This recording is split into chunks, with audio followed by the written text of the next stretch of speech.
44 numara. Biz Yalçın Öncü. kura çekimini Kocaeli'den Semih Turgut geliyor. yapmak üzere sözü cazgırlarımıza bırakıyoruz. Recep Taslak. Kocaeli'den Arif Akın geliyor.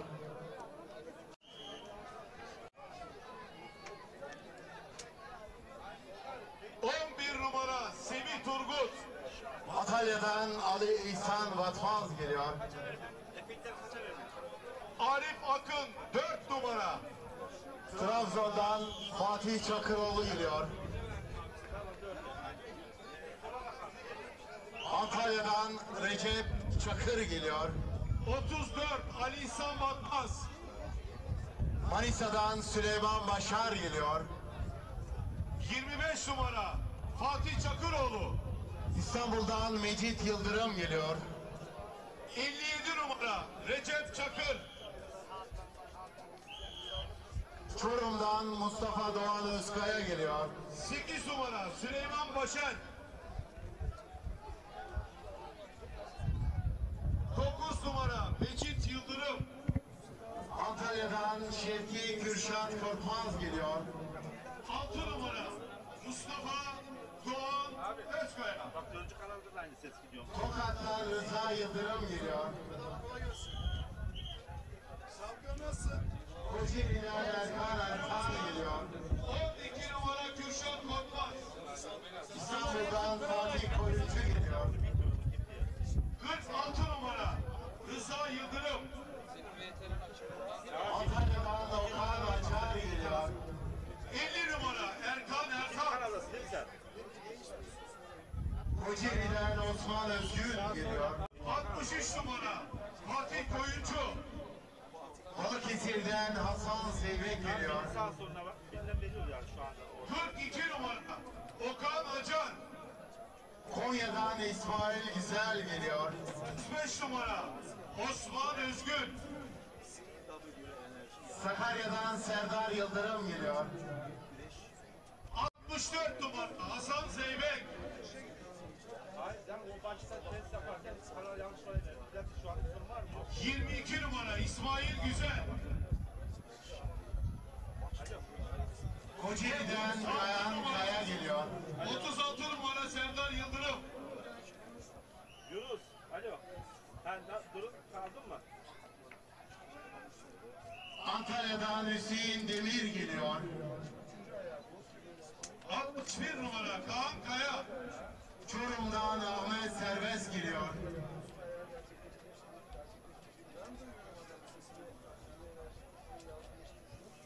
Manisa'dan 21 numara Hüseyin Demir. Hüseyin İyican geliyor. 13 numara Ahmet Selbest.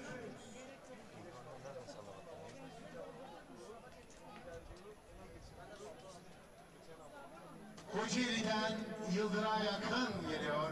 5 numara Hüseyin İyican. Evet, kurallarına çekmeyen baş pehlivanlarımız. Lütfen kura çekim yerine doğru ilerleyiniz. Antalya'dan İbrahim Çoruman geliyor.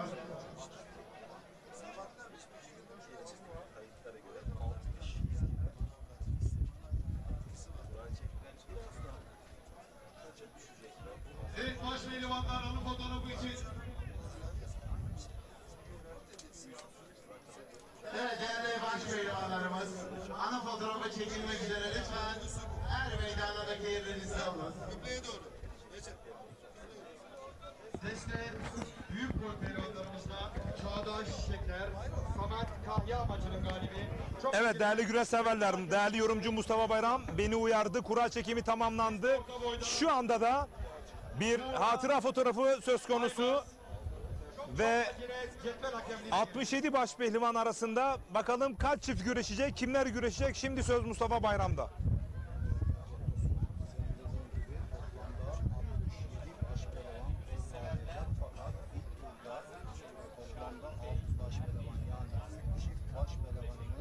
Evet baş pehlivanlarımız. Eşleşmeler şöyle oldu. Eşleşmeler Osman, baş pehlivanımız. Şöyle Ali Yanatma, protokolün önüne doğru gelin lütfen. rakibi Arif Akın, Hüseyin İyican, rakibi Mustafa Doğan Özkaya. Evet, basın mensuplarımız. Başpehlivanımız. Son görüntülerimizi alıyoruz. Bağlı güreş tutacaklar. Bir sonraki turda, ikinci turda toplamda Evet, basın mensuplarımıza teşekkür ediyoruz. ikinci tur için kura çekip kol bağlayacaklar. Teşekkür ediyorum Mustafa Bayram. Evet değerli baş pehlivanlarımız. Ayrımızı al bayrağımızı lütfen. Şu anda şehitlerimizin bize güreş emanet ettiği sahalarının kutsalımızı en göze hoş gelen birlik ve beraberlik anlamında bizleri duygulandıran, tüylerimizi diken diken eden ana geldik. Başkanım Mehmet Tahmazoğlu Bayrak törenine şu anda geldik. Er Meydanı'nda Mustafa Bayram. bizi bekliyor.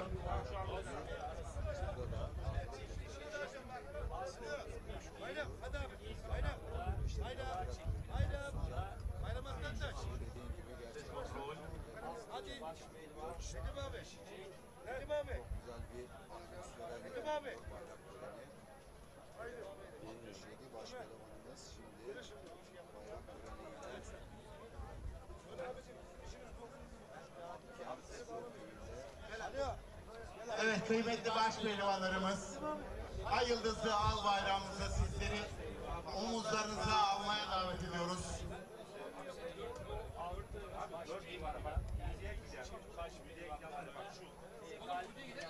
Baş pehlivanlarımızın kura numaraları: 1 numara Serkan Sertürk, Ali Yanatma, 2 numara Mustafa Arslan, 3 numara Mustafa Arslan, Arif Akın ile Hüseyin İyican, Mustafa Doğan Özkaya ile diğer baş pehlivanlarımız sıraya geçsinler.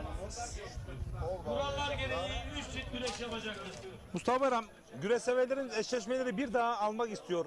Bu turda güreşecek olan isimleri. Ey toprak için toprağa düşmüş asker, Serkan Sertürk, Göksen, Ali Yanatma, ecdat inere gökte o fakanlı değer. Arif Akın, Hüseyin İyican'ın rakibi Mustafa Doğan Özkaya. Ne büyüksün ki kanın kurtarıyor tevhidi. Bedir'in aslanları ancak bu kadar şanlıydı. Sana dar gelmeyecek bakları kimler kalsın. Gömelim, gel seni tarihe desem sığmazsın. Ey şehit oğlu şehit, isteme benden Evet, biz baklar. sözü cazgırımıza bırakalım Mustafa Bayram. Ağuşunu açmış, duruyor peygamber. Ay yıldızı al bayrağı kanlarıyla rengine vermiş. Tüm şehitlerimizin manevi anısına sizleri ay yıldızı al bayrağımızı ayakta alkışlamaya davet ediyorum. Dolayısıyla.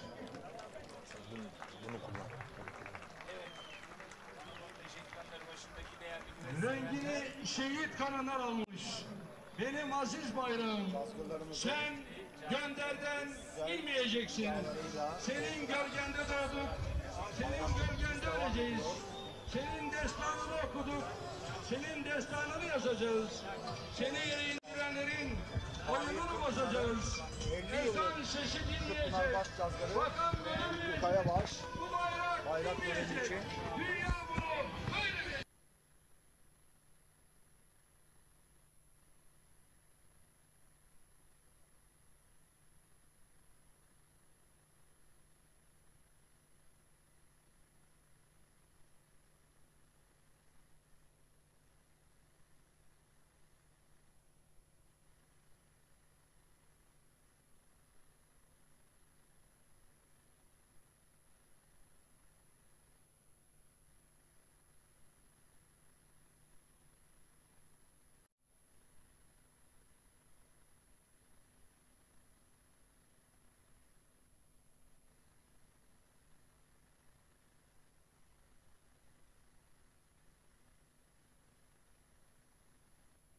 Bayram. Bizler adamların, koca Yusufların, Kurt Derelileri, Kel Ali Çoğan'ın torunlarıyız. Bizler Kanala ses gitmiyor. bu sahalarda sabaha kadar güneş tutup, az sırtında şehit düşen akıcıların torunlarıyız. Ne mutlu bu meydanlarda Bu arada güneş yapan Mustafa Bayram Müslüman, Burada görev yapacak cazgırlarımız isimlerini bir zikreder misin hafızan aldığı kadarıyla?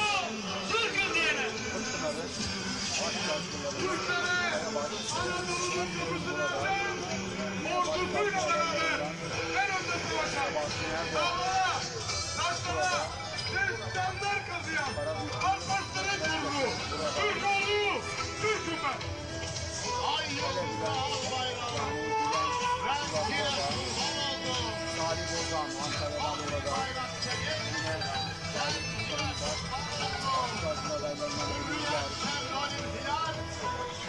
Ali Esen.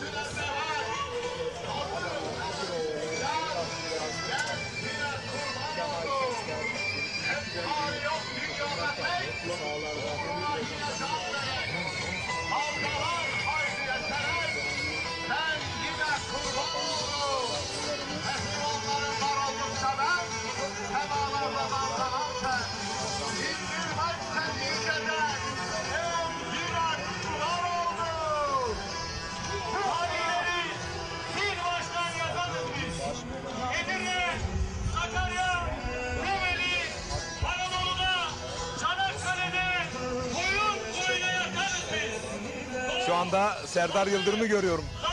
Bu çayırdaki en genç baş pehlivan. Ne hissediyorsun Mustafa Bayram?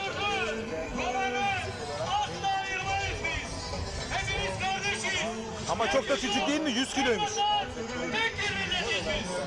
Evet, dolayısıyla bizi alalım. Yüreği de çok büyük. Evet değerli güreş severler. Ay yıldızı av bayrağımıza kanlarıyla rengini veren tüm şehitlerimizi saygıyla, minnetle, rahmetle anıyoruz. Ruhları şad, mekanları cennet olsun. Bayrak seremonimiz burada sona ermiştir. Evet değerli güreş severler, Koza TV, Facebook canlı yayın Sağ olun, var olun. ağındayız. Ekin Türk TV'de şu anda canlı yayında değerli güreş severler.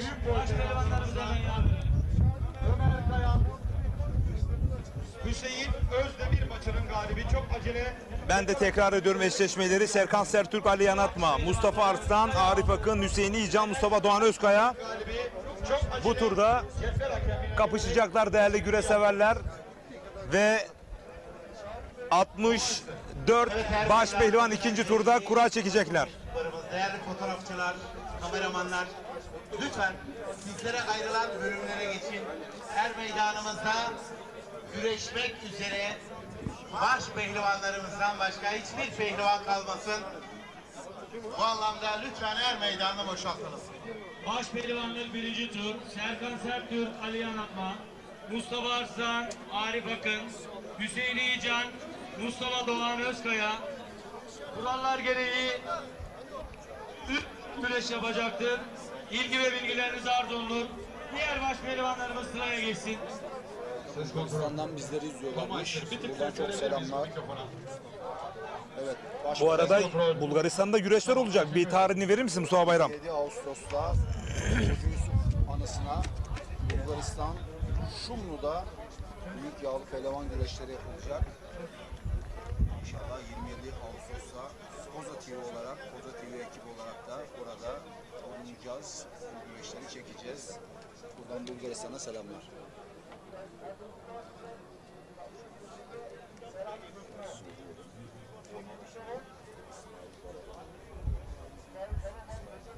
Bir kez daha anons eder misin Bulgaristan'da yapılacak güreşleri? Öncelikle bizi Bulgaristan'dan izleyen tüm seyircilerimize, destekçilerimize buradan selamlar, sevgiler gönderiyoruz. Tarih? İnşallah 27 Ağustos'ta Hoca Yusuf anısına yapılacak olan Bulgaristan Şumlu güreşlerinde Koza TV ekibi olarak orada olacağız. Tüm güreş severleri de ekran başına bekliyoruz.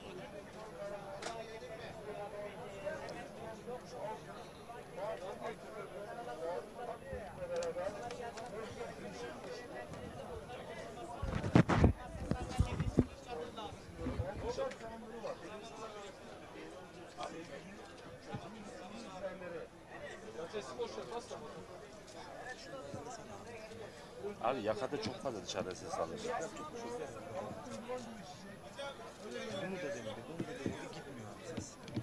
Gitmez tabi abi.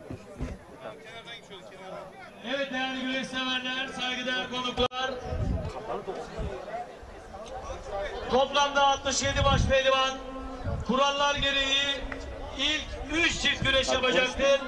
İlgi ve bilgilerinize Evet, arz baş olun. pehlivanlık ilk tur kuralları çekildi Fethiye ve Belediye toplamda Sayın Arif 6 Karaca adına güreşiyor. baş pehlivanımız, yani toplamda 3 çift baş pehlivanımız Hasan Bayisi, güreş yapacak. Ümit Serkan Sertürk rakibi Aliyan Atma, Mustafa Arslan rakibi Arif Akın, Hüseyin İyican rakibi Mustafa Doğan Özkaya. Büyükşehir Belediye Başkanımız Sayın Muhittin Böcek Bey adına güreşiyor. Serkan Sertürk, Antalya Elmalı Dereköy. Evet, CV Enerji Türkiye Yağlı Güreş Ligi 3. etabı Gaziantep Şahinbey Belediyesi Akkent Spor Köyü'nde şu an 67 baş pehlivanımız kol bağladı. Fakat toplamda 3 çift baş pehlivanımız, 6 baş pehlivan güreş yapacaklar. Bunların isimleri sıraca şöyle. Bu arada Salih Kaya'nın sana çok selamı var. Biz de buradan Salih Kaya'ya, Salih Kaya'ya ve Sakarya'ya çok selamlar gönderiyoruz. Faaliyet gösteren çekiliş 6 çift baş pehlivanımız demiştik. Bunların isimleri şöyle: Serkan Sertürk rakibi Aliyan Atma, Mustafa Arslan rakibi Arif Akın, Hüseyin İyican rakibi Mustafa Doğan Özkaya. Bundan sonraki tur, ikinci turda, yani toplamda 64 baş pehlivanımız güreş tutacaklar. 67 baş pehlivanımız kuralları çektiler. Evet, şu anda salavatlanacaklar. Bir sözü tarihe Edirne Kırkpınar baş yazgırı Şükrü Kayabaş'a bırakıyoruz değerli güreş severler. Şimdi burada sıraya edeceğim baş pehlivanımızı sizlerden kuvvetli bir moral alkışı istiyorum. Alkışlar sizden, güreş olanlardan. Ezan oldum, bilmedim ben. Şehit oldum, ölmedim ben. Bayrak oldum, inmedim ben. Adım Müslüman, soyadım Türkoğlu, Türk'üm ben. Allah Allah, ilallah, Muhammedur Resulullah. Baş pehlivanlarımıza alkışlarla diyelim maşallah. Allah devam etsin. Evet, Allah Allah nidaları yükseldi. Gaziantep Şahinbey Belediyesi Yağlı Pehlivan güreşlerinde CV Enerji Türkiye Yağlı Güreş Ligi'nin 3. etabını oluşturuyor.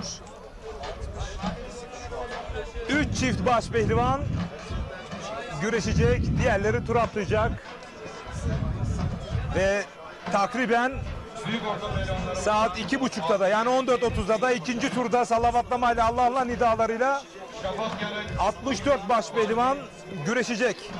Ali Canse, Ali Cihan. Burhan Özgür, Özgür Kapan.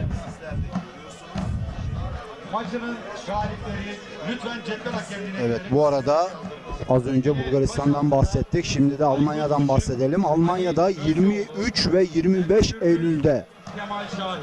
Celal Romanoğlu arkadaşımızın koordinatörlüğünde yağlı güreşler tertip edilecek. Almanya'da 23 ve 25 Eylül'de Almanya'daki tüm güreş severleri bu güreşlere bekliyoruz. Önümüzdeki haftada güreşler olacak değerli güreş severler. 30 Haziran Cuma günü Bursa Mustafa Kemal Paşa Kabul Baba Yağlı Pehlivan güreşlerinde olacağız ve yine Koza TV Facebook adresinden, Ekin Türk TV'den canlı olarak izleyeceksiniz ve 1 Temmuz'da Hemen akabinde Kurban Bayramı'nın 4. günü 1 Temmuz'da Zonguldak, Kozlu, Dağköy Büyük Yağlı Pehlivan güreşleri tertip edilecek. 15 Temmuz 2023 Cumartesi günü Kocaeli Kartepe Belediye Başkanımız Sayın Mustafa Kocaman himayelerinde Kocaeli Kartepe Hergeleci İbrahim Büyük Yağlı Pehlivan güreşleri.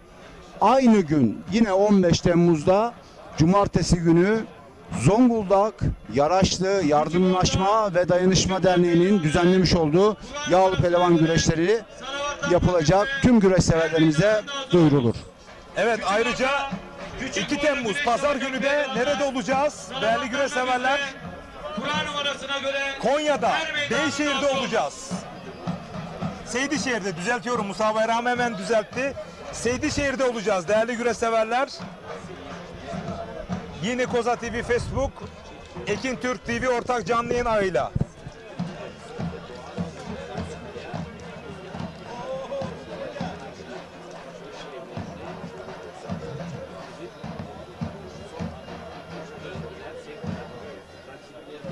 Bu arada çok Çok değerli büyüğüm Bilal Öz mesaj yollamış. İstiklal mücadelemizi gazilikle taçlandıran Gazi şehrimiz Gaziantep'ten iyi yayınlar diliyorum hepinize demiş. Kol bağlayan, güreş tutacak olan bütün pehlivanlarımıza desteden başa kadar hepsine Allah derman versin ve başarı dileklerinde bulunuyor. Çok değerli büyüğüm Bilal Öz ve mahtumu Furkan Öz'e kucak dolu sevgiler yolluyorum. Buradan. Evet. Ekranları başındaki değerli seyircilerimize buradan bir bilgilendirme yapalım Sayın Recep Tosun. Tabii ki. Bugün minik bir boyundan baş boyuna kadar tüm pehlivanlarımız yarın 16'ya kalana kadar güreş, evet, Harika. güreşleri tamamlanacak.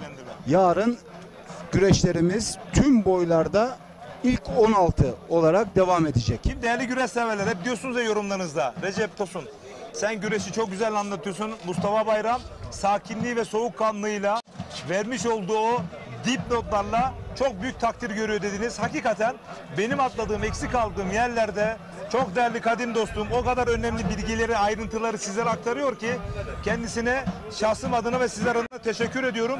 Çünkü yoğun güreş trafiğinde müsabaka esnasında atladığım ayrıntıları o soğukkanlılıkla notlarını alarak tamamen profesyonellik anlamında ciddiyetiyle siz çok değerli güreşlerinize bilgileri aktarıyor. Ben bir kez daha teşekkür ediyorum Mustafa Bayram. Çok büyük aşama kaydettim, bunu gönülden söylüyorum. Ben de teşekkür ediyorum bana yapmış olduğun övgülerden dolayı. Gerçek bu. Ama tabii ki sen de gerçekten hem hafta içi olsun hem hafta sonu güreşlerde olsun gerçekten çok yoğunsun. Yani her yere bir insanın yetişmesi mümkün değil. Biz de bir ekip olduğumuzdan sebep bizim de kendimize düşen görevlerimiz var. Her şeyi sana sormakla değil, kendimiz de bazı şeyleri üretmemiz gerekiyor. Zaten bir gelişme kaydetmek için biraz da insanın kendi bazı şeyleri üretmesi gerektiğini düşünüyorum.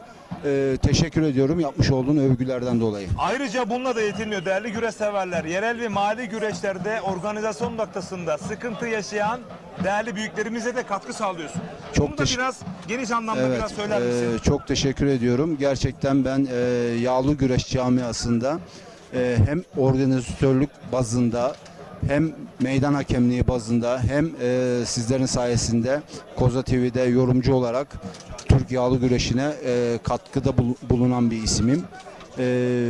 Yani burada Zonguldak'ta olsun, Zonguldak'ta 2 tane güreş organizasyonunda koordinatör olan arkadaşlarımıza yardım ediyorum. Manisa'daki Kula Belediyesi'nin yapmış olduğu yağlı güreşlerde ki organizasyonlara yardım ediyorum. Kocaeli Kartepe'de olsun, Yalova Altınova'da olsun, Fevziye güreşlerinde. Yani buradaki güreşleri düzenleyen organizasyon ev sahibi olan eski güreş yapmış olan arkadaşlarımız var. Eskiden güreş yapmış olan arkadaşlarımız bizden destek alıyorlar. Biz de kendilerine canı gönülden tüm bilgilerimizi aktarıyoruz. Organizasyonların en güzel olması aşamasında yardımcı oluyoruz kendilerine. Bunun devamı gelecek inşallah. İnşallah. Yani tabii ki biz her organizasyonu ilerisini düşünerek hareket ediyoruz. Her zaman yapmış olduğumuz organizasyonu çıtayı her zaman yükseltme peşindeyiz ki öyle olacak. İnşallah. Organizasyonla alakalı da notlarını aldığını ben biliyorum. Değerli büyüklerimize bunları iletecek misin? Tabii burada gördüğümüz eksiklikler var. Onları kendilerine tabii ki gerekli mercilere bildireceğiz. Evet, harika. Yani çünkü her şey Ataspor'un bunu tabii ki yani bunun tek nedeni yani Ataspor'umuzun daha güzel yerlere gelmesi için. Evet, kesinlikle. Teşekkür ediyorum Mustafa Bayram'ın bu önemli bilgilerini. Bu arada çok değerli büyüğüm Ömer Oğuzhan pür dikkat Tokat ilçesinde izliyoruz. Tokat güreş severler izliyorlar. Mustafa Bayram'a da selamlar demiş. Üstün başarılar diliyorum pehlivanlara demiş. Ekin Türk TV Yönetim Kurulu Başkanı Sayın Selahattin Bayram, Genel Müdürü Erhan Binici, şu anda Reşadiye'de bütün güreş severler bizleri izliyorlarmış.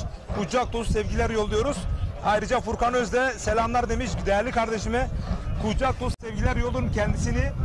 Kocaeli Seka Park Er Meydan'da röportajını almıştım. Daha gencecik bir kardeşimiz. Ama Ataspor'umuz güreşe vermiş olduğu gönül sevdası var ya bizler için o kadar kıymetli ki. Hani şunu derler ya binalar inşa edersiniz, yeni şehirler inşa edersiniz. Ama eğer gençlerimize ulaşamazsanız o gençlerimiz bir zaman gelir, sorumlu kalırlar. O inşa etmiş olduğunuz binaları yıkarlar. Yeniden kendi fikirleriyle binalar inşa ederler. Dolayısıyla geleneklerimizi gençlerime sevdirmeliyiz, gençlerimize ve onları bu sahalara çekmek durumundayız. İşte Furkan Öz de bu genç neslin önemli temsilcilerinden biri. Burada olduğu sürece biz kendisini yayına alma durumundayız. Evet. Şu an çok mutluyum. Hiç beklemediğim bir mesaj geldi. Mübarek yerlerden, Suudi Arabistan'dan hac vazifesini yapan Erdem Uygun, Cengiz Akarsu bizleri izliyorlarmış. Suudi Arabistan'dan hac vazifelerini yapıyorlar. Allah kabul etsin diyoruz Arabistan'dan izleniyoruz. ve dua bekliyoruz inşallah. Erdem Uygun'a, Cengiz Akarsu'ya çok selamlar. Evet, Ekin Türk TV Suudi Arabistan'dan mesaj geliyor. Koza TV Facebook adresi canlı yayında. Ne mutlu bize. Türkiye'nin, dünyanın dört bir yanından bizlere mesajlar geliyor. Ara ara yer vereceğiz. Çok iyi başladık. Suudi Arabistan, Bulgaristan, Evet. Almanya. Evet. Maşallah, subhanallah. Evet, Ekin Türk TV artık her hafta sonu değerli güreş severler, güreşin kalbinin attığı yer olacak. Bu arada Koza TV'de lisans yenileme prosedürleri tamamlandığında da yine Koza TV, Ekin Türk TV ortak canlı yayına ailede devam edeceğiz. Faruk Türk, değerli kardeşimin yayınlar diliyor. Evet, mücadeleler başladı. Neler söyleyeceksin Mustafa Bayram? Evet, 3 çiftimiz güreş yapıyor. Sağ kadrajda Mustafa Aslan, Arif Akın. İkisi de Kocaeli bölgesinin baş pehlivanları. Hüseyin İyican, Mustafa Doğan Özkaya. Orta kadrajda bu senenin ve geçen senenin parlayan yıldızı Mustafa Doğan Özkaya. Bakalım usta baş pehlivan Hüseyin Yiğcan karşısında nasıl bir sonuç elde edecek. Yine sol kadrajda Serkan Sertürk ve Ali Yanatma karşılaşması gerçekten ortada denk geçecek bir karşılaşma. Bu arada Mustafa Doğan Özkaya Sarmakale'den rakibi Hüseyin İyican'a galip geliyor. Elini öp. Evet. Evet. Çıraklık vazifesini yaptı. Ustasının elini öptü. Hüseyin Yiğcan da bu sahaların yetiştirmiş olduğu yıldız baş pehlivanlardan, küçük boylardan başa kadar hep Kırkpınar'da dereceleri bulunan bir baş pehlivan. O da önümüzdeki sene bu sahalara veda edecek. 79 doğumlu, 1979 doğumlu Manisa bölgesinin baş pehlivanı Hüseyin Yiğcan.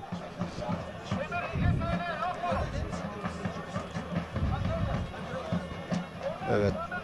Bu turun en çetin müsabakası bana göre Ali Yanatma ve Serkan Sertürk arasında olacak.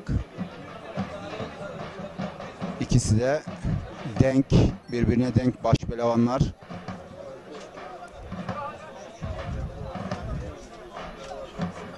Sağ kadrajda Mustafa Arslan ve Arif Akın'ı izliyoruz. Mustafa Arslan Kocaeli Büyükşehir Belediyesi'nin baş pehlivanı.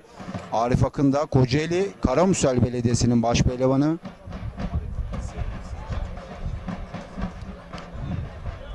Serkan Sertürk Antalya Büyükşehir Belediyesi Atat Spor Kulübü baş pehlivanı. Ali Yanatma'da Muğla Fethiye Belediyesi'nin baş pehlivanı.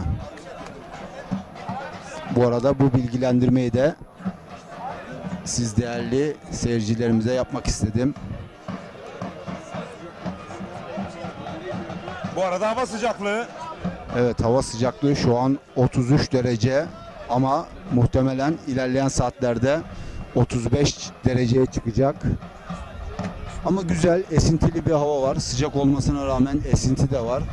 Bu arada terimi kurmayları Ender Kıran, Habib Karaca sana çok selam var. Mustafa Kemal Koza Paşa. TV Facebook adresi ve Ekin Türk TV'den canlı olarak bizleri izliyorlar. Biz de Mustafa Kemal Paşa'ya çok selamlar, saygılar gönderiyoruz. Gerçek güreş sevdalıları. Çok sevdiğimiz abilerimiz, Hakikaten ağalarımız. öyle, hakikaten öyle. Çok selamlar. Habib Karaca, Karaca Süt Ürünleri Yönetim Kurulu Başkanımız. Atasporumuz güreşe. Habib abimizi de özledik yani bu arada. Habib abimizi. Evet, gerçekten yani en azından Sekapark'ta kendisini görmek isterdik. Tabii İnşallah o da Kabul Baba'da bekleriz onu. Mustafa İnşallah, Bayram. inşallah. Kabul Baba'ya da gelsin Ender Kıran, Habib Karaca. Güreş sevdalılarımız. Güreş destekçilerimiz.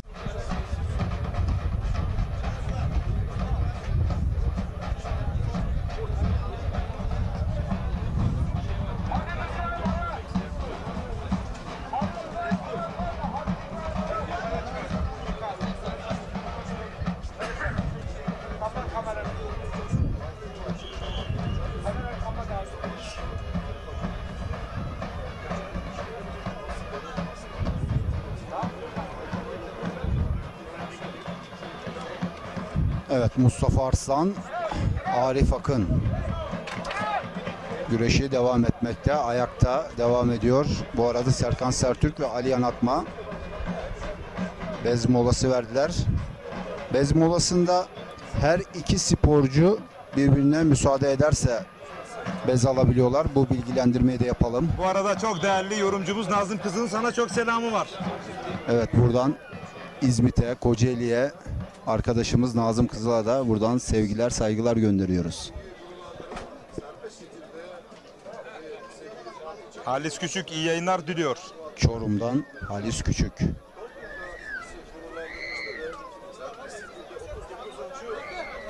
Makedonya'dan Cengiz Alimanov iyi yayınlar diliyor. Teşekkür ediyoruz.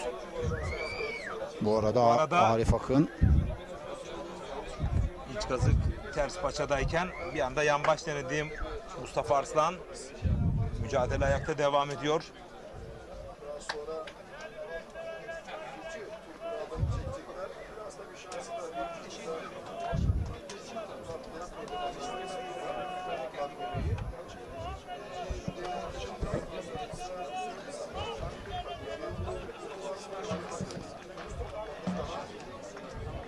Aysel Karada Mustafa Bayram'ın yorumlarını çok beğeniyoruz, tebrik ediyoruz demiş.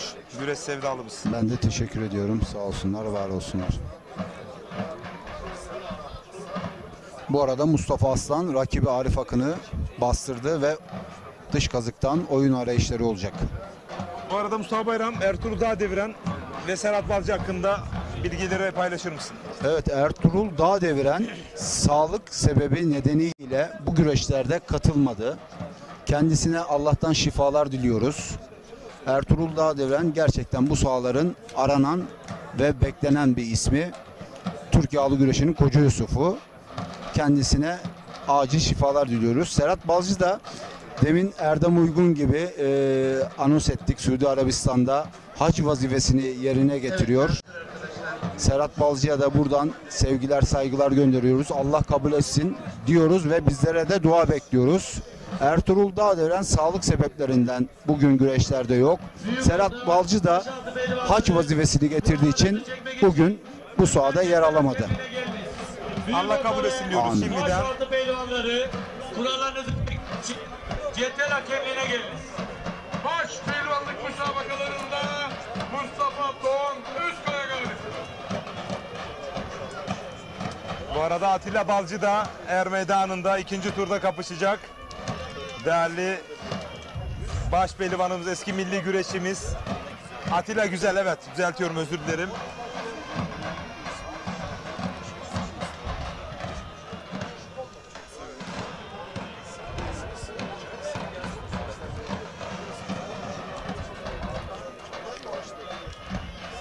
Bu arada Mustafa Arslan'ın sarma kile girişimi var. Evet. Evet, Mustafa Arslan sarma kile oyunuyla rakibi Arif Akın'a galip. Evet, şu an bir çift baş pehlivanımız sahada. Demin dediğimiz gibi Serkan Sertürk ve Ali Yanatma arasındaki karşılaşma en çetin geçecek karşılaşma demiştik. Muhtemelen puanlama yolu gözüken bir karşılaşma. Ama tabii bu yağlı güreş ne olacağı belli olmaz. bu arada Tanju Gemici çok selamlar, başarılar diliyorum demiş, manevi babası. Ramazan Güven, Evet. Çanakkale, Çardak eski güreş ağamız ama şu an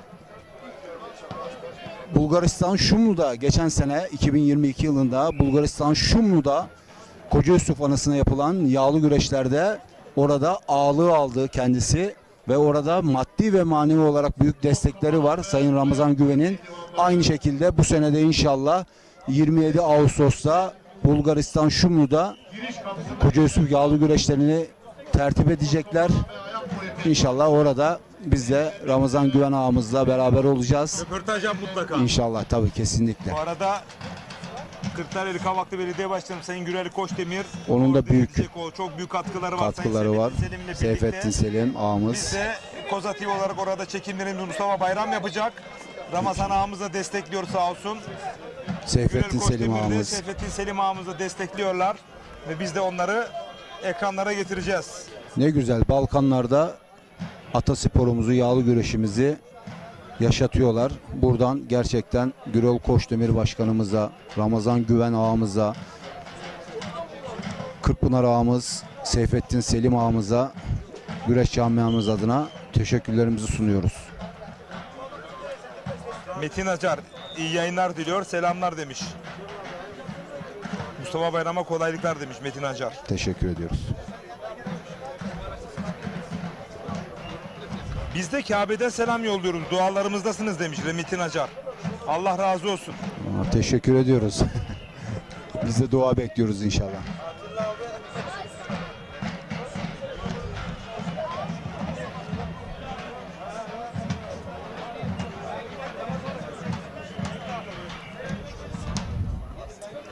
Tek bir çift kaldı çayırda. Serkan Sertürk ve Ali Yanatma kapışması.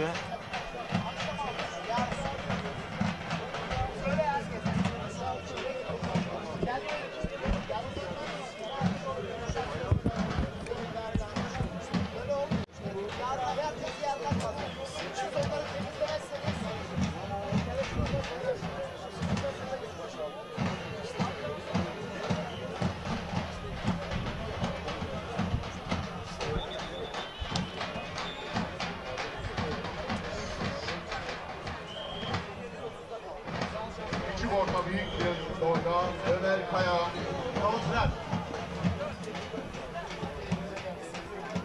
Evet değerli güreş severler, değerli konuklarımız.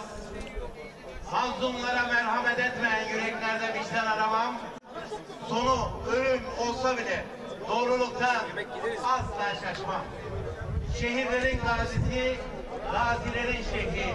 Gaziantep Şahin Bey'imizi sanatın, sporun, sporcunun başkenti haline getiren dualı çevir her meydanlarımızın aslanlarını, Şahin Bey her meydanında torbalatan Şahin Bey Belediye Başkanımız Sayın Mehmet Tahmazoğlu ve tüm kurmaylarına şöyle coşkuyla yapılmayan alkışları alkışlar saymam.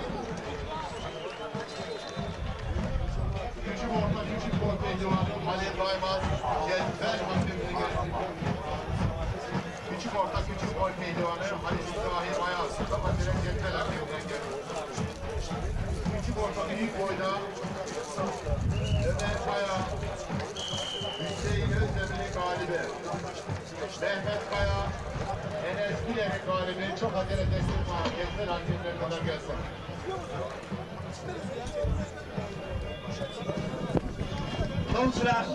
Davulcular. Evet değerli güreş severler, değerli konuklarımız. Tekrar ediyorum, önümüzdeki hafta 30 Haziran Cuma günü Bursa Mustafa Kemal Baba, Mustafa Kemal Paşa Kabul Baba yağlı pehlivan güreşlerinde olacağız. Koza TV Facebook adresi ve Ekin Türk TV ortak canlı yayın ağıyla Sayın Seyfettin Selim Hüseyin Tokat koordine edecek. Evet değerli güreş severler. ÇTM Madencilik, Çetin Mermer Yönetim Kurulu Başkanı. Bir değerli güreş severler, önümüzdeki hafta 1 Temmuz Cumartesi günü Zonguldak Kozlu Er Meydanı'nda olacağız. Ekin Türk TV, Koza TV, Facebook canlı yayın ağı, Bahar Türk TV ortak canlı yayın ağıyla birlikte olacağız. Ve yine 15 Temmuz Cumartesi günü Kocaeli Hergeleci İbrahim Yağlı Pehlivan güreşi için Kartepe Er Meydanı'nda olacağız. Bu bilgileri aktaralım ve hepinize mutlu günler dilerim. Başkanımız ve Şahin Bey Belediye Başkanımız adına Yaraş ne zamanda? her meydanımıza hoş geldiniz diyoruz. Sağ olsunlar, var olsunlar. Daha net çekeyim. Eşleşmiş oldular. Bunlar Serkan Sertürk, Ali Yanatmaydı. İşte şu anda ekranlarımıza geliyor. Sertürk ve Ali Yanatma ekranlarımızın sağında Fethi'nin tek baş pehlivanı Ali Yanatma, solunda da Serkan Sertürk var. Diğer eşleşmede de Mustafa Arslan, Arif Akın arasındaydı. Mustafa Arslan rakibi Arif Akın'ı normal sürede mağlup ederek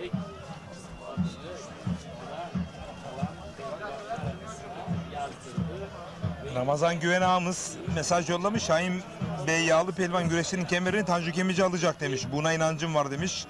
Allah gönlüne göre versin. Ramazan Güven abim.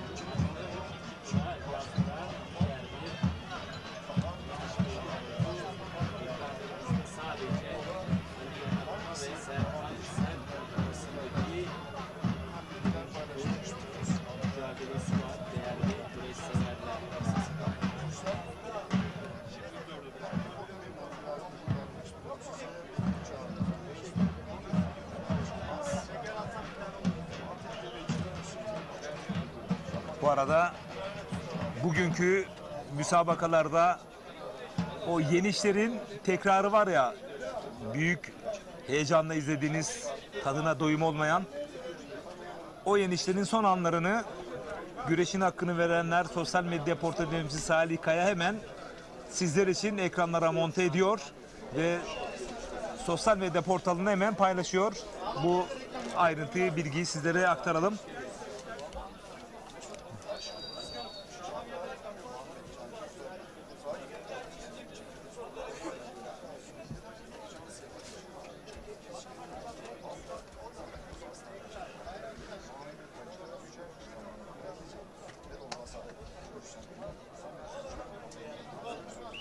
Tekrar ediyorum, Koza TV, Facebook ve Ekin Türk TV ortak canlı yayın ile karşınızdayız. Takriben yarım saat 45 dakika sonra da Lider Haber TV ortak canlı yayın ağımıza katılım sağlayacak. Ve bu üçlü birliktelikle CV Enerji Türkiye Yağlı Güreş Ligi'nin 3. etabı olan Gaziantep Şahin Bey Belediyesi Yağlı Pehlivan Güreşleri'nin kıran kırana mücadeleleri ortak anlatımda birlikte olacağız. Kürşat Zemherioğlu, Bu arada Türkiye Gençler Güreşler Federasyonu Aba Şalvar Aşırtmalı güreşten sorumlu Mehmet Emin Bay, bugün Er Meydanı Şahin Bey'de güreşen tüm pehlivanlı kardeşlerime başarı dileklerinde bulunuyor. Allah derman versin diyor değerli büyüğümüz.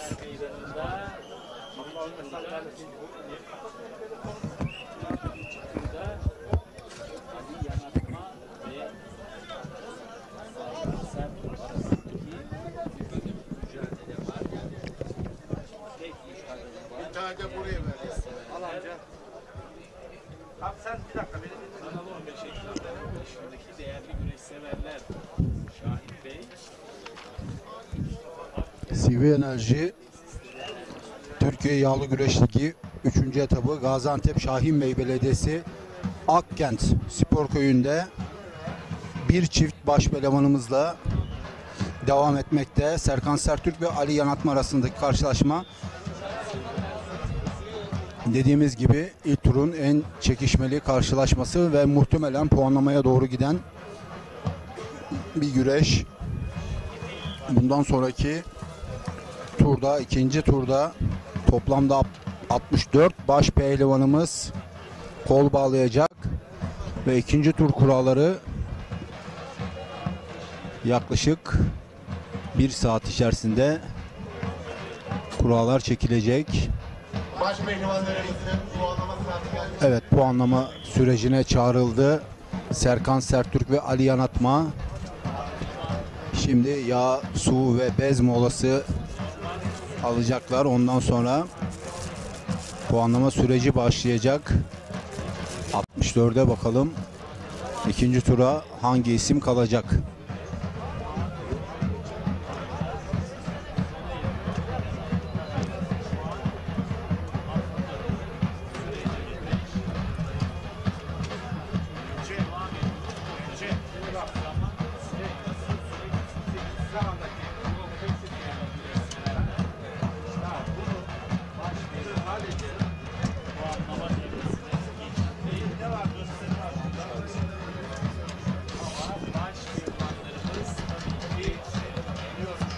Bugün baş pehlivanlıkta toplam 4 tur yapılacak.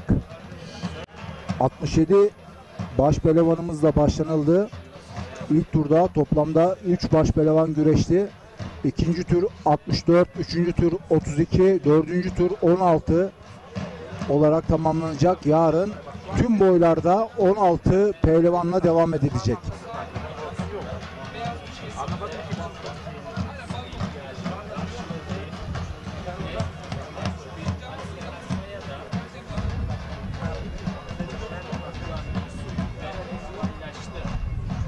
Küçük orta, küçük boyda Hüseyin Berban. Ver gözüne gelsin. Veremiyorum abicim, veremiyorum. Neden veremiyorum biliyor musun? Şu anda 6 tane kanal yayın yapıyor. Evet, puanlama süreci başladı. Aliyan Atma ve Serkan Sertürk arasındaki karşılaşma.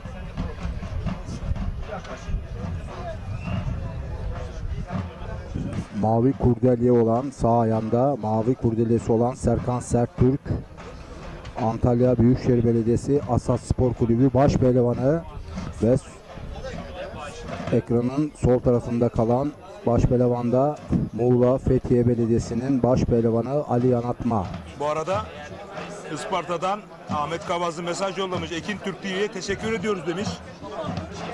Her hafta Ataspor'umuza destek vermesi bizleri ancak memnun eder demiş. Ekin Türk TV Ataspor'umuz güreşe hafta içi hafta sonu reklamsız, aralıksız hizmet ediyor değerli güreş severler. Sizler için. Evet, biz de camiamız adına Ekin Türk TV'ye teşekkür ediyoruz. Büyük bir kazanım. Kesinlikle. Evet, tabii ki Ömer Oğuzhan abimizin de bu katkısı tartışılmaz.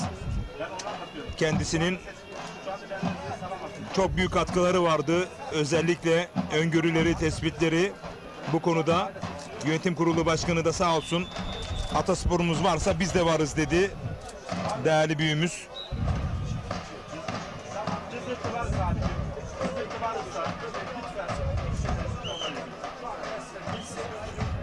Sayın Selahattin Bayram, Ekin Türk TV Yönetim Kurulu Başkanı ve Genel Müdürü Emrah Binici. Şu anda tüm Türkiye'de Ekin Türk TV'nin Atasporumuz güreşe yapmış olduğu desteği ve katkıyı konuşuyorlar. Her hafta birlikte olacağız değerli güreş severler. Her hafta. Artık Türkiye Adı Güreşi yeni bir güreş kanalı kazandı. Bu müjdeyi verelim sizlere. Koza TV Facebook ortak canlı yayın ağı, Ekin Türk TV ve birazdan da Lider Haber TV ortak canlı yayın ağıyla ben Recep Tosun ve Mustafa Bayram ile birlikte anlatıp aktaracağız. Evet, Serkan Sertürk'ün puan alma çabasını izliyoruz.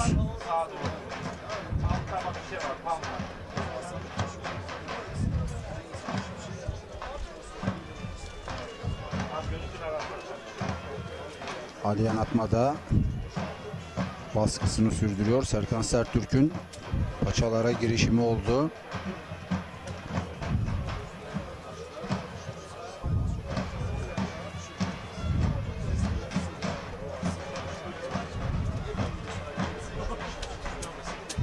Serkan Sertürk de bilekleri ve pençeleri kuvvetli bir baş pehlivanımız. Paçaları yakaladığı zaman kolay kolay bırakmayan bir yapıya sahip. Aliyan Atma da gerçekten savaşçı bir baş pehlivan.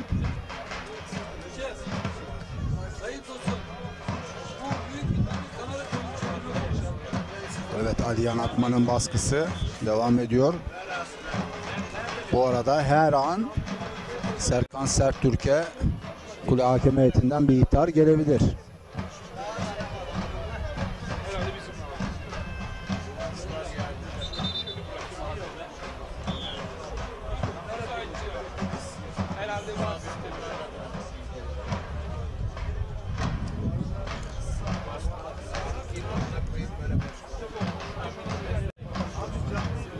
Çok güzel bir pankart karşımıza çıktı. Güneydoğu'nun Kırkpınarı, gerçekten Güneydoğu'da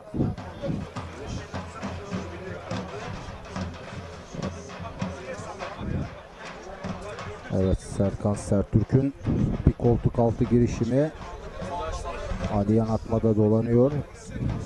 bir sonuç çıkacak mı? Dış kasnaktan dönmeye çalışıyor Aliyan Atma. Evet. Evet, puanı alan ikinci tura ismini yazdıran Aliyan Atma oldu. Aliyan Atma ve Serkan Sertürk'ü kutluyoruz. İkinci tura ismini yazdıran isim Aliyan Atma oldu. Tebrikler Aliyan Atma, tebrikler Serkan Sertürk. İkinci tura ismini yazdıran 3 isim şöyle oldu. Aliyan Atma, Mustafa Arslan ve Mustafa Doğan Özkaya. İkinci tura güreşmeye hak kazandılar. İkinci turda toplamda 64 baş pehlivan kura çekecekler ve kol bağlayacaklar. Alt boylarda da gerçekten kıran kırana güreşler oluyor.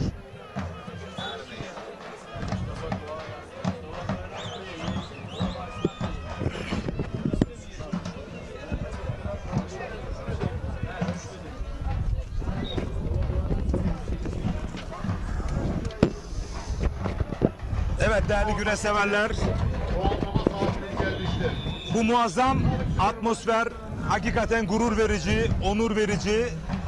Bizler için de ayrı bir önem taşıyor çünkü bu organizasyonun baş mimarı var. Sayın çok değerli Şahin Bey Belediye Başkanı Mehmet Ahmazoğlu. Ama onun kurmayları var. Bu organizasyonun şemalanmasında, şekillenmesinde aylardır hummalı çalışan ve bizler de gurur duyduğumuz bu camianın öz ve öz evladı Fatih Tatu. Değerli hocam, hoş geldin öncelikle. Hoş bulduk Sayın Hocam, teşekkür ederim. Yorgunsun biliyoruz ama şu güzel atmosferi bir anlatır mısın? Daha sonra Mehmet Emin Bay'la birlikte olacağız çünkü çok emek verdin. Sayın Başkanım geldi, isterseniz önce seni ben, çünkü sen yoğunsun. Başkanımı alacağım, uzun uzun konuşacağım çünkü. Bu aşamaya nasıl gelindi? Şu güzel atmosferi bir tarif eder misin? Fatih Tatu hocam. Öncelikle Sayın Gaziantep Şahin Bey Belediye Başkanımız Mehmet Tahmazoğlu'muz çok büyük destekleriyle bu duruma geldik. Sayın Başkanımızın inanılmaz bir ekibi var. Belediye personelleri, her birim müdürleri inanılmaz fedakarlıklar yaptı. Tabii Güneydoğu'da ilk defa böyle bir organizasyon olduğu için yükümüz ağırdı. Sorumluluğu yüksekti. Sorumluluğu yüksekti. Stres, baskı var mıydı üzerinde? Hayır, yoktu. Ama şu vardı. Şimdi Sayın Mehmet Tahmazoğlu Başkanımız çok titiz bir insan. Her şeyin en iyisini isteyen bir insan. Ekibi de öyle. Cuma Başkan Yardımcısı Cuma Bey hepsi öyle. Yani bütün birim personelleri gece gündüz hummalı bir çalışma. Güreş alanımızın çalışmaları tek tek an ve sizin haberiniz de var. Her zaman görüştük. Bizlerle değerli güreş severler hep irtibat halindeydi. Değerli Mehmet Emin Bay büyüğümüz olsun, Fatih Tatu hocamız olsun. Burada hiçbir ayrıntıyı kaçırmama adına, çünkü sorumlulukları var. Onlara inananlar var, güvenenler var. Çok büyük bir afet yaşamıştık, bir deprem yaşamıştık. Bunun yaralarını sarma noktasında bu organizasyon çok büyük bir önem arz ediyordu. Ve dolayısıyla büyük bir aslında bizim üzerimizde de bir baskı vardı ama siz bunların üstesiyle fazlasıyla geldiniz. Şimdi son olarak eklemek istediklerim var mı? Bu organizasyon özelinde, çünkü diğer organizasyonlar da var, onlara da gireceğiz. Evet. Bu organizasyonla ilgili başta taşın altına çok büyük elini katan Sayın Mehmet Tahmazoğlu Başkanım, buralara teşvik eden Sayın Türkiye Geleneksel Güreş Federasyonu Başkanımız İbrahim Türkiş Bey, Sayın Şahin Opur Bey, değerli hocam Mehmet Emin Bay Bey, Antepli olarak sırtımıza daha fazla yük yüklediler. Ama hiç yalnız bırakmadılar sizi. Asla. Harika. Gece gündüz ne zaman isteğimiz olsa buradalardı. Belediye ekibi, çalışanları, spor müdürlüğü, fen işleri müdürlüğü, imar müdürlüğü, tüm çalışanlarıyla bu hale getirdik. İlkini yapıyoruz. Dediğiniz gibi öncelikle ben bu bölgemizde çok büyük afetler yaşadık. Allah bir daha yaşatmasın. Cenab-ı Allah böyle acılar göstermesin. Her günümüz böyle şenlikle, bayramla, böyle dualarla geçsin diyorum. Milli manevi değerlerimiz de bir arada. Aynen. inşallah. Aynen Sayın Şimdi Hocam.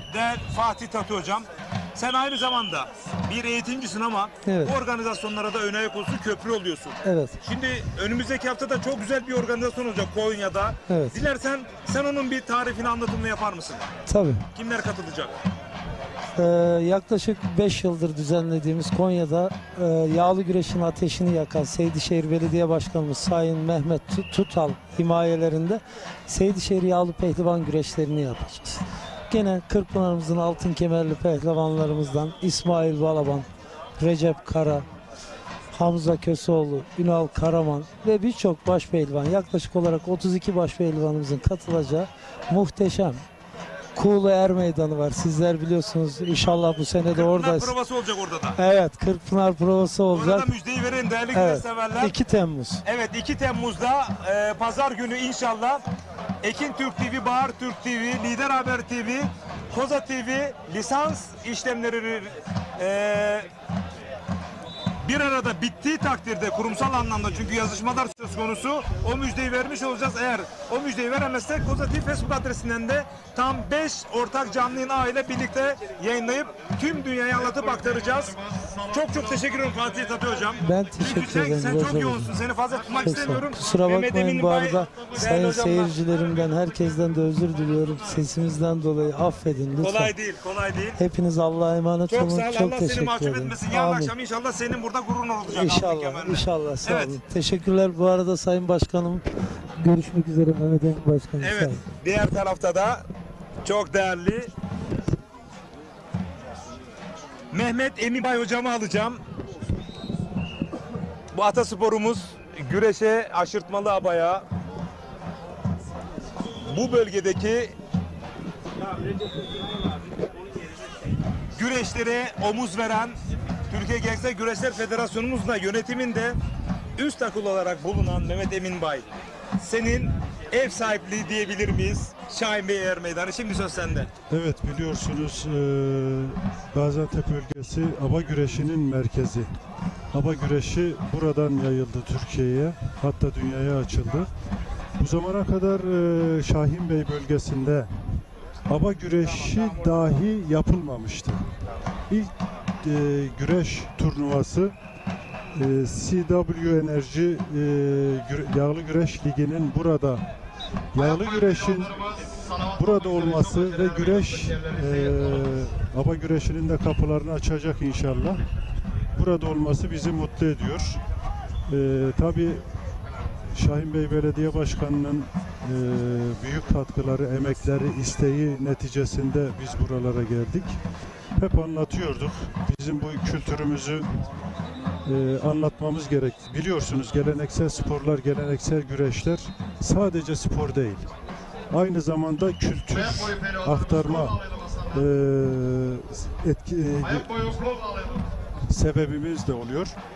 Hem dışarıdaki sporların kültürlerini öğreniyoruz, benimsiyoruz veya işte irtibat kuruyoruz. Hem de kendi kültürümüzü dışarıya aktarma fırsatı buluyoruz. Bu açıdan burada yağlı güreşlerin başlaması inşallah devam edecek. Bizim için gurur verici. Yağlı güreşlerle birlikte inşallah aba güreşlerini de başlatmış olacağız. Çünkü aşırtmalı aba güreşi Gaziantep'in vazgeçilmezi. Hatta zamanında Gaziantep bölgesinin tek spor türü. Başka bir spor yok. Yani insanlar, halk spor denince aşırtmalı aba güreşinden bahsediyordu. Allah'a şükür şu anda yağlı güreş de bölgemize geldi. Hatta Doğu Anadolu ve Güneydoğu Anadolu bölgesindeki ilk güreşler yağlı güreş olarak. Burada yağlı güreşlerin gösterisi bile yoktu. Yani halk ilk defa... Bu gelinen noktayı 10 yıl önce deselerdi ki biri gelip Maraş'ta senin önüne çıksa, Mehmet Emin Bay 10 yıl sonra Gaziantep'te böyle CV Enerji yağlı güreşinin 3. etabına ev sahipliği yapacak dese inanır mıydınız? Ya tabii aklımıza bile gelmez. İnanmayı bırak, öyle bir şey aklımıza gelmezdi. Fakat bunun sebebi de geçen yıl 2022 aba güreşleri Türkiye Şampiyonası'nda Sayın Belediye Başkanımız Mehmet Tahmazoğlu'nun oraya davet edilmesi, gelip orada aba güreşlerini görmesi, İbrahim Türkiş Başkanımızla birlikte sadece aba güreşi değil, yağlı güreş yapmak istediğini de bildirmesi, bu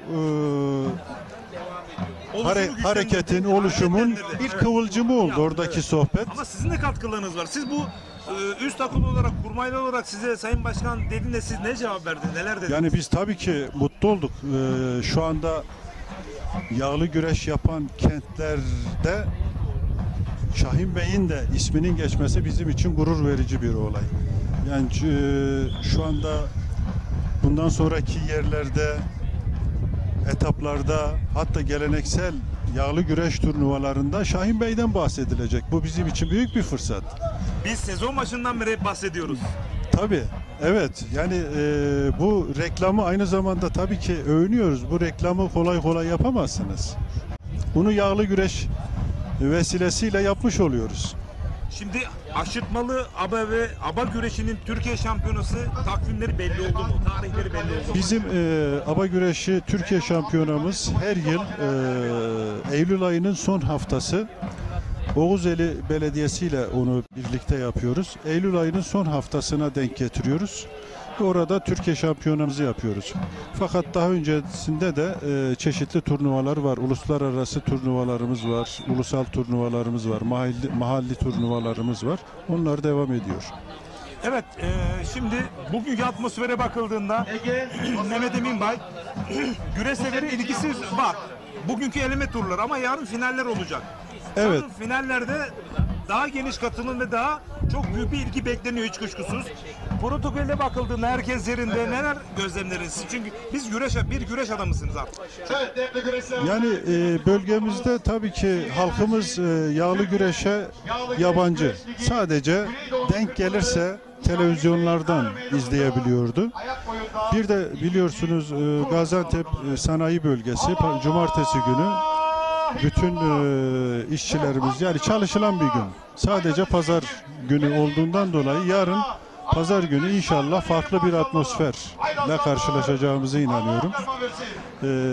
Halk da yabancı olduğundan dolayı aba güreşine gelir gibi gelmiyor. Öyle bir meraktan geldi şu anda. Ne oluyor gibi. Yani belki biz bu cümleleri sarf ederken bile yağlı güreş yapan kentlerdeki izleyiciler garipseyebilirler. Ama biz yağlı güreşi tanımayan, yani biz derken halkımız tanımıyor. Sadece Kırkpınar'da başpehlivanların ismini bilen olursa biliyor. Yani ama şu anda 70 başpehlivan burada mücadele ediyor. Başaltı güreşçilerimiz burada mücadele ediyor. Tabii ki bu bir adımdı. İnşallah bunun sonrası gelecek. İnşallah. Sizlerden hep bahsediyoruz değerli büyüklerimizden Mehmet Teşekkür ederim. Belediye Başkanı ama bir gizli kahraman daha var, Cuma Bey. O da Evet. özellikle bütün panellere geldi, lansmanlara geldi, tanıtımlara geldi. Yani durdurak bilmeden organizasyonlara geldi, notlarını aldı ve olması gerekenler noktasında da kurmaylarına direktifler verdi. Cuma Güzel Bey Başkan Vekilimiz o bizzat zaten ilgilendi. Hatta bizden daha çok ilgilendi. O açık söyleyelim. Daha çok emek sarf etti. Ona da teşekkür etmek gerekiyor. Hakkını teslim etmek gerekiyor. Evet Emin Bey, çok teşekkür ediyorum. Yarın da röportaj alacağız. Ben çok teşekkür ederim. Çünkü ara ara sizin memnuniyetle. buradaki gözlemleriniz bizler için çok çok önemli. Allah razı olsun. Ekranları başında güreş severlere sizlerin bu önemli ayrıntıları, bilgilendirmeleri yapmanızı arzu edeceğiz. Teşekkür ederim. Çok teşekkür ederim. Çok sağ olun, var olun değerli güreş severler. Canlı yayın konuğumuz Mehmet Emin Bay, Türkiye Gençler Güreşler Federasyonu, aynı zamanda yönetim kurulu üyesi. Aba ve Şalvar Güreş'te de tek patronu hiç kuşkusuz. Bu arada Şahin Hopur'dan bahsetmedik. Onunla birkaç cümlesi yapalım mı? Öyle veda edelim mi? Şahin Hopur Başkan Vekilimiz aslında sadece kısa şalvar veya kara kucak güreşlerinden ziyade aba güreşlerinin, hem kapışmalı aba güreşinin hem aşırtmalı aba güreşinin ve kara kucak güreşinin okul sporlarına girebilmesi için elinden geleni yapan ve onu okul sporlarına dahil edip şu anda bizim liseli ve ortaokullu gençlerimiz de her yıl kendi bölgelerinde bu güreşlere katılıyorlar ve Türkiye Şampiyonası'na katılıyorlar. Yani resmi bir hüviyet de kazanmış oldu. Tabii ki bunu etkisi başta Başkan Vekilimiz Şahin Opur'undur. Yani ona teşekkür ediyoruz buradan. Yani okullara kadar yaymak istiyor. Tabii ki, tabii ki. Hatta Şahin Opur Başkan biliyorsunuz Kahramanmaraş bölgesinin güreşi de kısa şalvar güreşi. Kısa şalvar güreşini dahi girmesi için değil, yani herhangi birisi işte kendi bölgesinin, kendi şehrinin güreşini dahil etti de bizimki dışarıda kaldı dedirtmemek için 3 branşı aldırma kararı almıştı. Çok teşekkür ediyoruz kendisine. Yani hakkı inkar edilmez onun. Evet. Çok büyük bir güreş neferi hizmetkarı. Tabii ki, tabii ki, tabii ki. Evet. Teşekkür ediyoruz Said Mehmet Ben Emin Bey. teşekkür ederim. Sağ olun, var olun. Alt boyların mücadeleye devam ediyoruz.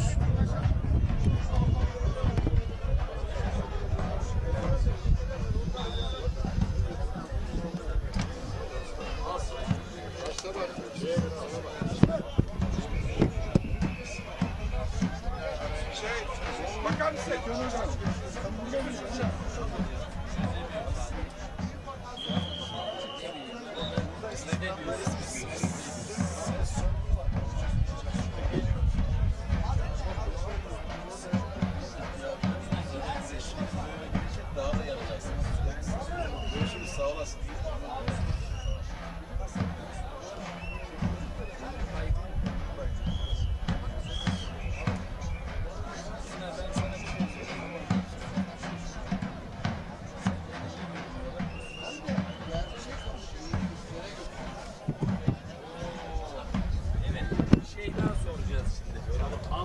altın. Altın abi. Ben söylüyorum ama altın değil. Hayır, altın. Ali altın. Ali altın. Ali altın o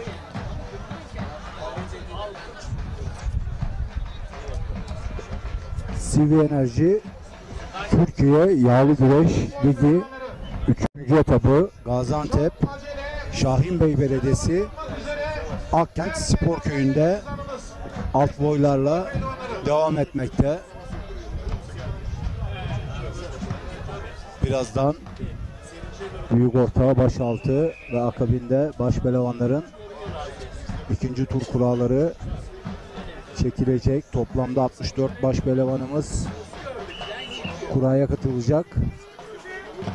64 başpehlivan kol bağlayacak. Bugün 67 başpehlivanımız kol bağladı. İkinci tura 64, üçüncü tura 32, üçüncü tura 16 pehlivanımız kalarak günü tamamlayacaklar. Yarın minik bir boyundan baş boyuna kadar tüm pehlivanlar 16 pehlivan olarak güreş yapacaklar. Yarına yani tüm boylar 16 kişi kalacak şekilde günü sonlandıracağız.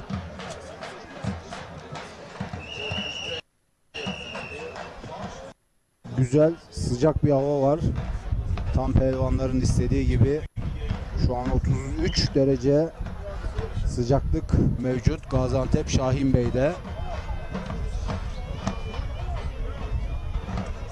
Güneydoğu'nun Kırkpınarı Gaziantep Şahinbey Akkent Spor Köyü'nde gerçekleşiyor.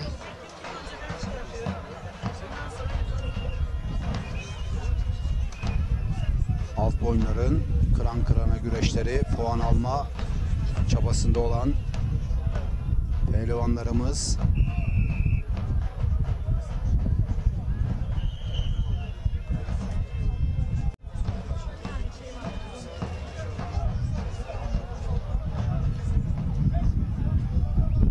sağ üst kadrajda görüyorsunuz, muhteşem güreşler oluyor kıran kırana. Alt boyların karışık güreşleri, künde kılçık karışımı.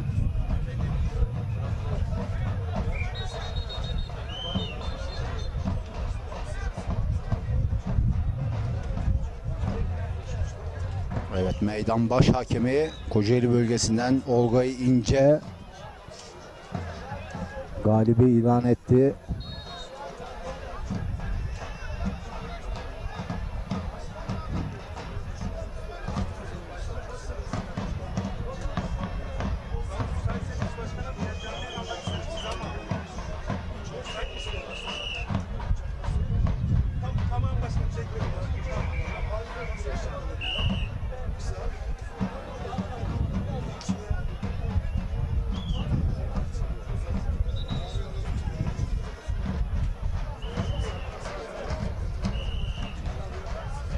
Yaklaşık 1300 sporcu bugün Şahin Bey Akkent Spor Köyü'nde yarışıyorlar, güreşiyorlar.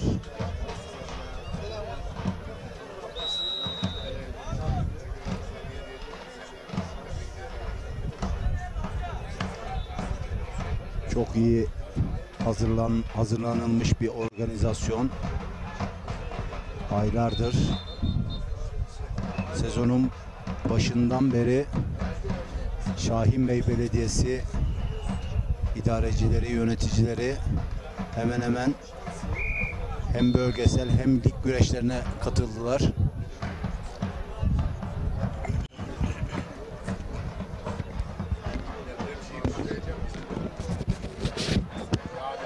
Evet değerli güreş severler, alt boylarda kıran kırana mücadeleler devam ederken canlı yayın kabinimize kurumsal anlamda çok büyük bir ivme kazanan Türkiye Geleneksel Güreşler Federasyonumuzun başkan vekili ve aynı zamanda da bugün kendisine ev sahipliği desek hiç de uzak olmaz bu tabir.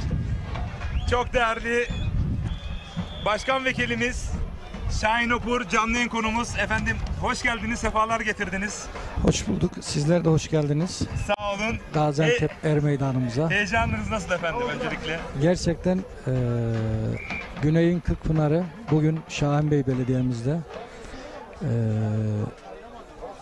Güneydoğumuzda yağlı güreşi yapmanın ayrı bir gururunu yaşıyoruz. İnşallah bundan sonra bu yağlı güreşimiz Türkiye'mizin her tarafında bugün Gaziantep Şahin Bey'de yapıldığı gibi ileriki zamanlarda kafamızda yani planladığımız Diyarbakır'ın da Batman'ın da bu yağlı güreşlerimizi yapacağız inşallah. Gidemediğimiz yer bize ait değil mi? Geleneklerimize de götüremediğimiz yer bize ait değil. Tabii, aynen öyle. Siz bu düsturla hareket ediyorsunuz ve planlamanızı üst akıl olarak yapıyorsunuz. İnşallah sizlerin sayesinde dostlarımızın bu güreş atasporumuz yağlı güreşe gönül vermiş insanlarımızın, seyircilerimizin, bunun içinde basınımız başta olmak üzere biz de onlardan aldığımız güçle, ilhamla inşallah yağlı güreşimizi hak ettiği yerde olması için gayret gösteriyoruz. Evet değerli güreş severler, şimdi Sayın Şahin Opur başkan vekilimiz ama camiamızın kurumsal anlamda ikinci büyüğümüz. Ancak gelin görün ki durum öyle değil. Nerede bir pehlivanın düğünü varsa, cemiyeti varsa orada. Nerede bir pehlivanımızın cenazesi varsa orada. Nerede bir cazgırımızın başı sıkışsa orada. Biz basın ekiplerinin nerede bir problem varsa çözüm noktasında biz bir kere camiamız adına sizden razıyız. Teşekkür ediyoruz. Bu sizi biz yoruyor muyuz ya da yoruluyor musunuz? Bu doğrultuda duygular nelerdir? Burası bizim için çok önemli. Değerli hocam, ben de bu güreş sporun içinden gelen bir arkadaşınız olarak ne mutlu ki şu anda biz güreş camiasına hizmet ediyoruz. Güreş camiasının içinde bulunan basınımıza hizmet ediyoruz. Biz bunlara hizmet etmekten, bu arkadaşlarımızın düğününde, cenazesinde veya herhangi bir probleminde yanında olmaktan zevk alıyoruz. Yani bu aynen ben şu düsturu da kendime ve yönetimimiz olarak başta başkanımız İbrahim Türküş Bey Efendi olmak üzere Sayın Cumhurbaşkanımız Sayın Recep Tayyip Erdoğan'ın gönül belediyeciliği diye bir sözü vardı. Belediye Halka başkanına ve insana odaklı. Gönül belediyeciliği. Ben de bunu aynen şöyle söylüyorum. Federasyon biz bulunduğumuz alanda gönül federasyonculuğu yapacağız. Sporcusuyla, seyircisiyle, basınıyla tüm bu bir zincirin halkası. Hatta siyasi görüşleri bile. Hep Hayır, birlikte kesinlikle Türkiye fotoğrafı veriyorsunuz. Kesinlikle. Herkesi kucaklayarak. Bizim sporumuzda siyaset olmaz. Yani sporun siyaseti er meydanındadır. Elin kalkarsa bunun şeyi yok yani. Onun için inşallah sizlerin sayesinde Estağfurullah. bu birliktelik kuvvetlenecek. Bu birliktelik ne kadar kuvvetlenirse yağlı güreşimizde, diğer branşlarımızda şalvar güreşimiz, aba güreşimiz, karakucak güreşimiz hak ettiği noktaya çıkacak. Yani bir yıldır da biz bunu gerçekten sizlerin sayesinde gözlemliyoruz. Karakucağımızda bir ivme kazandı, şalvarımız ivme kazandı. Aba güreşi de öyle. Aba güreşimiz, aşıtmalamamız bir ivme kazandı. Tabii gayretimiz,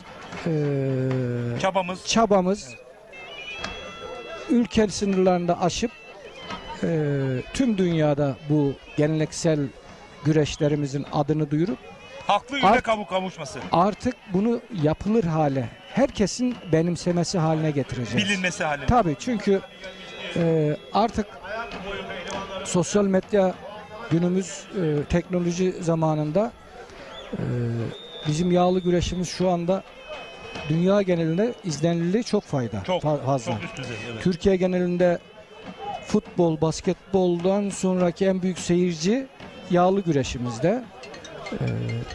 Biz bunu bir fırsata çevirmeliyiz camia olarak. Bu kitleyi de arkamıza alarak dünyada işte bir Japon kalkmış bir sumo güreşini çok iyi kabullendirmiş. Tanıtabiliyor. Tanıttığı için aslında bizim yağlı güreşimiz gibi zevkli bir güreş değil. Onu da izledik, gördük. Onun için biz de bunu bir Japon başardıysa Türk dünden başarır.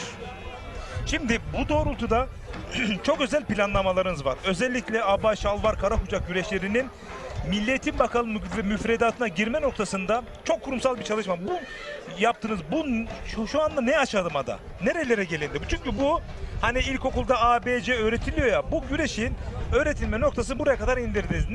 Ne durumdayız?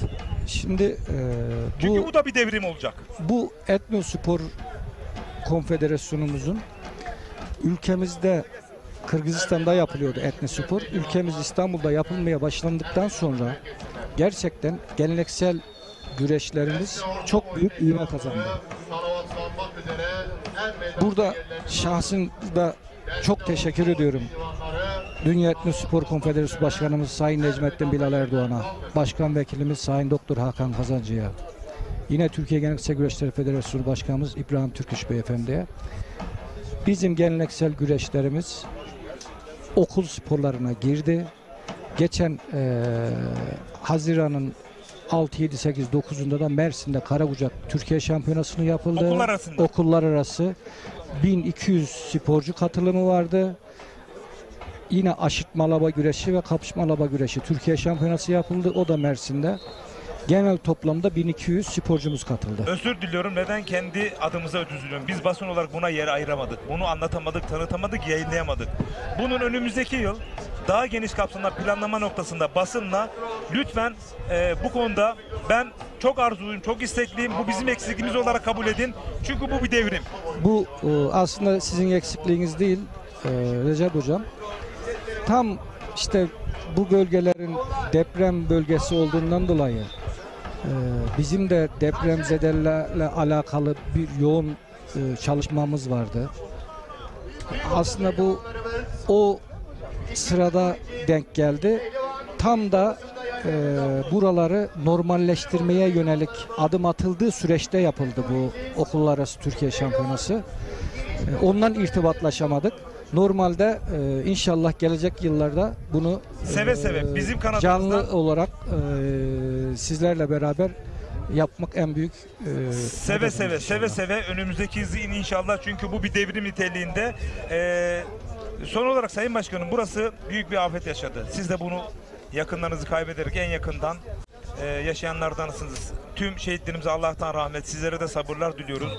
Ancak Gaziantep Belediye Başkanı Sayın Mehmet Ahmazoğlu ve Cuma Güzel Başkanımız şu organizasyonla aslında ülke nezdinde çok büyük bir mesaj veriyor bu bölgeye. O mesajı siz biraz açıklar mısınız efendim? Şimdi burada gerçekten Şahanbey Belediye Başkanımız Mehmet Tahmazoğlu'na teşekkür ederiz. Başkan Yardımcımız Cuma Bey'e teşekkür ederiz. Bu bölgeler asrın afetini, felaketini yaşamış bölge. En derinden. Burada ben de bunların içinden bir kardeşinizim. Kahramanmaraş'ta yaşadık onu. 9 tane güreşçimiz Kahramanmaraş'ta enkazda vefat etti. Onları tekrardan rahmetle anıyoruz. Mekanları cennet olsun inşallah.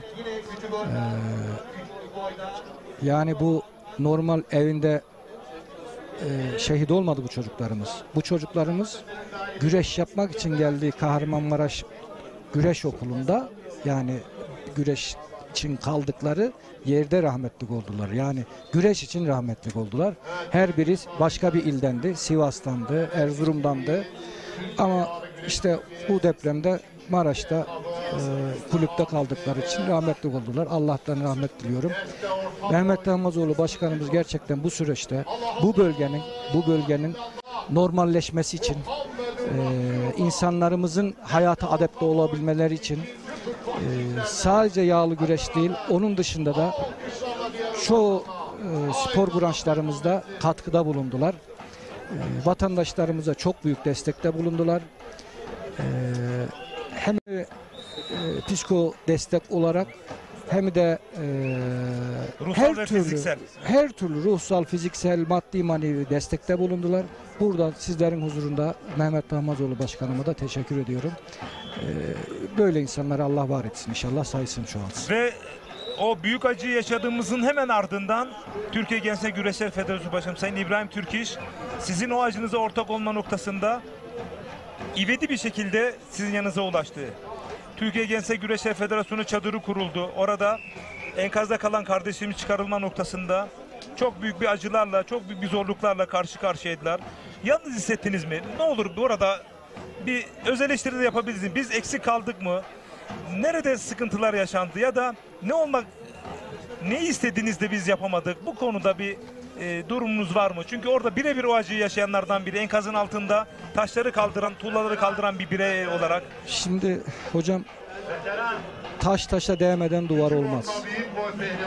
Burada depremin 3. gününden itibaren Geleneksel Güreşler Federasyonu Başkanımız Kahramanmaraş'ta, Geleneksel Güreşler Federasyonu Başkanımız Antep'te, Hatay'da bir hafta boyunca burada otel yok zaten. Kalma yeri yok. Otel yok, kalma yok. İyi kötü bir bağ evimiz vardı.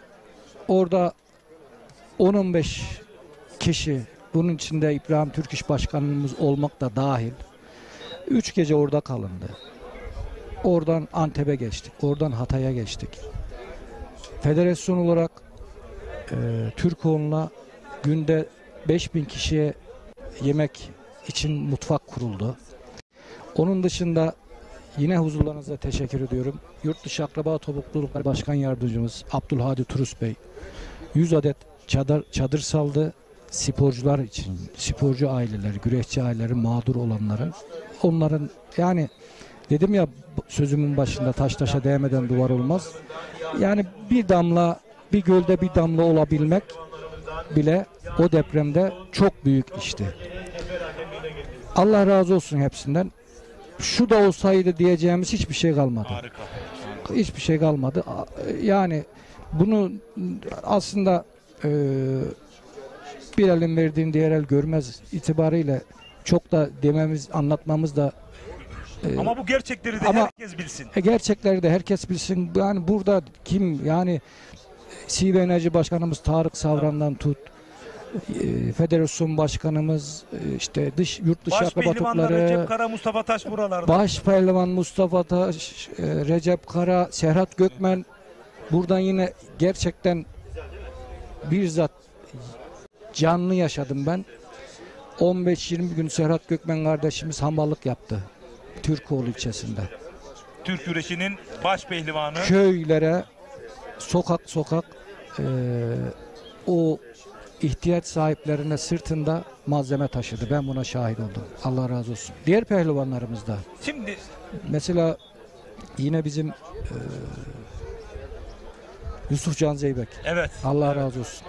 Biz sporcularımızın adına Sayın Veli Demir de geldi, okumaya geldi. ağamız Veli Demir de geldi. Mevlid-i Şerif. Mevlid-i Şerifimize geldiler. Pehlivanlarımızı yalnız bırakmadılar. Acımızı paylaştılar. Ben gerçekten camia olarak da burada tek tek isim sayamayacağım ama tüm güreşçilerimizden Allah razı olsun. Şimdi başkanım, Tokat'tan, Sivas'tan, Çorum'dan, aklınıza nereye geliyorsa tüm güreş camiamız Kahramanmaraş'ta o depremde 3. 5. 10. günde bir araya geldi, buluştular.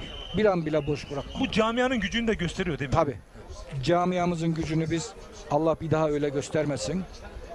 Bunu test ettik. Biz onu test ettik, biz onu gördük. Hamdolsun. Hepsinden Allah razı olsun. Allah camiamızın yokluğunu vermesin. Şimdi amin. Şimdi güreş severinin sorusu şu. Yaralar sarılıyor mu? Özellikle sportif anlamda ve güreş anlamda. Sizi bağlayan nokta bu. Yaralar sarılıyor mu? Yine güreş eğitim merkezi tekrar inşa edilecek mi? Yine gençlerimiz orada Türkiye'nin dört bir yanından gelip aba, şalvar ve minder güreşi için orada kamplar yapabilecekler mi? Kahramanmaraş'ta, Hatay'da, burada. Dolayısıyla bu planlama öngörüsünde neler söylemek istersiniz? Son olarak o şekilde veda edelim.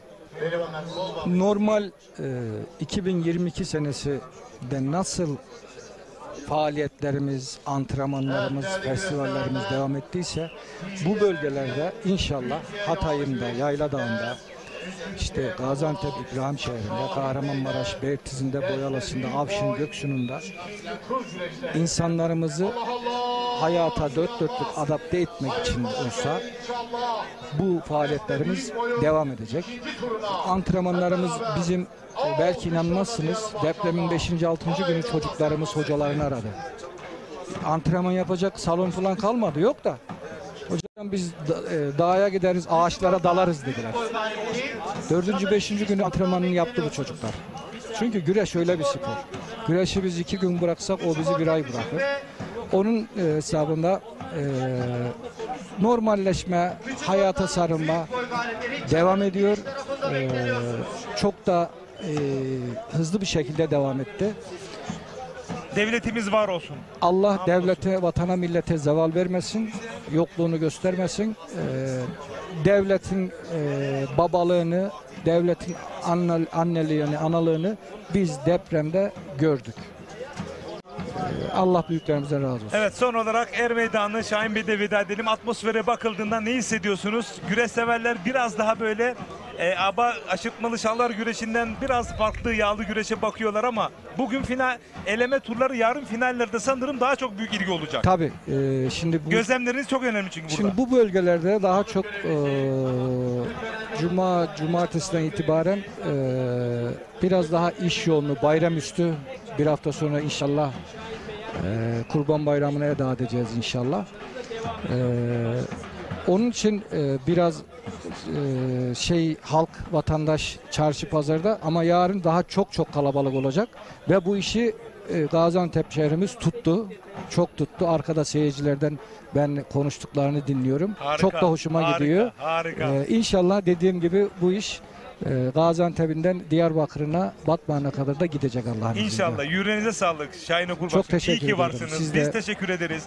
Bu imkanları, bu kadar güzel organizasyonları kurumsal anlamda İbrahim Türk ile birlikte federasyon başkanımıza omuzluyorsunuz.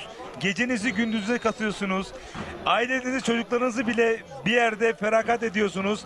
Bu konuda belki biraz sistemler olabilir ama her şey atasporumuz olduğu için sizden Allah razı olsun Şahin Okur Başkanım. Sizden de Allah razı olsun. Biz her şeyimizi güreşten kazandık. Her şeyimizi güreşe harcarız inşallah. Allah razı olsun. Sizden Değerli de. güreş severler, Lider Haber TV, Koza TV, Facebook, Habertürk, düzeltiyorum, Bahar Türk TV ve Ekin Türk TV ortak canlı yayınıyla canlı yayın konuğumuz Türkiye Gençler Güreşler Federasyonu Başkan Vekilim Sayın Şahin Okur'du. Alt boyların mücadeleyle devam ediyoruz efendim. Küçük orta büyük boy galipleri çadırın giriş tarafına gittiniz. Küçük orta büyük boy galipleri çok acele çadırın giriş tarafına geliniz.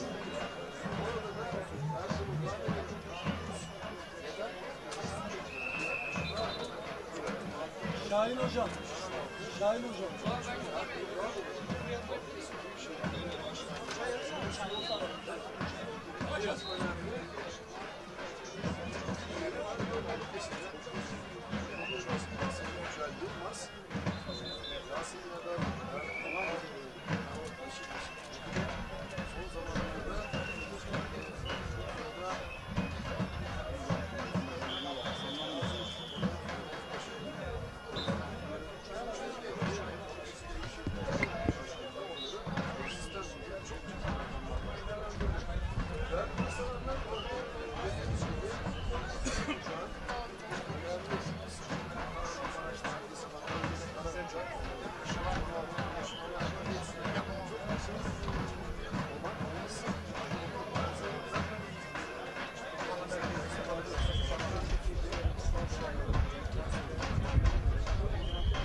Fatih Tatu, yayınımıza hoş geldiniz.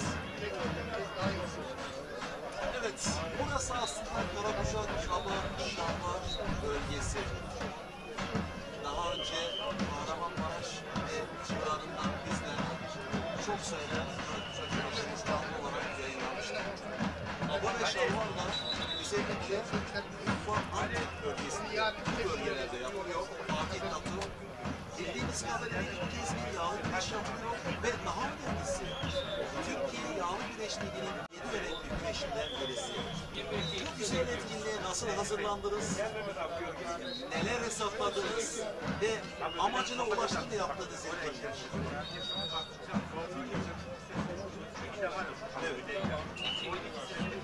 Küçük orta, büyük boy meydanlarımız tamamlamak üzere her meydanındaki yerlerimizi alır. Küçük orta, büyük boy meydanlarımız tamamlamak üzere her meydanındaki yerlerimizi alır. Haydi Koç Yiğitler her meydanındaki yerlerimizi alır.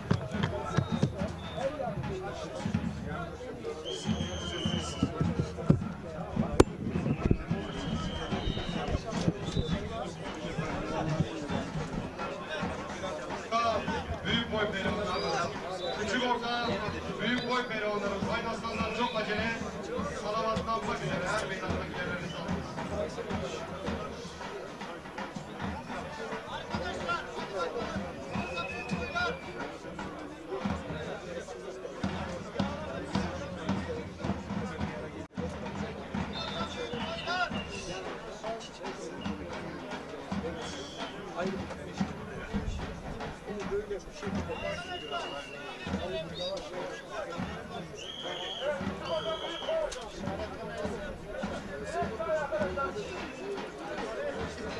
Küçük orta büyük boylar. Küçük orta büyük boy pehlivanları çok acele her meydanındaki yerlerini aldınız.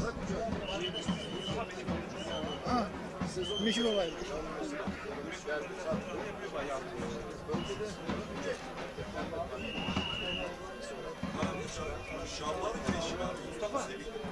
Kemal Berkekaya, 152 yıl çok acele.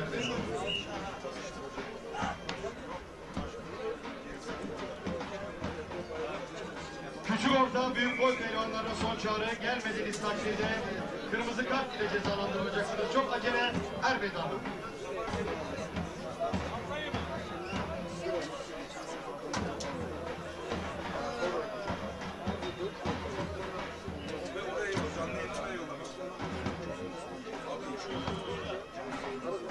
Serkan Makas. Küçük orta büyük boy pehlivanı Serkan Makas. Senin için yapılan son çağrı. Evet. Küçük orta büyük boy pehlivanları çok acele er meydanlar. Küçük orta büyük boy pehlivanları. Haydi aslanlar. Haydi koç yiğitler. Çok er meydanlar.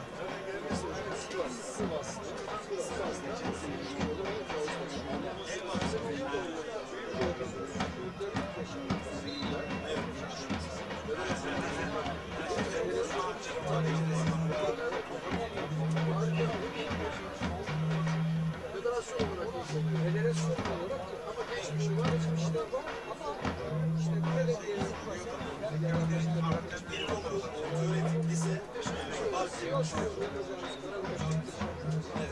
Küçük orta, büyük boy pehlivanlar. Haydi aslanlar, bu sizin için yapılan son çağrı. Gelmediğiniz takdirde kırmızı kart ile cezalandırılacaksınız. İlgi ve bilgilerinizi arz olsun.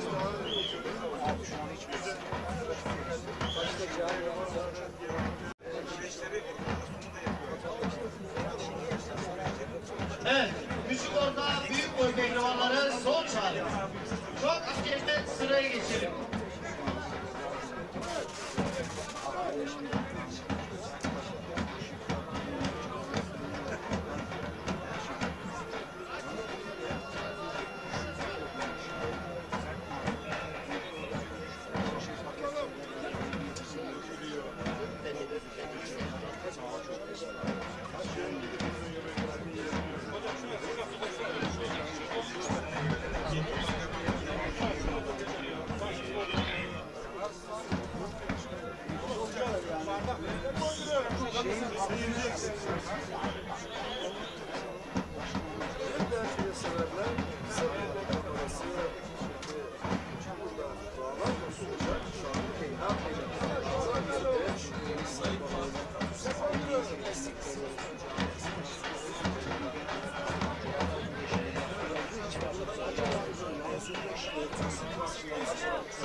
Küçük orta, büyük boy pehlivanlar, gol bağlayalım aslanlar.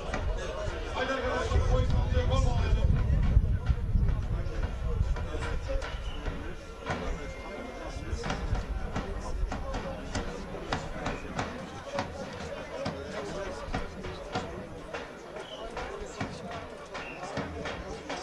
Muharrem Emir, Ferhat Uyar, Ali İhsan Arıç, Kemal Berke Kaya, İsmet Topaca,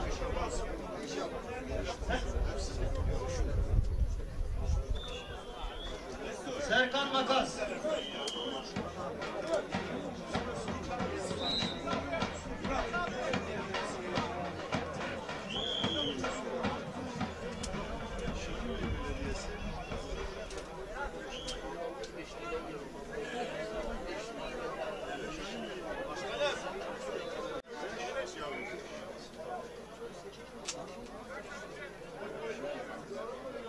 Mert Arıcı,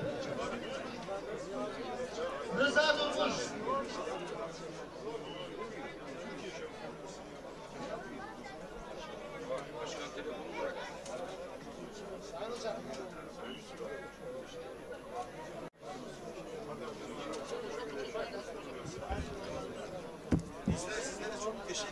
Evet, alt boylarda kıran kırana mücadeleler devam ederken röportajlarımız da devam edecek. Sağlıkçılar, sayın doktorum, lütfen her meydanına müdahale edin.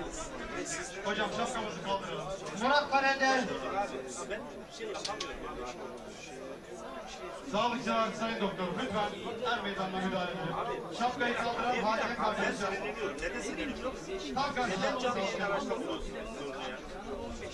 Abi bak bir şey söyleyeyim. Hayır, eski çalışmalar var. Evet sevgili seyirciler. Bak sinirlendirince bak ben hazırlık çalışmaları. Gülşah Tağanber. Güzel bilgiler verdi. Çalışmalarında biz de devamını veriyoruz. Kadir Tuna. Çalışmalar devam ederse bizden sonraki kuşaklar da aynen çıktı olur. İyi bilen. Güzel geleneklerimizi daha sonraki kuşaklara aktarmayı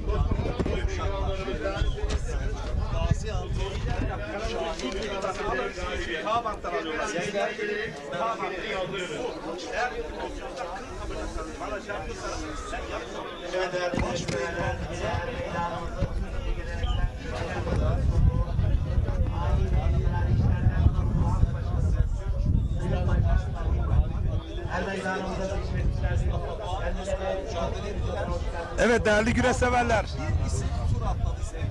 Şu anda Er Meydanı'nda kıran kırana güreşler devam ederken Türk güreşinin mücadele edecekler. evet Türk güreşinin Hüsnü Kaftan değerli üstadımın da söylemiş olduğu gibi efsane güreş ağası son 14 yıla 15 yıla inanılmaz katkı sağladı. 50 milyon Türk lirasını atasporumuz bu izlemiş olduğunuz güreşe kaynak olarak aktardı. Ve bu yolda da emin adımlara ilerleyen ve onu ben idol olarak kabul ettim diyen 2022 yılı Türkiye yağlı güreşlerinin rekortmen güreş ağası, Elmalı güreş ağası Sayın Hakan Çetin ve Seyfettin Selim ağamız canlı yayın konuğumuza hoş geldiniz efendim her ikiniz de. Hoş bulduk. Eyvallah.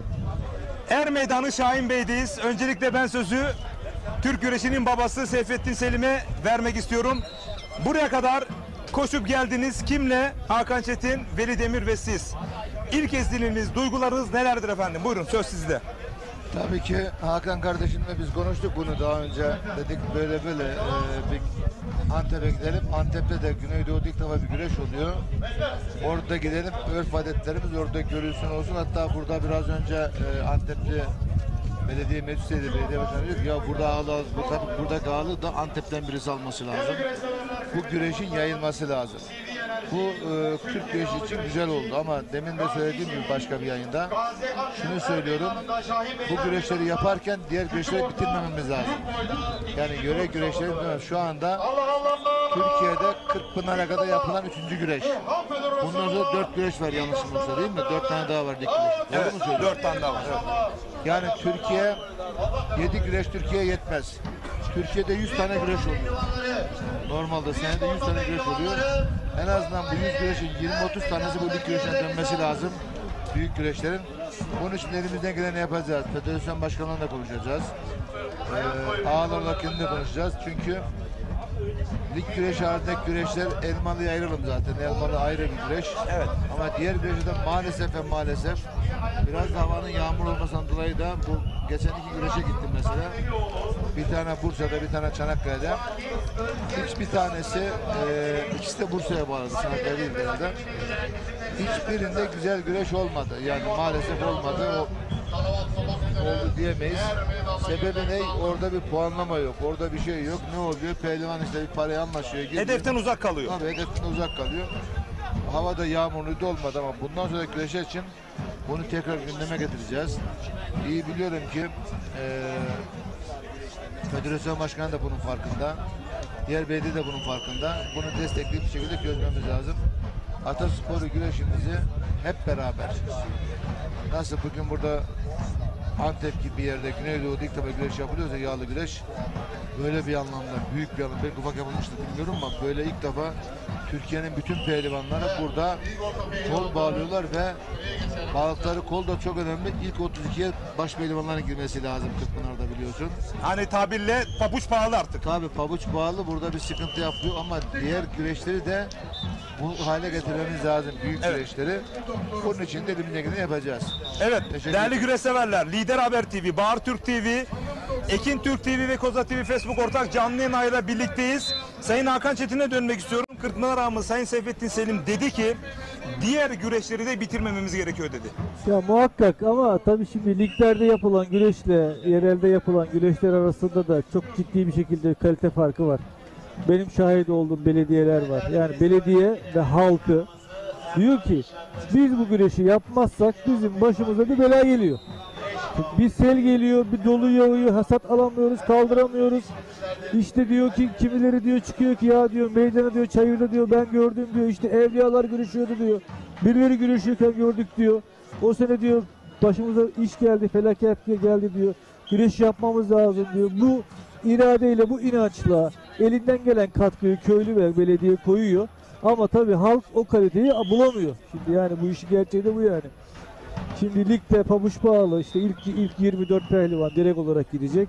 Sonraki 8'de Kırkpınar haftasında playoff oynayacak. 2024 yılı için söylüyoruz tabii bunu. Ama tabii diğer lig güreşleri de maalesef işte yani o istenilen, beklenen heyecanı göremiyoruz. O rekabet az seviyede kalıyor. Tabii orada devam ettirmemiz lazım. Sporcunun da sporunu yapmaya devam etmesi, kondisyonunu koruması lazım. Buna da ihtiyaç var. Ama burada tabii gerek ödüller, gerek pehlivan tarafı, gerek federasyon tarafı bu işi bir şekilde ortak akılla oralarda da belki ekstra bir puanlama sistemiyle yani oralara da küçük birer puan vererek belki küçük bazı şeyler vererek oradaki heyecanı yukarıya çıkartmamız lazım. Harika. Bir de tabii organizasyon sayısı çok fazla. Ağamın dediği gibi yağışlı döneme geldiği zamanlarda sporcu oralarda verimini sahaya veremiyor. Şimdi ve sakatlanma riski çok yüksek olduğu için de çok fazla gücünü sahaya mücadeleye aktaramıyor. Dolayısıyla orada bir şey söyleyeyim Hakan. Tabii ki, buyurun. Orada bir şey söyleyeyim. Şöyle sadece suçu pehlivana bulmamak lazım yani. Bak Hakan çok güzel bir şey değindi. Bak iki güreşe benim gittiğim iki güreşe, biri Gönen güreşi, biri Çalı güreşi. İkisinde yağmur vardı, soğuk vardı. Bir de artı bir de bir rekabet olmayınca orada alınan güreşten bir ödül, bir puan olmayınca tamamen aşağı çekti. da tamamen aşağı çekti maalesef. Devam edelim. Şimdi tam da sorun bu noktada Sayın Hakan Çetin'e. Bundan önce ağalarımız sadece parayı verme noktasında vardı. Ama ne zaman ki Sayın Seyfettin Selim ağamız ağalığa başladığında ağaların düşünceleri ve söylemlerin sahaya yansımalarını da gördük. Şimdi çok önemli bir doktrin ortaya koyuyor. Diyor ki diğer yerel ve mahalli güreşleri de öldürmemek gerekiyor. Dolayısıyla hep birlikte biz bunun fikir olarak öngörüsünü ortaya koymamız lazım. Siz ağalık noktasında da Sayın Seyfettin Selim'in her zaman yanında mısınız efendim? Tabii hem Seyfettin Ağa'nın da yanındayız, federasyonun da yanındayız. Bildiğimiz, gördüğümüz bir şey varsa da bunu zaten söylüyoruz. Yani bunu söylemekte bir beis yok. Sayın Başkan'la bir araya geldiğimiz zaman başkanım şu konunun da şöyle olması lazım. Bizim de fikrimiz bu diyoruz. Mesela ben sabah geliyorken işte gittiğimiz birkaç güreşlerdeki bazı gördüklerimizden sonra dedik ki gözlemcileri çapraz şey yapalım. Yani çapraz olsun. Yani buranın gözlemcisi burada değil, buranın gözlemcisi Antalya'ya gelsin. Balıkesir'e gitsin. Edirne'ye gelsin. Oradaki de bu tarafa gelsin. Der ki eksiklikleri daha şeffaf olsun. Evet dedi yani biz bunu zaten tespit ettik. Bu Antep'te de bunu uyguluyoruz dedi. Harika. Yani. Harika. Değerli güreş severler, Lider Haber TV, Bahar Türk TV, Ekin Türk TV, Koza TV, Facebook ortak canlı yayında canlı yayın konuklarımız Kırkpınar'ın altın kemerli güreş ağası Sayın Seyfettin Selim ve Elmalı güreşin rekortmen güreş ağası Sayın Hakan Çetin. Sayın Seyfettin Selim ağam, siz ülke nezdinde 15 yılda çok büyük destek sağladınız ama ülke dışına da taştı ününüz. Koca Yusuf güreşlerinde Bulgaristan'da Şumen'de destekliyorsunuz. Bu konuda da geniş perspektifte bir tanımlama alabilir miyiz? Tarihi de verelim 27 Ağustos. Buyurun efendim. Eyvallah. Şimdi bakın Seyfettin Selim sadece Kırkpınar Dağlık yapmıyor. UNESCO'nun tarihi Kırkpınar UNESCO'ya girmesi için Fransa'ya gittik. Edirne Belediye Başkanı'nla beraber. Orada elimizi taşın altına koyduk. Tarihi Kırkpınar'ı UNESCO'ya soktuk. Ben sadece kimse kusura bakmasın. Ben sadece parayı verip de geriye çekilmem. Ben hata gördüm müydü söylerim.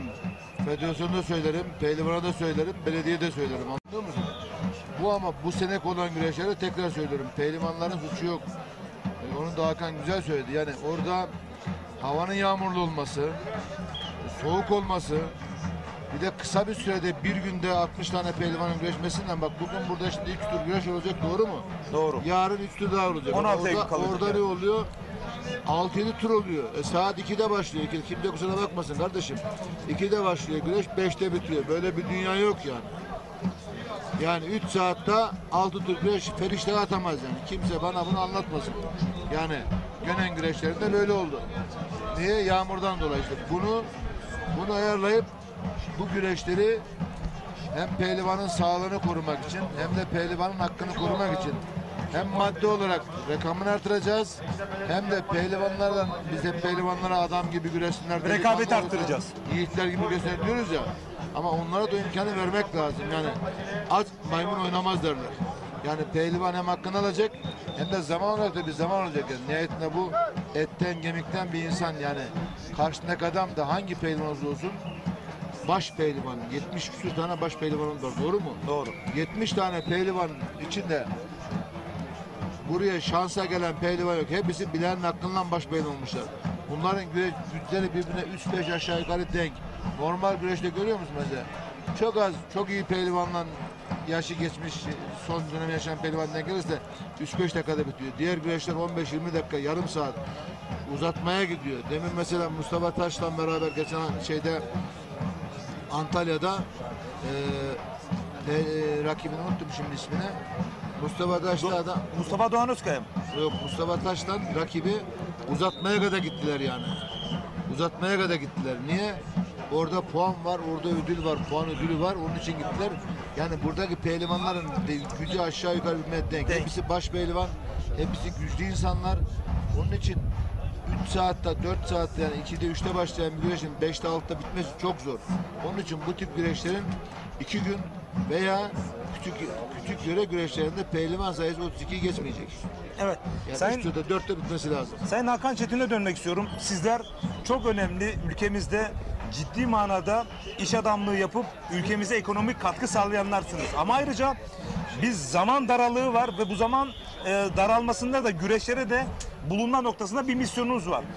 Sayın Seyfettin Selim, keza siz, Veli Demir, bunu nasıl aşıyorsunuz? Bu doğrultuda nasıl bir çalışma? Yani bunun için tabii bir özveri gerekli. Yani biz bu bayrağı devraldıysak bunun gereğini yapmamız gerekli. Ağa'nın dediği gibi yani bizler, ben şahsım adıma ekmeğini taştan çıkaran insanlarız. Çalışmazsak bize de ekmek yok yani bir yerden böyle akar falan bir şey değil yani bu. Onun için çalışmak zorundayız. Elimizden emekliyiz diyebilirim yani. Tamam, hayatımızı idame ettirecek bir maddiyata ihtiyacımız yok ama bu statümüzü koruyabilmek için çalışmaya ihtiyacımız var. Dolayısıyla böyle boşa verecek de bir paramız yok. Yani verdiğimiz paranın da ya da verdiğimiz orası bir kaba oldu, ambiyane oldu. Ve verdiğimiz desteği de burada sahada görmek istiyoruz. Tam bu noktada sorun, bunu pehlivanlar nezdinde mi bekliyorsunuz, organizasyon olarak mı? Yerinde pehlivanlar bunun hakkını organizasyonlarda illaki eksiklik de olabilir ama sahaya pehlivan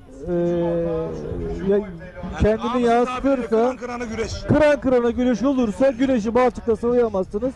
Muhakkak bunu birileri görür, birileri takdir eder. Yani onun için seyirci de gelir oraya, destek de olunur, birileri de çıkar, bayrağı da devralır, olur yani.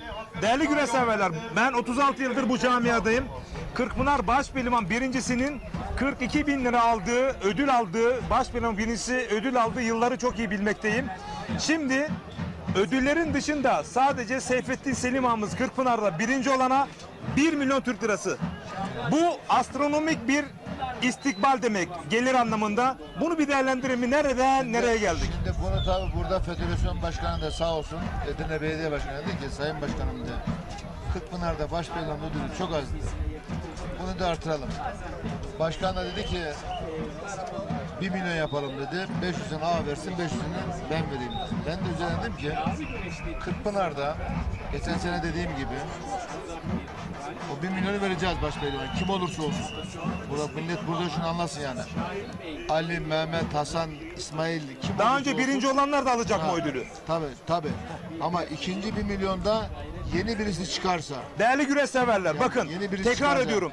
İkinci 1 milyonda ekstra bonus ödül var. Bu da daha önce hiç başpehlivanlık, altın kemer kuşanmayan biri olursa ikinci 1 milyon bonus olacak. Aynen öyle.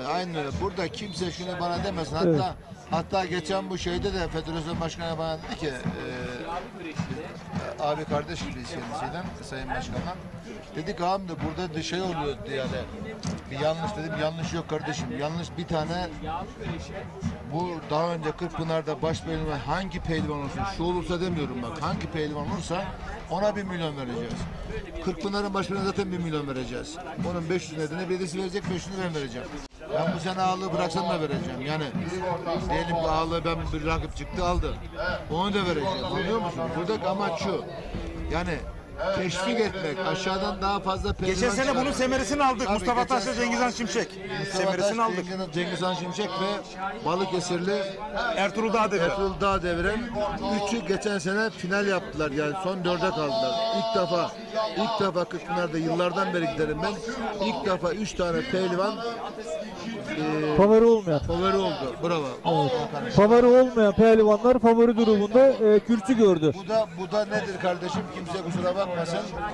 Kırkpınar'dan 1 milyon ödül aldığı zaman diyor ki ödül bir tarafta, bir de ben Kırkpınar'ın başkanı olduğunu diyor. Yani diğer pehlivanlardan çekinmeden aslında gibi güreş çıkıyordu. Çıkması lazım. Ben pehlivanlara şunu söylüyorum. Alttan gelen pehlivan. Evet. Kırkpınar'da hiç pehlivanlara şunu söylüyorum. Benim babam mezardan çıksa, onların yanında ben olsam ölesiye güreşirim. Babam da mezardan çıksa, babam ölmüş Allah rahmet eylesin. Onunla da ölümüne güreşirim. Yani Kırkpınar'da ben başkan olmak için elimden geleni yaparım.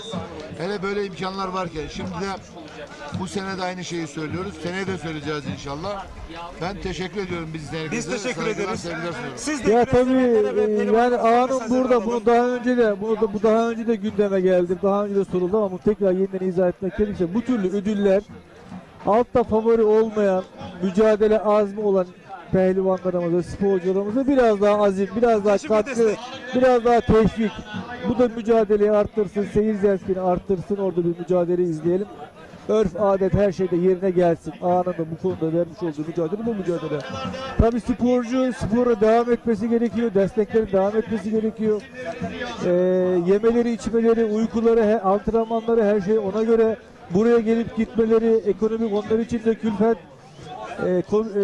Bağlı bulundukları kulüpler destek verse de yeme içme konusunda hakikaten onlar için de ciddi mali külfet, aldıkları düzenli maaş olur ama aldıkları maaş onların 2 günlük 3 günlük yemek masrafı değil yani.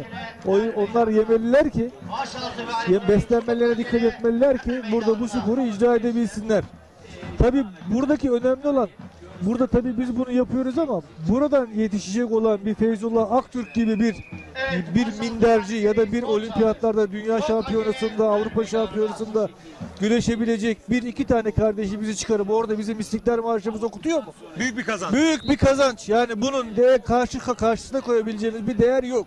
Orada kazanılan bir altın madalyanın karşısına koyabileceğimiz bir değer yok. Biz buradan eğer o çıkartabilirsek, bizim de o işte bir katkı, o başarıda bir katkımız olursa bizim için ne mutluluk veriyor. Bu bizim adımız bir yerde yazsın ya da yazmasın. Seyfettin abi son bir soru soracağım. Sen 15 yıldır bu camiadasın. Birçok kanayan yaralar, kangrenler var. Türkiye Gençler Güreş Federasyonu Başkanımız Sayın İbrahim Türk için bugüne kadar yapmış olduğu bu birleştirici gücü nasıl tanımlayacak efendim? Tabii hep söylüyorum, İbrahim Başkan çok zeki birisi. Ama çok zor bir meşakkatli yolda. Bunu da görüyorsunuz, tabii, biliyorsunuz. Yani, ya işte oradaki meşakkat yolda şu var. Diğer güreşlerin de bitmemesi için, onları da düşündüğü için, onları da gördüğü için bunları söylüyor.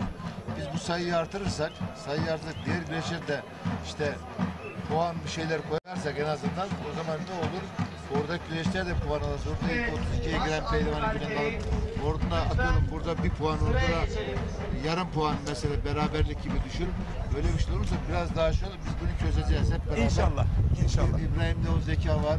Bizde güreş camiası olarak. Siz de yanındasınız zaten büyüklerimiz olarak. Şimdi demin söylediğim gibi değerli bakanımız Osman Aşkınmak da sizin kadim dostunuz. Kadim dostumuz. Beraber o federasyon başkanıyla ben güreş şahsıydım. O da bu işi bilen birisi. O da bize destek verecektir. Zaten bizim sadece desteğe ihtiyacımız var. Maddi olarak bir sıkıntımız yok. Evelallah, evelallah. Diğerini de biz çözeceğiz hep beraber. Hayırlısı olsun diyorum. Ben Ataspor'u güreş yemek ve herkese teşekkür ediyorum. Bu seyirci konusunda güreşe gelen herkesin çocuğumla, torunumla gelsin ki seyircimiz iyice gençleşsin yani. Kırkpınar'a gelenlere şimdi önümüzdeki hafta Kırkpınar biliyorsunuz. Evet, bir davet edelim sizin ev sahibi olarak. Recep Gürkan adına da. Bizim Kırkpınar'a gelip bütün güreş seyircimizin bir tane torununu yanına alsın getirsin ki onlar da güreş sevdalırsın. Ben de güreşi çok güzel. Edirne'ye böyle gelmiştim, böyle görmüştüm, öyle sevmiştim. Kimse pehlivanlı olmuyor. Bak şimdi Antep'te bugün Antep seneye inşallah bunun ilk katından sonra da zaten alışır bu iş. Yani, geleneksel hale gelir. Bu çok önemli. Herkes bir çocuğunu, torununu getirsin diyorum. Saygılar, sevgiler sunuyorum. Metin'e herkesi bekliyoruz inşallah. Çok teşekkür ediyorum. Gereken her şeyi de yapacağız inşallah. İnşallah değerli güreş severler, Lider Haber TV, Bahar Türk TV, Ekin Türk TV, Koza TV, Facebook ortak canlı yayında Türk güreşinin babaları yayın konuğumuzdu Seyfettin Selim Ağam ve Hakan Çetin Ağam. Teşekkür ederim.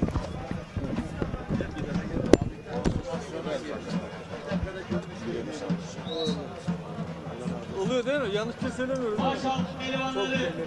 Başaltılar. Tek kapıdan son çare. Başındaki değerli güreş istiyaçları Şahit Bey, meydanındayız. Gaziantep Şahit Bey Belediyesi'nin düzenlediği tabii ki Türkiye Yağlı Güreş Ligi'nin 3. ayağında canlısıyız. Yapalım mı? Evet değerli güreş severler. Çok özel konuklarımız, özel mücadeleler ekranda varken özel konuklarımız da geliyor. Lider Haber TV, Bahar Türk TV, Ekin Türk TV ve Koza TV Facebook ortak canlı yayın aile karşınızdayız. Her zaman söylüyoruz ya, öyle bir isimler gelir ki atasporunu omuzlar alır götürür başka bir yerlere getirir. Bu tesadüf mü? Kesinlikle değil. Allah'ın bir lütfu. İşte onlardan biri Veli Demir Yönetim Kurulu Başkanı Sayın Veli Demir. Hoş geldiniz efendim. Hoş bulduk. Teşekkürler. Can dost sağ olun. Şimdi biz röportajın başına söyledik. Öyle değerlerimiz var ki pehlivanların cenazesinde var, düğününde var, okumasında var, mevlüdünde var, acısında tatlısında var, mücadelesinde var. Veli Demir böyle biri. Ben dilimin döndüğünce tanımlamak istedim ama buraya gelmekle olan duygunuz, hissiyatınız, Sayın Seyfettin Selim Ağam ve Hakan Çetin'le birlikte geldiniz. Neler konuştunuz, neler hissediyorsunuz efendim? Buyurun. Teşekkürler. Sağ olun. Ligin 3. ayağı burada Antep'te. Öncelikli olarak çok mutluyum. 3 lig güreşine de katıldım çok şükür. Sadece burada biraz bugün motivasyon tabii bizim Antalya seyircisi gibi bir Kocaeli bir Balıkesir gibi olmuyor. Antep tabii ilk olunca biraz böyle hem pehlivanlarımızı motive edecek bir atmosfer eksikliği hem de bütün bu aktörlerin hem sizlerin hem pehlivanlarımızın hem de pehlivan yakınlarının ta her yerden çıkıp buraya gelmeleri ve burada da biraz çok küçük bir hayal kırıklığı. Tabii ki denemeden olmaz, denemeden bilemeyiz. Bu bizim umudumuzu kırmayacak. Göremeyiz ve eksikleri tespit edemeyiz. İnşallah gelecek sene daha iyi olur. Biraz seyirci azlığı, biraz motivasyon eksikliğini gördüm. Ona biraz üzüldük. Onun dışında inşallah birazdan baş pehlivanlarımız da kol bağlayınca ikinci turda güzel güreşleri izleyeceğiz. Ben hepsine başarılar diliyorum. Teşekkür ediyorum. Sayın Seyfettin Selim ağamız dedi ki diğer yerel ve mahalli güreşleri de heyecanını yüksek tutabilmek için onlara da belirli bir puan skalasında tutmamız gerekiyor dedi. Siz de Antalya Serik Güreşleri ağası, Veli Demir Otomotiv Yönetim Kurulu Başkanı olarak bir eski güreşçi olarak, güreşin hamurundan olan biri olarak bu söylemi nasıl geniş perspektifte değerlendirir? Şimdi biz Serik'te bu sene bunu yenebilmek adına hem sezonun son 2 güreşinden birisi biliyorsunuz. Aksu'dan önce.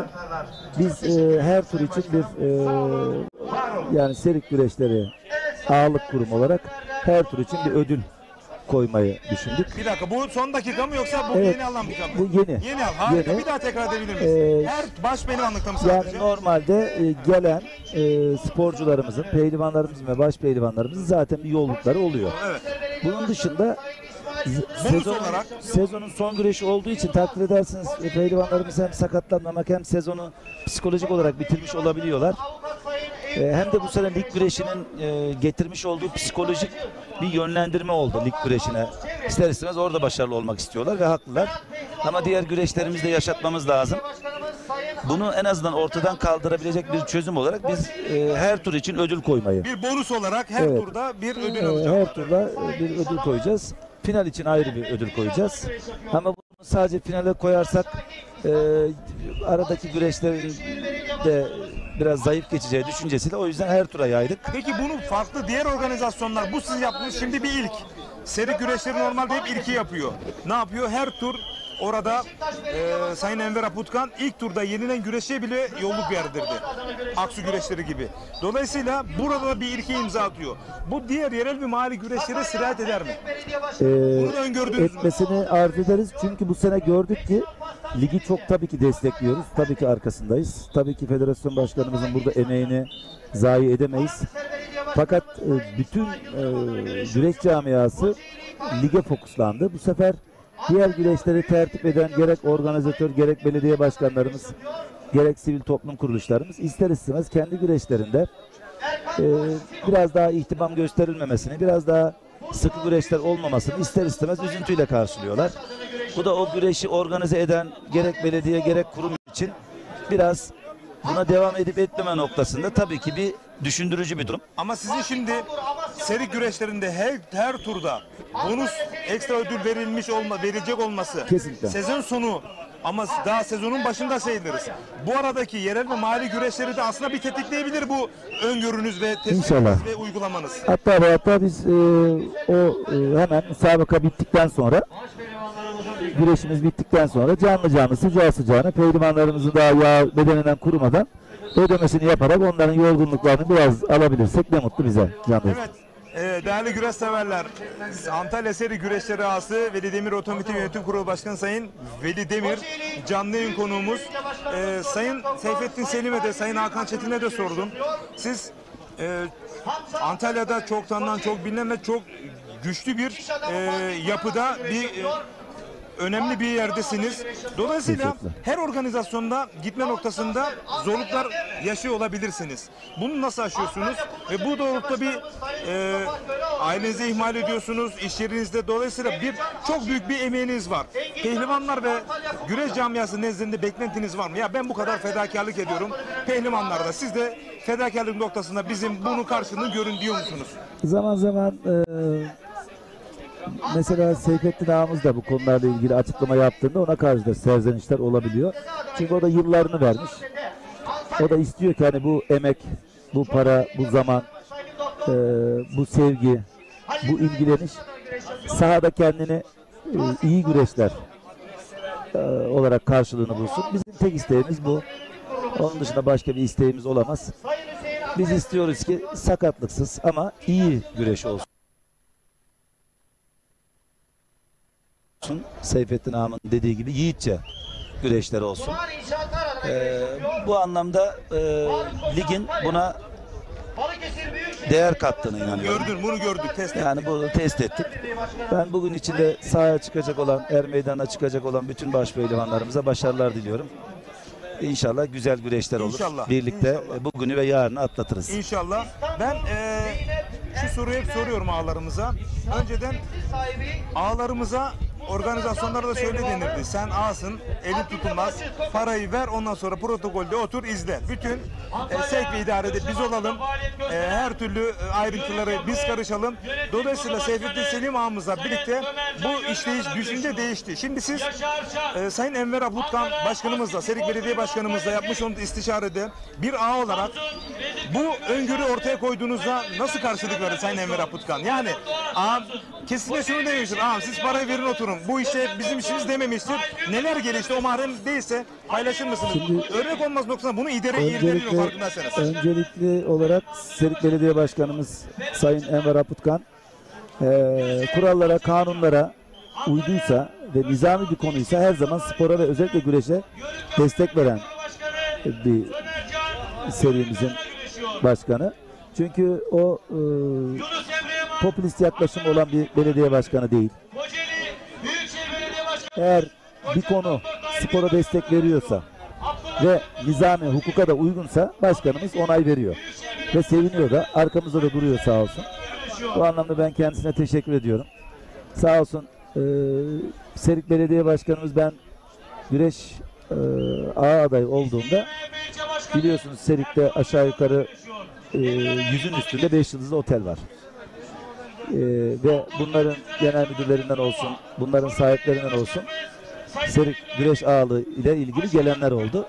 Bizim başkanımız da dedi ki bu bizim serimizin kendi işi, bu halkımızın bizim gelenek ve göreneklerimizin kendi işi. Hani bunu dışarıdan birini alıp da biz burada Serik, evet, bu anlamda bizim kurallarımız var, kaidelerimiz var Veli Bey. Bu anlamda evet sizi uygun bulduk. Mesela burada tabii ki spora destek ama birinci önceliğimiz para değil. Bizi temsil edebilecek örf, adet, gelenek ve göreneklerimizi ahlaki anlamda bize yakın olacak birisini biz düşünüyoruz dedi. O anlamda bize teveccüh gösterdiler. Biz de bunu yere düşürmemeye, bunun arkasında durmaya, altından kalkmaya çalışıyoruz. Evet, çok teşekkür ediyorum ama güreşi de konuşmak istiyorum biraz sizle. Şimdi Yusufcan Zeybe'yi olsun, birçok pehlivanı destek veriyorsunuz. Sizin gönlünüz hepsinden yana. Ben özellikle CV Enerji Yağlı Güreş Ligi'nin ikinci etabı olan Seka Park Er Meydanı'nda Mustafa Batu ve Yusufcan Zeybe'nin güreşinde Hakan Çetin'le birlikte karşılıklı olarak pehlivanlarınızı tutmuş olmanız inanılmaz derecede takdir görüyor. Güreş severlerimiz bunu deklar ettik. Çok büyük takdir aldınız. Bu doğrultuda pehlivanların fair play çevresinde yapmış olduğu mücadeleleri, çarpışmaları, form grafiklerini, başarı oranlarını ve kırklara yansımalarını nasıl değerlendirir güreşin içerisinden eski bir pehlivan olarak? Şimdi bu sene özelinde konuşursak ben form grafiği olarak Orhan Okulu ve İsmail Balaban Allah için değerlendirmek gerekir. Ben onları biraz daha formda görüyorum. Ali Gürbüz zaten tartışılmaz. Performansı ortada. Bu üçlünün yanında olabilecek gerçekten çok baş pehlivanımız var ama tabii benim gönlüm her zaman Yusufcan Zeybek'ten yana ve evet. Seka Park'ta zaten evet, o çıkışını yani, yaptı. Sizin beklediğiniz çıkışı yaptı. Evet. Yeterli buldun mu? Şöyle şimdi 3 tane Kocaelili ister istemez ev sahibi Yusufcan'a kura çekince bir de Mustafa Batu gibi bir üst düzey pehlivanı aradan çıkarmak. Yani Yusufcan'ı ben tebrik ediyorum. Tabii burada Cengiz Han Şimşek biliyorsunuz yakında cezası bitiyor. Yusufcan Zeybek devam etmek istiyorum. Seka Park'taki yapmış olduğu çıkışı burada da tekrarlarsa Kırkpınar'a kadar Orhan Okulu, İsmail Balaban, Ali Gürbüz'ün önünü geçme ihtimalini ne kadar yüzde olarak görüyorsun? Eğer buradaki organizasyonda zirve yaparsa. Yusufcan istediğini yapabilen bir baş pehlivan. Bu sıcak ortamları da seviyor. İnşallah bugün bir aksilik yaşamazsa bugün ve yarın eğer kuralları doğru giderse herhangi ben bir yine var mı? Final Seka'dan sonra faranjit oldu. Onu sürdürdü. 2-3 gün önce biraz hafifledi. Onun dışında performansını biraz etkiler mi? Güreş severlerimiz merak ettiği için soruyorum. Siz bir ilk ağızdan şimdi Yusufcan öncelikle tempoyu kullanan bir baş pehlivan biliyorsunuz. Tempolu güreşen birisi. O tempoda şimdi o faranjit nasıl etkiler onu bekleyip görmek lazım. Test edecek bir kendini. Şimdi evet burada test edecek. Ben Mehmet Yeşil tecrübesiyle ve Hüseyin Demir hem serimizin hocası hem amcaoğlum baş pehlivanımız hem de Cengiz Han Şimşek bu dördüyle de sponsor olarak da görüyoruz. Bu arada ben söyleyeyim, kendi söylemiyor. Koza TV olarak bize de katkı sağlıyor. Estağfurullah. Demir Otomotiv Yönetim Kurulu Başkanım Sayın. Estağfurullah. Baş altında Osman Kan var biliyorsunuz.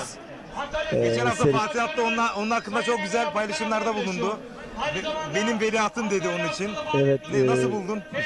İlhan var biliyorsunuz. İlhan Kırmızıkan. O da çok beyefendi. Ben İlhan'ı çok seviyorum. Osman da hırçın güreşiyor. Onu da çok seviyorum. Enes Doğan da çok beyefendi. Evet. Çok da iyi pehlivan. Bizim Atahan var biliyorsunuz. Atahan'ın da sponsoruyuz. Atahan ise onu da çok fiziğini de beğeniyorum. Ve yine Serik'te Çilenger kardeşler var biliyorsunuz. Onlar da aynı şekilde. Dolayısıyla biz Serik'te küçük büyük bütün baş pehlivanlarımıza elimizden geldiği kadar destek vererek yani dediğiniz gibi olmak tribüne geçip oturmaktan ziyade birebir güreşin bütün aktörlerine dokunabilmeyi, zaman ayırabilmeyi gerektiriyor. Şimdi lütfen Veli Demir, değerli büyüğüm. Bir iş adamısınız. Büyük bir hangarı dolduracak otomobilleriniz var. Çok yoğun iş adamısınız ama buraya kadar geldiniz. Misyonunuz gereği. Şimdi Enver Aputkan Başkanımızın desteğiyle. Diğer güreş ağlarımıza bir seslenişte bulunalım mı? Yani bu oturduğumuz yerden güreşleri izlemek değil, bizzat gelerek sahadaki o yağ kokusuyla, pehlivanlara dokunuşlarıyla hissetme noktasında bunu nasıl tanımlayalım, ne öngörüde bulunabilirsiniz? Ya şimdi Haddimizi aşmıyoruz ama bu evet, arada ben de onu diyecektim. gönlümdeki Yani şimdi biz birilerine ağalarımıza şunu yapın ya da şunu yapmayın dememiz doğru olmaz. Ama tabii ki şehir dışındaki o atmosferi yaşamalarını, diğer güreşlerdeki o atmosferi yaşamalarını, o hazzı almalarını, burada sadece güreşte değil, insan sosyalleşiyor. Bir yolculuk yapıyorsunuz, yeni yerler görüyorsunuz, oranın kültürünü, ekonomisini tanıyorsunuz. Ve diğer şehirlerden gelen gerek sporcu, sporcu yakını, basın ve diğer güreş ağalarımızla oturup sohbet edebiliyoruz. Bu sosyalleşme de güzel, fikir paylaşıyoruz. Bakın bu konuşulan fikirler zaman zaman kendisine yer buluyor ve uygulamaya geçiriliyor. Bunlar da güzel şeyler. ama en azından CV Enerji Türkiye Yağlı Güreş Ligi'nin tamamına yerel ve mahalli güreş ağlarımızın mutlaka destek olması ve burada bulunmaları gerekiyor. Bakın Selman Erdoğan, Tokat, Çorum, Osmancık Belediye Başkanı yola çıktı, yarın geliyor. Yani bu bizim vazifemiz diyor. Siz günler öncesine geldiniz. Ben güreş ağlarımızdan ziyade CV Enerji'nin yönetim kurulu başkanımıza inşallah tabii ki bu liglere sponsor olması çok kıymetli. Benim ricam tabii biraz daha pehlivanlarımıza da, güreşçilerimize de, camiamıza da dokunursa biz ancak bunu kendisinden rica edebiliriz. Harika. Çünkü O şu an yansımaları Çayır da görsün. tabii Çayır'da herkes bundan istifade etsin, motive olsun. Çünkü lig güreşlerinin tamamına sponsor olan bir kurum. Tabii ki mali yapısı tartışılmaz. İnşallah ligin de ağası Tarık Ağa sayılır. Tarık Ağamız inşallah kendisini güreş camiası içinden yönlendiren olursa o da bizatihi sahanın içindekilere dokunacak bir şeyler yapar diye düşünüyorum. Çok önemli bir ayrıntıydı. Gönülden teşekkür ediyorum. Ben teşekkür ederim. Değerli güreş severler, Antalya Seri Güreş Ağası Veli Demir Otomotiv Yönetim Kurulu Başkanı Sayın Veli Demir canlı yayın konuğumuzdu. Antalya Serik'ten kalktı geldi, yoğun işlerine rağmen Gaziantep Şahin Bey Belediyesi Yağlı Pehlivan güreşlerin için burada protokoldeki yerini günler önce aldı ve yerel ve mahalli güreşlerdeki ağalarımızla evinizde değil gelin, en azından CV Enerji Yağlı Güreş Ligi'ni burada pehlivanlarınızı destekleyin, yanında olun mesajını verdi. Gönülden teşekkür ediyorum. Ben teşekkür ederim. Hanımefendi, eşlerinize selamlar yolluyorum. Bebeğinize de buradan Rabbim çok teşekkür ederim. Böyle sağlıklı, sıhhatli, Amin. uzun, mutlu, huzurlu bir hayat diliyorum inşallah. Amin. Hep birlikte inşallah. Sağ olun, var olun. Sizlere de kolaylıklar diliyorum. İnşallah iyi geçmiştir abi.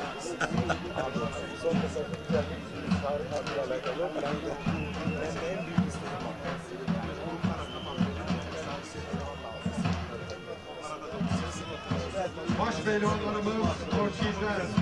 Baş pehlivanlarımız sporcular. İkinci tur kurallarımız için her meydanlık yerlerinizi alınız.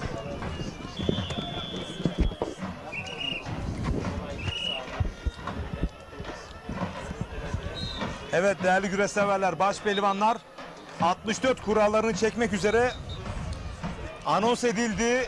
Alt boylarda da kıran kırana mücadeleler varken yine ağalarımızdan çok önemli bir isim. Yalova Altınoverse güreş ağamız Sayın Erkan Uysal. Hoş geldiniz. Hoş bulduk. Teşekkür ederim Recep abi. Ben tanıyorum ama bir de kendini tanıdığımız ekranları başında güreş severlere. Çünkü şu anda Lider Haber TV, Bahar Türk TV, Ekin Türk TV ve Koza TV Facebook ortak canlı yayın ağında birlikteyiz. Buyurun efendim. Yalova Altınova'da oturuyorum. Ticaretle uğraşıyorum. Büyük bir güreş severim. Bu sene de Hersek Yağlı Pehlivan güreşlerinde güreş ağalığı olmak nasip oldu. Çok şükür. Ondan sonra da güreşçilerimize destek olmaya, atasporumuza destek olmaya. Az önce canlı yayın konuğumuz seri güreş ağamız Sayın Veli Demir'di. Kendisi buraya kadar girip ağalarımızın en azından CV Enerji Türkiye Yağlı Güreş Ligi'nde pehlivanları desteklemesi gerekiyor dedi. Kesinlikle. Siz de bu yüzden buradasınız. Kesinlikle katılıyorum ağamıza.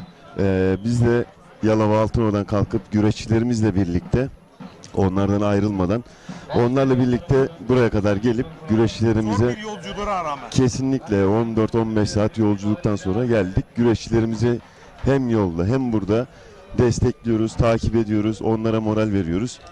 Elimizden geldiği kadar atasporumuz yağlı güreşe destek olmaya çalışıyoruz. Evet değerli güreş severler, ben kendisini tanımaktayım Sayın Erkan Uysal'ı. Herhangi bir reklama ya da tanıtıma ihtiyacım yok. Kesinlikle. Tamamen güreşe vermiş olduğun o gönül bağım var ya, paha biçilemez. Şimdi bu noktada eleştiri alıyor musun? Ya iş adamısın, yoğunsun, ya güreşlerde neyine şu anda, ver desteğini sonra işimize bakalım diyenler oluyor mu size? Yoksa bu doğrultuda ya helal olsun, 700 yıllık geleneğimize destek veriyorsun, devam et, arkamdayız diyenler var mı? Kesinlikle destek verenler çoğunlukta. Altınova'da da güreşimiz belediye başkanımız Doktor Metin Oral sayesinde 7-8 yıldır her sekte güreş düzenleniyor. Biz de başkanımızla birlikte güreşe reklam amacı gütmeden kesinlikle güreşçilerimize, sporcularımıza destek oluyoruz. Altınova'da bizimle birlikte bana destek olan ve benim arkamdan da güreşçilere destek olan İsimler varsa arkadaşlarımız sayalım çünkü önemli. kesinlikle Altınova'mızda İmdat Karadağ, ondan sonra Serhat Aykalkan, Ahmet Sancak Tutan, İzzet Sancak Tutan, manavımız Tevfik abim, Tevfik Bozkanat, daha isimlerini sayamadığım birçok Köksal abimiz, evet kesinlikle Süleyman abimiz. Tabii bunların yani hepinizin amacı pehlivanlarımızı restoranda olan yemek yedirsin. Evet. İşte dükkanı olan oradan kendisini, yani her şeyle güreşçilerimizi ödüllendirelim, derece alan güreşçilerimizi ödüllendirelim, motive olsunlar daha çok idmanlara, ondan sonra maçlara. Başarı böyle biz desteklersek başkanımızın arkasından biz, esnaflarımız, iş adamlarımız, güreş severlerle birlikte biz de destekleyerek Türkiye'nin her ilinde ilçesinde böyle olması gerekiyor, öyle değil mi? kesinlikle. Şimdi anons ediliyor baş pehlivanlar. Bugün ve yarın Yalova Altınova'ya belediyesine kaç madalya gelir? Bir öngörüm var çünkü sen onlarla 7-24 berabersin. Evet, inşallah 3-4 tane madalya hedefliyoruz. Şu anda güreşlerimiz devam ediyor. Bayram İnşallah. not alsın. Yarın derece yapanları biz burada canlı yayına alalım mutlaka. Tamam, teşekkür ediyorum. Evet değerli güreş severler, biz teşekkür ediyoruz. Yalova Altınova Ersek Güreş Ağamız Sayın Erkan Uysal canlı yayın konuğumuzdu. Baş pehlivanların kura çekimleri sizleri baş başa bırakıyoruz. Recep Kara geliyor, karasını çekmek üzere Ordu.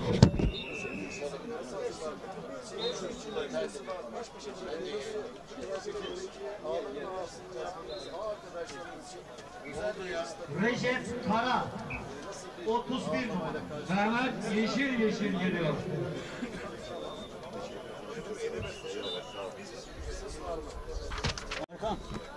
Ali Gürbüz 21 numara. Orhan Odulu geliyor.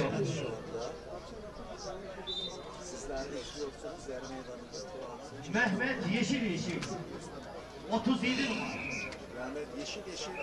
İsmail Balaban geliyor. Orhan Okulu 28 numara. Fatih Altlı geliyor.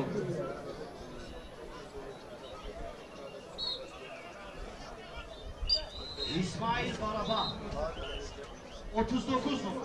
39 numarayı çekiyor. Osman Aynur geliyor. Sevgili seyirciler. Fatih Adlı 15 numara. İsmail Koç geliyor.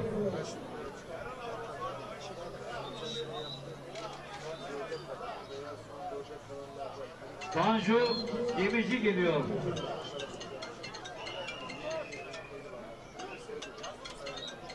Faruk Akkoyun geliyor. Ramazan bayramı mesajınızda, özellikle Kurban bayramı mesajını alalım sizden. Evet.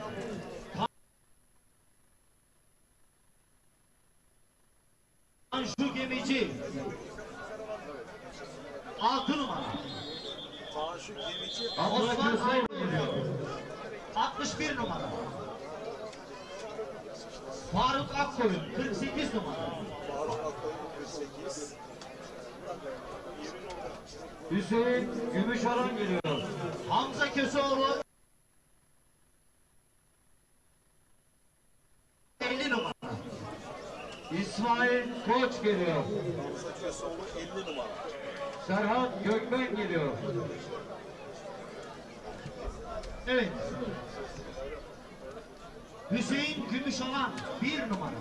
1 numarayı Hüseyin Gümüşalan çekiyor sevgili seyirciler.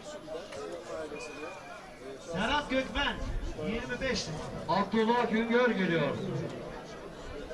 İsmail Koç 41 Süleyman Aykırı geliyor. 41 numara İsmail Koç. Evet, baş pehlivanlarımız bu tarafa doğru yaklaşalım lütfen. Evet. Abdullah Güngör Ahmet 29 geliyor. numara. 29 ya da 59 Abdullah. Süleyman Hangisi bakacağız? Aykırı 32 numara. Özkan Yılmaz geliyor. Ahmet Kavakçı 56 numara. Yusuf Can Zeybek geliyor. Özkan Yılmaz 35 numara. Yusuf Can Zeybek 12 numara. Yalçın Öncül geliyor. Yusuf Can Zeybek. Yalçın Öncül 17 numara. Recep Çakır geliyor. Recep Çakır 29 numara. Süleyman Başar geliyor. Recep Çakır'ın anlaşılamadı sevgili seyirciler. Mikrofondan. Süleyman Başar 7 numara. Okan Acar geliyor. 7 numara. Okan Acar 5 numara. Fatih Çakıroğlu geliyor. Fatih Çakıroğlu 22 numara. Kürşat Korkmaz geliyor. Kürşat Şevki Korkmaz 47 numara. Semih Turgut geliyor. Semih Turgut 27 numara. Gökhan Arıcı geliyor. Gökhan Arıcı 44 numara. Turan Balaban geliyor. Turan Baraban 14 numara. Salih Doruk geliyor. Salih Doruk 29-62 numara. Mecit Yıldırım geliyor. 62 numara Mecit Salih Doruk. Yıldırım 30 numara. Mustafa Doğan Özkaya geliyor. Mustafa Doğan Özkaya 34 numara. Ahmet Serbest geliyor. Ahmet Serbest 36 numara. Hasan Cengiz geliyor. Hasan Cengiz 46 numara. Atilla Güzel geliyor. Atilla Güzel 51 numara. Recep Taslak geliyor. Recep Taslak 18 numara. Ali Altun geliyor. Ali Altun 58 numara. Emre Erkal geliyor. Emre Erkan 21 numara. Erkan Ertan geliyor. Erkan Erkan 10 numara. Ali İhsan Batmaz geliyor. Ali İhsan Batmaz 57 numara. İsmail Güzel geliyor. İsmail Güzel 2 numara. Nedim Güzel 63 numara. Mustafa Arslan geliyor. Mustafa Arslan 23 numara. Onur Şener geliyor. 23 numara. Onur Şenel 24 numara. Menderes Saltık geliyor. Onur Şener. Menderes Saltık Şimdi Saltık geldi sevgili seyirciler. 8 numara. Ünal Karaman geliyor. Ünal Karaman 26 numara. İsmail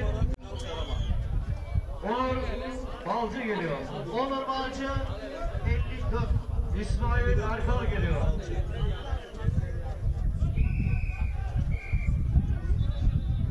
İsmail Erkan 38 numara. Ali Rıza Kaya geliyor.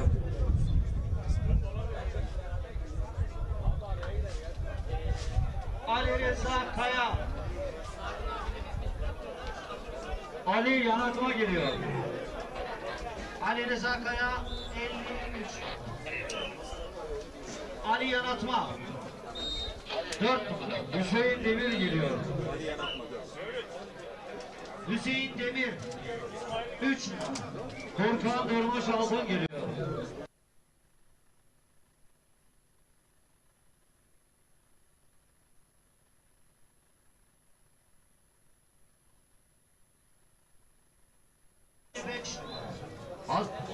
Hasan Zeybek geliyor.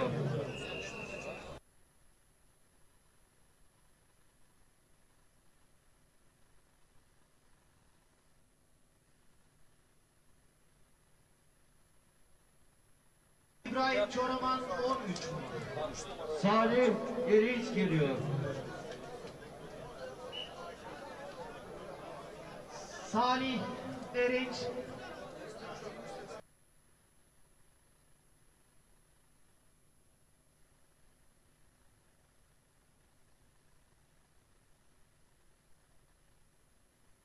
Kaan Kaya 42 numara. Osman Özgün geliyor. Osman Özgün 50. Cem.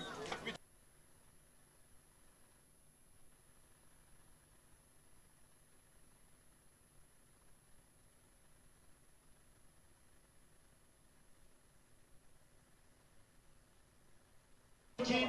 19 numara. Ramazan Bircan geliyor. Ramazan Bircan.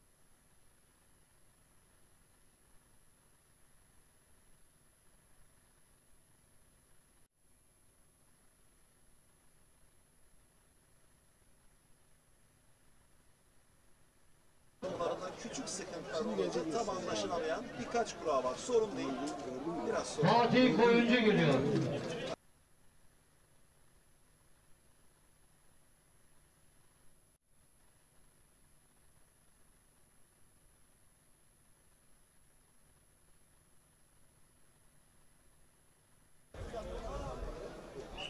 Sezgin Yüksel ekranlarınızda sevgili seyirciler.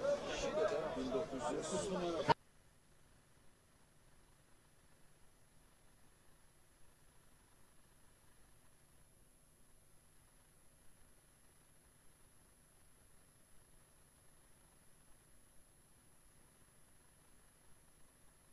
Demir Ali Yanakta ile Okan Acar komşu gibi. Evet, kura çekimi bitti. Kısa bir...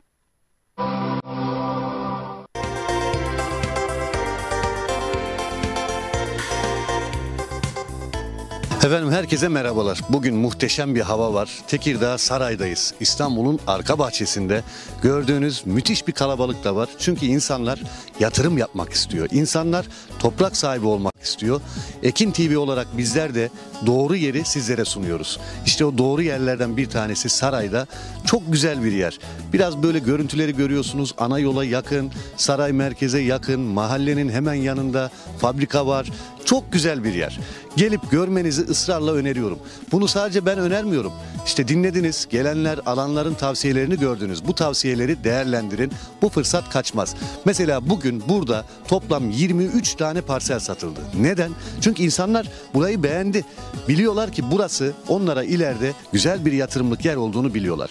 Sizler de geç kalmayın. Bakın hafta içi, hafta sonu fark etmez. Hafta sonu böyle kalabalık geliyoruz her zaman. Hafta içi de gelmek isterseniz gelebilirsiniz. Ekran altında numaramız var. Ekran altında fiyatımız var. Hemen arayın ve yerinizi ayırttırın. Geç kalmayın. 0212 486 3900'a çağrı dahi atmanız yeterli. Müşteri temsilcilerimiz sizleri arayacak. Sizlerin de yapması gereken, bakın bu kadar net söylüyorum. Yerle alakalı bilgiyi sormanıza gerek yok. Görmek değil, gelip ayağınızı basmanız gerekiyor. Konumu görmeniz gerekiyor. Sadece televizyondan değil. Bir gün vakit ayıracaksınız. Hafta içi veya hafta sonu fark etmez. Gelecek, göreceksiniz. İddia ediyorum ki alacaksınız. Bu en güzel yatırım. İmalatı olmayan bir yatırım aracı sizlere kazandıracak araçtır. Toprağın imalatı yok. Toprak bitmez. İşte burada da ileriye imar geldiği zaman ne diyorum, bakın yani elektrik çok yakınında, fabrika yakınında, mahalle yanında. Yani buradan 300 metre ileride imar var. Buraya da geldiği zaman almış olduğunuz bu topraklar inanılmaz bir değer kazanacak. Bunu hepimiz biliyoruz. Bakın çevrenizde bundan 2 sene, 3 sene önce arsa alan, yatırım yapan birisi varsa sorun. O zaman sen bu arsayı kaça aldın, şimdi kaça satarsın veya değeri nedir diye sorun. %200, %300 prim yapmış yerler. İşte burası da aynı primi yapacak yerler. Bakın almışlar, etrafını çevirmişler. Kimisi hobi bahçesi yapmış. Ekranlarda bunu görüyorsunuz. Ya buraya ulaşım da çok kolay. Gelip görün, havası güzel, insanı güzel. Her şeyi çok güzel ya. Yani burada bunu bizim çok anlatmamıza gerek yok. Sadece bizim istediğimiz, sizler de sağlam bir yatırım yapmak istiyorsanız Ekin Gayrimenkul olarak, Ekin TV, Radyo Ekin olarak bu projenin biz her zaman arkasındayız. Kendi yerlerimiz, kendi projemiz. Bizi senelerden beri izliyor, senelerden beri radyomuzu dinliyorsunuz. Ben kurumumuzun müdürüyüm, Emrah Binici. Bizler önce analiz yaparız. Önce deriz ki burası bizim içimize siniyor. Eğer sinerse biz bunu satarız. İşte burası da yine içimize sinen bir yer. Israrla tavsiye ediyoruz. 0212 486 3900. Trakya'da yer almak, cennette yer almak gibi bir şey. Evet. Yani dünyanın, Türkiye'nin her yeri bir cennet, her yeri ayrı bir güzelliği var. Ama buradaki insanların, buradaki konumun kimsenin kimseye zarar vermediği tek memleket diyebilirim. Ben kayınçomu getirdim. Bugün buradan 4 parsel aldık. O da aldı, ben de aldım. 4 kayınçom daha var. Onları da buraya getirip bütün aileyi burada toplamak. Buraya gelip de burayı beğenmeyen, yani gerçekten almayan olur mu sizce? Kesinlikle olmaz. Yani şimdi televizyondan, internetten, dergiden, gazeteden bakıp da insanlar karar vermesin veya insanların birebir yorumlarını öyle okuyup da karar vermesinler. Bir günlerini ayırsınlar. Hem değişik bir atmosferi, oksijeni, tabii onu teneffüs etsinler, birebir görsünler. Her şeyin partili yapılmış. Yani yollar belediyeden acaba burası şöyle miydi, çapraz mıydı, bilmem neydi değil. Birebir çıplak gözüyle görüp ona göre zaten gönül rahatlığıyla biz nasıl gezmeye geldik, 4 parsel aldık gidiyoruz. Ali Coşkun.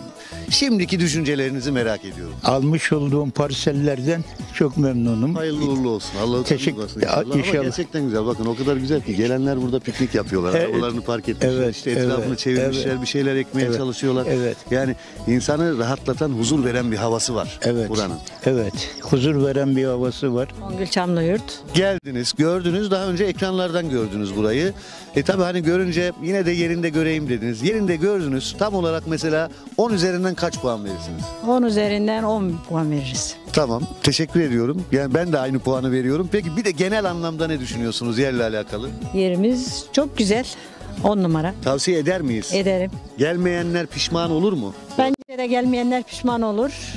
Alanlar hiç pişman olmaz inşallah. Siz aldınız. Aldık. Hayırlı uğurlu olsun. Elde böyle kazma, kürek derken ne yapmayı düşünüyorsunuz? Bahçe yapıyorum. Şu anda böyle etrafında siz çevirdiniz. Evet, çevirdik etrafında. Mesela bak bu arka tarafta da aynı çevrilmiş hobi bahçesi yapılmış. hobi Aynı bahçesi, o tarzda bir şey mi düşünüyorsunuz Evet, siz? aynen öyle, hobi bahçesi. Peki beğendiniz mi siz yeri ki aldınız ama? Yerin konumu çok güzel. Yatırım amaçlı da çok güzel. Yani tavsiye ederim herkese. Örnek biraz önce anlatıyorum zaten. Hani alanlar etrafını çeviriyor, hobi bahçesi yapıyor. Burayı alan müşterimiz daha yeni aldı. Ama görüyorsunuz bakın etrafı çevrilmiş, içine ağacını dikmiş, fidanını dikmiş. Bunlar güzel şeyler. Bunları anlatıyoruz sizlere. Ve bunun gibi bunun yanındaki de aynı şekilde, bir ilerideki de aynı şekilde tamamen hobi bahçesi haline getirmiş. İşte onun yanı aynı. Bakın orada bir abimiz çalışıyor, bahçesiyle ilgileniyor, arazisiyle ilgileniyor. Yani arkamızdaki gelenleri görüyorsunuz. Bu bir abartı değil. Bakın burada 3 tane minibüs var. Bunlar 15 kişilik. 3 çarpı 15 45 kişi.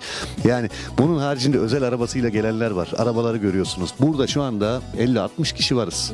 Yani insanlar burayı beğeniyor. Beğendiği için geliyor ve tavsiye ediyorlar. Alan mutlaka bir arkadaşını da getiriyor. O kadar muhteşem bir yer. Onun için değerlendirin arkadaşlar. Bize dua edeceksiniz.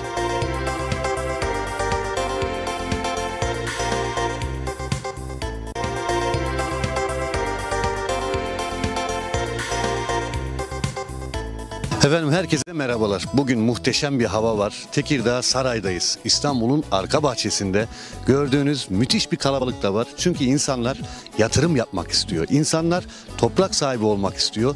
Ekin TV olarak bizler de doğru yeri sizlere sunuyoruz. İşte o doğru yerlerden bir tanesi Saray'da. Çok güzel bir yer. Biraz böyle görüntüleri görüyorsunuz. Ana yola yakın, saray merkeze yakın, mahallenin hemen yanında fabrika var. Çok güzel bir yer. Gelip görmenizi ısrarla öneriyorum. Bunu sadece ben önermiyorum. İşte dinlediniz, gelenler, alanların tavsiyelerini gördünüz. Bu tavsiyeleri değerlendirin. Bu fırsat kaçmaz. Mesela bugün burada toplam 23 tane parsel.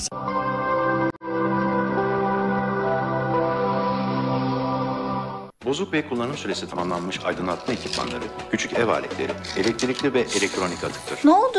Lamba gitti. Hemen değiştiriyorum. Atıkları...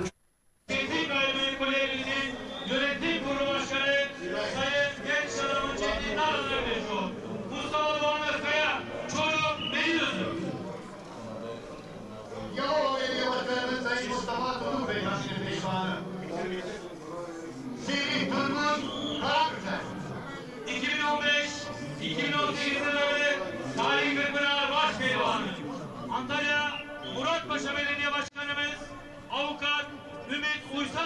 güreşiyor.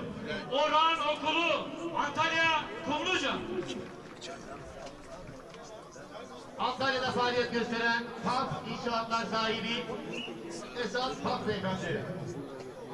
Erdoğan İnşaatlar sahibi Emrah Erdoğan adına güreş yapıyor. Hasan Cengiz Antalya Korkuteli. Antalya Muratpaşa Belediye Başkanımız Avukat Ümit Uysal adına güreşiyor. Antalya Karayolları Bölge Müdürlüğü'nün pehlivanı Ramazan Mircan Antalya Beykonak. Kocaeli Milletvekili Sayın Müslü Türkan Bey pehlivanı. Bugün burada Marmara Eleksan Erdem Gülfidan adına güreş yapıyor. Güngör 2 Karamürsel. 2011, 2012, 2019, 2021 yılları Tarihi Kırkpınar Baş Pehlivanı. Antalya Döşemealtı Belediye Başkanımız Sayın Mimar Turgay Genç adına güreşiyor. Aynı zamanda Antalya Döşemealtı Yeşilbayır'da faaliyet gösteren Yörük Yapı Yönetim Kurulu Başkanımız Pehlivanların abisi genç iş adamı Ömercan Yörük adına güreşiyor. Ali Gürbüz Antalya. Ankara Büyükşehir Belediye Başkanı Sayın Mansur Yavaş Bey pehlivanı. Bugün burada EK İnşaatlar sahibi Alp Kavaş Beyefendi adına güreş yapıyor. Özkan Yılmaz Samsun. Antalya Manavgat Belediye Başkanımız Sayın Şükrü Sözer adına güreşiyor. Serhat Gökmen Samsun Ladik. Ankara Büyükşehir Belediye Başkanı Sayın Mansur Yavaş Bey pehlivanı. Bugün burada İstanbul'da faaliyet gösteren Dünya Medikal ve Konfor Plus sahibi Osman Kayna adına güreş yapıyor. Ünal Karaman, Çorum Sungunlu. Çorum Belediye Başkanımız Sayın Ali İbrahim Aşkın adına güreşiyor.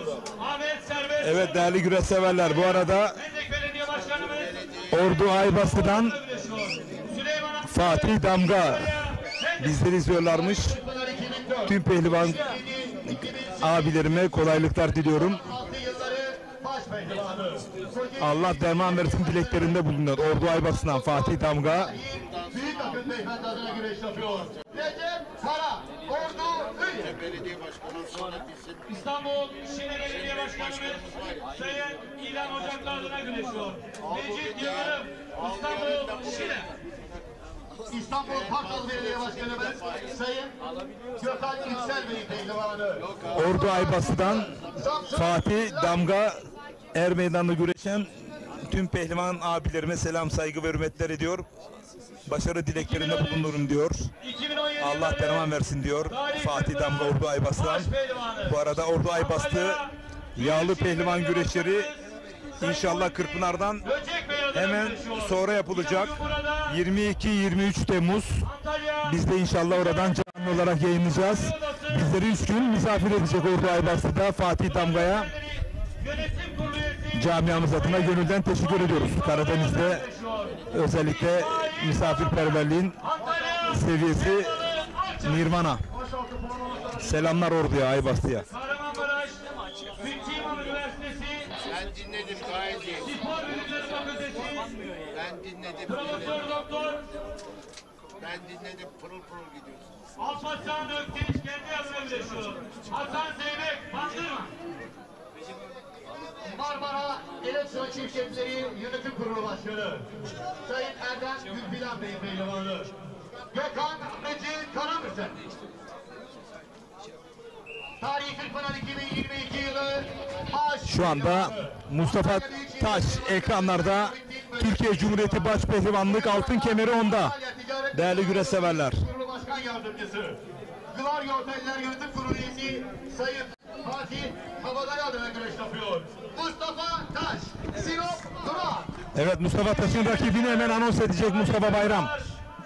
Gökhan Arıcı. İsmail Koç'un rakibi. İsmail Koç'un rakibi Kaan Kaya. Genel Müdürlüğü adına güreşiyor.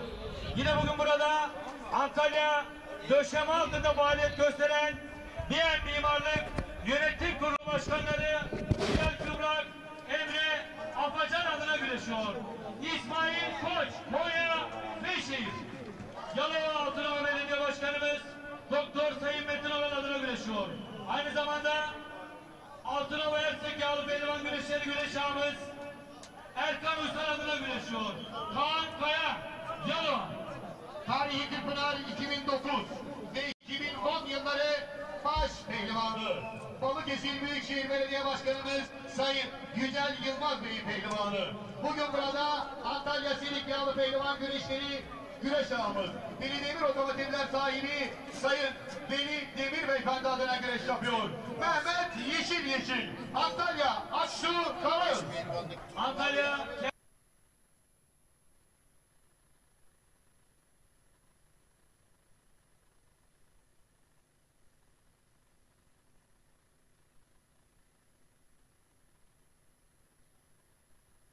Belediye Başkanımız Sayın Necat Somaloğlu adına güreşiyor. Aynı zamanda kenarda faaliyet gösteren Serdaroğlu Otomotiv Yönetim Kurulu Başkanı Tuncer Tosun adına güreşiyor. İsmail Erkan, Antalya Ter. Antalya Büyükşehir Belediye Başkanımız Sayın Muhittin Böcek Bey pehlivanı. Yani ortak yayını alacağız başkanım. Elmalı güreşleri ağamız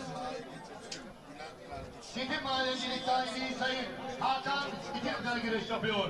Mustafa Batu, Antalya. Ankara Büyükşehir Belediye Başkanımız Sayın Mansur Yavaş Bey pehlivanı.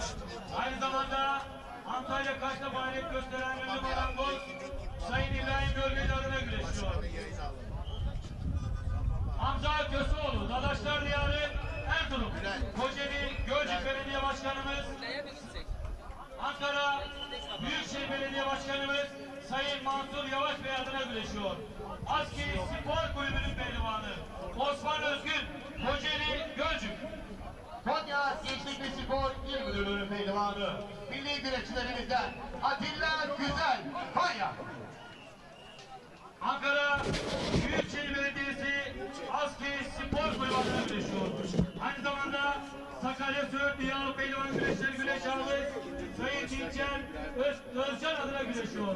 Serdar Yıldırım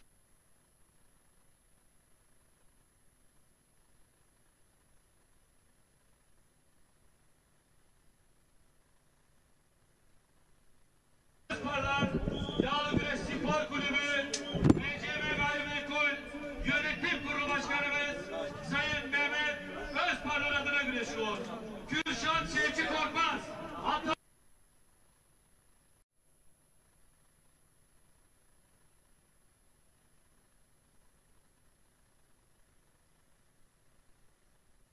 Asya Mertipon Belediye Başkanımız Sayın Alp Karga adına güreşiyor.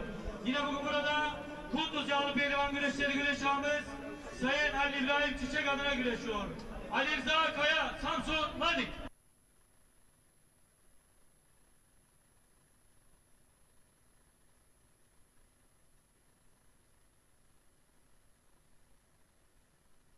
Başkanımız Sayın Mimar Turgay Genç adına güreşiyor.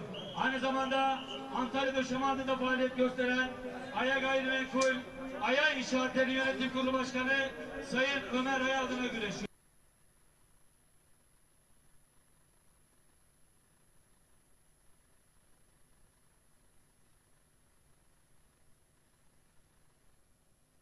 Ali Altun, Antalya Döşeme Altı. Kocaeli Büyükşehir Belediye Başkanı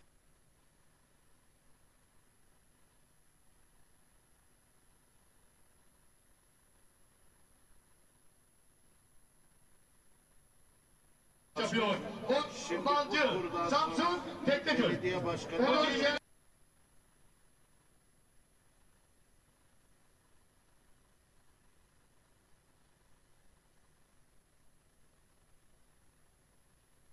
faaliyet gösteren Erdem Taş Makinelerinin sahibi Ömer Erdem adına güreşiyor.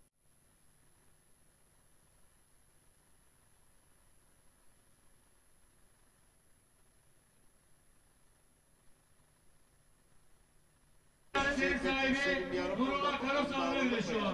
Recep Çakır Antalya. Tamam. Milli güreşçimiz İdil'de Trakya Birliği Genel Müdürü adına güreş yapıyor. Rıza Yıldırım, Tokat.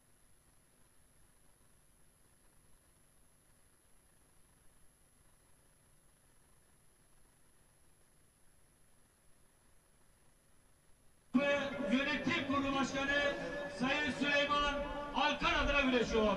Osman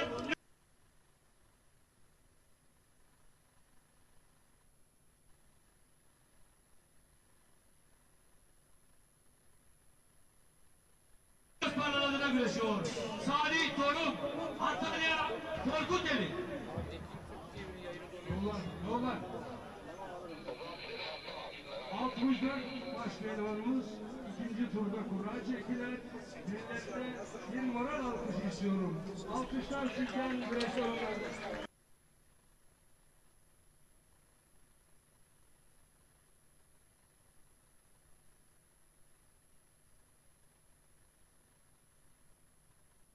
Sarayı yıkıldı Arap, haftan kafa hükmettiği parmaksız koca Arap. Ona bile kalmadı.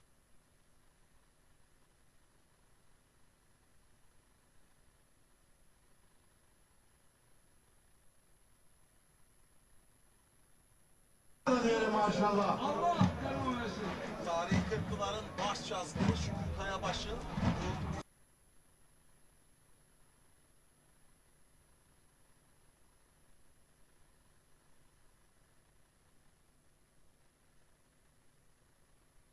görüyorsunuz Şahin Bey er meydanı. Hava gayet Düz orta. Maşallah.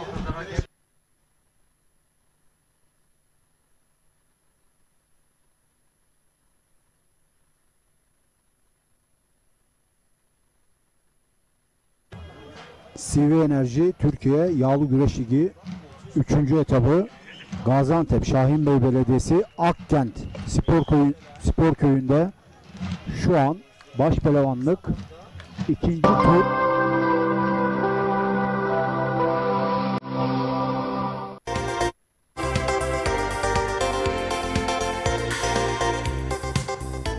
Efendim herkese merhabalar. Bugün muhteşem bir hava var. Tekirdağ Saray'dayız. İstanbul'un arka bahçesinde gördüğünüz müthiş bir kalabalık da var. Çünkü insanlar yatırım yapmak istiyor. İnsanlar toprak sahibi olmak istiyor. Ekin TV olarak bizler de doğru yeri sizlere sunuyoruz. İşte o doğru yerlerden bir tanesi Saray'da. Çok güzel bir yer. Biraz böyle görüntüleri görüyorsunuz. Ana yola yakın, saray merkeze yakın, mahallenin hemen yanında fabrika var. Çok güzel bir yer.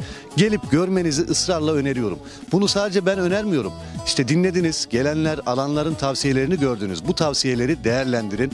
Bu fırsat kaçmaz. Mesela bugün burada toplam 23 tane parsel satıldı. Neden? Çünkü insanlar burayı beğendi. Biliyorlar ki burası onlara ileride güzel bir yatırımlık yer olduğunu biliyorlar. Sizler de geç kalmayın. Bakın hafta içi, hafta sonu fark etmez. Hafta sonu böyle kalabalık geliyoruz her zaman. Hafta içi de gelmek isterseniz gelebilirsiniz. Ekran altında numaramız var. Ekran altında fiyatımız var. Hemen arayın ve yerinizi ayırttırın. Geç kalmayın. 0212 486 3900'a çağrı dahi atmanız yeterli. Müşteri temsilcilerim sizleri arayacak. Sizlerin de yapması gereken, bakın bu kadar net söylüyorum. Yerle alakalı bilgiyi sormanıza gerek yok. Görmek değil, gelip ayağınızı basmanız gerekiyor. Konumu görmeniz gerekiyor. Sadece televizyondan değil. Bir gün vakit ayıracaksınız. Hafta içi veya hafta sonu fark etmez. Gelecek, göreceksiniz. İddia ediyorum ki alacaksınız. Bu en güzel yatırım. İmalatı olmayan bir yatırım aracı sizlere kazandıracak araçtır. Toprağın imalatı yok. Toprak bitmez. İşte burada da ileriye imar geldiği zaman ne diyorum, bakın yani elektrik çok yakınında, fabrika yakınında, mahalle yanında. Yani buradan 300 metre ileride imar var. Buraya da geldiği zaman almış olduğunuz bu topraklar inanılmaz bir değer kazanacak. Bunu hepimiz biliyoruz. Bakın çevrenizde bundan 2 sene, 3 sene önce arsa alan, yatırım yapan birisi varsa sorun. O zaman sen bu arsayı kaça aldın, şimdi kaça satarsın veya değeri nedir diye sorun. %200, %300 prim yapmış yerler. İşte burası da aynı primi yapacak yerler. Bakın almışlar, etrafını çevirmişler. Kimisi hobi bahçesi yapmış. Ekranlarda bunu görüyorsunuz. Ya buraya ulaşım da çok kolay. Gelip görün, havası güzel, insanı güzel. Her şeyi çok güzel ya. Yani burada bunu bizim çok anlatmamıza gerek yok. Sadece bizim istediğimiz, sizler de sağlam bir yatırım yapmak istiyorsanız Ekin Gayrimenkul olarak, Ekin TV, Radyo Ekin olarak bu projenin biz her zaman arkasındayız. Kendi yerlerimiz, kendi projemiz.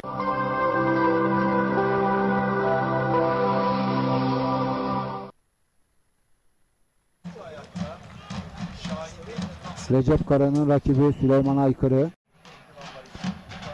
Ama bizim dikkatlerimizi çeken karşılaşmalar, tekrar söylüyorum, Okan Acar, Tanju Gemici, Yıldıray Akın, Yusuf Can Zeybek, Fatih Atlı, Furkan Durmuş Altun, Kürşat Şevki Korkmaz, Faruk Akkoyun, Mustafa Batu ve Hamza Köseoğlu güreşleri gerçekten dikkat çeken karşılaşmalar olacak.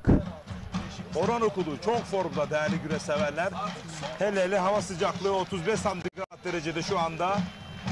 Oldukça bunaltıcı bir hava var. Orhan Okulu, Yusufcan Zeybek bu tür havaları çok ama çok seviyorlar. Bakalım 64'te neler yaşanacak. Mustafa Taş ekranlarda.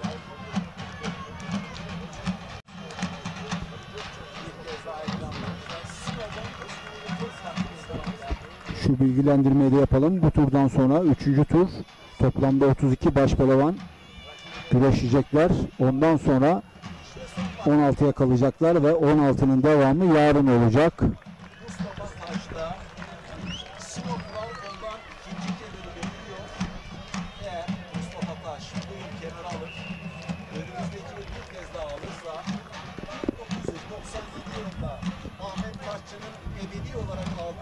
Ali Gürbüz, Ali Güngörek'in mücadelesi başladı. Hüseyin Gümüşalan da ekranlarda. Türkiye adı güreşinin Koca Yusuf'u Ali Gürbüz mücadelesi başladı.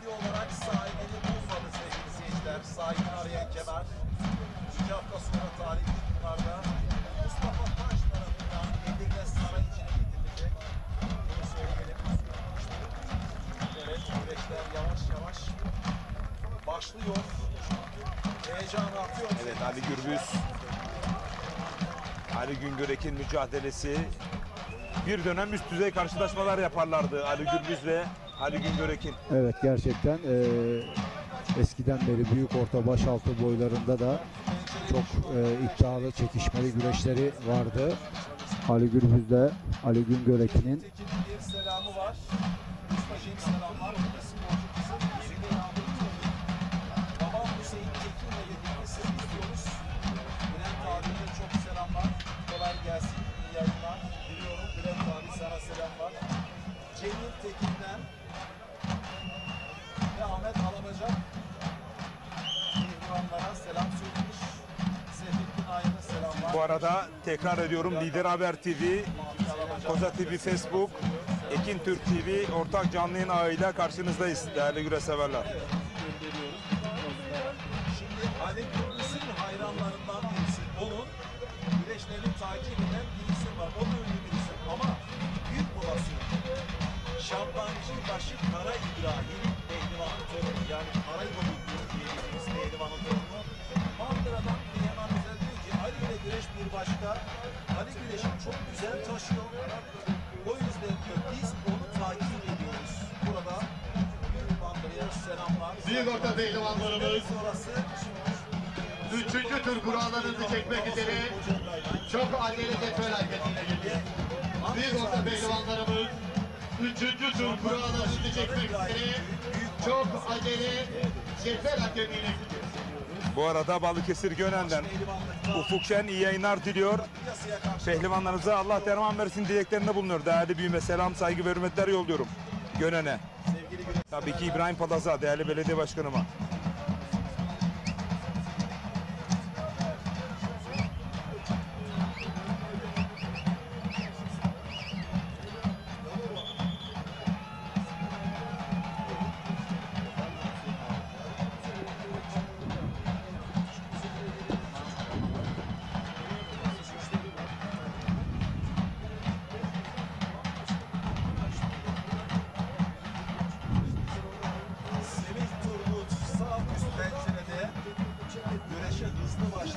Sağ üst kadrajda Orhan Okulu ve Semih Turgut'u izliyoruz. Sağ alt kadrajda Mustafa Taş, Gökhan Arıcı. Sol üst kadrajda Ali Gürbüz ve Ali Güngörek'in karşılaşması.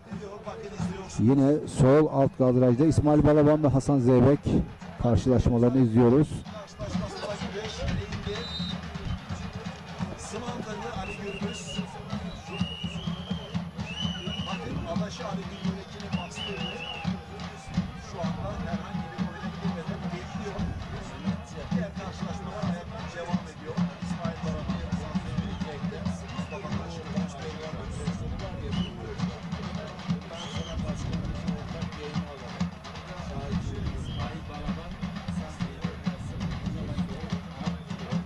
Evet Oğuzlar, evet değerli güreş severler. Hasan Basri Koçak, Bahçelere gül lazım. Tosya'dan selamlar demiş. Bülbül lazım. Şahin Bey er meydanında görüyorsunuz. Er meydanımızın aslanları kıran kırana müsabaka yapıyorlar. Baş pehlivanlarımıza şöyle kocaman alkış lazım. Sol üst köşede Ali Gürbüz, Ali Güngörekin. Sol alt köşede İsmail Balaban, Hasan Zeybek. Sağ üst köşede Orhan Okulu, Semih Turgut. Sağ alt köşede Mustafa Taş, Gökhan Aracı.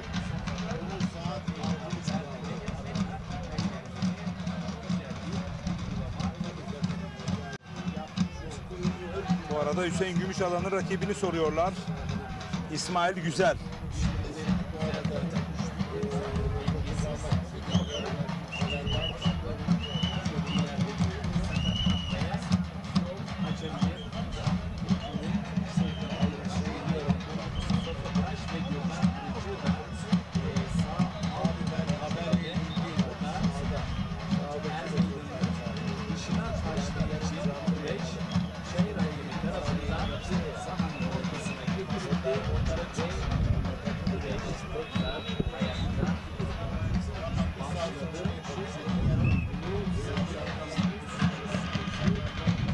Baş pehlivanlık müsabakalarında Hasan Cengiz galip.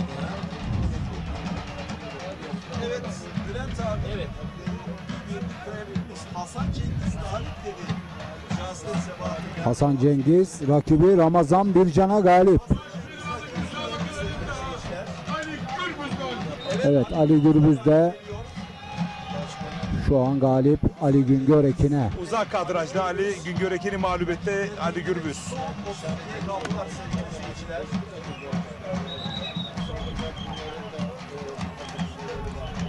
Baş pehlivanlık müsabakalarında Serdar Yıldırım galip. Evet, Serdar Yıldırım da ustası Ahmet Kavakçı'ya galip.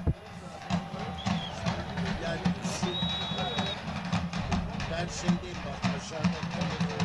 Bu arada İsmail Balaban, Ali Gürbüz, Serdar Yıldırım. Hasan Cengiz Emre Erkal galip. Şimdi Emre Baş pehlivanlık Erkal. müsabakalarında Mustafa Aslan galip.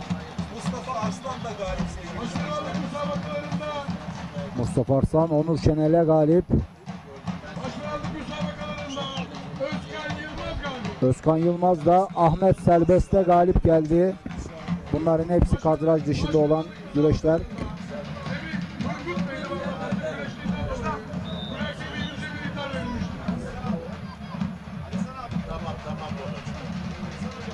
Orhan Okulu ve Semih Turgut arasındaki olan müsabakada kule hakim heyeti tarafından Semih Turgut'a bir ihtar ilan edildi.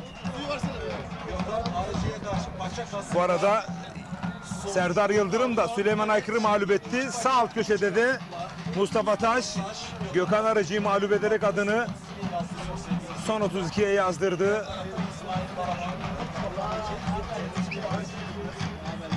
Ahmet Kavakçı'yı, evet.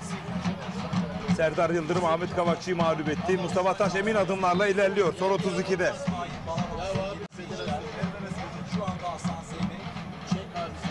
Küçük orta, küçük boy pehlivanları. İsmail Balaban Atlamak üzere her meydandaki yerleriniz sarma kuleden, çift sarma kuleden. Evet, şimdi ayağının birini boşaltması gerekiyor. Oyunun devamı için. küçük orta, Evet, küçük boy. sağ ayağı dışarıda.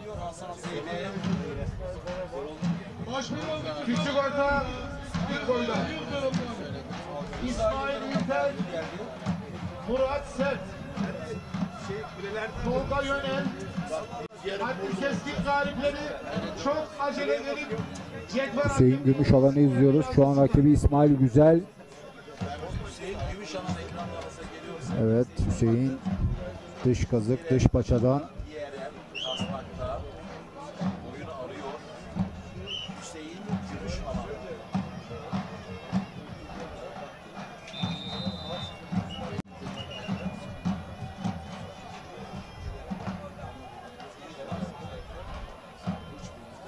Baş pehlivanlık müsabakalarında Evet, Hüseyin Gümüşalan'ın Nedim Gürel, rakibi Salih Erince galip.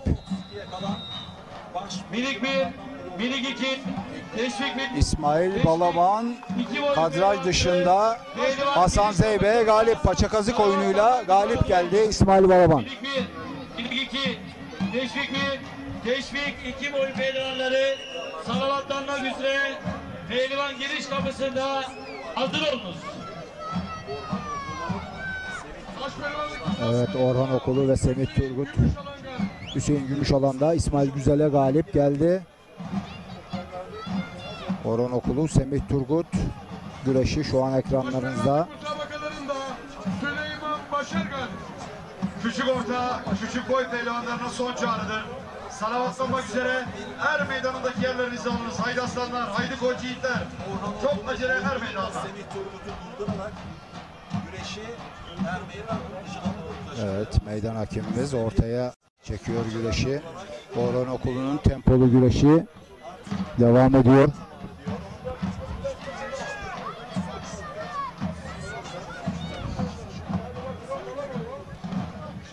Hüseyin Gümüşalan'la uzak kadrajda İsmail Güzel'i mağlup etti. Diğer karşılaşmalar yerde devam ediyor. Ekranın sol altında da Turan Balaban. Evet. Şu anda karşılaş değişti sevgili seyirciler. Diğer karşılaşmalar. Serhat Gökmen'in baskısı söz konusu. Ünal Karaman'ı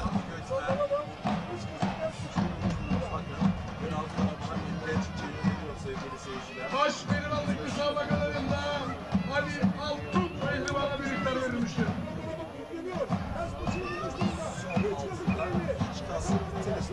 Turan Balaban üzereyken şu anda rakibi bakın dışarı diğer tarafa doğru Küçük boy pehlivanlarına son çağrı. Gelmediği takdirde kırmızı kart ile cezalandırılacaksınız. İlgi ve bilgilerinizi al. Küçük boy pehlivanları. Sarma vurdu sevgili seyirciler. Onun üstünde hemen Serhat Gökmen, Ünal Karaman'a sarma vuruşunda. Turan Balaban. Şu anda İbrahim Pehlivan Karaman'a Ahmet Koyuncu. Bu senin için yapılan son çağrı. Çok aceleler meydanda. Yendek için soldan sarma ve Orhan Okulu'nun temposu devam ediyor. Semih Turgut'a karşı.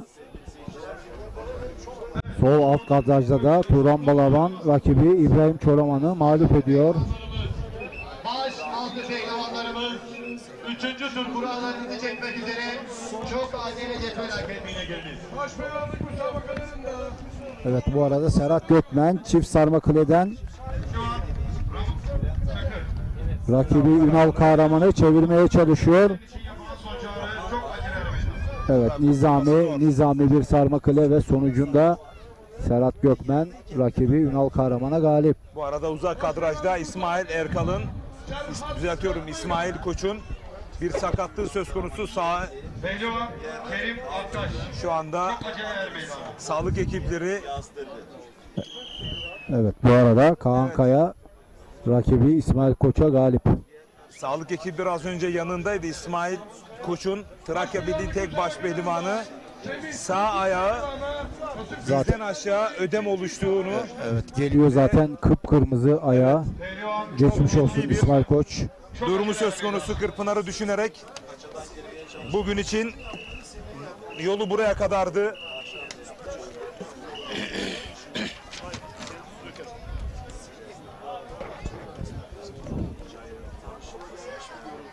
Evet. Türkiye Halı Güreşi'nin Bu senin için yapılan son çağrı. parlayan yıldızı Mert Başpehlivanı İsmail Koç. Kendisini yayınımıza aldık. Geçmiş olsun öncelikle İsmail Koç. Durumun hakkında seni sevenlere bir bilgi aktarır mısın? Cumartesi günü Çalı güreşlerinde Hamza abiyle maç yaparken 8 maçında bir tırpan gelmişti. O anda bir şey yoktu ama 2-3 gün sonra işte bu şekilde ödem kaptı. Ödem oldu. Yani normalde buraya gelmeyecektik ama kayıt yaptırdığımız için mecburiyetten geldik. Önümüzde Kırkpınar. Hedefin Kırkpınar. Bu senin için yapılan sormak istemez çünkü sakatlığımızı daha ileri seviyelere çıkartmamak için. İnşallah dua bekliyoruz bizi sevenlerden yani. Her işte bir hayır var değil mi? Aynen, her işte İsmail bir Koç. hayır vardır yani kimse bilemez ne yani. Bir de nazara geldiğine de inananlardanım. Aynen, Evet. nazara da geliyoruz yani. Ondan dolayı buradaki güreşecek olan bütün arkadaşlarımıza başarılar diliyorum. Bizi sevenlerden de dua bekliyorum. Ama şunu unutmasınlar, İsmail Koç eğer kısmet giyiyorsa o gün baş pehlivanlık için giyiyordur ama bugün için sadece kurayı çektiği için, kayıt yaptığı için sayıra çıktı. Aslında güreşmen bile, kısmet giymen bile senin için, sağlığın için tehlike arz ediyordu. Normalde işte dediğimiz gibi buraya kayıt yaptırılmamış olsaydık gelmeyecektik ama mecburiyetten dolayı ceza almamak için geldik. Bütün katıldığımız güreşlerde her zaman hedefimiz ilk üçe girmek, birinci olmak. Allah'a şükür onu da başarıyoruz. Ya dediğim gibi bugün burada olmadı. İnşallah Kırkpınar diyoruz Allah nasip ederse. Tekrar geçmiş olsun. Allah nazarlardan korusun. Trakya Birliği'nin baş pehlivanı İsmail Koç. Ben de bakıyorum hakikaten ayağı inanılmaz derecede kıpkırmızı olmuş. Yani her şeyi pahasına çayıra çıkması pehlivanlarımız adına çok önemli bir durum söz konusu. İsmail Koç'a bir kez daha geçmiş olsun dileklerini bulunuyorum. Mustafa Bayram, senin söylemek istediğin var mı? Ben de gerçekten ayağını gördüm, üzüldüm. Kırkpınar'ın iddialı favori isimlerinden bir tanesi İsmail Koç'a Allah'tan şifa diliyorum. Bir haftaya kadar düzelir mi? Düzelir muhtemelen, kendine iyi bir bakıma çekerse doktorların nezaretinde, kontrolü altında muhtemelen düzelir. Bu arada Orhan Okulu rakibi Semih Turgut'a galip. Tüm hızıyla devam ediyor. Baş pehlivanlık ikinci turu. Az önce bizim zikrettiğimiz gibi Okan Acar Tanju Gemici maçı hareketli geçiyor.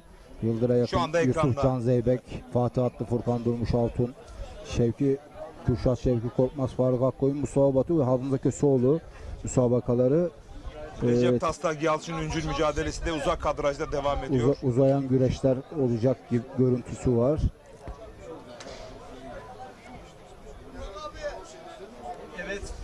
Sağ alt köşede Hamza Köseoğlu, Mustafa Batu, zorlu kapışma. Sol alt köşede Fatih Atlı, Furkan Durmuş Altın. İkinci tur karşılaşmaları ekranlarınızda değerli izleyenler. Sol üst köşede Tanju Gemici, Okan Acar. Aslen Konyalı Atilla Güzel. Sağ üst köşede.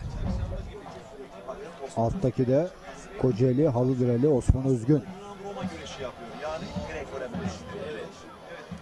Sağ arka kadrajda o İsmail Erkal ve Mehmet Yeşileşir güreşi var. Evet, o da gerçekten çekişmeli bir karşılaşma. Sağ üst kadrajda Mehmet Yeşil ve İsmail Erkal'ı. Bu arada Burak Kaya başaltı pehlivanımız. Geçmiş olsun Burak Kaya. Teşekkür ederim. Gözünde bir problem var. Ne durumdasın? Artık her şey yolunda da. Yine devam ediyorsun. Üçüncü tur kurallarını çekmeye. Geçmiş olsun diliyoruz. Allah derman versin diyoruz. Bir mesaj yollamak istediğin var mı? Mesaj, Gaziantep'te ilk defa yağlı güreş oluyor. Gaziantep Belediye Başkanımıza, Federasyon Başkanımıza sizlere çok teşekkür ederiz. Böyle bir organizasyon daha da niceleri olmasını istiyoruz. Çok güzel keyif aldık. Hem Gaziantep'i gezme fırsatımız oldu. Hem kültür yemeklerini yemiş olduk. İnşallah güreşi de Kıranköy'üne yapıyoruz. Geçen hafta başaltta birinci oldum. Bugün de ve yarın da bir altın madalyayla Yalova Altınok Belediyesi'ne İnşallah buradan başkanımız Betun Oral'a çok teşekkür ederiz. Varını yorumu bize veriyor. Biz de emeğimiz karşılığı sahada mücadele etmek, onu da yapıyoruz. Allah derman versin Burak Kaya. Sağ olun. Çocuklar, bir tanesi ben size diğer boylarda da karşılaşmalar için tek giriş yer müdür geliyor. Federasyon müdürü geliyor. Belediye.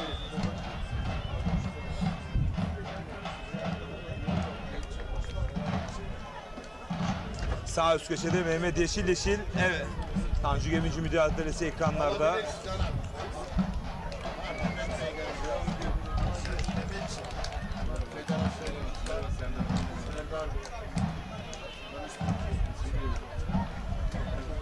Tanju Gemici ve Okan Acar şu an ekranları başınızda.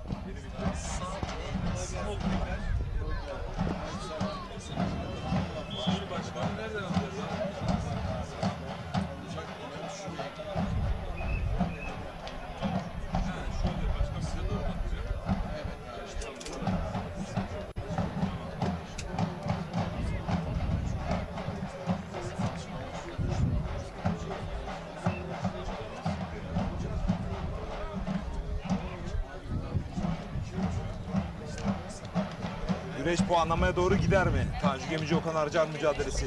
Tanju için zorlu bir kura. Zaten yani ikinci tur kuralları çekildikten sonra aldığımız notlarda dikkat çeken karşılaşmalarda Okan Acar ve Tanju Gemici'yi söylemiştik. Muhtemelen de uzayan bir güreş olacak. Sağ üst köşede Mehmet Yeşileşil İsmail Erkan mücadelesi geldi. O müsabakada muhtemelen puanlamaya gidebilecek bir müsabaka. Hamza Köseoğlu, Mustafa Batu aynı şekilde, Fatih Atlı, Furkan Durmuşaltın aynı şekilde. Taraftar Süleyman Aykırı ve Recep Kara pasif güreştiğinden dolayı her iki tarafa da kul hakemliği Mircan birer ihtar verilmiştir. Yıldıra yakın Yusuf Can Zeybek karşılaşması da devam eden karşılaşmalardan bir tanesi. Başpehlivanlık müsabakalarında Ali Gökçen Pehlivan'a bir ihtar verilmiştir.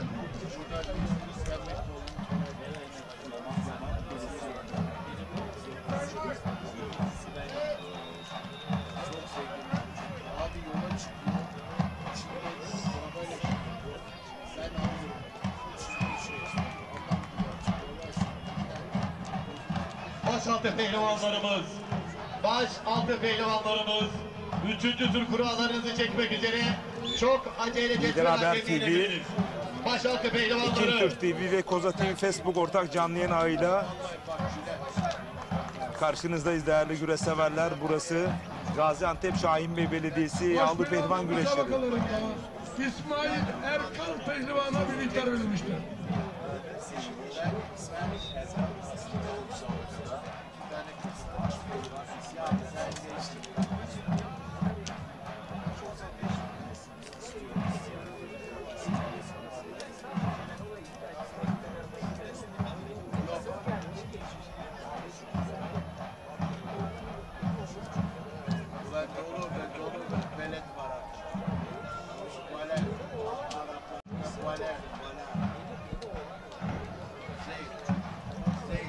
Ezanı Muhammed okunuyor. Mehteran. Evet, ezanı Muhammed okunuyor ve bütün karşılaşmalar duracak. Evet, ezanı Muhammed okunuyor. Turistayım sen. Evet, evet. Gelmişim dün akşam. Gelecektim. Otur abi, sen de Evet, evet. İsim olarak duyduk ama... Mehmet Çelik Bey.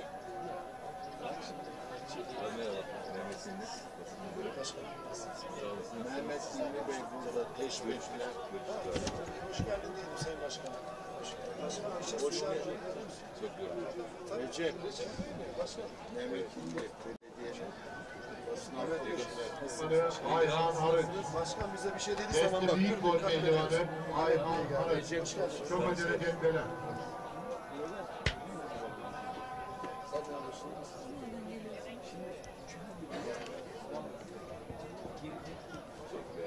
Evet, şu anda bu sıcakta sulanıyorlar pehlivanlar. Bir saat 5 dakika 10 dakika olursa kapı kapanınca bir şeyler bir de alamıyorlar. Sen uçak orada ben götürseler gideceğim işte. Otobüs gibi değil. Otobüs gibi değil yani. Hani arabalı otobüste yetiş. 10 dakika sonra önüne geç. Burada bin böyle bir şey yok. Gel bırakın orayı bırak gel. Ezan okunurken gel. Seni birisi karşılayacak gelecek. Valiz bir daha. Ezan okunurken. Seni gelip karşılayacak. Bir de uçak fobin varsa uçak fobi kalp. Dün mesela Pegasus bizi o kadar korkuttu. Ne haber patron? Benim bir müdürlük daha var. İşler proje. Var mı itiraz? Avrupa Birliği ile onları takip ediyoruz. Haftalık olarak toplantımızda otobüs bizim için zor. Bizim için uçak var. Ama biz her hafta gidiyoruz çünkü. Hiç uçurmuyorlar vallahi. Karşılayanlar. Nasıl ne var? Biz de yayınları baksana kaç kişi kaldı. Biliyorum abi ben senin anlatmana gerek yok. Bana bak. Senin anlatmana gerek yok. Her şey burada zaten. Her şey burada diyorsun. Gel gel. Evet.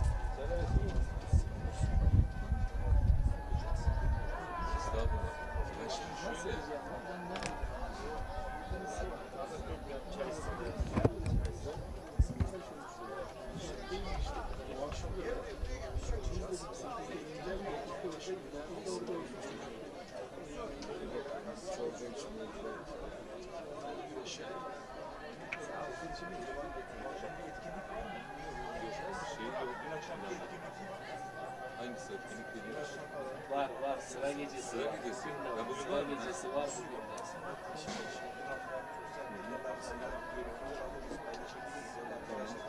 Ben hiç bilmiyorum. Soralım. Dün şey vardı ya. Onları götürdün mü? Sen burada canlı yayına da kalmıştın. Biz buradayız. Şimdi şu basın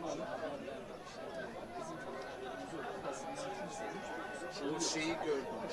Ben öyle oldu aslında. Kortej vardı ya dün. Kortej vardı. Kortej bitti, yemeği aldı. Yemeğe almamız gerekiyor. Kortej sonrası yok işte onların. Yemek olan alanda sıra gecesi var. Öyle yapıyorlar. Yetiştikten sonra başta tabii ki memnuniyet var. Aynısını sizi davet ederiz.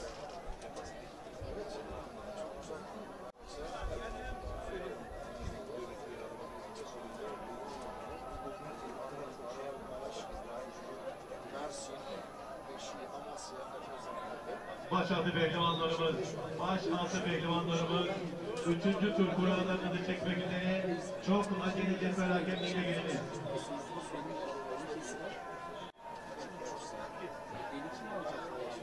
Ruhumun senden ilahi budur ancak temeli. Eğmesin mabedimin göğsüne namahrem eli. Bu ezanlar ki şehadetleri dinin temeli ebedi yurdumuz.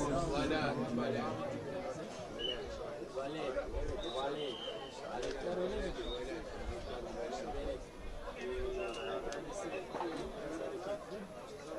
Kaç yaşındamış? 22 yaşında, biri 20 yaşında.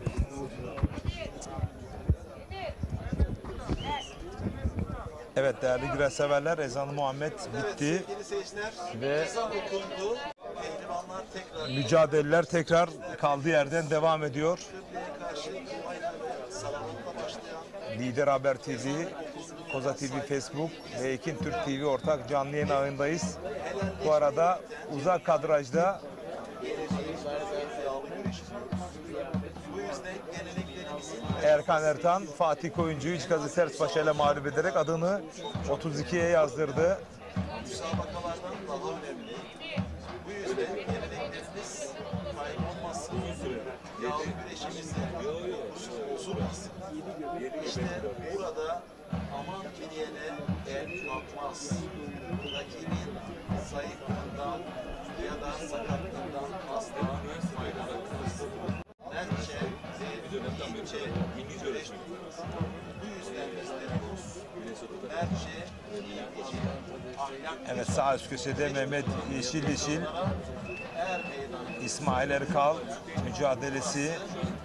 Sol üst köşede Tanju Gemici, Okan Acar. Sol alt köşede Fatih Atlı, Furkan Durmuşaltın. Sağ alt köşede de Hamza Köseoğlu, Mustafa Batu. 16'da belediyeye geçtim. Aynı pozisyonda. Yaklaşık 1 yılda da başkan beri çalışıyorum.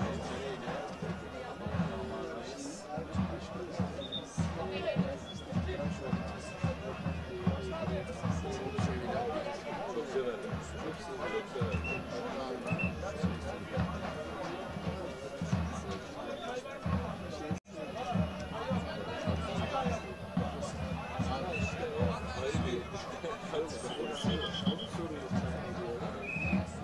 Evet, baş pehlivanlıkta son 32'ye kalma mücadeleleri devam ediyor. Yönetmenimiz ekran açısı dörtlü pencereyle çok güzel açık. Zaman zaman sizlere 4 çift pehlivanlık mücadelesini anlatıyor. Genişler olursa da tekli pencereyle sizlere böyle böyle Başlı başına çok güzel. sizlere Ama şu an devam eden projeler içerisinde hiçbir çıkmadan bir yandan biliyorsunuz ben de ilgili size Allah'ın her basit güreşliklerinden dolayı Tanju Gemici ve Evet Tanju Gemici ve Okan Acar'a birer ithar verildi. Pasif güreşliklerinden dolayı iki baş pehlivana da birer ithar geldi değerli güreş severler.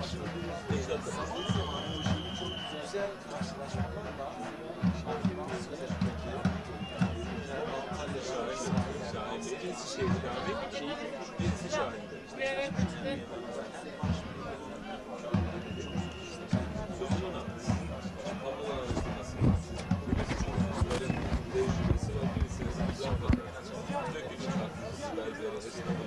Ben Ankara'da zaten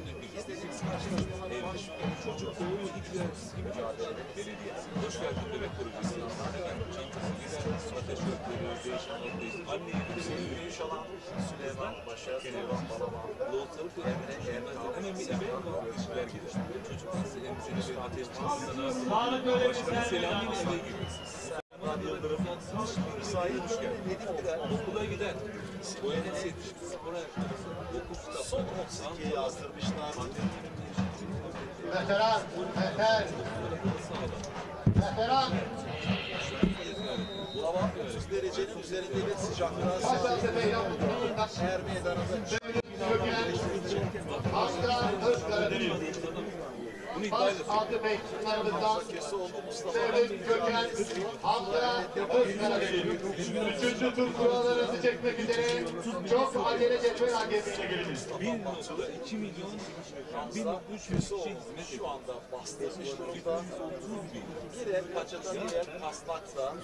Ya biz şimdi benim misyonum bir de orada. Ben şimdi burada cihazetleyim yani. Oyuna girmek istiyor. Sıcak havadan fazla da yorulmadan rakiplerini yenerek diğer karşılaşmayı ihsal ediyor Pehlivan ama bu yağlı güreş. Sağ alt kadrajda Hamza Köseoğlu ve Mustafa Batu arasındaki güreşte Mustafa Batu'nun dış kazık, dış paçadan evet şimdi önüne geçti. Evet, sağ üst köşede Mehmet Yeşil, İsmail Erkal. Sağ alt köşede Hamza Köseoğlu, Mustafa Batu. Bu mücadeleler yavaş yavaş bu anlamaya doğru evrildi Mustafa Bayram. Evet. Son 20-30 yıla kadar hep büyük güreşler geçiyoruz. Karabük'teki yağlı güreşlerle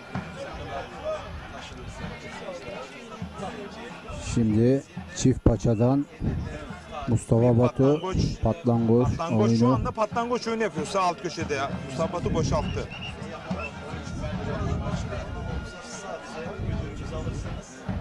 Ama yalnızca Edirne saray içinde baş meydan olduğunuzda bir yıl sonraya kadar hem Türkiye Cumhuriyeti Devleti'nin hem de Türk milletinin baş meydanı unvanı sizde olur sevgili. İşte o güzel unvan için meydanlar.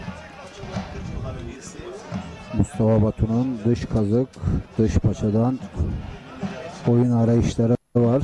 Hamza Köseoğlu da yer güreşinde çok iyi biliyorsun. Kolay kolay çeviremezsin. İplerden geçirdi parmaklarını Mustafa Batu.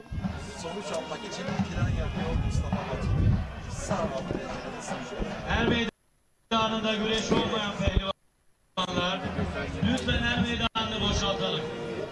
Bu arada Nazım Kızıl Kocaeli Kartepe'den iyi yayınlar diliyor değerli yorumcumuz.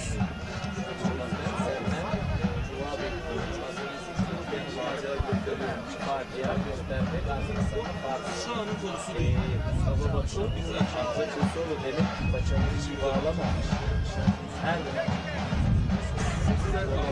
oyunu dedik ya, iyi yapmamış demek ki paçayı bilirdi. Şiraze'yi geçirdi. Bülent abi Fatih'e gönderdim.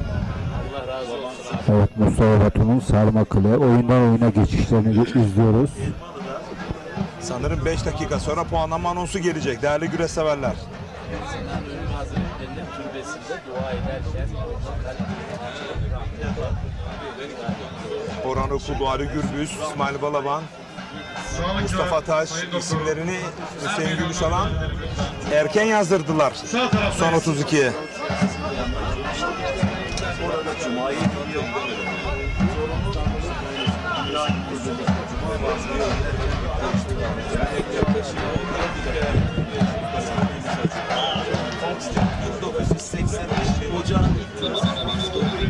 Bu arada sağ alt köşede alt boylarda bir künde kılçık pozisyonu gelir mi Mustafa Bayram?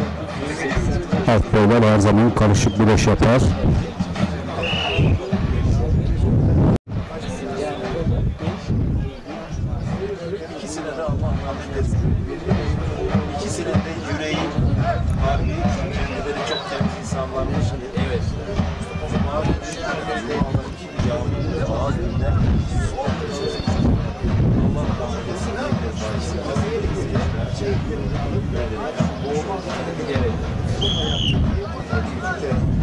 Sağ üst kadrajda Mehmet Yeşil, İsmail Arkay normal seyirde devam ediyor.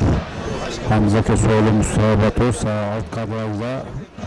Mustafa Batu'nun oyundan oyuna geçişlerini izliyoruz. Furkan Durmuşaltın Fatih Atlı puanlamayı bekleyen bir güreş. Aynı zamanda kadraj dışında Kürşat Şevki Korkmaz ve Faruk Akkoyun arasındaki karşılaşmada normal seyirde devam ediyor. Muhtemelen o da puanlamaya gidecek.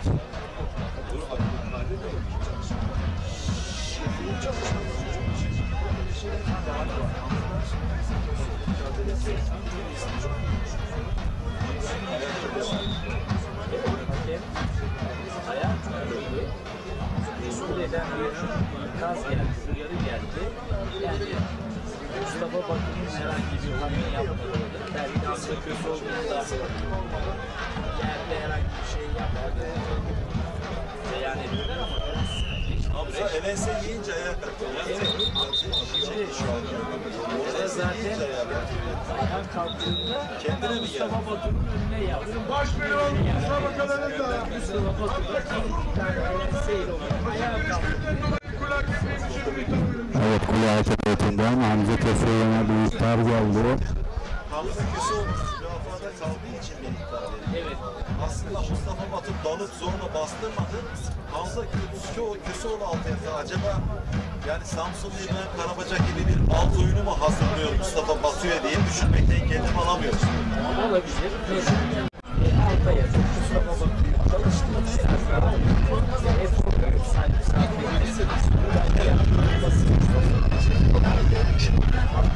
Evet, Hamza Köseoğlu, Mustafa Batu. Baş pehlivanlık müsabakalarında Faruk Akkoyun pehlivanı ve Kürşat Korkmaz pehlivanı rakip karışıklerinden dolayı Evet, kule hakemiyetinden hem Faruk Akkoyun'a hem Kürşat Şevki Korkmaz'a birer ihtar anonsu geldi.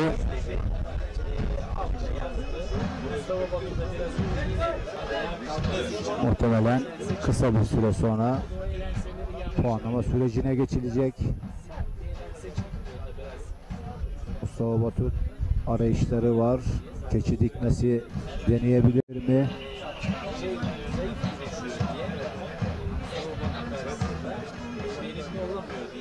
Hamza Köseoğlu bakalım nasıl paradını alacak. Evet, bir keçi dikmesi denemesi fakat sonuç yok ama tabii ki denemek bile risk almak demektir.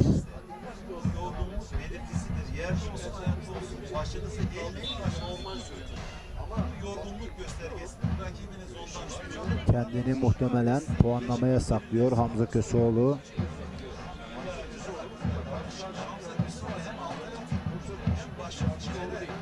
Mustafa Batu da son zamanlarda gerçekten performansı üst düzeyde.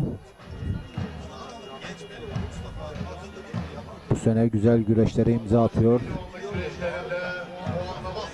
Evet, baş pehlivanlık güreşlerinde puanlama sürecine geçiliyor.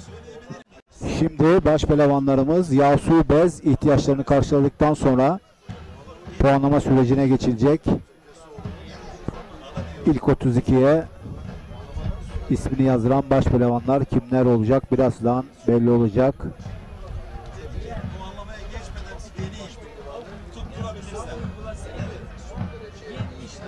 Evet arkadaşlar, sivil vatandaşlarımız içerilere giremez.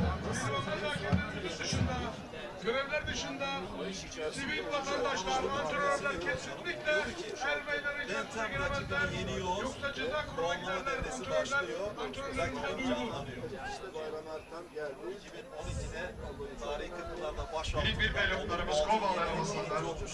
Bu güreş severler, kıymetli konuklarımız, TV Enerji, Türkiye Yağlı Güreş Ligi, Güneydoğu'nun Kırkpınarı, Şahin Bey Er Meydanı'nda minik bir boyunda 3.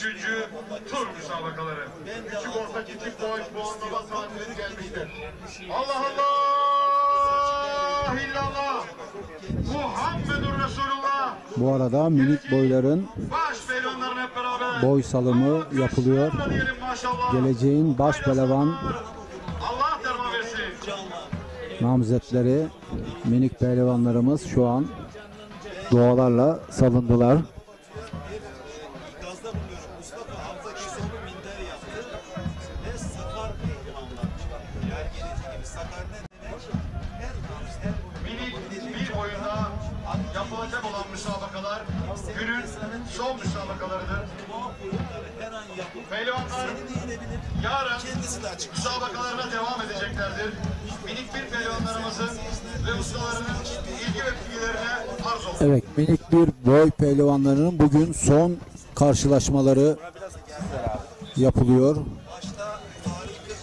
Bu turdan sonra minik pehlivanlarımız artık yarın er meydanına çıkacaklar. Evet, puanlama için şu anda sulanıyor baş pehlivanlar. Evet, yağ, su, bez ihtiyaçlarını karşılıyor baş pehlivanlarımız.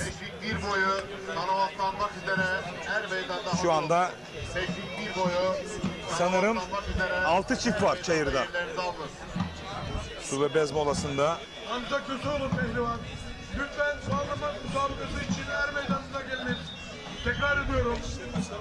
Hamza Köseoğlu pehlivan. Şu anda Bu arada tekrar ediyorum. Lider Haber TV, Ekim Türk TV ve Koza TV Facebook ortak canlı yayın alanındayız. Eşlenmek üzere pehlivan Atasporumuz güreşe pehlivanlarımızın dikkatine omuz vermeye devam ediyorlar değerli büyüklerimiz. 16'ya kalan pehlivanlarımızın Lider Haber müsabakaları TV'de bitecektir. Yarın saat Sayın Ender 9'da Alkoçlar, Allah izin Sabri Çağlar, verirse müsabakalar tekrar başlayacaktır. Pehlivanlarımızın Ekim Türk ilgi ve TV'de bilgilerine arz olun. değerli yönetim kurulu başkanı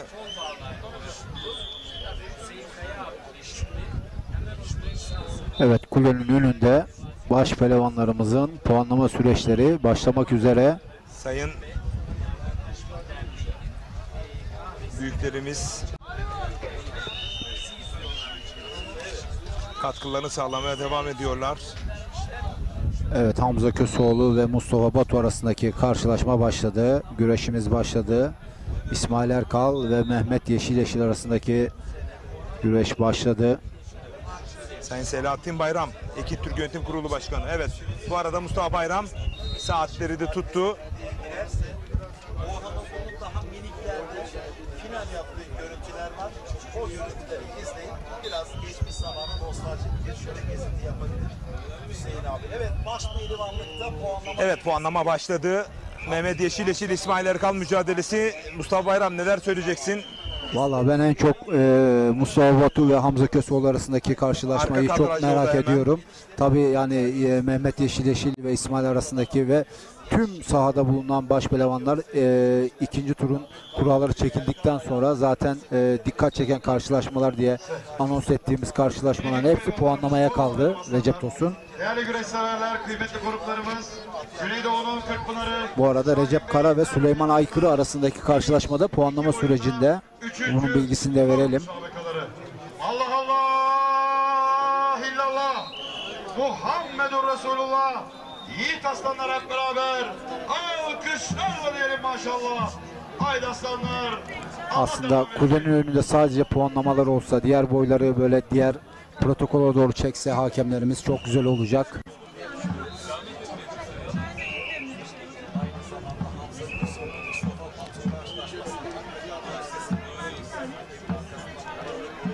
Aynı kadrajda iki mücadele var.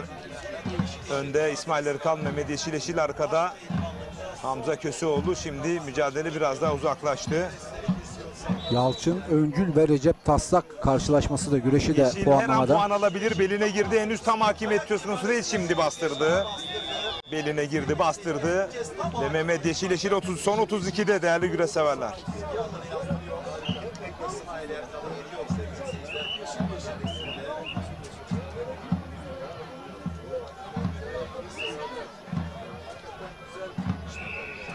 Teşvik bir boy pehlivanlarından Halil Kellecioğlu.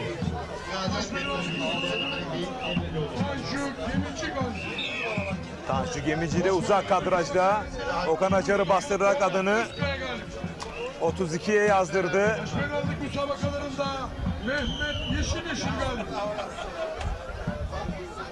Abicim, orada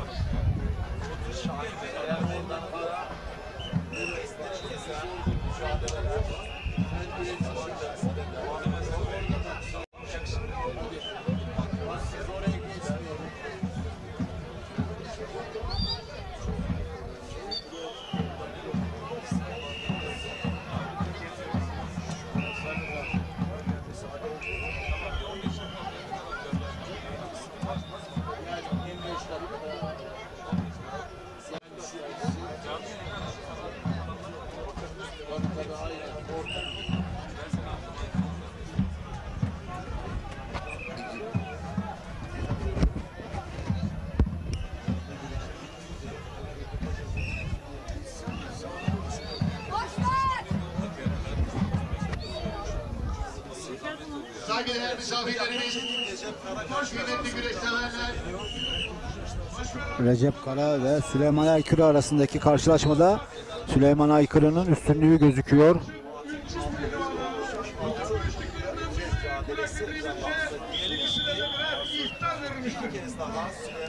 Saygıdeğer misafirlerimiz, kıymetli güreş severler. CD Enerji, Türkiye Yağlı Güreş Ligi, Teşvik, bir gol. Yusuf Can Zeybek rakibi Yıldıray Akın'a galip. Pehlivanlar kol bağlar. Allah Allah! İllallah! Muhammedun Resulullah! Teşvik bir gol. Üçüncü Türk pehlivanlarımıza. Alkışlarla diyelim maşallah. Allah derman versin.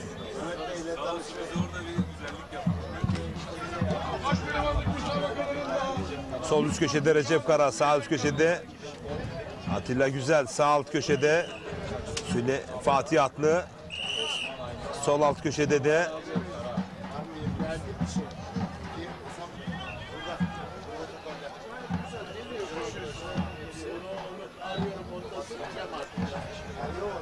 Bu arada Mustafa Doğan Özkaya, Faruk Akkoyun. Ali Gökçen'e galip. Faruk Akkoyun sol alt köşede.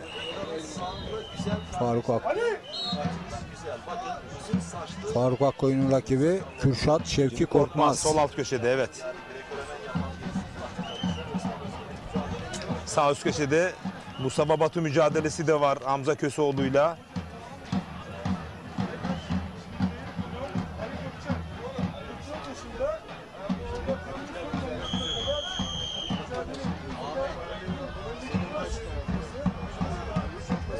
Bu arada Atilla Güzel beline girdi ama uzak kaldı Osman Özgün'e.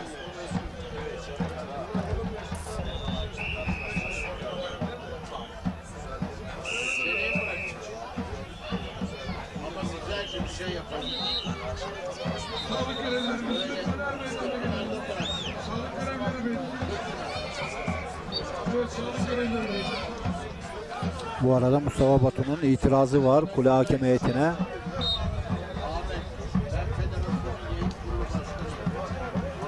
Şu an 6 dakika oldu baş pehlivanlık puanlama süreci. Seste orta, seste büyük boy pehlivanları. Çok acele, kura çekme yerine geldi. Bakın yine. Koskoparan boyu pehlivanları selavatlanmak üzere her meydanda yerlerini alsınlar. Baş pehlivanlık müsabakalarında Recep Kara Süleyman Aykırı'ya galip. Evet, tecrübesini konuşturdu.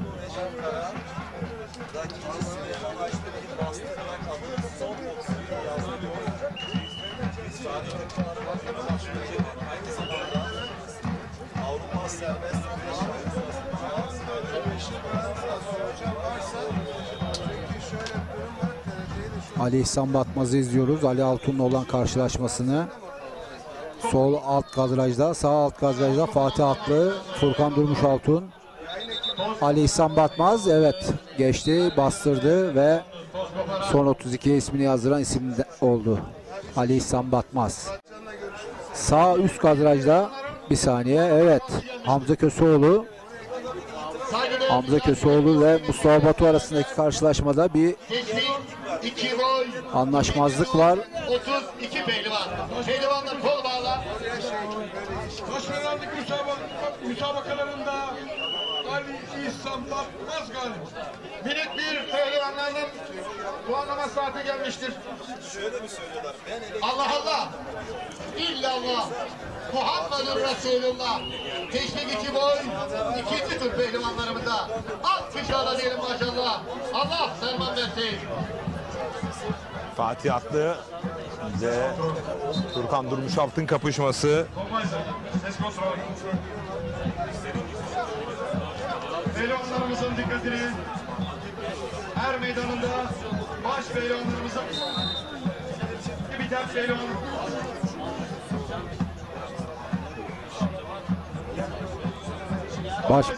Baş pehlivanların bugün bir tur daha güreşecekler.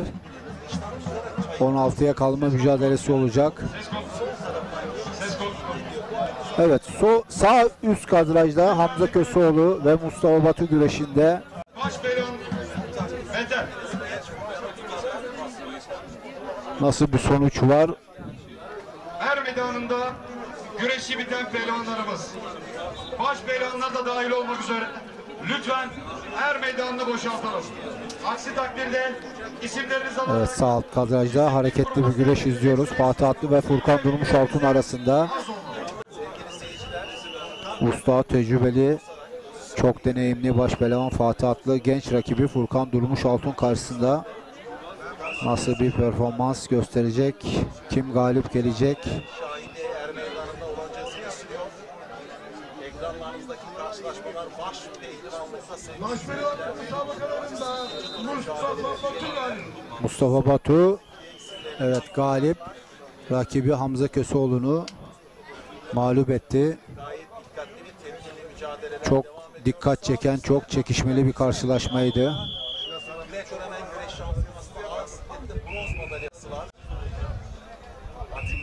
Evet değerli güreşseverler, TV Enerji Türkiye Güreş Ligi 3. hedafı Şahin Bey er meydanında pot koparan boyu 3. tur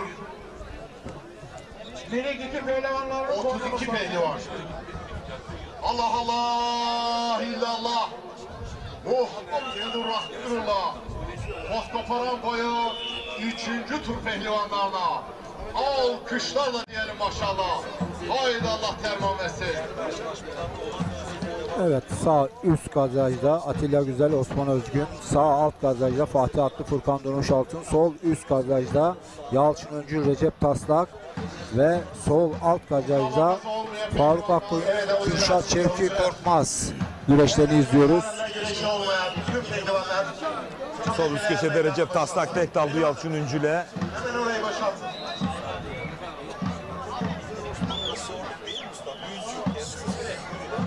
Menderes kaldı.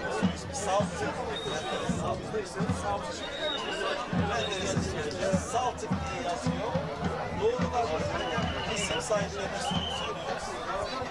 Süleyman'a sorduğumda Süleyman'a söyledi. Sol alt köşede Kürşat Şevki Korkmaz, Faruk Akkoyun kapışması.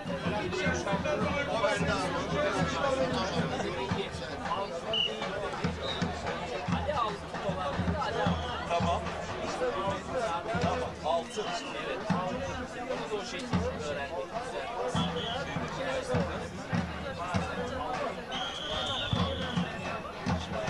Eskiden Neşat Altın var biliyorsun abi ama Anadolu'da altın diyemezler. Neşat Altın var. Neşat Altın.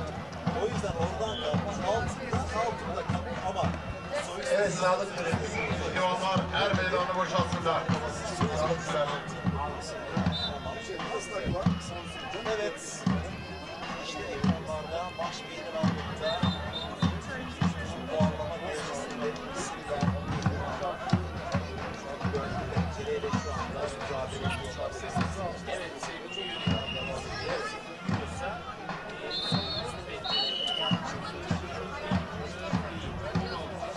Yeni büyüsüyle.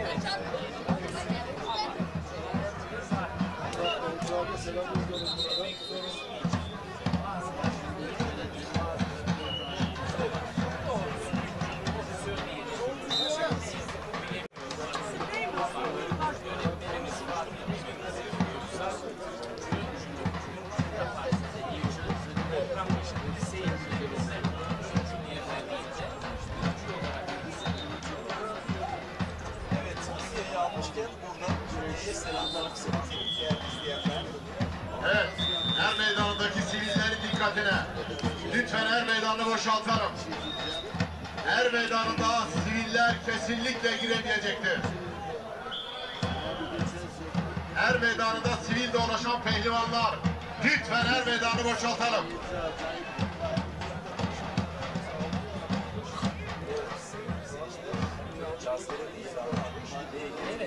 El meydanında sivil dolaşan pehlivanlar. Ben de diyorum ki bir ara Recep Gürbüz'le başrol Yağcı asker tepkileşmişler.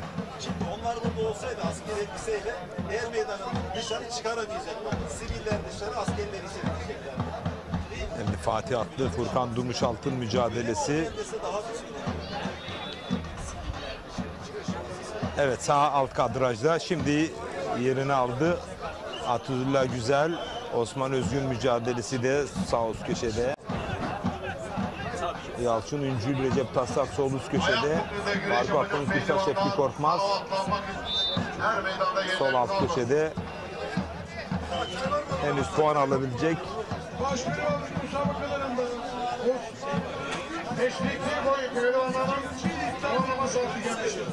Şimdi sivil baş pehlivanlar dışarı dediği zaman baş pehlivan müsabakalarında görevi olmayanlar baş pehlivanı ikinci iddiadaymıştır. Şu an 14 dakika oldu.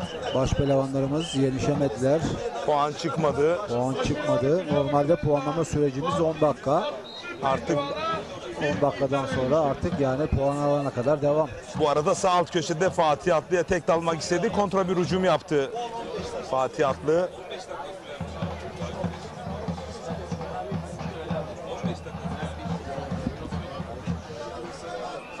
Atilla Güzel, rakibi Osman Özgün'ü meydanın ortasında bekledi. Şimdi Osman geldi. Bir kez daha puanlama perdesinde kol bağlıyor.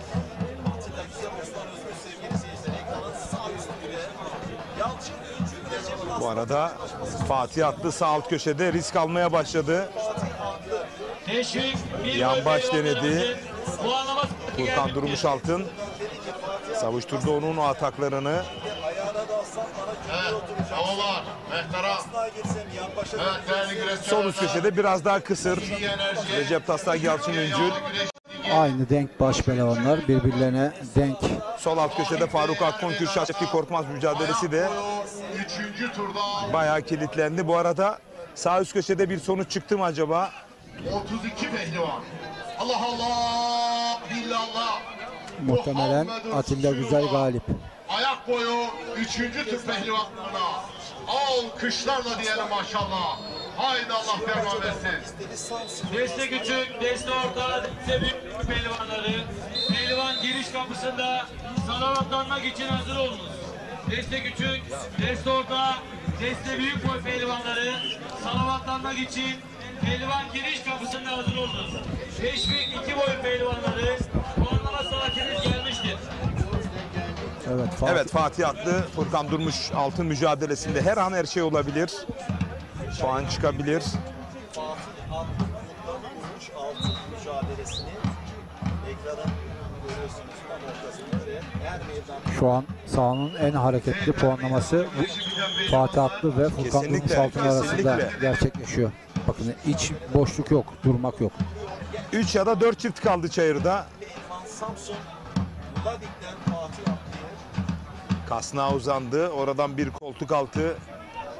Furkan Durmuşaltın ya da sol bacağına soldan dalabilir. Şu anda sürüyor.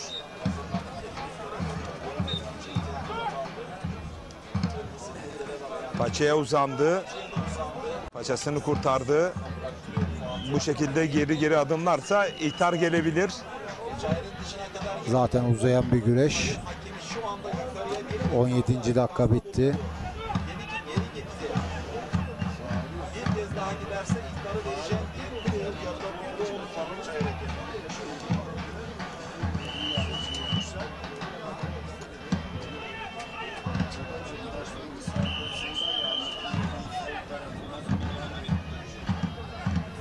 Gaziantep Şahin'de yakınlarında baş pehlivanında puanlama devresindeyiz.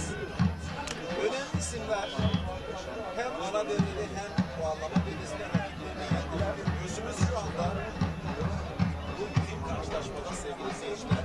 Fatih Kasnağı uzanıyor. Tek dalmak istediği bir anda karşıya oyun yaptı.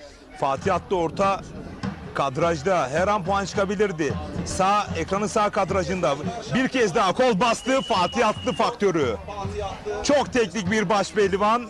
Hücum yapan Furkan Durmuşaltı'nı bu kez avladı. Evet, kontra atakla gerçekten zaten her zaman diyoruz kasnak oyunları. Ladikler çok becerikli. Bayram Ertan'dan geliyor. Fatih Atlı, Serhat Gökmen. Yani kasnak oyunlarında çok tecrübeli ve deneyimliler. Burada da kasnak oyunuyla arkaya geçti. Mücadelesinden dolayı da genç baş pehlivan Furkan Durmuşaltı'nı da kutluyorum. hareketli bir puanlama izlettiler bize. Evet, o da risk aldı ama Yaklaşık kazanan Fatih Atlı'ydı.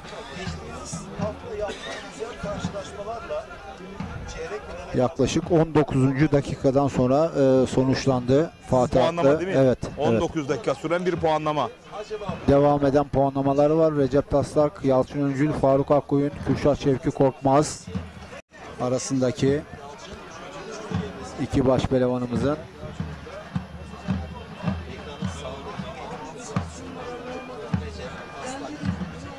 Evet. Teşekkür ediyoruz yönetmenimize. FBR Yapım, Fatih Bedir. Tekrar ediyorum, Lider Haber TV, Ekin Türk TV ve Koza TV Facebook ortak canlı yayın ağıyla karşınızdayız.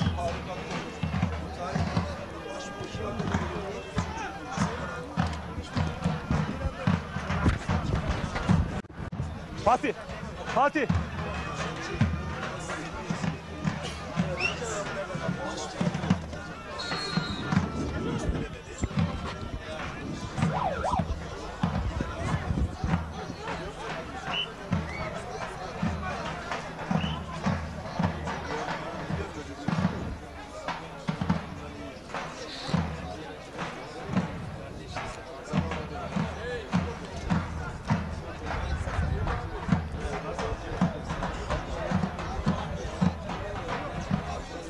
Diğer puanlama mücadeleleri de devam ederken bir röportajımız olacak.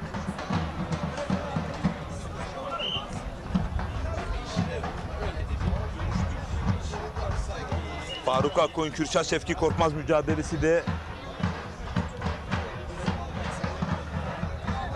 yere indi.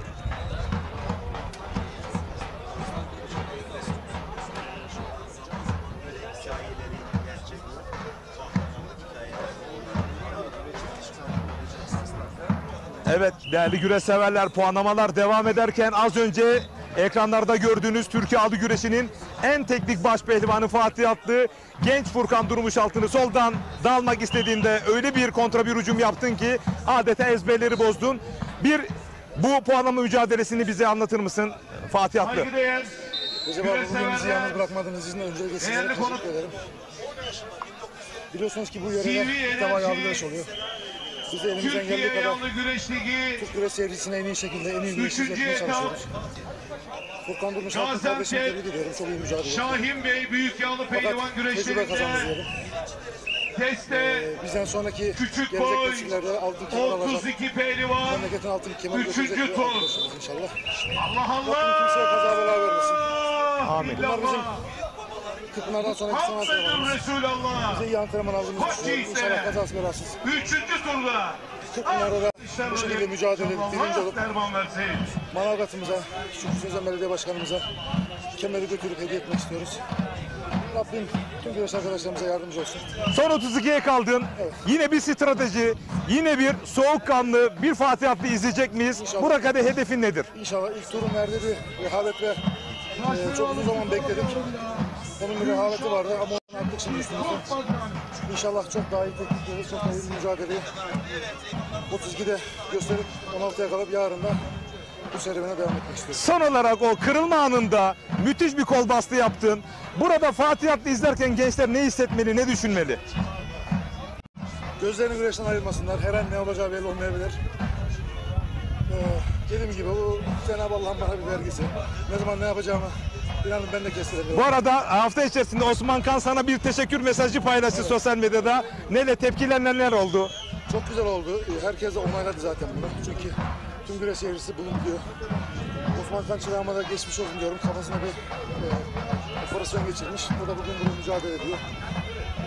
İnşallah uzun yıllar Osman Kan gibi bir değeri Türk güreşçisi, Türk güreşsever izleyerek yağlı güreşe doyacağını düşünüyorum. Son olarak Fatih Atlı performansın maşallah biraz kondisyon düşüklüğü olsa da tecrübeni, gücünü, tekniğini harmanlayarak sahada kalmaya devam ediyorsun. Kırkpınar'da bir Fatih Atlı çeyrek finale kalırsa, pazar günkü finalleri kalırsa bir sürpriz final ya da kürsü olabilir mi? Evet abi, çünkü Kırkpınar El Meydanı biliyorsunuz ki bambaşka bir havada. Mayınlı bir saha ve ben orada Stratejilerimle, bütün tecrübelerimi oraya aktararak Harika. yıllardır en iyi güreşler yapmaya çalışıyorum. Harika. Çok acele. 7 tane 8 tane çeyrek finalim var. Bu size yapılan İnşallah bu sene de tekrar ilk hedefim çeyrek finale kalıp çeyrek finallere dediğim gibi Manavgat'ımızı altın kemere götürmek. Bunun için bütün kozlarımı, bütün tecrübelerimi, Harika. sahaya koyacağım. Harika. Allah kaza bela vermediği sürece. Sakatlık olmaması çok önemli değil mi? Abi çünkü ben 9 yıldır hep su savaştın. Bu sağ dizimden 7 kere ameliyat oldum. Sürekli üzerine koymaya çalışırken tekrar sakatlandım. Bu 7. ameliyatımı da sağ olsun Fatih hocamız yaptı. Tamir etti. İnşallah dizimi şu an çok iyi hissediyorum. Maşallah, barakallah. Karadeniz'e bir selam yollayalım mı Samsun'un hemşerilerine? Bütün hemşerilerime aradık. Bütün hemşerilerime oradan saygı ve sevgilerimi sunuyorum. Sana da Allah derman versin son 32'de Fatih Atlı. Değerli güreş severler, gördünüz ne kadar samimi ve içten bir açıklamalarda bulundu Fatih Atlı. Mustafa Bayram, neler yaşandı son puanlamalarda? Evet, Faruk Akkoyun, Kürşat Şevki Korkmaz arasındaki karşılaşmada Kürşat Şevki Korkmaz galip geldi. Yalçın Öncül ve Recep Tapsak arasındaki puanlama sürecinde Recep Tapsak galip geldi. Son 32'ye isimlerini yazdıran baş pehlivanlarımız oldu. Bu arada ikinci turun yenişlerini şu an ekranlarınız başında izliyorsunuz.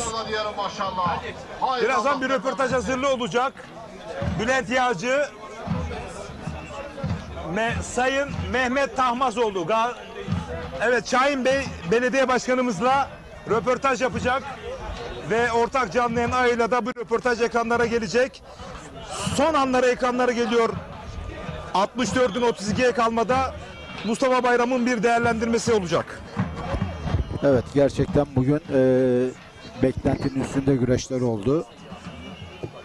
32'ye kalan baş pehlivanlarımızda çekişmeli karşılaşmalar oldu. Okan Acar, Tanju Gemici arasında, Yıldır'a yakın Yusuf Can Zeybek arasında, Fatih Atlı, Furkan Durmuşaltın arasında, Kürşat Şevki Korkmaz, Faruk Akkoyun arasında, Mustafa Batu, Hüseyin Hamza Köseoğlu arasında gerçekten çekişmeli karşılaşmalar oldu.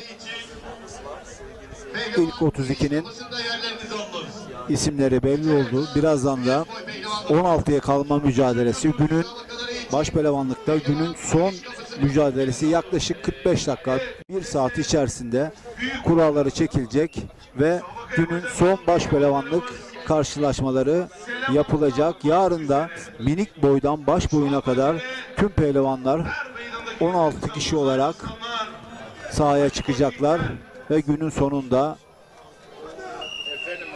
Şahin Bey Akkent Spor Köyü'nde CV Enerji Türkiye Yağlı Güreş Ligi'nde puanlar alınacak, kemer takılacak, ödüller alınacak. Bakalım günün sonunda, yarın günün sonunda baş pehlivanlığı kim elde edecek? Yarını hepimiz merakla bekliyoruz. Fakat şu an güreşler devam ediyor. Baş pehlivanlar 32'ye kaldı. Birazdan kurallar çekilecek ve günün son karşılaşması yapılacak.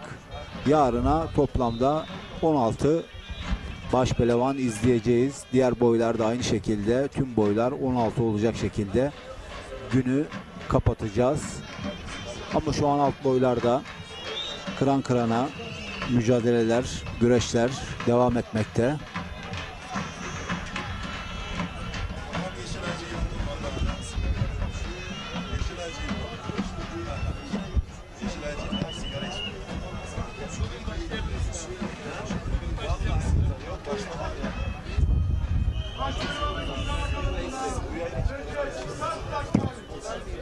Deste büyük boyda üstüne bacak pehlivanlara son çağrı. Gelmediğiniz takdirde kırmızı kart ile cezalandırılıp ceza kuruluna sevk edileceksiniz. Deste büyük boy selavatlanmak üzere çok acele her meydanına. Salat. Geçin hazır. Hazır orada bak Bülent abi. Bülent Yağcı. Evet. Evet. Şu anda tabii bu işin mimarı Şahin Belediye Başkanı Mehmet Tahmazoğlu. Evet, şu anda röportaj için hazırız ve söz Bülent Yağcı'da. Saygıdeğer güreş severler. Çalmadılarsa 1-2-3 ses kontrol. Yadigarımız olan, Peygamber sporu olan Değerli güreş severler, işte Şahin Bey Er Meydanı'ndayız. Yanımızda tabii ki Gaziantep Şahin Bey Belediye Başkanımız Sayın Mehmet Tahmazoğlu var. Evet Sayın Başkanım, önce hoş geldiniz ortak yayınımıza. Hoş bulduk. Siz de hoş geldiniz. Şahin Bey Er Meydanı'na hoş geldiniz. Evet Sayın Başkanım, Şahin Bey Belediyesi olarak bu güreşlere ilk defa imza atıyorsunuz. Bu bölge karakucak güreşleriyle ünlü, karakucak güreşleriyle anılan bir bölge ama sizin döneminizde ilk defa böyle bir yağlı güreş organizasyonuna imza atıyorsunuz. Ev sahipliği yapıyorsunuz. Buna nasıl karar verdiniz? Nasıl, kimlerle istişare yaparak bu karara vardınız? Ben güreşleri çok seviyorum. Profesyonel olarak güreşmedim ama bulduğum herkeste güreşiyorum. Geçen yıl İbrahim Türkiş Başkanımız, Türkiye Geleneksel Güreş Federasyonu Başkanımızla bir aba güreşinde bir araya geldik. Dedik ki bunu Gaziantep'te Şahin Bey'de de yapalım. Şu anda biz bu müsabakaya yetişmedi ama inşallah önümüzdeki ay açılışını gerçekleştireceğiz. Bir geleneksel sporlar merkezi yapıyoruz. 80 dönüm alan üzerinde. Burada binicilikten aba güreşine, yağlı güreşe, kara kucak güreşine, okçuluğa, atlı okçuluğa, aklınıza gelen her türlü geleneksel sporu burada inşallah gençlerimize, sporcularımıza icra ettireceğiz. Bu vesileyle burası da 86.500 metrekare yine Şahin Bey Belediye'mizin yaptığı spor köyü. Bunun içerisinde de her türlü imkan var. Kapalı yüzme havuzundan kapalı spor salonları, bütün halı sahalar, basketbol, tenis kortları, voleybol sahaları, yürüyüş yolları, bisiklet yolları, atletizm sahası, ampute futbol sahası tribünleriyle modern bir tesis. Yani tesisleşme noktasında Şahin Bey Belediyesi olarak çok iyiyiz. Gaziantep'i bir spor kenti şehri yapmak adına valimizle, belediye başkanlarımızla hep birlikte gayret ediyoruz. Gençlerimize spor ayakkabısı veriyoruz, spor malzemeleri veriyoruz. 104.000 tane bisiklet dağıttık. 1.068.000 spor ayakkabısı dağıttık. Böylelikle gençlerimiz ve spor severler spor yapsın istiyoruz. Geçen yılda İbrahim Başkanımıza söyledim, sağ olsun. Dedi ki Türkiye Güreş Ligi kuruyoruz. Bunun bir ayağını da Gaziantep'te Şahin Bey'de yapabiliriz. Biz de çok mutlu olduk. Şimdi 7 tane ayağından bir tanesinin, üçüncüsünün daha doğrusu Şahin Bey'de yapılıyor olması bizim açımızdan da gurur verici. Ben İbrahim Türkiş Başkanıma, yönetimine, emeği geçen herkese teşekkür ediyorum. Biz de ilk olmasına rağmen gördüğünüz gibi gayet nizam ve intizam içerisinde bu atasporumuz 600 yıllık belki daha fazla geleneğe sahip yağlı güreşlerimize ve güreş ligine ev sahipliği yapmanın mutluluğunu yaşıyoruz. Bir kusurumuz olduysa affola diyorum. Başkanım, tabii ben size sormak için notlar almıştım ama siz Şahin Bey Belediye Başkanı olarak yaptığınız hizmetleri ve yağlı güreşle ilgili bu Er Meydanı'nın düzenlenmesini ve Geleneksel Güreşler Federasyonu Başkanımız Sayın İbrahim Türkiş Başkanımla istişare ederek Türkiye Yağlı Güreş Ligi'nin 3. ayağının Şahin Bey Yağlı Güreşleri olmasını da bir çırpıda söylediniz. Heyecanlısınız tabii ki. Bunu çok iyi anlıyorum. Bana soru sorma fırsatı vermediniz. Vallahi biz çok mutluyuz. İstiyorum ki Gaziantep'te dediğiniz gibi kara kucak ve aba güreşi yaygın.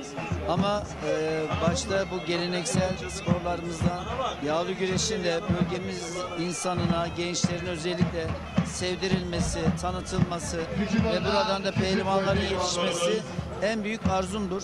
Bu konuda elimden gelen gayreti göstermeye devam edeceğim. Umuyorum ki buradan da çok güzel pehlivanlar inşallah yetişecek. Peki başkanım, tabii ki hani bütün soruları siz benim soracağım soruları cevapladınız demiştim ama şöyle bir soruyla devam edeyim size. Bir soru yönelteyim başkanım, hemen aklıma geldi. Şahin Bey Belediyesi'nin bu yağlı pehlivan güreşleri bu Er Meydanı'nda uzun yıllar devam etmesini diliyor musunuz? Veya onun için bir projeniz var mı kalıcı olması için? Ben bunun tabii ki kalıcı olmasını istiyorum. Devam olmayan hiçbir şeyin kıymeti yok bize göre. Dediğim gibi hem burası hem de buna eşdeğer bizim aynı büyüklükte geleneksel sporlar merkezi yaptık.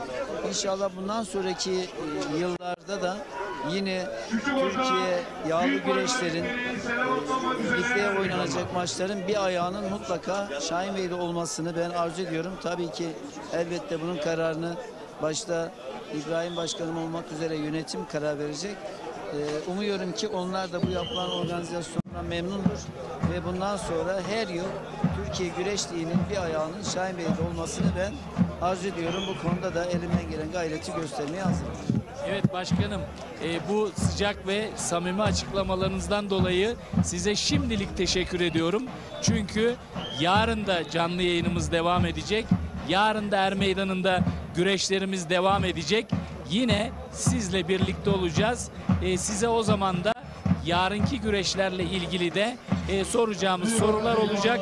Ekran başındaki bizi izleyen değerli güreş severlere de o bilgileri de aktarmanızı isteyeceğiz başkanım. Ben de bu sizin vesilenizle bizleri ekranları başında izleyen tüm yağlı güreş severlere buradan selam ediyorum. Arzu ederdim ki onlar da burada canlı olarak izlesinler ama bu imkan olmayanlara da ekranları başından selamlarımı gönderiyorum. İyi seyirler diliyorum. Evet, çok teşekkür ediyoruz. Değerli güreş severler, tabii ki röportajlarımız yine ara ara devam edecek. Şahinbey Er Meydanı'ndan şimdi sözü tekrar spiker arkadaşlarıma bırakıyorum.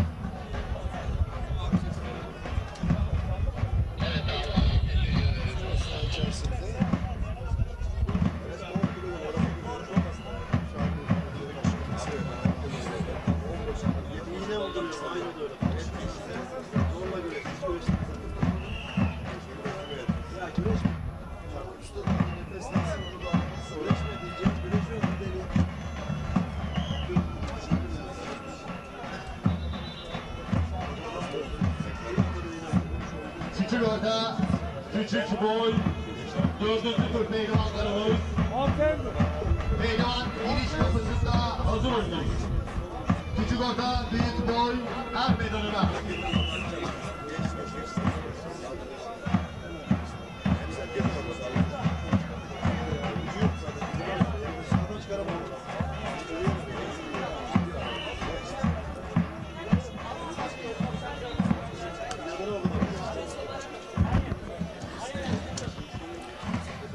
Kısa bir reklam arası vereceğiz. Daha sonra tekrar CV Enerji Türkiye Yağlı Güreş Ligi'nin 3. etabını oluşturan Gaziantep Şahinbey Belediyesi Yağlı Pehlivan güreşlerinin son 32 kapışmasıyla birlikte olacağız.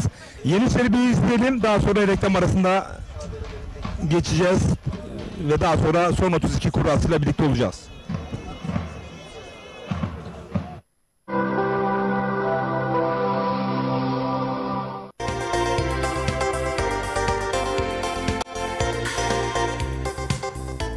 Efendim herkese merhabalar. Bugün muhteşem bir hava var. Tekirdağ Saray'dayız. İstanbul'un arka bahçesinde gördüğünüz müthiş bir kalabalık da var. Çünkü insanlar yatırım yapmak istiyor. İnsanlar toprak sahibi olmak istiyor. Ekin TV olarak bizler de doğru yeri sizlere sunuyoruz. İşte o doğru yerlerden bir tanesi Saray'da. Çok güzel bir yer. Biraz böyle görüntüleri görüyorsunuz. Ana yola yakın, saray merkeze yakın, mahallenin hemen yanında fabrika var. Çok güzel bir yer. Gelip görmenizi ısrarla öneriyorum. Bunu sadece ben önermiyorum. İşte dinlediniz, gelenler, alanların tavsiyelerini gördünüz. Bu tavsiyeleri değerlendirin. Bu fırsat kaçmaz. Mesela bugün burada toplam 23 tane parsel satıldı. Neden? Çünkü insanlar burayı beğendi. Biliyorlar ki burası onlara ileride güzel bir yatırımlık yer olduğunu biliyorlar. Sizler de geç kalmayın. Bakın hafta içi, hafta sonu fark etmez. Hafta sonu böyle kalabalık geliyoruz her zaman. Hafta içi de gelmek isterseniz gelebilirsiniz. Ekran altında numaramız var. Ekran altında fiyatımız var. Hemen arayın ve yerinizi ayırttırın. Geç kalmayın. 0212 486 3900'a çağrı dahi atmanız yeterli. Müşteri temsilcilerimiz sizleri arayacak. Sizlerin de yapması gereken, bakın bu kadar net söylüyorum, yerle alakalı bilgiyi sormanıza gerek yok. Görmek değil, gelip ayağınızı basmanız gerekiyor.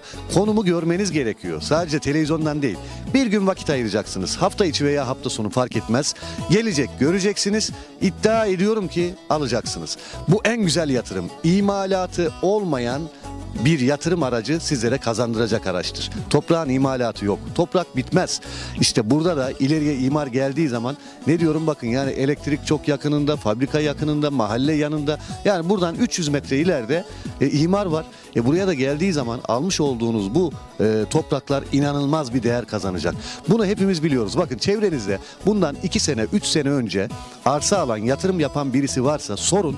O zaman sen bu arsayı kaça aldın, şimdi kaça satarsın veya değeri nedir diye sorun. %200, %300 prim yapmış yerler. İşte burası da aynı primi yapacak yerler. Bakın almışlar, etrafını çevirmişler. Kimisi hobi bahçesi yapmış. Ekranlarda bunu görüyorsunuz. Ya buraya ulaşım da çok kolay. Gelip görün, havası güzel, insanı güzel. Her şeyi çok güzel ya. Yani burada bunu bizim çok anlatmamıza gerek yok. Sadece bizim istediğimiz, sizler de sağlam bir yatırım yapmak istiyorsanız Ekin Gayrimenkul olarak, Ekin TV, Radyo Ekin olarak bu projenin biz her zaman arkasındayız. Kendi yerlerimiz, kendi projemiz. Bizi senelerden beri izliyor, senelerden beri radyomuzu dinliyorsunuz. Ben kurumumuzun müdürüyüm, Emrah Binici. Bizler önce analiz yaparız. Önce deriz ki burası bizim içimize siniyor. Eğer sinerse biz bunu satarız. İşte burası da yine içimize sinen bir yer. Israrla tavsiye ediyoruz. 0212 486 3900. Trakya'da yer almak, cennette yer almak gibi bir şey. Evet. Yani dünyanın, Türkiye'nin her yeri bir cennet, her yeri ayrı bir güzelliği var.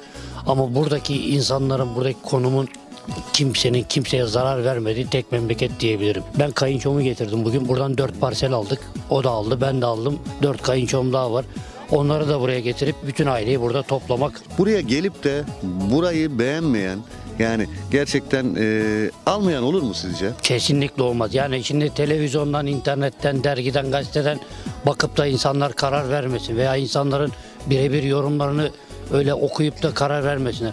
Bir günlerini ayırsınlar. Hem değişik bir atmosferi, oksijeni, tabii onu teneffüs etsinler, birebir görsünler. Her şeyin parseli yapılmış. Yani yollar belediyeden acaba burası şöyle miydi, çapraz mıydı, bilmem ne miydi değil. Birebir çıplak gözüyle görüp ona göre zaten gönül rahatlığıyla biz nasıl gezmeye geldik, 4 parsel aldık gidiyoruz. Ali Coşkun, şimdiki düşüncelerinizi merak ediyorum. almış olduğum parsellerden çok memnunum. Hayırlı uğurlu olsun. Allah'a Teşekkür olsun. Ama gerçekten güzel. Bakın o kadar güzel ki gelenler burada piknik yapıyorlar. Evet. Arabalarını park etmişler. Evet, işte etrafını evet, çevirmişler. evet. Bir şeyler ekmeye Evet, çalışıyorlar. evet. Yani insanı rahatlatan, huzur veren bir havası var buranın. Evet. Huzur veren bir havası var. Songül Çamlıyurt. Geldiniz, gördünüz. Daha önce ekranlardan gördünüz burayı. Tabii hani görünce yine de yerinde göreyim dediniz. Yerinde gördünüz. Tam olarak mesela 10 üzerinden kaç puan verirsiniz? 10 üzerinden 10 puan veririz. Tamam. Teşekkür ediyorum. Yani ben de aynı puanı veriyorum. Peki bir de genel anlamda ne düşünüyorsunuz yerle alakalı? Yerimiz çok güzel. 10 numara. Tavsiye eder miyiz? Ederim. Gelmeyenler pişman olur mu? Bence de gelmeyenler pişman olur. Alanlar hiç pişman olmaz inşallah. Siz aldınız. Aldık. Hayırlı uğurlu olsun. Elde böyle kazma, kürek derken ne yapmayı düşünüyorsunuz? Bağ bahçe yapıyorum. Şu anda böyle etrafını da siz çevirdiniz. Evet, çevirdik etrafını. Mesela bak bu arka tarafta da aynı çevrilmiş hobi bahçesi yapılmış. hobi Aynı bahçesi, o tarzda bir şey mi düşünüyorsunuz Evet, siz de? aynen öyle. Hobi bahçesi.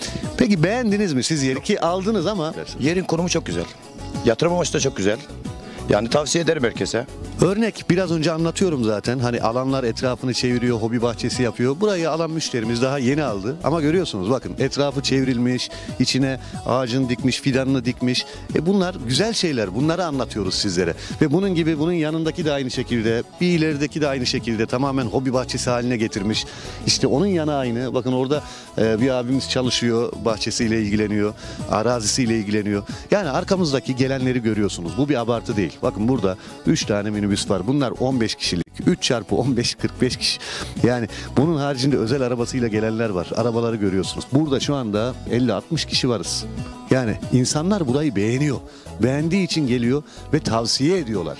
Alan mutlaka bir arkadaşını da getiriyor. O kadar muhteşem bir yer. Onun için değerlendirin arkadaşlar. Bize dua edeceksiniz.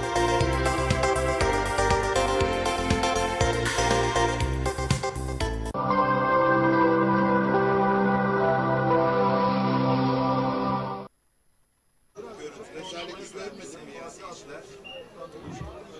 Abi ortak Serhan Göçmen, Erkan Orhan Belediye Başkanı aldı. Recep Kara, Özhan Yılmaz, Şehret Yeşileşi, İsmail Balaban, Hasan Cengiz gibi isimler rakipleri yenerek son 32 adını yazdırdılar. Tabii ki şu anda Türkiye Cumhuriyeti Devleti'nin reklamı gibi bir Volkan Efendi, Mustafa Taş, Gökhan Ağacı geldi. Mustafa Taş'a şu anda Ulan Mustafa Taş'a geçti. Tarihi güreşlerde son baş pehlivanlığı bağlıyla kim gidecek? Sinop'un tek baş pehlivanı Mustafa Taş'a gidecek sevgili seyirciler. Zaman zaman seyircilerimiz soruyor. Cengiz Han Şimşek'in 2 hafta önce Türkiye süresi sonunda Kemal Cengiz Han Şimşek'in olarak Mustafa Taş'a elinde de bu puan değişikliği resmi olarak belgelendi sevgili seyirciler. Büyük orta pehlivanları spor bağlayın, salavatlanıyorsunuz. Notlarıma bakıyorum. Kimler var? Betri Sağ Yıldırım, Nedim Düren ve Serdar Yıldırım'dan son 32'ye kalan isimler. Biraz sonra kura çekecekler. Belediye Başkanı. Başaltı pehlivanları salavatlanmak üzere her meydanda yerlerinde alın. Evet değerli güreş severler, baş pehlivanların son 32 kuralları şimdi çekilecek. Lider Haber TV, Ekin Türk TV ve Koza TV Facebook ortak canlı yayın ağıyla Aynı zamanda Osmanlı Belediye Başkanımız Sayın Ahmet Gelgö her meydanımıza teşrifetmişlerdir.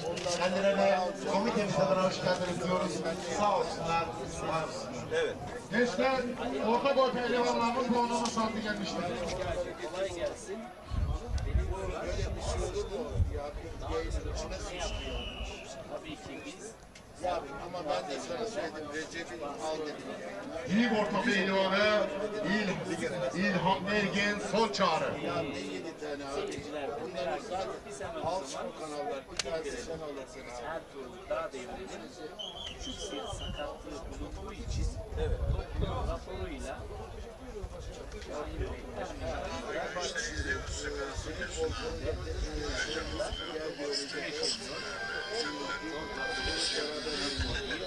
saldırı problemi var. Bunlardan önce problemin yükselmesi istediğinden dolayı doktor kontrollerini yaptırıyor. Doktor güreşçisinin Senin de bu adamın var ya. Bu adam güreş aslında Sevgili misafirler, değerli konuklar, TV Enerji, Türkiye Yağlı Güreş Ligleri 3. etabı Şahin Bey Er Meydanı'nda büyük orta pehlivanları 3. tur müsabakaları. Allah Allah! İllallah! Muhammedur Resulullah! Büyük orta 3. turuna. Alkışlarla diyelim maşallah. Haydi Allah derman versin.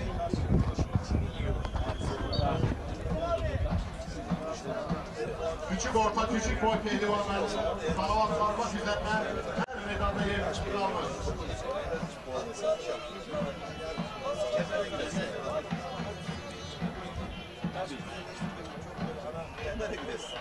evet, sağ devren Küçük orta küçük boy pehlivanları salavatlanıyorsunuz.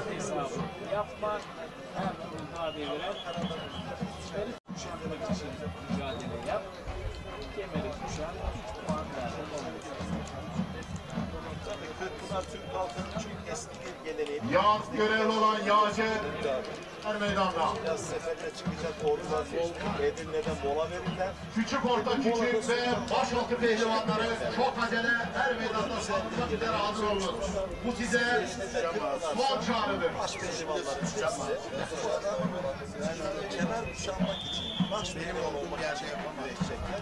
Buradan da seslenelim. Madem Ertuğrul Küçük Sponya'da falan sen de kemere güreş. Kim gibi? Karali gibi. 1930-31 yılları Türkiye baş pehlivanı Bandırmalı Karali gibi git kemere güreş. Zaten Hüseyin onun gibi. Evet, küçük orta küçük. Sabri Usta'dan Selam atlanmak üzere her vedada yerlerinizi alın. Söyleyebilecek durumdaysa hizmet yiyecek hali yok. TRT'nin Başaltı pehlivanlardan selam atlanmak üzere hazır olsunlar. Kuruluş Osman'da. 1957 yılı baş pehlivan babası Hasan Acar da. O da Hasan Acar da babası Türkiye baş pehlivanı Bandırmalı Karali Acar'dan öğrendi. Keşke büyük soygunlarla puanlamasını gelmiştir. Her vedada görev yapan yağcı. Her vedada. Her vedada görev yapan yağcı. En fazla yapacağım 5 Halil abi dedim ki bir muhabbet var. Benim Furkan Gümüşaltı'nın soy ismi Altın mı Altın mı? Gökhan Güney'de dedi ki Cumhuriyet tarihinde ya Reşat Altın'ı vardır ya Cumhuriyet Altın'ı. Altın olamaz altın. Başladı gülmeye. Ciddi mi?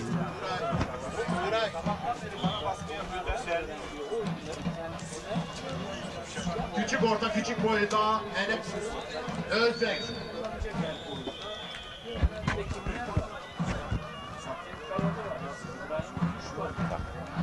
Böyle yaptığı zaman ses gider. Ama açman lazım, unutmaman lazım. Yani Balıkesir'de bu işi yapan, geçmişte dereceli abilerimiz, büyüklerimiz var. Hem de fazlasıyla var, az da değil. Usta-çırak ilişkisi devam ediyor. Küçük orta küçük o pehlivanları kop arası. Genel oyunu öğrensen. Başaltı pehlivanları, Deminki turda 6-7 tane baş pehlivan önünde güreşirken diğer boyların da kulübün önünde güreştiğinden sebep aramış başkanı şikayet etmiş. Ama sonradan bütün pehlivanları bu tarafa alıyor. Gökhan Arıcı'ya ne yaptı? Çift baca daldı, Gökhan ona boyundurup çekecekken iyice altına girdi.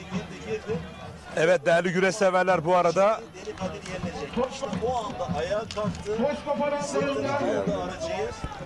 15 adımdan fazla. Hemen uçtu. Normalde 3 adımdan sonrası. Şenayettin Efe Demircan galipleri çok acele edip cetvel hakemliğine isimlerine yazdırsınlar. bu arada değerli güreş severler, Kuruluş Osman dizisinde oynayan Gürbüz Alp rolüyle Alparslan Özmal'a buradan selamlarımı yolluyorum. Ve yine çok değerli eski güreşçi kardeşim ve o da Kuruluş Osman'da oynayan Murat Boncu'ya kucak dolu sevgiler yolluyorum kardeşime. İnşallah Edirne'de, Kırkpınar'da buluşmak ümidiyle diyelim. Değerli sanatçımız Alparslan Özmal'ı da Kırkpınar'a da davet etmiş olalım senin nezdinde. Pehlivan zanneden diyor. 20 yaşında diyor katran çıkan diyor. İler tutan tarafım yok. Güreşten sonra beni bir yaylaya attılar. Evet. Orta küçük kol bağla. Bir yıl tuvalette kan çıktı. Sürekli oraya da pantolonu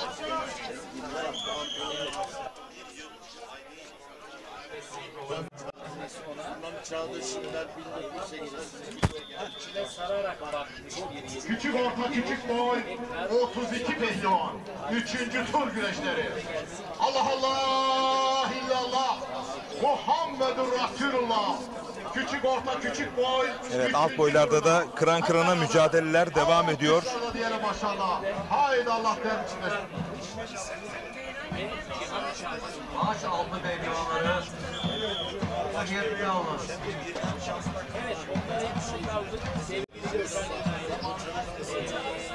Biz bunları niye anlatıyoruz? Sadece Ertuğrul'a... Başaltı pehlivanlarımız, koç yiğitler, haydi aslanlar. Çok acele salavatlanmak üzere er meydan. Başaltı pehlivanlarımız, kol bağlayan aslanlar.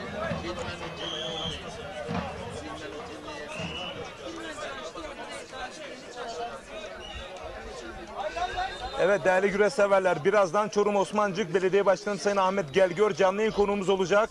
Kendisini canlı yayın kabinimizde ağırlayacağız.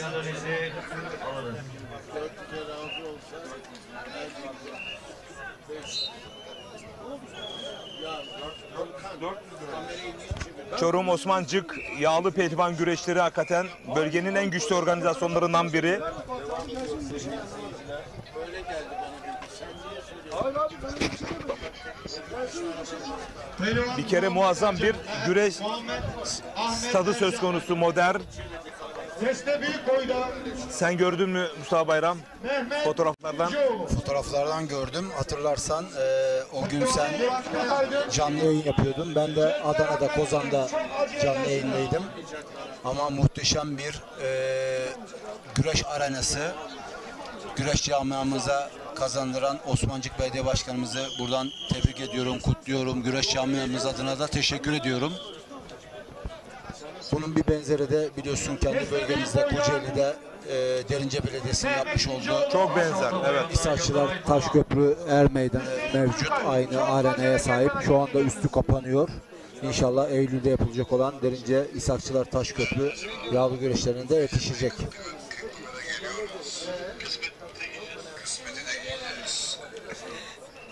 Bu arada değerli sanatçımız Alparslan Özmal kısmeti de giyeceğim diyor. Meydan okuyor. Rakip bulabileceğiz mi?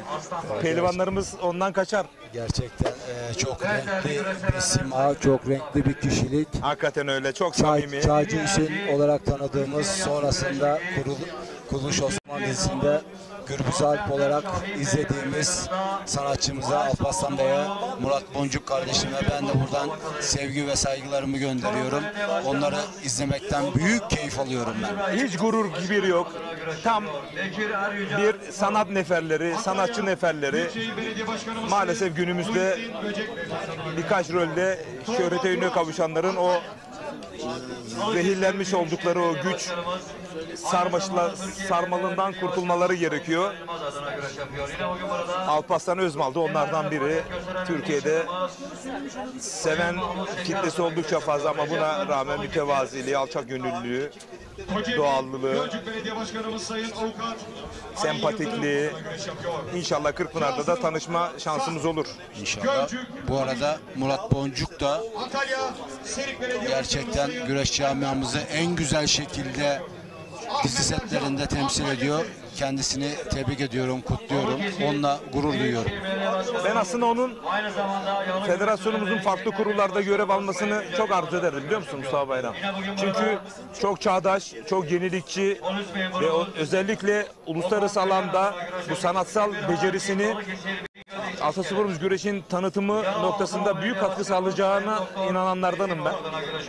Federasyonumuz bu konuda, bu tabii ki bir öngörü, bir tavsiye. Özellikle İslam ülkelerinde Atasporumuz güreşin orada gösteri amaçlı da olsa organize edilme noktasında çok büyük katkı sağlayabilir kanaatindeyim. Çünkü bu yetenek onda fazlasıyla var. Çok yetenekli. Evet, bu arada başaltı boyu 3. tur için hazırlık yapıyor. 3. tur salınacak ve günün son müsabakalarını tamamlayacak başaltı boyu. Hemen akabinde de baş pehlivanlarımız 3. tur kuralları için davet edilecek. Bu arada Ali Aydın, Yörük İnşaat Yönetim Kurulu Başkanı Mustafa Bayram Usta'ma selamlar söylüyorum. Ömercan'la beraber birlikte izliyoruz demiş. Ayrıca Yakup Deveci dayımla da bizleri izliyorlarmış. Selamlar yolluyoruz Antalya döşeme altına. Ben de Ali abime buradan çok selamlar söylüyorum. Güreş camiasına gerçekten çok katkıları var. Çok değerli bir insan. Sevgi ve saygılarımı gönderiyorum. Yusuf Toplu, Samsun, Kocaeli Büyükşehir Belediye Başkanımız Doktor Sayın Tahir Hamza Özkaradeniz Kocaeli. Aynı zamanda Davul Sakarya Büyükşehir Belediye Başkanımız Sayın Ekrem Yüce Beyefendi adına görüş yapıyor. Rıdvan Kaya, Sakarya Karabükçe. Kocaeli Büyükşehir Belediye Başkanımız Doçent Doktor Tahir Büyükakın adına güreş yapıyor. Yine bugün burada Çanakkale Çardak geçmiş dönem güreş ağamız Ege Basın Kurulu Yönetim Kurulu Başkanımız Sayın Ramazan Güven adına güreş yapıyor. Kutubar'da büyük boy puanlama saatimiz gelmiştir. Ankara Büyükşehir Belediye Başkanımız Sayın Mansur Yavaş Beyefendi adına güreş yapıyor. Yine bugün burada Antalya Döşemealtı Yeşilbayır'da Evet, baş altında Yörük Yapı, Yörük Emlakları Yönetim Kurulu Başkanımız genç iş adamı Sayın Ömercan Yörük adına güreş yapıyor. Yunus Emre Yaman, Zonguldak. Diğer tarafta Ankara Büyükşehir Belediye Başkanımız Sayın Mansur Yavaş Beyefendi adına güreş yapıyor. Yine bugün burada Antalya Döşemealtı Yeşilbayır'da faaliyet gösteren Yörük Yapı, Yörük Emlakları Yönetim Kurulu Başkanımız, genç iş adamı Sayın Ömercan Yörük adına güreş yapıyor. Yaşar Şan, Antalya Serik. Evet değerli güreş severler, başaltı bir salavatlanırken Osman Kan yayın konuğum, hoş geldin Osman. Az önce Fatih Atlı ile yapmış olduğum röportajda bir rahatsızlığın olduğunu söyledi. Nedir bu, bir bize paylaşır mısın? Saçımda kıllım mesela arkada. Sohbetlerini çektirdik. Enfeksiyon kaptı. İltihap oldu. İçi mecburen ben de aldırmak zorunda kaldım. Şu anda durumun nasıl? Durumum çok iyi. Yani sonuna kadar güreşecek misin Osman Kan sevenlere? Sonuna kadar yapacağım. Peki son olarak Fatih Atlı'nın paylaşımında teşekkür ettin ustana. Neler söyleyecek? Motive oldun mu moral olarak? Fatih Atlı gibi ustadan böyle bir şeyler duymak beni çok mutlu etti. Motive etti, buraya da çok güzel hazırlandım. Bu elimden geleni yapacağım. Evet, Osman Kan sevenlere bir selam yollayalım buradan Serik Belediye Başkanımıza da. Başkanımız Emre Abdülkadir, Başkan Yardımcısı Çağatay Hakim'e, Kulüp Başkanımız İbrahim Şahin'e, ağam Veli Demir'e teşekkür ederim. Peki o zaman Allah derman versin bakalım, pazar akşamı birincilik üstüne görebilecek miyiz bakalım seni? Hadi Allah derman versin. Sakatlıksız. Evet, Osman Kan duygularını paylaştı. Büyükşehir Belediye Başkanımız Doçent Fatih Atlı'nın kendisi hakkında söylemiş olduğu övgü dolu sözler, çok motive olduğunu, morallendiğini dile getirdi. Mustafa Kemal Kıyı, Ordu Kumru. Antalya Varsak'ta faaliyet gösteren Dede İnşaatlarının sahibi genç iş adamı Sayın Fatih Dede ve Uçar Dede adına güreş yapıyor. Mevlüt Tümen, Antalya Kocaeli. Kocaeli Karanürsel Belediye Başkanımız Sayın İsmail Yıldırım adına güreş yapıyor. Kerem Kahya, Mehmanlar Diyarı Karanürsel.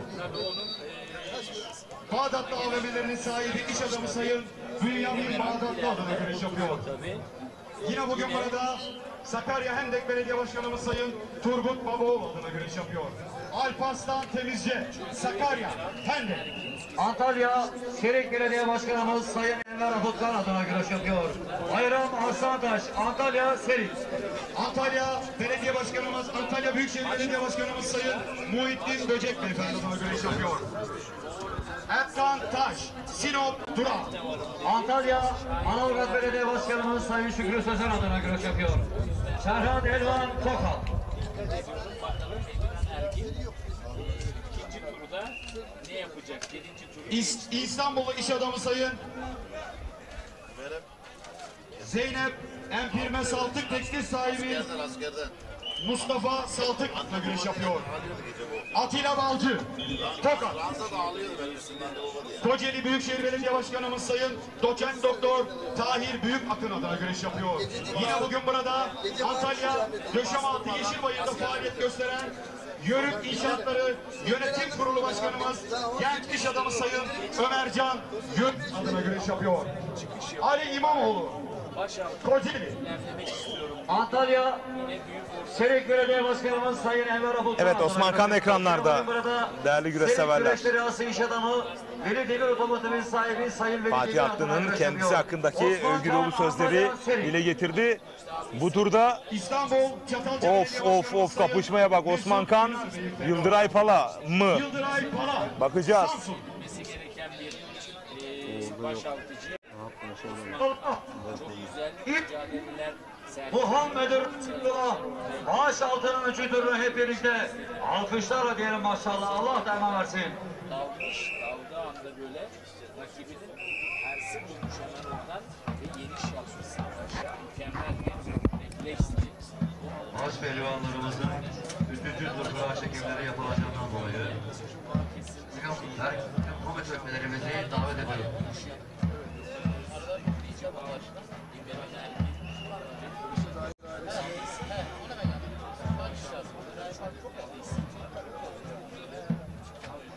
Evet değerli güreş severler, saygıdeğer konuklar. TV Enerji Yağlı Güreş Ligi, Gaziantep Şahin Bey Yağlı Pehlivan Güreşleri, baş pehlivanlık 3. tur kura çekimlerimize başlıyoruz. Evet, kura çekimi için ben kurucu üyelerimizi davetine arz ederim.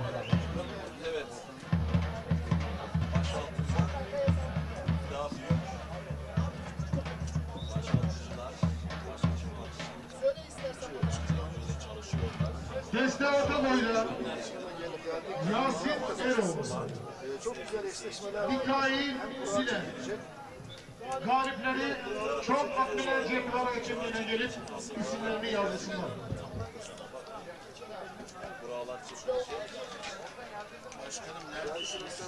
Toz Topar'ın boyunda Ali Mert Uslu, Selahattin Efe Demircan, galipleri çok acele gelip cepher hakemine isimlerini yazsınlar. Kimler yapacak? Sivri enerji,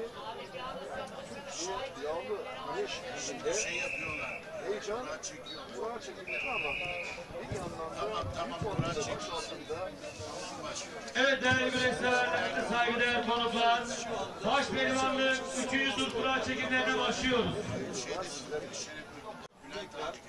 Mustafa Taş geliyor, Antalya.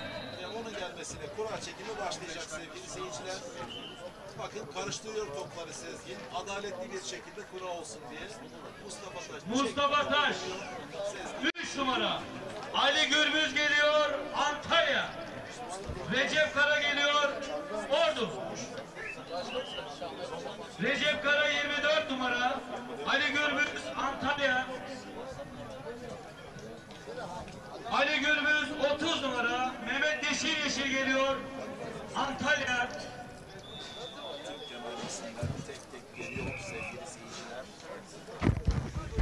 İsmail Balaban geliyor. Evet değerli güreş severler, canlı yayın konuğumuz, iki önemli konuğum var canlı yayında şu anda. Baş pehlivanların kuralları çekilirken 26 numara Hüseyin Gümüşalan geliyor, Kocaeli. Oranın kulu 27 numara Fatih Atlı geliyor, Samsun. Vazgeçsek de öbür başka şey de aksın. Hüseyin Gümüşalan 20 numara Osman Aynur geliyor, Antalya. evet değerli güreş severler, kura çekimi başladı. 1 numara Canlı yayın kabinimize iki çok özel konuğum geldi. Türk yağlı güreşinin yükselmesinde, büyümesinde 6 numara her şey yapabilirsin ama eser bırakmak var ya bambaşka. Kocaeli. İnanılmaz bir eser bıraktı. Nereye biliyor musunuz? Çorum Osmancık Er Meydanı. Modernize edilmiş muazzam bir güreş sahası yaptı. Kendi projesiyle, kendi alın teri ve ekibiyle beraber. Ahmet Gelgör, Çorum Osmancık Belediye Başkanı, hoş geldin. Sağ ol, teşekkür ederim. Hoş bulduk. Nasılsınız? Sağ ol, teşekkür ediyorum. Ve yine yanında 2 numara Türk güreşine Serhat Gökmen omuz veren pehlivanları daha geçen hafta bir araya getirdi. Tüm güreşlere yolcu ediyor, onları destekliyor. Sayın Selman Erdoğan, Çorum Osmancı Güreş Ağımıza hoş geldiniz. Teşekkür ederim. Değerli güreş severler, Lider Haber, Bağır Türk TV, Ekin Türk TV ve Koza TV Facebook ortak canlı yayın ağıyla birlikteyiz.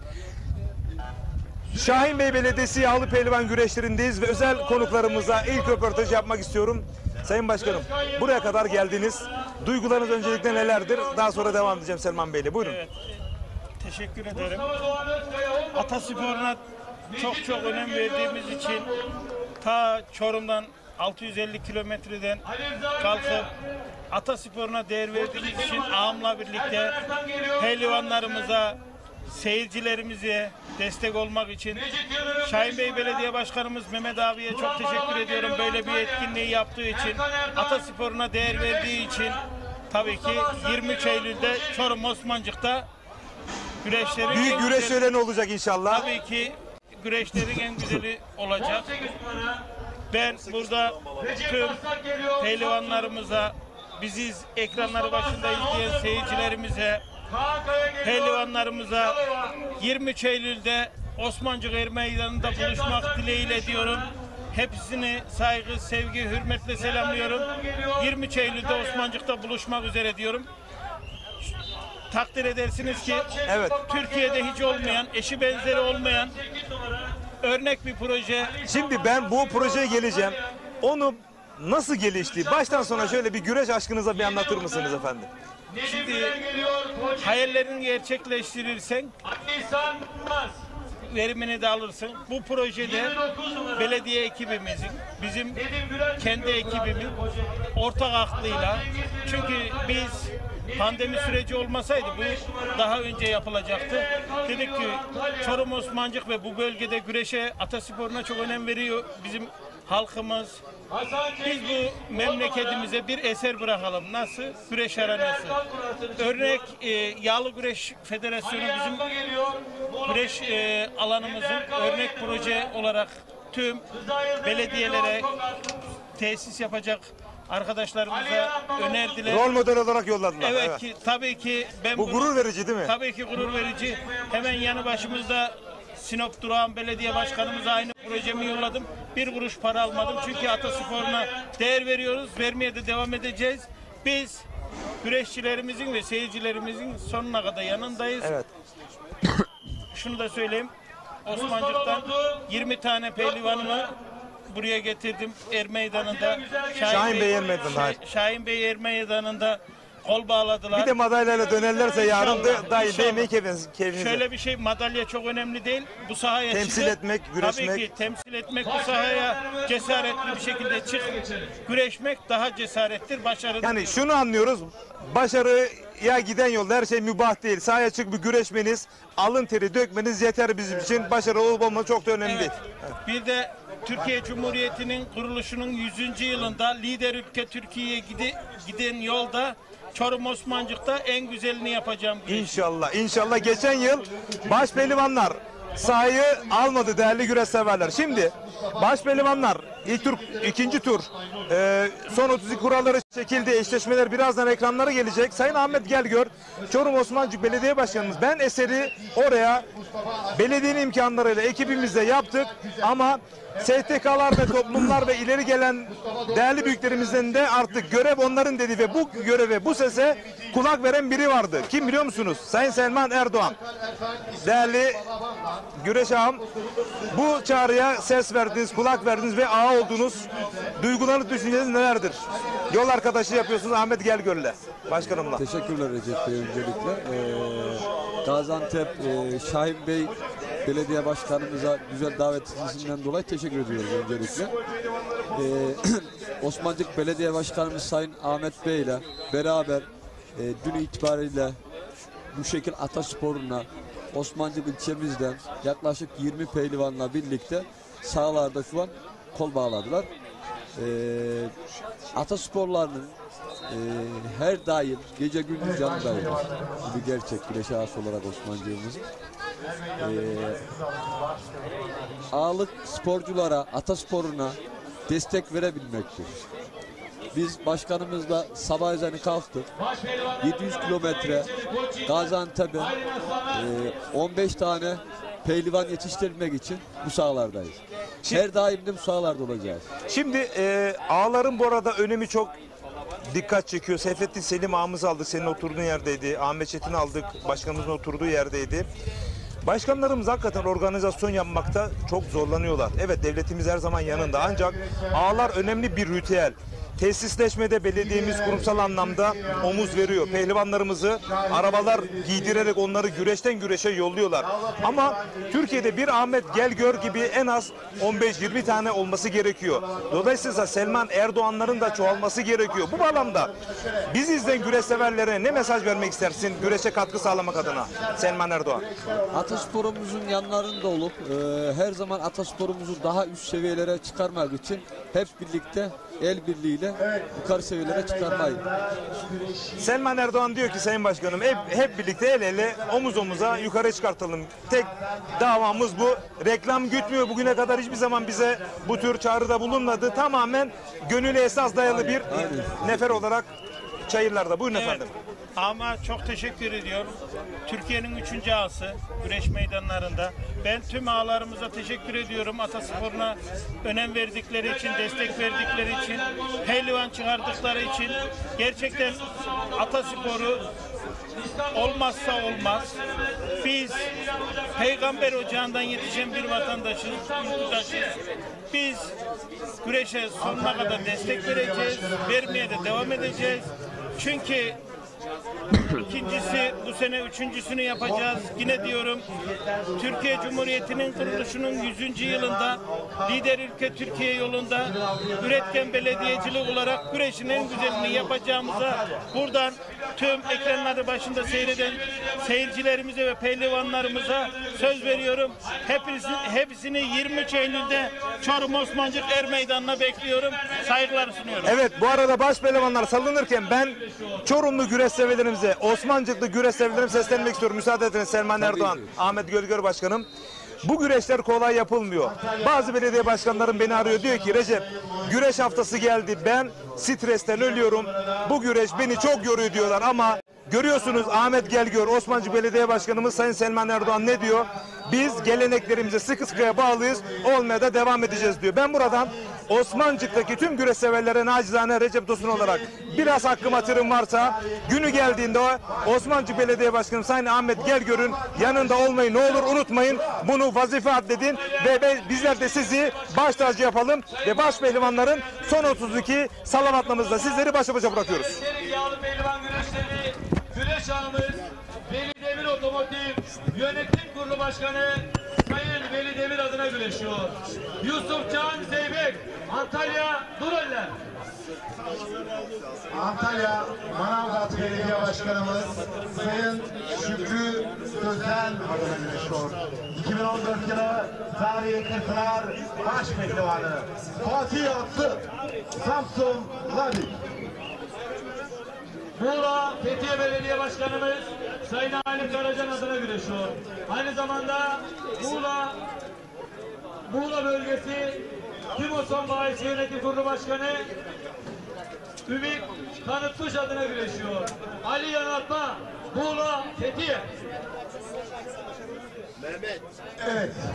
Antalya reklamda mısın? Faaliyet gösteren Erdoğanlar İnşaat Yönetim Kurulu Başkanı aynı zamanda reklamda mısın? Yağlı Pehlivan Güreşi güreş ağamız Emrah Erdoğan adına güreşiyor. Yine bugün burada PAP İnşaat'ın sahibi iş adamı Sayın Ezan PAP adına güreşiyor.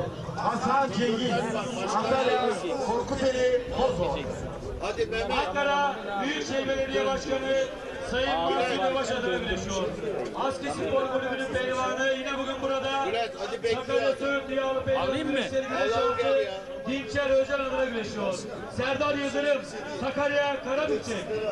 MCM Özparlar Yönetim Kurulu Başkanı aynı zamanda MCM Özparlar Spor Kulübü Kulüp Başkanımız Sayın Mehmet Özparlar adına güreşiyor.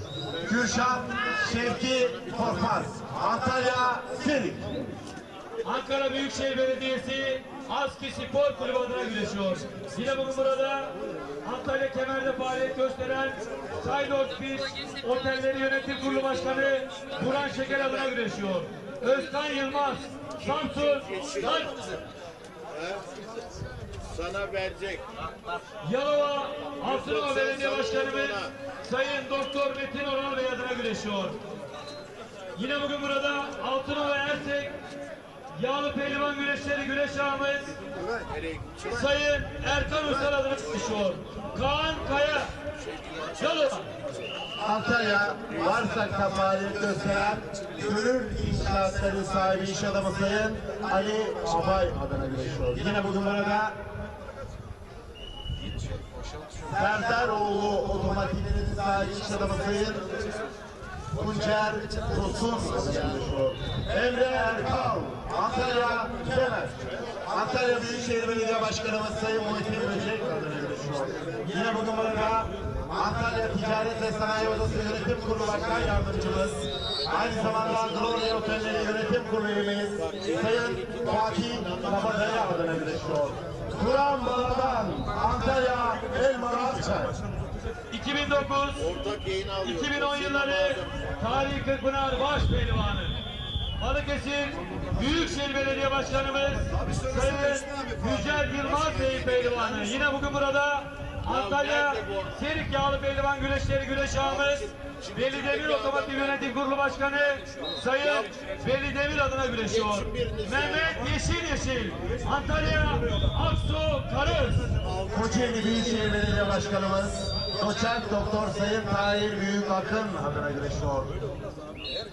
Mustafa Aslan, Koçin. Antalya Büyükşehir Belediye Başkanımız Sayın Muhittin Böcek Bey adına güreşiyor. Yine bugün burada Antalya Kemer'de faaliyet gösteren Çetin İnşaat, Çetin Gayrimenkul, Çetin Turizm Yönetim Kurulu Başkanı genç iş adamı Sayın Çetin Tal adına güreşiyor. Mustafa Doğan Özkaya, Çorum Mecidözü. TV Enerji Türkiye Yağlı Güreşi ikinci ayağı Tertip Komite Başkanımız, aynı zamanda Kocaeli Büyükşehir Belediye Başkanımız Doçent Doktor Sayın Tahir Büyük Akın adına güreşiyor. Hüseyin Gümüşalan Kocaeli. Konya Gençlik Spor İl Müdürlüğü adına güreşiyor. Yine bugün burada Şerafettin Güzel adına güreşiyor. Milli güreşi Atilla Güzel Konya. Daha iyi olur yakından. TV Enerji Türkiye Yağlı Güreşi ikinci etabı.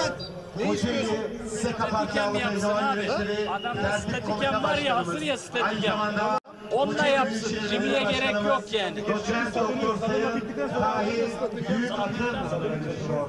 Yine bu numarada Kocaeli İzmit'in iş adamı Sayın Erdem Taş makinelerinin sahibi Sayın Ömer Erdem adına güreşiyor. Nedim Gürel, Kocaeli. Antalya Manavgat Belediye Başkanımız Sayın Şükrü Sözen adına güreşiyor. Serhat Gökmen, Samsun Ladik. Kocaeli Büyükşehir Belediye Başkanımız Doçent Doktor Sayın Tahir Büyük Akın adına güreşiyor. Yine bugün burada önceki dönem Çanakkale Çardak Yağlı Pehlivan Güreşleri güreş ağımız Sayın Ramazan Güven adına güreşiyor. Tanju Gemici Kocaeli. Samsun Sen. Antalya Büyükşehir Belediye Başkanımız Sayın Muhittin Böcek adına güreşiyor. Yine bugün burada Antalya Ticaret ve Sanayi Odası Yönetim Kurulu Başkanımız, aynı zamanda Gloria Otelleri Yönetim Kurulu üyesi Sayın Fatih Kabadayı adına güreşiyor. 2013-2017 yılları Tarih Kırpınar Baş Pehlivanı İsmail Balaban, Antalya Elmalı Akçay. Karamürsel Belediye Başkanımız Sayın İsmail Yıldırım adına güreşiyor. Erkan Ertan, Pehlivanlar Diyarı Karamürsel. Antalya Muratpaşa Belediye Başkanımız Avukat Sayın Ümit Uysal adına güreşiyor. 2015-2018 yılları Tarihi Kırpınar Baş Pehlivanı Orhan Okulu, Antalya Kumluca. Edirne Trakya Birlik Genel Müdürlüğü adına güreşiyor. Milli güreşçi Rıza Yıldırım Tokas. Samsun Canik Belediye Başkanlığı adına güreşiyor. Recep Taslak Samsun. Ankara Büyükşehir Belediye Başkanımız, Kocaeli Büyükşehir Belediye Başkanımız Doçent Doktor Sayın Tahir Büyük Akın adına güreşiyor. 2004, 2007, 2008, 2016 yılları Tarihi Kırpınar Baş Pehlivanı Recep Kara, Ordu Ünye. 2011, 2012, 2019, 2021 yılları Tarihi Kırpınar Baş Pehlivanı. Antalya Döşemealtı Belediye Başkanı Sayın Mimar Turgay Genç adına güreşiyor. Yine bugün burada Antalya Döşemealtı Yeşilbayır'da faaliyet gösteren Yörük Yapı Yönetim Kurulu Başkanı Pehlivanlar Ramisi hayırsever insan Yörük adına güreşiyor. Ali Gürbüz Antalya. Antalya Döşemealtı Belediye Başkanımız Mimar Sayın Turgay Genç adına güreşiyor. Yine bugün burada Aya Emlak İnşaatların sahibi iş adamı Sayın Ömer Aya adına güreşiyor. 2022 yılı Tarihi Kırpınar Baş altı birincisi er meydanlarımızın Çiçeğiburnu'nda baş pehlivanı Ali İhsan Batmaz, Antalya Korkuteli. Amasya Merzifon Belediye Başkanımız Sayın Yine Atilla Güzel yalnız Kargı adına girişiyor. Yine bugün burada Samsun, Ezirköprü, Kumluz Yağlı Pehlivan güreşleri altın kemerde güreş ağamız Sayın Halil İbrahim Çiçek adına güreşiyor. Ali Rıza Kaya, Samsun, Ladik. Güreş düzenleyen Kentler Belediye Başkanımız, aynı zamanda Balıkesir Büyükşehir Belediye Başkanımız Sayın Yücel Yılmaz adına güreşiyor. Süleyman Başar, Manisa Akhisar Selçuklu. Değerli güreş severler, 32 başkanımız 3. tura gidiyorlar. Sizlerden bir moral alkışı istiyorum.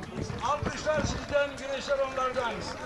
Bizler Koca Yusufların, Keleli Çoban'ın, Kurt Düğünlerin, Adalı Halillerin torunlarıyız. Bizler er meydanlarında sabaha kadar güreş tutup şehit düşen akıncıların torunlarıyız. Ne mutlu bu sahalarda güreş yapan Atatürk gençliğine, ne mutlu Türk'üm diyene. Allah Allah! İllallah! Muhammedur Resulullah! Baş pehlivanlarımıza Hep beraber alkışlarla diyelim maşallah. Allah derman versin. Şahin Bey el meydanında bir kez daha tarihi kırıkların başçası güreşçinin başın güzel maniyle, salavatıyla baş pehlivanlar 3. tur için şimdi çıkış yaptılar değerli izleyenler.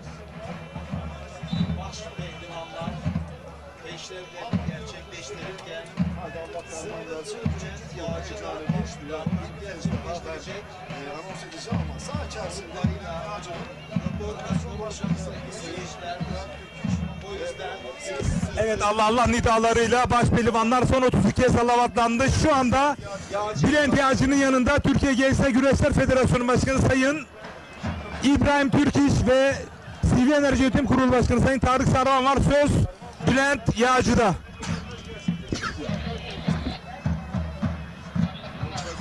Değerli güreş severler, şu anda Gaziantep Şahin Bey Er Meydanı'ndayız. Tabii yanımızda iki değerli konuğumuz var. Türkiye Geleneksel Güreşler Federasyonu Başkanımız Sayın İbrahim Türkiş. Evet, ortak canlı yayınımıza hoş geldin başkanım. Hoş bulduk Sayın Yağcı. Evet, hemen diğer tarafımızda da CW Enerji Yönetim Kurulu Başkanımız Sayın Tarık Sarvan var. Aynı zamanda da Türkiye Yağlı Güreş Ligi'nin ana sponsoru. Siz de hoş geldiniz. Hoş bulduk. Çok teşekkür ederim efendim. Evet, hemen İbrahim Başkanıma dönmek istiyorum. Sayın Başkanım, bu bölge yağlı güreşi hiç yapmamış bir bölge. Daha çok kara kucak ve aba güreşiyle iştigal olmuş bir bölge ama burada yağlı güreşi Mehmet Tahmazoğlu başkanımla beraber istişare ederek ilk defa siz cesur bir yürek olarak hayata geçirdiniz. Bize bunu biraz içini doldurur musunuz, altını doldurur musunuz Sayın Başkan? Şimdi bizim tabii Türk'ün, Müslümanın sporu yağlı güreş. Bizim özellikle Batı Akdeniz'de, Ege bölgesinde, Marmara'da, Batı Karadeniz'de biliyorsunuz ve İç Anadolu'nun belli noktalarında yağlı güreş çok yaygın bir şekilde yaşanıyor ve bütün nüfusumuz tarafından büyük ilgiyle izleniyor. Ancak buralarda maalesef sadece aba güreşinin yoğun yaşandığını biliyoruz. Adana'da daha çok kara kucak, farklı bir kara kucak orada var. Maraş'ta kara kucak şalvar var. Şeyde de Hatay'da da biliyorsunuz gene aba güreşin farklı bir versiyonu var. Biz dedik ki yağlı güreşi burada da yapalım. Geçen sene Türkiye şampiyonumuzu yaparken Oğuz elinde Tahmazoğlu başkanımız geldi. Dedik ki ya gelin burada şeyi yapalım. Yağlı güreşi yapalım. Ve çok da iyi olacağını ben söyledim. Konuştuk, değerlendirdik ve son derecede aramızda güzel bir diyalog oluştu. Biz onu cesaretlendirdik, o bizi cesaretlendirdi ve bugünlere geldik. Hatta ben deprem olduğu dönemde deprem bölgesine destek amaçlı deprem bölgesine gittiğimiz günlerde tabii son günde buraya geldim. Gaziantep'teki vatandaşlarımızı ve belediye başkanımızla geçmiş olsun dileklerimizde bulunmak üzere. O gün dedim ki başkanım herhalde ligle ilgili bir karar almıştık. Bu şartlar altında yapamayız herhalde dedim. Başkan dedi ki hayır başkan yapalım dedi. Biz dedi bununla yapalım ki moral bulsun vatandaşımız, insanlarımız yaşama tekrar tutunsun. Buradan bir umut verelim dedi. Ben de dedim memnuniyetle siz bunu istiyorsanız biz gurur duyarak yaparız. Ve hakikaten de bakın bugün buradayız. Son derece yani Türkiye'nin en önemli sporcuları burada. Tabii çok sıcak var ama mekan çok güzel, saha çok güzel, organizasyon çok güzel. İnşallah yarına çok daha rahat olacak. Biraz da sporcu sayısı azalınca çok başarılı bir şekilde burada tanıtmış olacağız. İnşallah bu sene burası olur. Seneye biraz daha doğusu olur. Biraz daha kuzeydoğusu olur. İnşallah bütün ülkemizi gerçekten CV Enerji Türkiye Yağlı Güreş Ligi diyoruz ya. Türkiye ifadesine daha yakışır bir şekilde bütün alanlarını kapsayan bir şekilde inşallah yaparız diye umut ediyorum. Evet başkanım, tabii ki baş pehlivanlarımızın peşrevi bitecek. Son 16 mücadeleleri kıran kınana başlayacak. Biz çok fazla sohbetimizi uzatmayalım istiyorum. Çünkü yarın da buradayız. Aynen. Yarın da yine sizin açıklamalarınız da olacak belki. Yarın daha uzun konuşuruz. Evet. Şu anda vakit bayağı sınırlı. İstiyorsanız bir de isim sponsorumuzdan da biraz görüşlerini alın. Bugünlük bu kadar yetsin diyorum ben. Tamam, herkese iyi seyirler diliyorum. Çok teşekkür ediyorum. Ben teşekkür size. ediyorum. Sağ olun. Evet, değerli güreş severler, hemen ligimizin isim sponsoru CW Enerji Yönetim Kurulu Başkanı Tarık Sarvan var. Ve Tarık ağama da hemen şöyle devam edelim. CW Enerji nasıl lig güreşine sponsor olmayı düşündü ve neden kabul etti? Öncelikle hepimiz bu camianın ufak bir camiayız. Aslında çok büyüğüz ama ufak bir camiayız. Ufak bir mahalle arası gibi. Herkes birbirini tanıyan bir camiadayız. Ve sektörümüzün gerçekten sponsorları çok az. Başkanımız federasyon kurulduktan sonra, federasyon başkanlığına atandıktan sonra federasyonumuzun yapılması, bütün bu organizasyonların yapılması ve Yağlı Güreş Ligi ortaya çıktı tabii ki. Yağlı Güreş Ligi'ni de bir isim sponsoru aranıyordu. Yani başkanımız burada çok güzel bir iş yapıyor. Geleneği geleceğe taşıyor. Yani ve bu konsepte baktığımız zaman Manavgat'tan başlayıp Karaesi'den çıkıyoruz burada biliyorsunuz. Yani burada da bizim de olmamız lazım. Başkanımız da burada bizim olmamız lazım olduğunu söyledi. Tabii birçok arkadaşımız, hepimiz biliyoruz ki başlangıçta yeterince birçok güreş düzenleniyor. Ve her güreşte bir ağ var. Ve tekrardan bir CV Enerji Türkiye Yağlı Güreş Ligi diye oldu. Veya bunu başkası yapıp kendi şirket ismi ya Türkiye Yağlı Güreş Ligi olabilirdi ama her ağ kendi bölgesine ağırlık yaptığı için ya bu da nereden çıktı? Yani böyle bir bütçe kimsede olmadığı için ya da vardı ama bunun değeri o zaman görülmedi. Ama şu anda görüyoruz ki bunun değeri ortaya çıktı. Ama o gün lige inanmayan bazı arkadaşlarımız vardı ama lige inanan birçok kardeşimiz daha vardı. Şu anda o arkadaşlarımız da o diğer inanmıyor demeyeyim de yani daha önceden yapılmadığı için bunu öngöremiyorlardı. Ama şimdi onlar da öngörüyorlar. Hep beraber inşallah yani bu önemli olan CV Enerji Türkiye Yağlı Güreş Ligi bugün. İnşallah ilerleyen zamanlarda çok daha büyük sponsorlarımızı bu camiamıza çeker ve değerli Türkiye'mizin dünya markalarını belki bu şekilde güreşlere belli hem lig güreşlerine hem de diğer bölge güreşlerine çeker sponsorlar toparlarız. Yani ben şuna inanıyorum. CV Enerji Türkiye Yağlı Güreş Ligi isminde bu ligimizin düzenlendikten sonra birçok büyük markanın da artık buraya ya CV Enerji Yağlı Güreşlerle ne işi var deyip birçok büyük markanın da buraya yönünü çevireceğini düşünüyorum. Ya bunun esas fikri de tabii zamanında ilk çıktığı noktada başkanımızın da başkanımız da kendileri bunu öngördüler. Biz de bunu tabii ki hay dedik, kabul ettik ama o gün öyle bir kabul edecek başka çok fazla alternatiflerimiz tabii ki yoktu. Kabul etme sebebimiz güreşi sevdiğimizden, federasyonu desteklediğimizden, başkanımızın geleneği geleceği taşıma Evet, isteğinden. mücadeleler başladı değerli güreş severler. Biz de buradayız artık. Bu güzel açıklamalarınızdan, değerli açıklamalarınızdan dolayı teşekkür ediyorum. Ama CW Enerji neden sponsor oldu diyenlere de bir dipnot söyleyelim.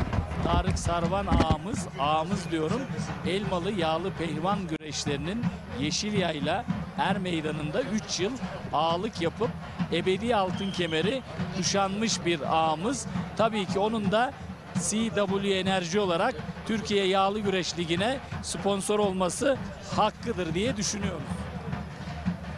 Evet, bence de hakkıdır ama şöyle söyleyeyim, biz burada olmaktan çok mutluyuz ama tabii ki diğer ağalarımızın da, diğer firmalarımızın da, diğer büyük markalarımızı da farklı sponsorluklarda veya isim sponsorluklarında inşallah ilerleyen zamanlarda ligimize kavuşturma arzusundayız. Evet, çok teşekkür ediyoruz Tarık Sarvan ağam. Evet değerli güreş severler, Er Meydanı'ndan yapmış olduğumuz bu sıcak sohbetin sonuna geldik. Sözü ben tekrar spiker arkadaşlarıma bırakıyorum. Evet sevgili izleyenler, müthiş maçlar başladı. Ben mi oturayım?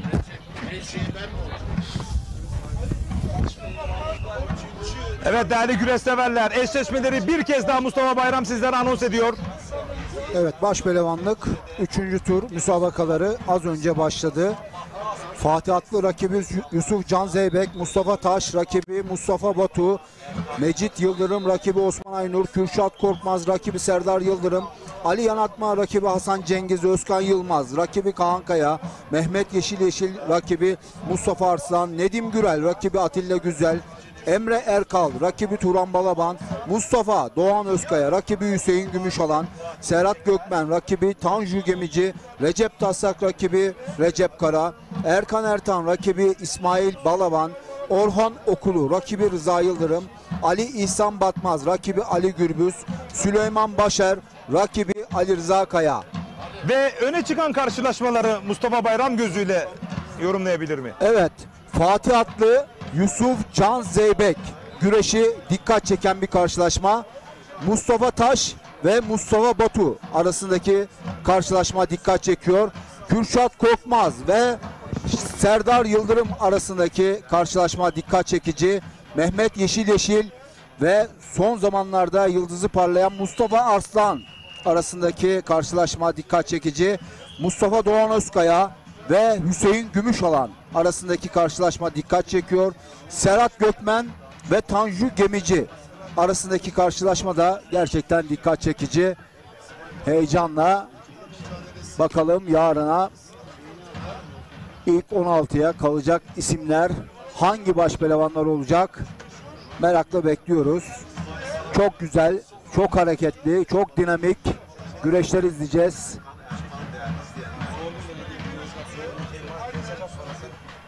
Ali İhsan Batmaz. Evet, o da yıldızı parlayan genç başpehlivanlardan. Rakibi Ali Gürbüz bugün son 32'de zorlu bir müsabaka gerçekleştirecek. Sarı Fırtına İsmail Balaban'ın rakibi Erkan Ertan.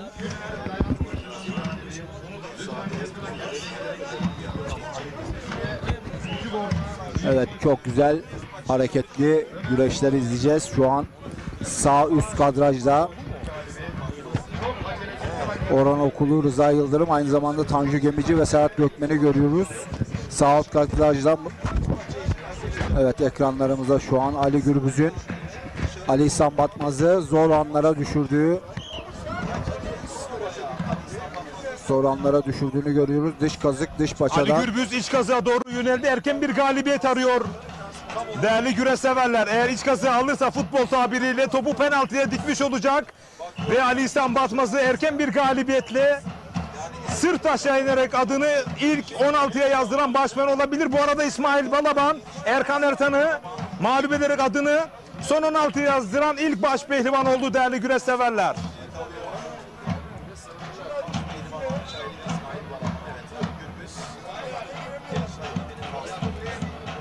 Ali Gürbüz'ün de oyun arayışları Ali İhsan Batmaz'ı zor duruma İçpaça'ya doğru yöneldi. Oradan kepçeleyebilir değerli güreş severler. Kepçeledi ayağıyla da ve Ali Gürbüz Ayak çıkmasıyla beraber sertleşeyle son 16'ya kaldı değerli güreş severler. Yarına İsmail Balaban, Ali Gürbüz. Arka arkaya galibiyetler söz konusu. Sol eli İçpaça'da kepçeledi ve ayağına da aktararak net bir galibiyetle adını son 16'ya yazdırdı. Megastar Ali Gürbüz, Orhan Okul ekranlarda. Milli güreşçi Rıza Yıldırım'la kapışıyor. Hüseyin Gümüşalan aynı kadrajda. Mustafa Doğan Özkaya'yı bastırmış durumda. Bu arada değerli güreş severler, Antalya Döşemealtı Yeşilbayır'da faaliyet gösteren Ali Gürbüz'ün sponsoru Yörük Yapı Yönetim Kurulu Başkanı Ömercan Yörük, Ali Gürbüz'e başarı dileklerinde bulundu. Galip geldi. Mesajı uğurlu geldi.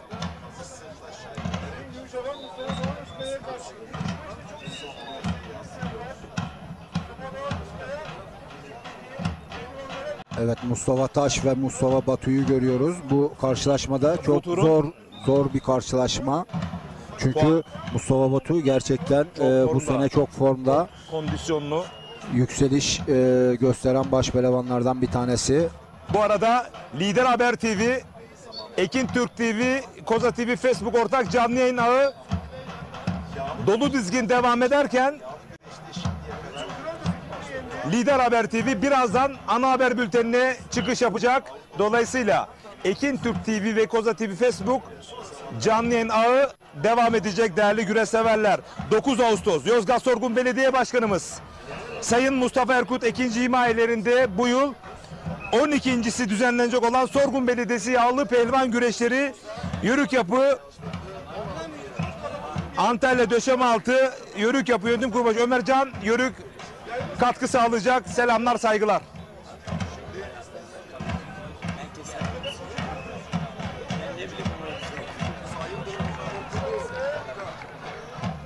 Baş pehlivanlık müsabakalarında Evet, Ali Yanatma ve Hasan Cengiz arasındaki karşılaşmada kule hakem heyetinin kararıyla Ali Yanatma'ya bir ihtar verildi. Evet değerli güreş severler, tekrar ediyorum, 9 Ağustos Yozgat Sorgun Belediye Başkanı Sayın Mustafa Erkut Ekinci himayelerinde bu yıl 12.si düzenlenecek olan Yozgat Sorgun Yağlı Pehlivan güreşleri olacak. Ramazan Yarar koordine edecek baş pehlivanımız tüm Yozgatları oraya davet ediyor. baş pehlivanlık müsabakalarında Mecit Yıldırım pehlivanla kul hakemliği 30 Haziran Cuma günü Bursa Mustafa Kemal Paşa Kabul Baba Yağlı Pehlivan güreşlerinde olacağız. Cengizhan Şimşek ilk kez orada kol bağlayacak değerli güreş severler. Ve Ekin Türk TV, Koza TV, Facebook ortak canlı yayın ağıyla ekranlara getireceğiz. Lider Haber TV'de olmak üzere bu müjdeyi vermiş olalım. Ve hemen akabinde 1 Temmuz Cumartesi günü Zonguldak Kozlu Yağlı Pehlivan güreşlerinde olacağız. Kurban Bayramı'nın 4. günü Kurban oluyor. Bayramı'nın 4. günü ve yine Çankırı Yapraklı Yağlı Pehlivan güreşlerinde olacağız ortak canlı yayın ağıyla. 2 Temmuz Pazar günü de inşallah Konya Seydişehir'de olacağız. Er Meydanı'nda olacağız. Yine Lider Haber TV, Ekin Türk TV ve Koza TV Facebook ortak canlı yayın ağıyla birlikte. Mustafa Bayram'da yorumcu olarak o zaman inşallah. ben de devamını getireyim. İnşallah tüm güreş severler buradan bilgilensin. 15 Temmuz'da da Kocaeli Kartepe Belediye Başkanımız Mustafa Kocaman himayelerinde Hergeleci İbrahim Büyük Yağlı Pehlivan güreşleri yapılacak. Aynı gün 15 Temmuz'da Zonguldak Ereğli Yaraşlı Yardımlaşma ve Dayanışma Derneği'nin güreşi var. Tüm güreş severleri bekliyoruz. Bu arada 16 Temmuz Pazar günü Ordu Altınordu Aşkın Tören Belediye Başkanımız himayelerinde tertip edilecek değerli güreş severler. Kırkpınar'ın rövanşı olacak, rövanşı. Çanakkale Çan'dan Adem Damar bizleri izliyormuş. Kocaeli İzmit Bekirler'den Hüseyin Özden bizleri izliyor. Selamlar. Evet, mücadeleler özelinde Mustafa Taş, Mustafa Batu sağ alt köşede.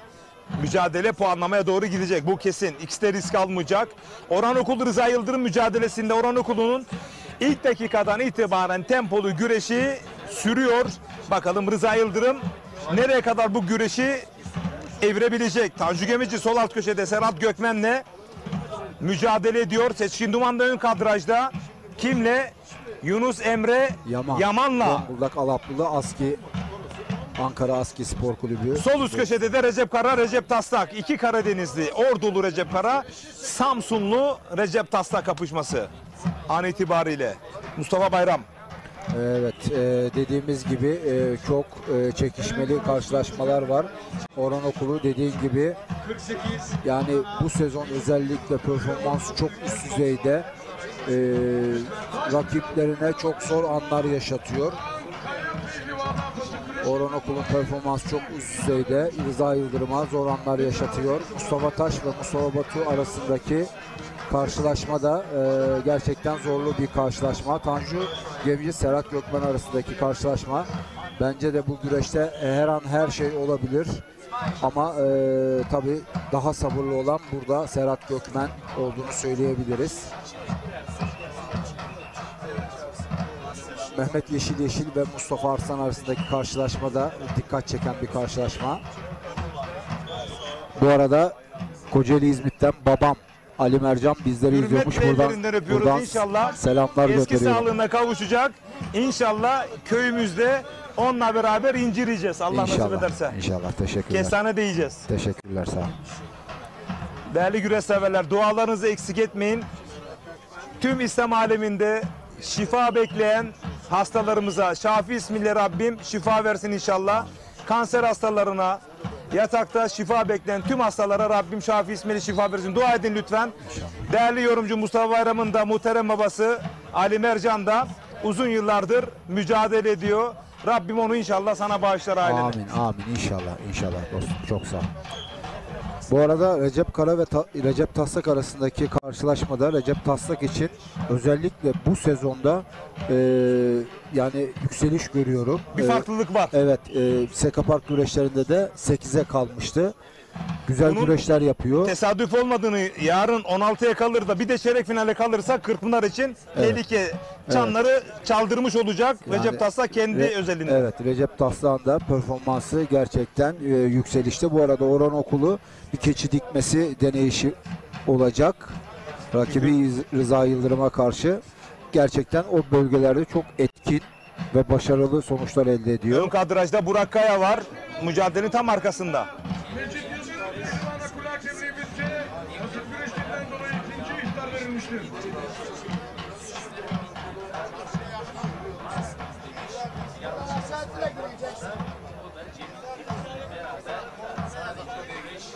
Bu arada çok önemli değerli büyüğümden mesaj var. Sarıyer Börek evi sahibi Mehmet Kafaf abimle beraber izliyormuş. Köksal Bayrak sana çok selamı var.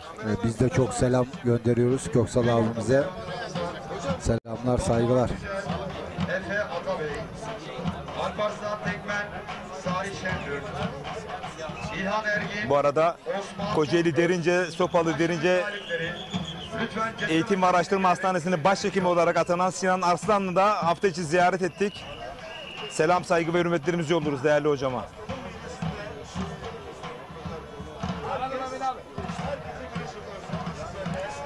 Evet, bugün günün son müsabakalarını izliyoruz. Son güreşlerini izliyoruz. Artık bugün başpehlivanlarımız ve diğer boylarımızın son güreşleri. İnşallah yarın tekrar sizlerle beraber ekran başında olmayı diliyoruz. Yarın tüm boylar, minik bir dahil baş boyuna kadar tüm boylar 16 sporcuyla devam edecek güreşler.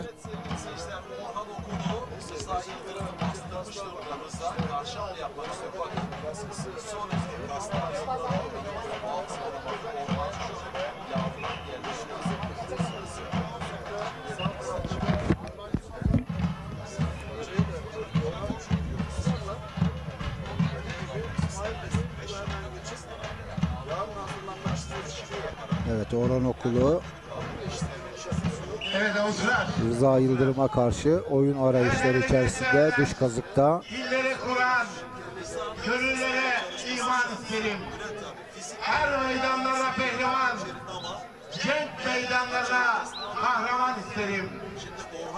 Şahin Beyler Meydanı'nda kıran kırana güreş yapan koç yiğitlere aziz seyircimden kocaman alkış isterim.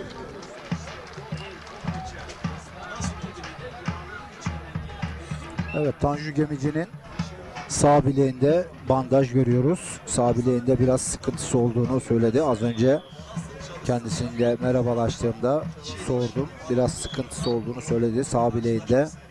Ama inşallah önemli bir durum yoktur.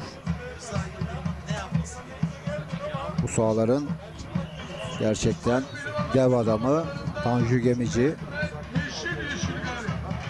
Evet, Mehmet Yeşileşil rakibi Mustafa Arslan'a galip. Ali Gürbüz, İsmail Balaban'dan sonra 3. isim Mehmet Yeşileşil oldu.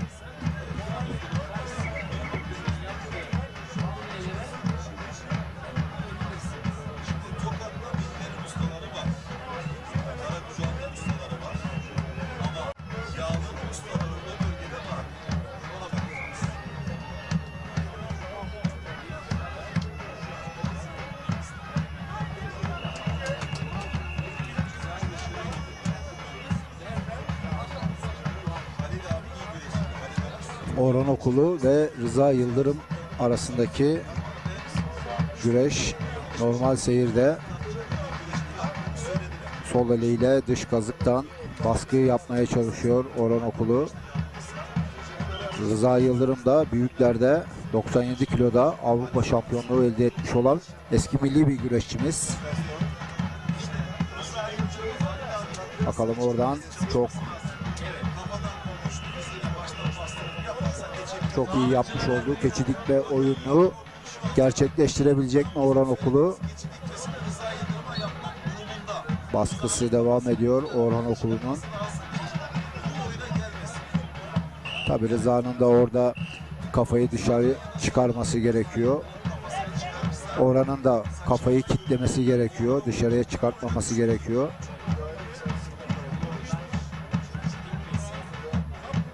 Biri çıkartmamak için kafayı, biri de çıkarmak için çabalıyor. Evet. Orhan Okulu'nun çok güzel olduğu yerler, çok başarılı olduğu bölgeler. Özellikle kasnak oyunlarında Orhan Okulu gerçekten büyük usta. Fatih Atlı gibi, Serhat Gökmen gibi kasnak oyunlarında çok iyi. Ama bu arada Rıza Yıldırım evet kalktı. Kalkmayı başardı Orhan Okulu'nun altından.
Orhan Okulu ısrarla keçi dikmesi oyununda başarılı olmaya çalışacak mı? Bakalım nasıl olacak? Yapabilecek mi?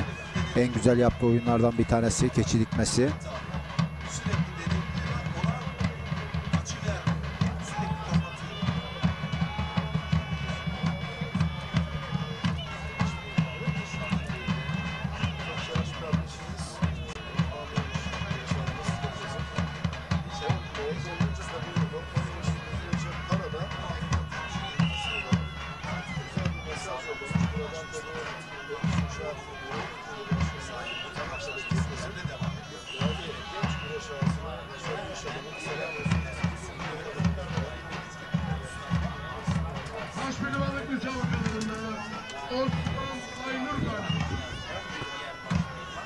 Evet, Osman Aynur rakibi Mecit Yıldırım'a galip.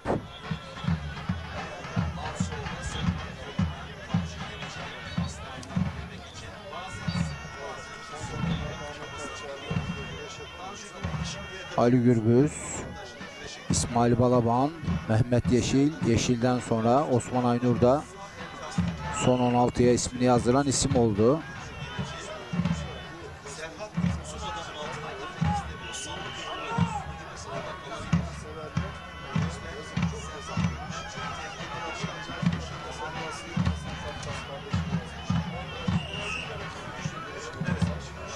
Bakalım Orhan Okulu, evet, keçi dikmesi oyunuyla rakibi Rıza Yıldırım'a galip. Orhan Okulu da son 16'da bugünkü güreşini tamamlamış oldu. Orhan Okulu, o da artık yarın ilk 16'da yerini alacak. Mehmet Yeşil, Osman Aynur, İsmail Balaban, Ali Gürbüz, Orhan Okulu ilk 16'da. Evet değerli güreş severler, TV Enerji Türkiye Yağlı Güreş Ligi 3. ayağı Şahinbey Belediyesi Yağlı Pehlivan Güreşleri 1. gün müsabakaları Er Meydanı'nda müsabaka yapan baş pehlivanlarımızın müsabakalarının tamamlanması akabinde bugün müsabakalar sona erecektir. Yarın 25 Haziran 2023 Pazar günü güreşlerimiz 2. gün Pazar günü saat 9'da Mini 1, Mini 2, Teşvik 2, Toz Kaparan, ayak boyu pehlivanlarımız. Bu arada Hüseyin Gümüşalan, Pehlivanlarımız önemli arz oldu. Mustafa Doğan Özkaya oyun arayışı içerisinde. Mustafa Doğan Özkaya bu ara genelde yer güreşini tercih ediyor. Geçen Gebze güreşlerinde de yer güreşini benimsiyor.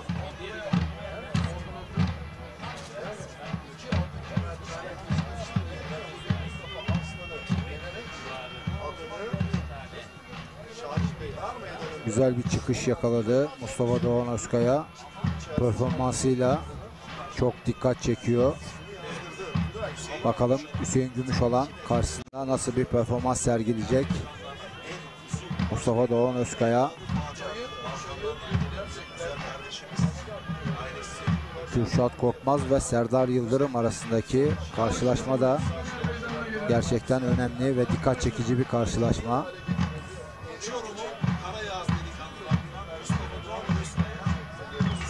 Bu arada Özkan Yılmaz ve Kaan Kaya arasındaki karşılaşmada Kaan Kaya sağlıkçıları talep etti.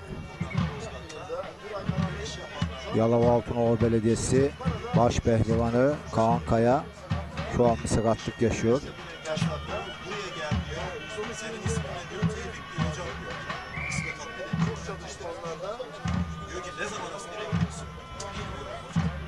Tanju Gemici ve Serhat Gökmen arasındaki güreş biraz kızıştı, hareketlendi.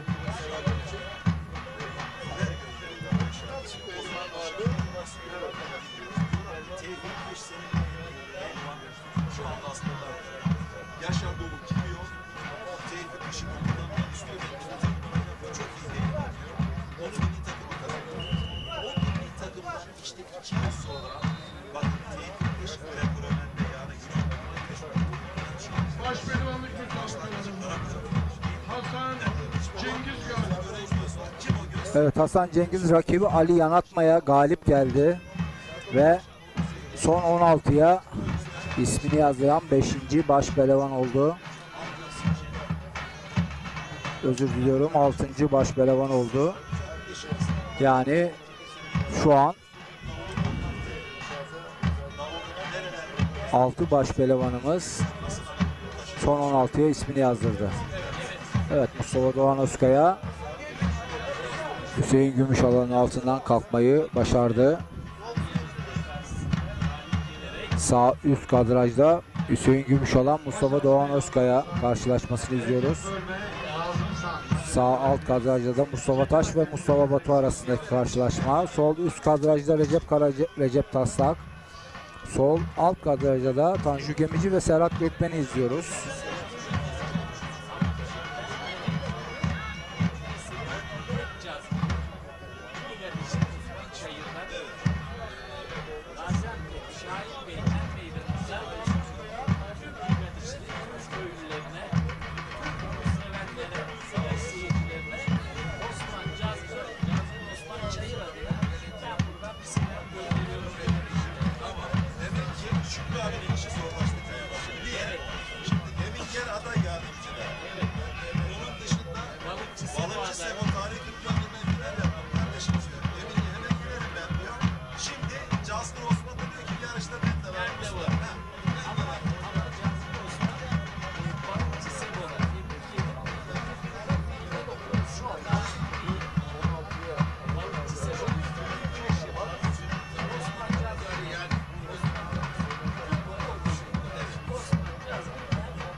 Hüseyin Gümüşalan, Mustafa Doğan Özkaya arasındaki karşılaşma ayakta devam ediyor. Mustafa Taş ve Mustafa Batu, bu iki sporcu, iki başpehlivan, birbirini çok iyi bilen ve tanıyan başpehlivanlar. Muhtemelen puanlamaya doğru gidecek bir karşılaşma olduğunu düşünüyorum. Aynı şekilde Recep Kara ve Recep Taslak maçında da puanlamaya gidecek bir güreş olduğunu düşünüyorum. Tanju Gemici ve Serhat Gökmen karşılaşması, demin dediğim gibi, yani Tanju'nun ne zaman ne yapacağı belli olmadığı için, nasıl bir çıkış yapacağı belli olmadığı için her an her şey çıkabilir bu güreşte. Ama tabii ki dediğim gibi Serhat Gökmen daha sabırlı bir başpehlivan. Evet değerli güreş severler, Koza TV, Facebook ve Ekin Türk TV ortak canlı yayın ağıyla karşınızdayız. Son 16'ya kalma mücadelesi. Ali Gürbüz ve Orhan Okulu yarına daha avantajlı, hiç kuşkusuz. Osman Aynur son 16'ya ismini yazdıran isim oldu. Hasan Cengiz son 16'ya ismini yazdırdı. Mehmet Yeşil, Orhan Okulu, İsmail Balaban, Ali Gürbüz, toplamda 6 başpehlivan son 16'ya ismini yazdırdı. Yani 5 çift kaldı çayırda.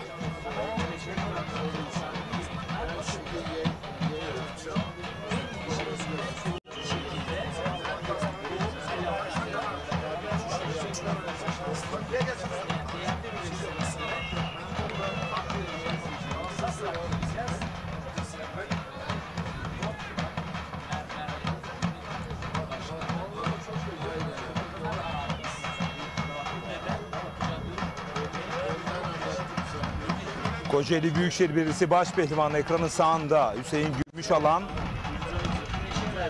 Tanju Gemici sol alt kadraja Serhat Gökmen'le. Kocaeli Büyükşehir Belediyesi Başpehlivanı yine sol üst köşede Recep Kara. O da Kocaeli Büyükşehir Belediyesi'nin başpehlivanı. Ekranı şu anda 4'te 3'ü Kocaeli Büyükşehir Belediyesi'nin başpehlivanları. Doçent Doktor Sayın Tahir Büyükakın'ın tarih edine Kırkpınar'da artık altın kemere olan hayallerini dile getirdiler. 3 yıldır çok büyük bir çaba ve gayret sarf etti. Kocaeli'nin büyük bir beklentisi olan Hüseyin Gümüşalan'ı, Tanju Gemici'yi, Nedim Gürel'i, Faruk Akkoyun'u hepsini bir araya topladı. Ve Kırkpınar'da altın kemer uzanabilme noktasında Mustafa Arslan da bu kadroya dahil oldu. Tahir Büyükakın bu yıl Kırkpınar'da altın kemer bekliyor. Spor Daire Başkanım Sayın Şemsettin Yıldırım ve tesislerden sorumlu değerli Yunus Emre Ay. Bu arada sol alt kadrajda güreş karıştı. Her an bir yeni çıkabilir mi sol alt kadrajda? Bir künde arayış içerisinde, kılçık hazırlığında. Künde mi kılçık mı bakıyoruz. Kılçığı yedi. Bakalım künde kılçık. Kılçığı yedi. Evet, Serhat Gökmen. Kılçığı yedi. Bardan izleyecekler mi bakalım hakem. Osman Yasak direkt elini kaldırdı. Serhat Gökmen'in. Evet, Serhat Gökmen galip değerli güreş severler. Zaten en iyi olduğu yerler, yani kasnak oyunlarının en iyi olduğu yerler Serhat Gökmen'in. Yani kılçık oyununu çok güzel yapabilen, keçi dikmesini çok güzel yapabilen bir başpehlivanımız. Her ikisini de tebrik ediyoruz. Son 16'ya ismini yazdıran isim Serhat Gökmen oldu. Serhat Gökmen'i de Tanju Gemici tebrik ediyoruz. Serhat'ın çabukluğu da Serhat pozisyonlarda hep kılçıklayıp anında döndüğü için kılmayı yerken havada dönüyor. Ve rakibine kılçıklayarak sırt aşağı ilerliyor. Bakın sevgili izleyiciler, eğer araştırmış gelirse ekranlara ilk kez daha göreceksiniz. Uzun zamanda Sayın Yönetmen'in getireceksiniz. Sol alt kadraja Serdar Yıldırım, Kürşat Şevki Korkmaz mücadelesi geldi. O da benim merak ettiğim bir güreş. Recep Tosun gerçekten. Serdar Yıldırım da, Kürşat Korkmaz da performansları üst düzeyde. Aynı şekilde Hüseyin Gümüşoğlan ve Mustafa Doğan Özkaya arasındaki karşılaşmada gerçekten merakla bekliyorum.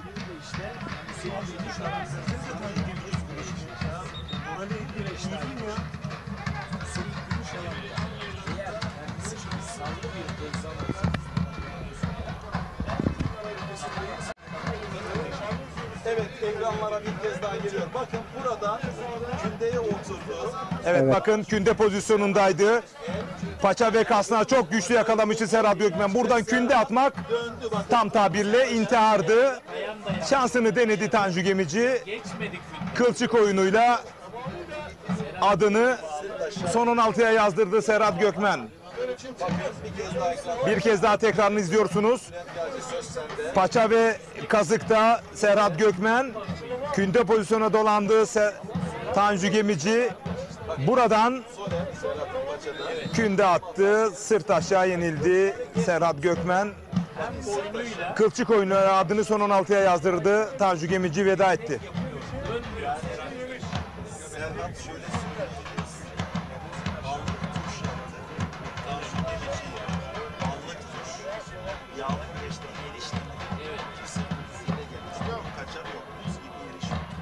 Sağ üst kadrajda Hüseyin Gümüşoğlan, Mustafa Doğan Özkaya'yı izliyoruz. Sağ alt kadrajda Mustafa Taş, Mustafa Batu. Sol üst kadrajda Recep Kara, Recep Taslak. Sol alt kadrajda ise Serdar Yıldırım ve Kürşat Şevki Korkmaz. Güreşlerini izliyoruz.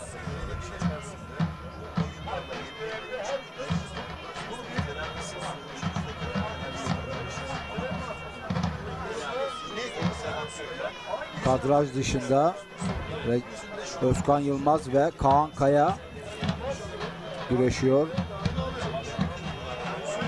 Sol üst kadrajda Recep Kara ve Recep Taslak'ın arka kısmında Özkan Yılmaz ve Kaan Kaya güreşiyorlar.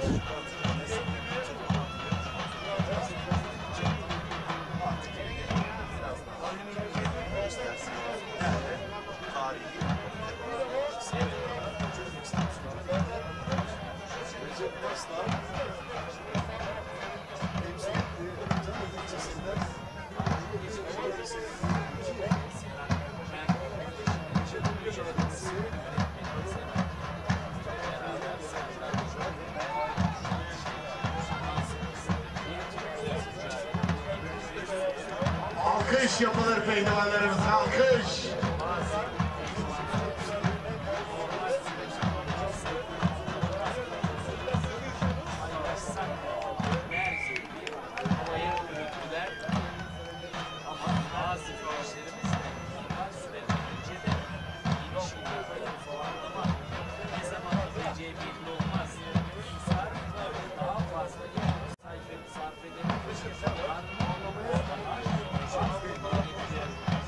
Günün son müsabakaları.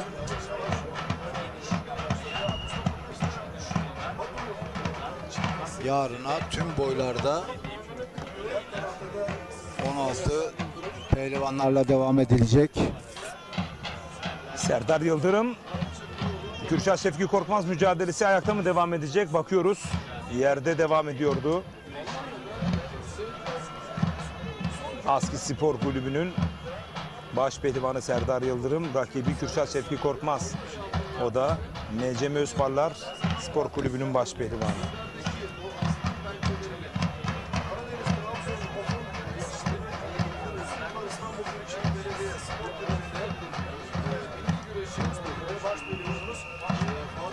Yaklaşık 5 dakika sonra baş pehlivanların puanlama sürecine geçilecek. Tahmini 5 dakika gibi bir süreç var. Zaten baş pehlivanlarımız da puanlamayı bekliyor gibi halleri var. Güreşler normal seyirde devam ediyor. Sahada 5 çift baş pehlivanımız güreş yapıyor.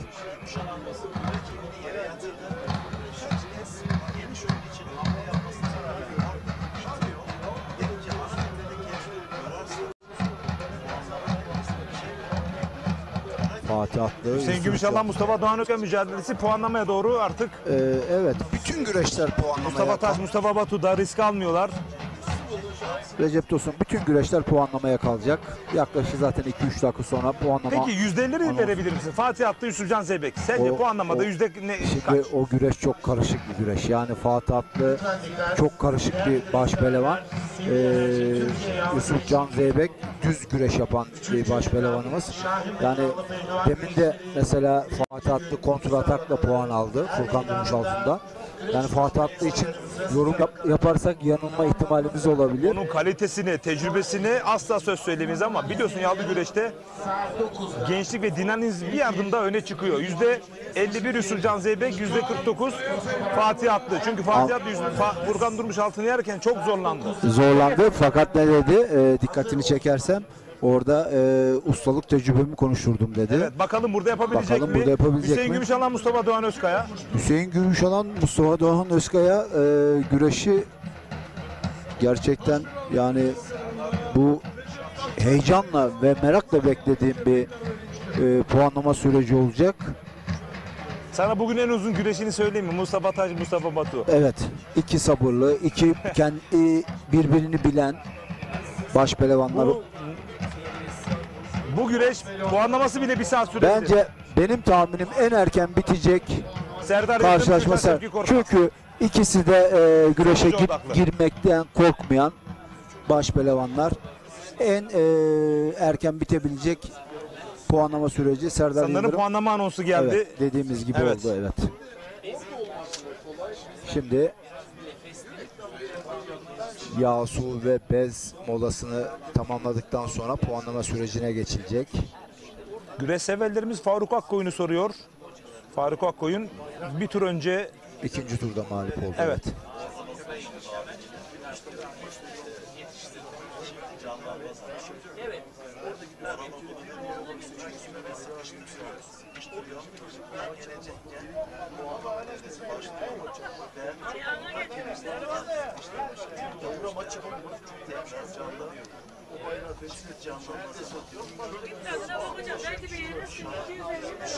Faruk Akkoyun ikinci turda Kürşat Şevki Korkmaz'a mağlup oldu. Evet.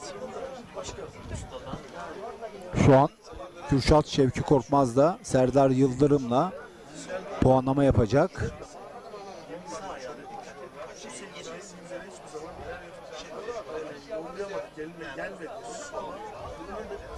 Evet, günün son müsabakaları birazdan nihayete erecek. Bakalım son 16'ya ismini yazdıran baş pehlivanlar kimler olacak?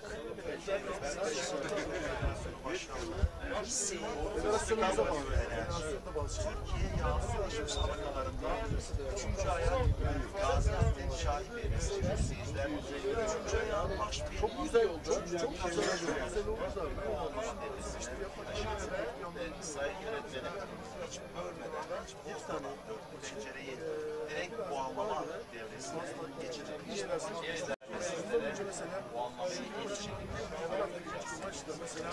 Evet, şu anda pehlivanlar puanlama öncesi sulanıyorlar. Turan Balaban, Emre Erkal güreşi de puanlama sürecinde.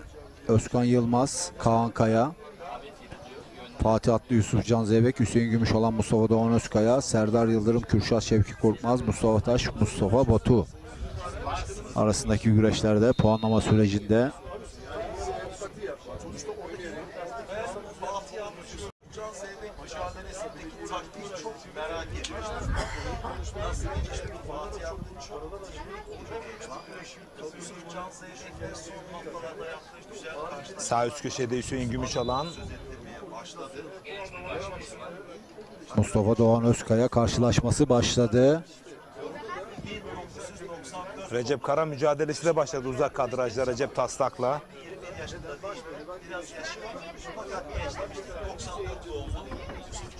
Bakalım Recep Kara ve Recep Taslak arasındaki karşılaşmada ustalık mı kazanacak yoksa gençlik mi kazanacak? Hep beraber göreceğiz.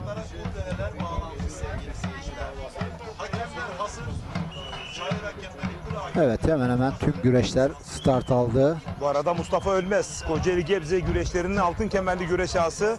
Sana çok selamı var. Yiğitlerimize Allah derman versin mesajlarında bulunuyor. Biz de selamlar gönderiyoruz. Şimdi Mustafa Taş, Mustafa konuşmaya başladılar. Ve Hüseyin Gümüşalan, Mustafa Doğan Özkaya karşılaşması sağ üst köşede başladı. Gümüşalan, Eren Sener. Evet, sol alt kadrajda Serdar Yıldırım ve Kürşat Korkmaz arasındaki müsabaka demin dediğimiz gibi çok hareketli ve hızlı geçiyor. Direkt sonuca odaklı bir güreş. Mücadele ediyor. Özkan Yılmaz sol üst kadraja girdi. Evet, Fatih Atlı'nın bir tek dalma girişimi oldu Yusufcan Zeybek'e. Samsun Ladin son 40 yılda gelen Minder altyapısı olan, Avrupa ve dünyada dereceleri bulunan Yusufcan Zeybek karşısında usta, tecrübeli 2014 yılı Kırkpınar Başpehlivanı Fatih Atlı. Son 16'ya kalan başpehlivanları bir kez daha Mustafa Bayram anons edecek sizler için değerli güreş severler. Evet, Osman Aynur son 16'da, Hasan Cengiz son 16'da, Mehmet Yeşil son 16'da, Nedim Gürel, Serhat Gökmen, İsmail Balaban, Ali Gürbüz, Orhan Okulu, Süleyman Başar. Evet.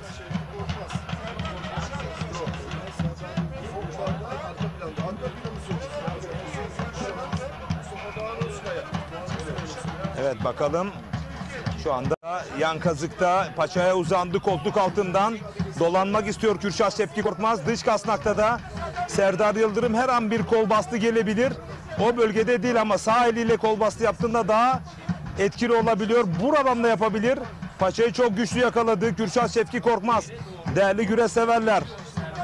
Serdar Yıldırım da oradan dönüşleri çok güzel. Çok güçlü. Çok güzel dönüşleri var. Bakalım. Her an güreş nihayete bir kol bastı. Sol alt kadrajda. Top beline girmek istedi, kaçırdı. Senin de söylemiş olduğun gibi erken puan çıkacak. Yine çift aldı. Paçalara uzandı. Serdar Yıldırım. Hemen oradan koltuk altı çok güzel yapabilen, bak hala o pozisyonda bile koltuk altı arıyor Serdar Yıldırım. Bunu iyi bilen Kürşat Şevki Korkmaz o açıyı iyi kapattı. Çok güzel küçülüyor. Bu arada Kocaeli Büyükşehir Belediye Başkanı Doçent Doktor Tahir Büyükakın'ın baş pehlivan Hüseyin Gümüşalan sağ üst köşede son 16'ya kalma mücadelesinde. Nedim Gürer yarın son 16'ya kaldı. Spor Daire Başkanı Kocaeli'de Şemsettin Yıldırım tüm pehlivanlarımıza başarı dileklerinde bulunuyor ve yine tesislerden sorumlu Kocaeli'de bir güreş neferi ve spor neferi Yunus Emre Ay güreş yapan tüm pehlivan kardeşlerime başarı dileklerinde bulunuyorum demiş. Kocaeli'de güreşi bir araya getirdi bu değerlerimiz. 3 yıl önce başladılar bu yolculuğa ve bu yıl inşallah altın kemerle taçlandırmak en büyük hedef bu. Kendileri üzerine düşen görevi fazlasıyla yaptılar. Şimdi söz pehlivanlarımızda ve alt kadrolarda Kırkpınar'da altın kemeri Kocaeli'ye getirme yolunda emin adımlarla Kırkpınar'a gidecekler. 3 yıldır verilen emeğin karşılığı bu yıl inşallah yer bulacak. Bu arada sol üst köşede yan kazık yan paçada, dış kasnakta Fatih Atlı, yan kazıkta Yusufcan Zeybek ayrıldılar. Geride kaldı. Kendini çok uzak tuttu Yusufcan Zeybek. Ondan riziko yapmadı Fatih Atlı. 2 hafta önce CV Enerji Türkiye Yağlı Güreş Ligi'nin ikinci etabına ev sahipliği yapan Kocaeli Seka Park yağlı pehlivan güreşleri çok görkemli, göz kamaştıran, ışıl ışıl parıldayan bir organizasyona imza atıldı. Muazzam karşılaşmalara sahne aldı. Ve bu oluşumun baş mimarı Doçent Doktor Sayın Tahir Büyükakın hiç kuşkusuz. Sayın Şemsettin Yıldırım ve Yunus Emre Ayda omuz verdiler bu büyük organizasyona Kırkpınar öncesi. Sol alt köşede Serdar Yıldırım bir kez daha tek daldı. Kasnağa uzandı. Koltuk altını arıyor. Mücadele ayakta devam ediyor.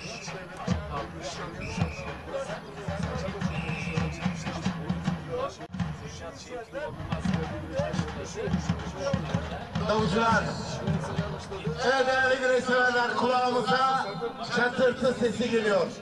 Bahçelere gül lazım, güllere bülbül lazım. Her meydanında kıran kırana güreşten baş pehlivanlarımıza aziz seyircimden kocaman alkış lazım.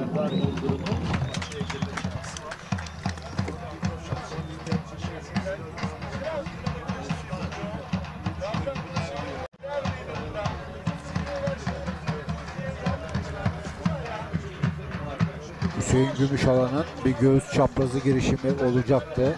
Bu arada uzak kadrajda Recep Kara Recep Taslak mücadelesi devam ediyor. İkinci ter aldı. Recep Kara Kocaeli Büyükşehir Belediyesi'nin baş pehlivanı.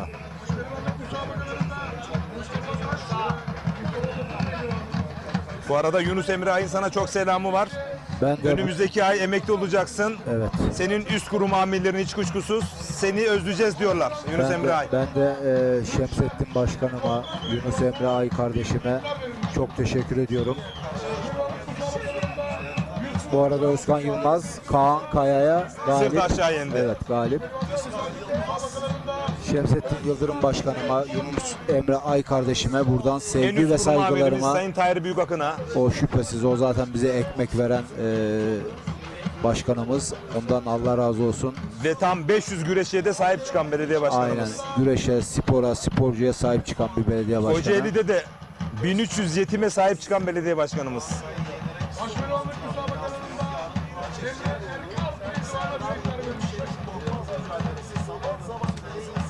Bu arada gururla söylüyorum benim köylüm. Bu arada tek dalda ekranın sağında Mustafa Doğan Özkaya.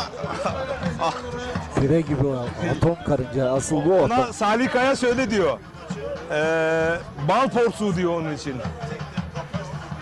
Yani biliyorsun aslanlar bile bal porsuğuna gördüğünde yandan yürüyorlar. Çok tehlikeli. Çok bal hızlı, porsuğu. çok. Biz tabii onunla örnek göstermiyoruz ama dayanıklılığı ve cesaretini, çok hiçbir cesaretli. zaman vazgeçmeyen yapısını öne çıkarmak durumundayız Mustafa Doğan Özkaya. Gerçekten Mustafa Doğan Özkaya çok cesaretli. Normal sürede de 2 sefer Hüseyin Gümüşalan'ın altına yattı.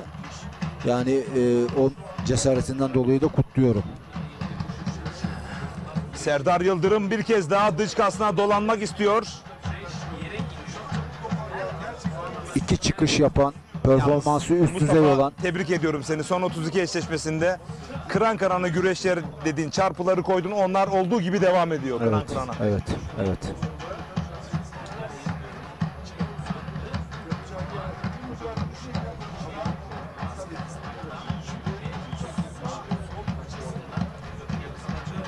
Şimdi puanlama sürecinde burada kaldırması gerekiyor artık.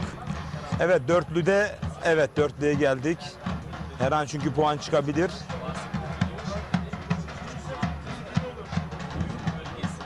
Özkan Yılmaz da galip.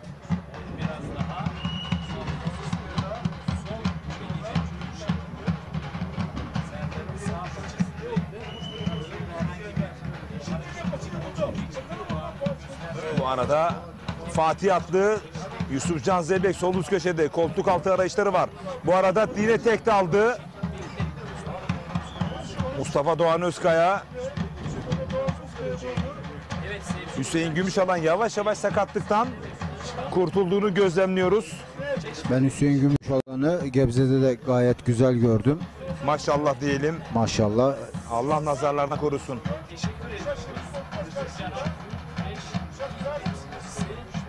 Hüseyin Gümüşalan tabii rakibi ona yaklaşsa bir göğüs çaprazı denemesi olacaktır Hüseyin Gümüşalan'ın. Bu arada koltuk altı arayışı bir anda iç kazıktan sürüyor. Bakalım Serdar Yıldırım dış kazık yan paçada. Paçayı bırakmadı. Kürşat Şefki Korkmaz değerli güreş severler. Serdar Yıldırım mı Kürşat Şefki Korkmaz mı? Biri paçada biri kasnakta. Bakalım kim kazanacak? Kim avantajlı? Mustafa Bayram. Şimdi kasnak oyunlarında özellikle burada çok iyi Serdar Yıldırım. Ama paçayı da çok güçlü yakaladı. Paçayı da dediğin gibi çok güçlü yakaladı. Fakat kafayı çıkarırsa o zaman tehlike var. Kürşat Korkmaz. Dış kasnakta yan paçaya da uzandı. Paçanın sağ eliyle yakaladı Kürşat Şevki Korkmaz. Kafayı çıkarması Şu anda müdafayı düşünüyor. Eğer kafayı oradan çıkartırsa ama kol bastı da gelebilir. Zor pozisyonda her an bir keçi dikmesi ya da puan çıkabilir. Kürşat'ın orada kafayı çıkarması gerekiyor.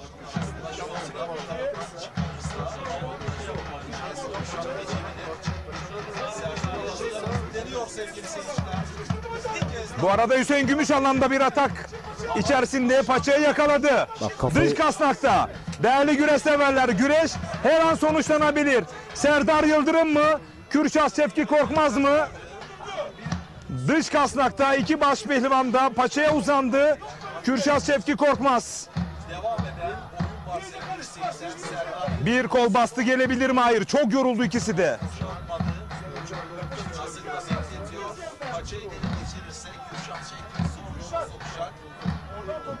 Burada düdük çalar mı çayır hakemi? Ya şu an bağlandılar. Şu an bağlandılar. Artık orada kulenin kararı önemli. Çok yoruldu ikisi de. Şu pozisyonda orada kule kararı verecek. Tekrar dörtlüdeyiz. Evet.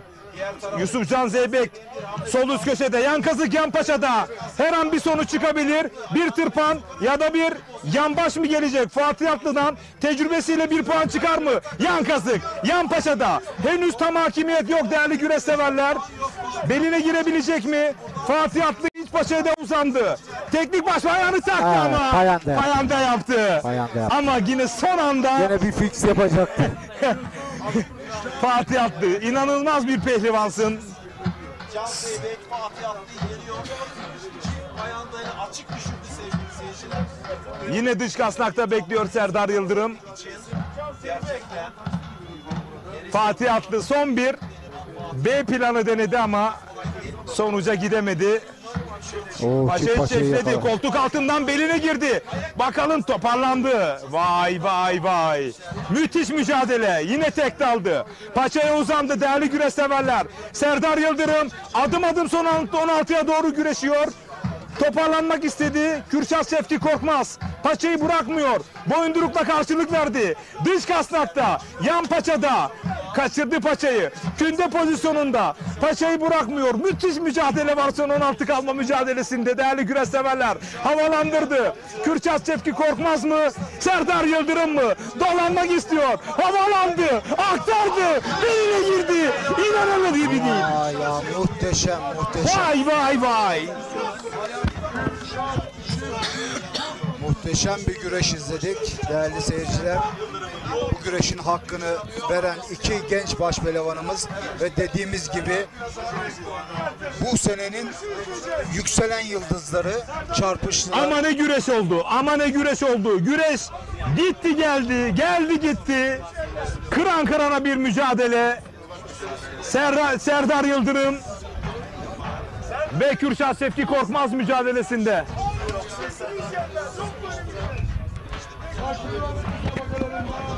Serdar.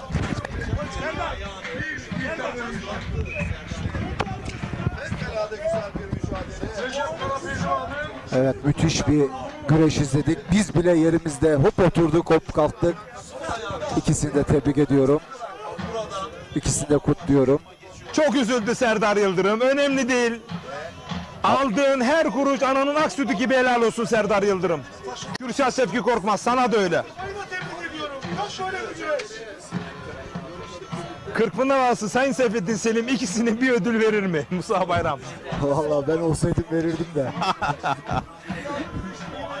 Gerçekten çok güzel bir güreş izlettiler bize. Şimdi gözler Mustafa Doğan Özkaya ve Hüseyin Gümüşalan'da.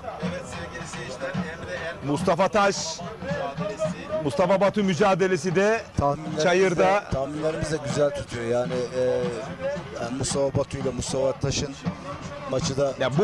Bu ekrandaki 4 güreşin 3'ü biter de bu Mustafa Taş Mustafa Batu mücadelesi bu gece yer alana kadar sürer.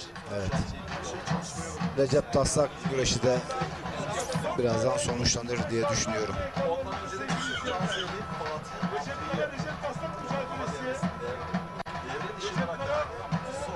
güzel güreş izledik. Teşekkürler. Kürşat Şevki Korkmaz. Teşekkürler. Serdar Yıldırım.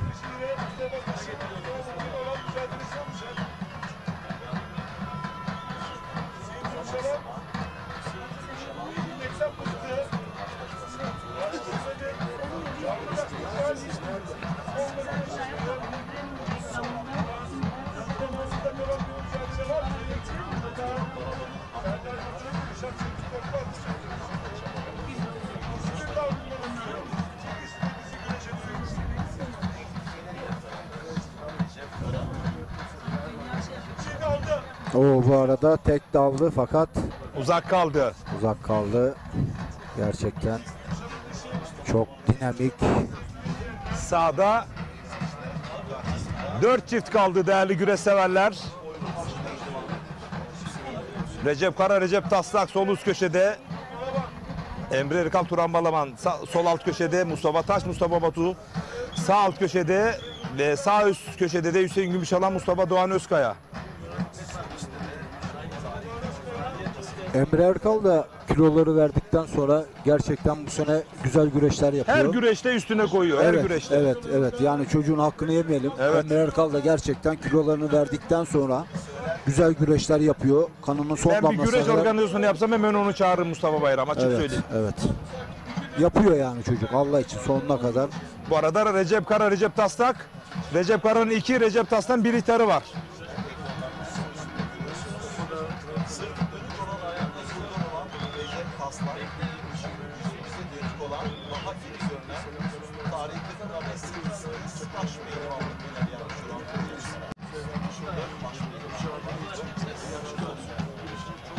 Bu arada Hüseyin Gümüşalan göğüs çaprazı arıyor ama uzak kaldı. Evet.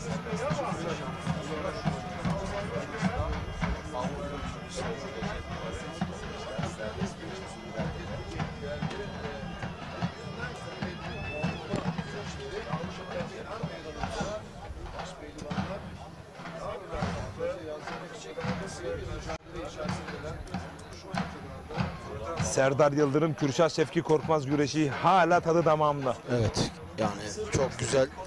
Günün sonunda çok güzel bir güreş izledik. Umuyorum diğer güreşlerde aynı tadı verecek.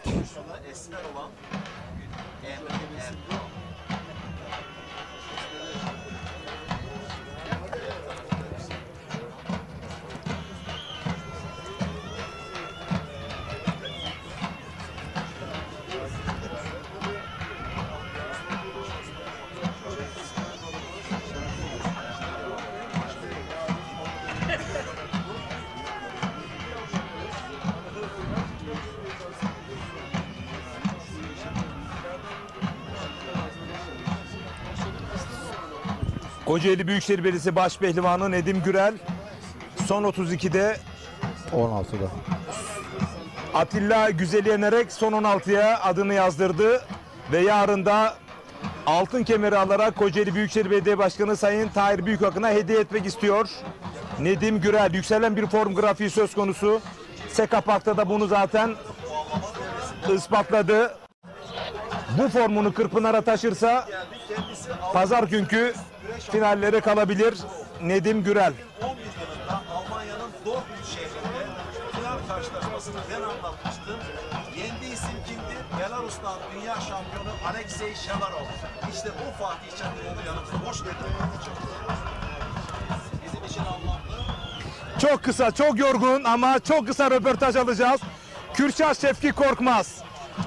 Deden Kürşat Şevki Korkmaz seni izliyor. Ona bir selam yollar mısın? Ben dedeme çok selam söylüyorum. Çok heyecanlıydı şu anda benim tekrar dışında. Ama ne güreşti. Bizi bile heyecandan burada yerimize oturamadık.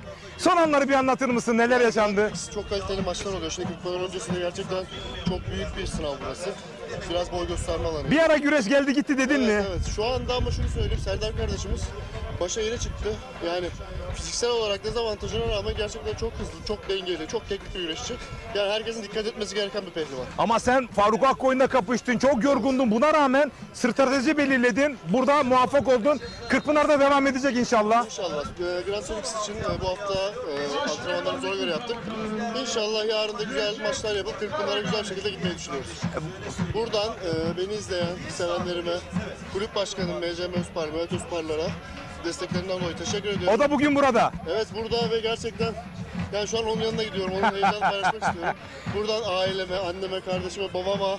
Babam şu anda güreşe gelemedi işlerinden dolayı ama eminim güreşi televizyondan anlayan izlemiştir. Senin ilk güreşinde Mustafa Bayram dedi ki bu yıl farklı bir Kürşat Şefik Korkmaz var demişti. Onu da yanıltmadın. Evet. Bunu neye borçlusun? Birkaç cümleyle. Bunu Okan hocama, Salih abime, babama özellikle.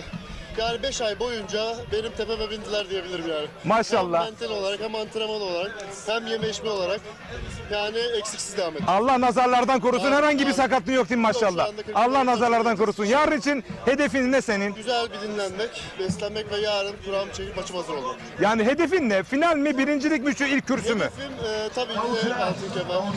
Her zaman gönlümüzde altın yatıyor. Allah gönlünü göre versin Kürşat Şefik Korkmaz. Teşekkür ederim. Yayınlar diliyorum. Teşekkür ederim. Yayınınıza da teşekkür ederim. Bütün dünya güreşlerimizi güzel bir şekilde izletiyorsunuz.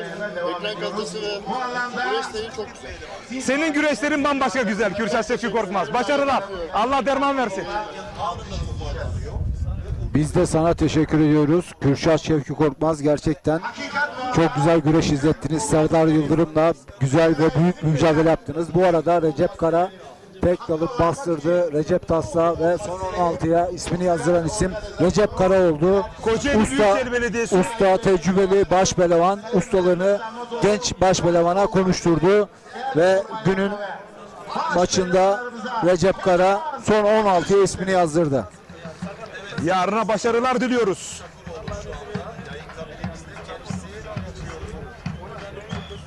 Turan Balaban, Emre Erkal, Mustafa Doğan Özkaya, Hüseyin Gümüşalan, Mustafa Batu ve Mustafa Taş arasındaki karşılaşmalar devam ediyor. Toplamda 3 çift baş pehlivanımız şu an Şahinbey Belediyesi Akkent Spor Köyü'nde güreşiyorlar. Yarına son 16'ya kalma mücadelesi. Şu anda canlı yayın kabinimizde Kocaeli Büyükşehir Belediyesi Baş Pehlivanı Nedim Gürel var. Yarın son 16'ya kaldın. Yunus Emre Şemsettin Yıldırım başarı dileklerinde bulunuyor. Recep Kara da son 16'ya kaldı. Neler söyleyeceksin? Evet, dediğimiz gibi Gaziantep'te ilk defa güreş oluyor. Biz de heyecanlıyız.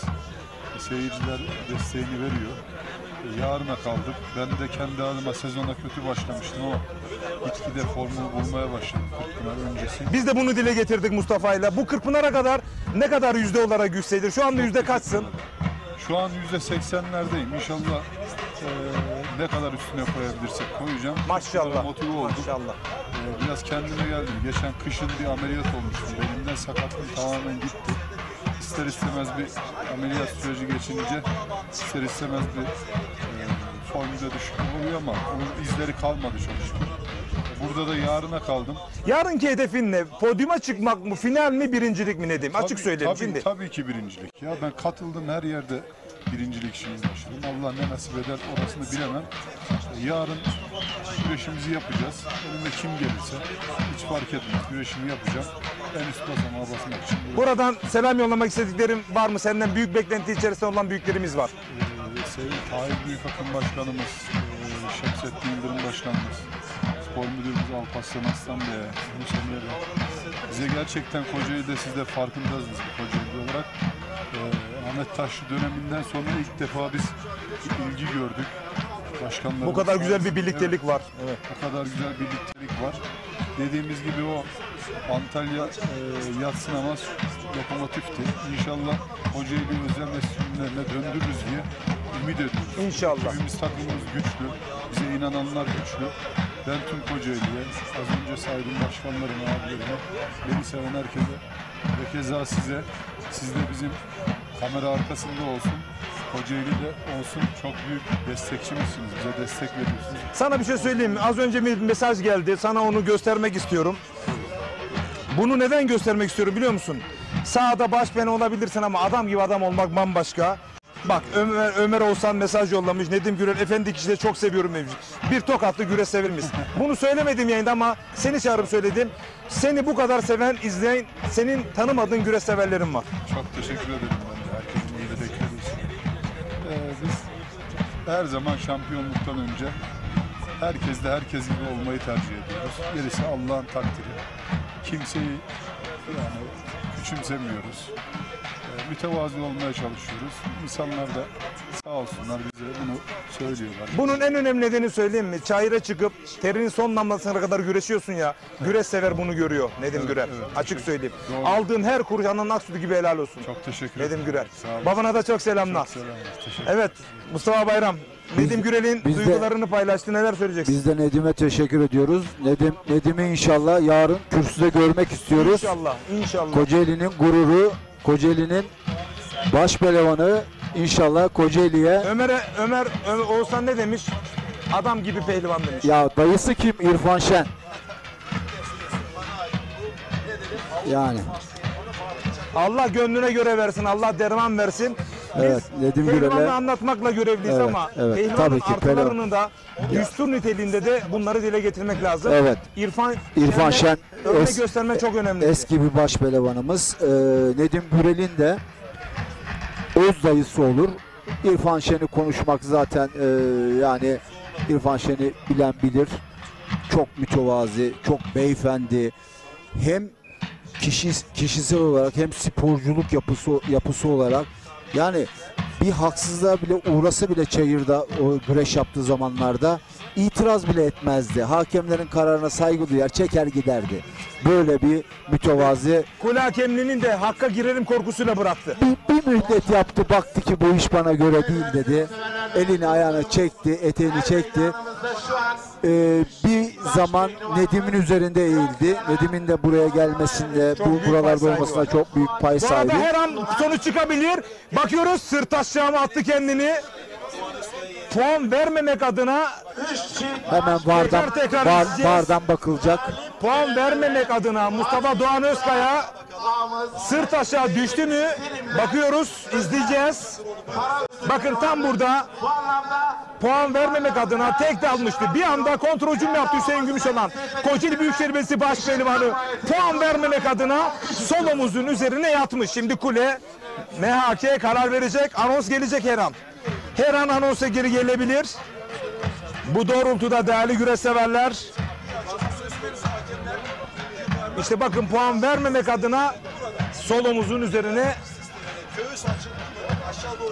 bakalım bir takdir olacak mı? Devam da çıkabilir. Tamam da çıkabilir değerli güreş severler. Tekrar ekranları şu anda LED'den de izliyorlar baş pehlivanlar. Hüseyin Gümüşoğlan da izliyor kendini. Evet bakıyoruz. Kule.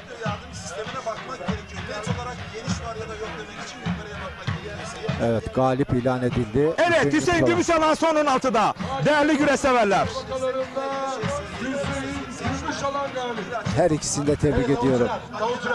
Mustafa Doğan Özkaya da çok güzel güreş yaptı. Hüseyin Gümüşoğlan da her ikisini tebrik ediyorum. Bana göre bu müsabakanın... Evet Denizli Acıpayam'dan eski milli güreşçi asker arkadaşım Özkan Koparan bizleri izliyormuş. Buradan selamlar. İki baş pehlivanımızı coşkuyla alkışlıyoruz.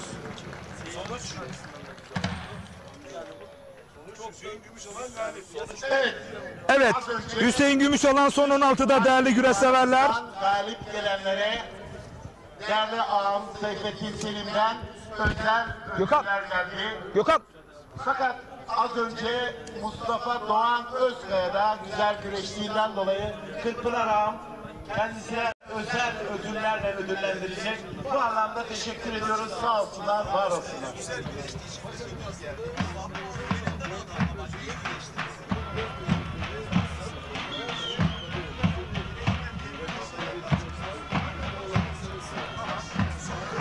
Evet değerli güreş severler çayırda 2 çift kaldı ama son 16'ya kalan Türkiye adı güreşinin Koca Yusuf'u Hüseyin Gümüşalan, öncelikle tebrik ediyorum Hüseyin. Teşekkür ederim abi. O son anlarda galip geldiğini hissettin mi? Tabii abi, net yeniş olduğunu gördüm yani. Sonuçta biz de baş pehlivanız.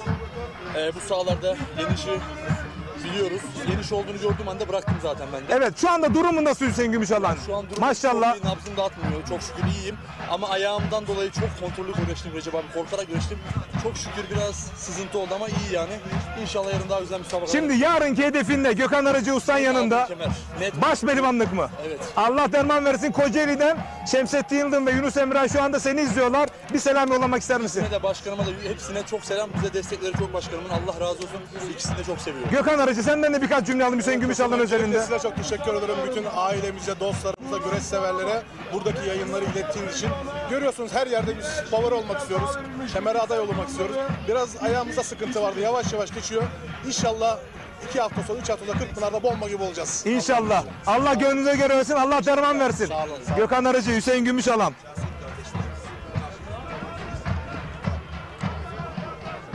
Kocaeli'den eski baş pehlivanlardan Mustafa Tülü bizleri izliyormuş. Buradan selamlar ustamıza. Evet, iki baş pehlivanımız, iki çift baş pehlivanımız şu an kozlarını paylaşıyor. Emre Erkal ve Turan Balaban, Mustafa Taş ve Mustafa Batu arasındaki karşılaşma devam ediyor.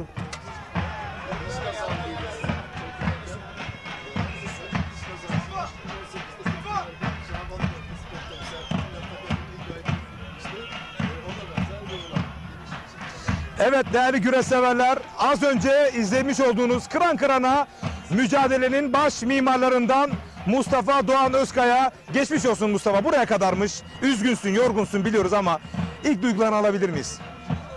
Abi elimden geleni yaptım. Demek ki buraya kadarmış, sıkıntı yok. Ben hiçbir zaman pes etmedim, biliyorum. Hiçbir zaman pes etmeyeceğim. Allah nasip ederse elbet bir gün olacak abi. Ben her Türkiye'de inanılmaz bir taraftarın var, bir kitlen var seni destekleyen. Bu neye borçlusun? Abi bilmiyorum, hep güreş yapıyorum ben. Ben her yerde güreş yaparım abi, kimseye hiçbir zaman bırakmadım. O maç, o sahaya çıktığım zaman Bu giymiş olduğun kısmetin hakkını veriyorsun. Ya kanımın son damlasına kadar her zaman güreş yapıyorum abi. Kırkpınar Ağamı Seyfettin Semih sana özel ödül verdi. Bununla alakalı ona teşekkür eder misin? Teşekkür ederim. Evet. Allah razı olsun. Her zaman zaten arkamızda duruyor. Mustafa Bayram sezon başı dedi ki ben bir organizasyon yapsam en başta Mustafa Doğan Özkaya yazarım dedi. Bu ışığı gördü. Sen de onu mahcup etmedi. Neler söylemek istersin? Mustafa her zaman yeni gelir her yerde. Nasılsın, iyi misin, korkun nasıl? Bundan Allah razı olsun. Her zaman yanımızda oluyorsunuz. Benim küçüklükten beri birim.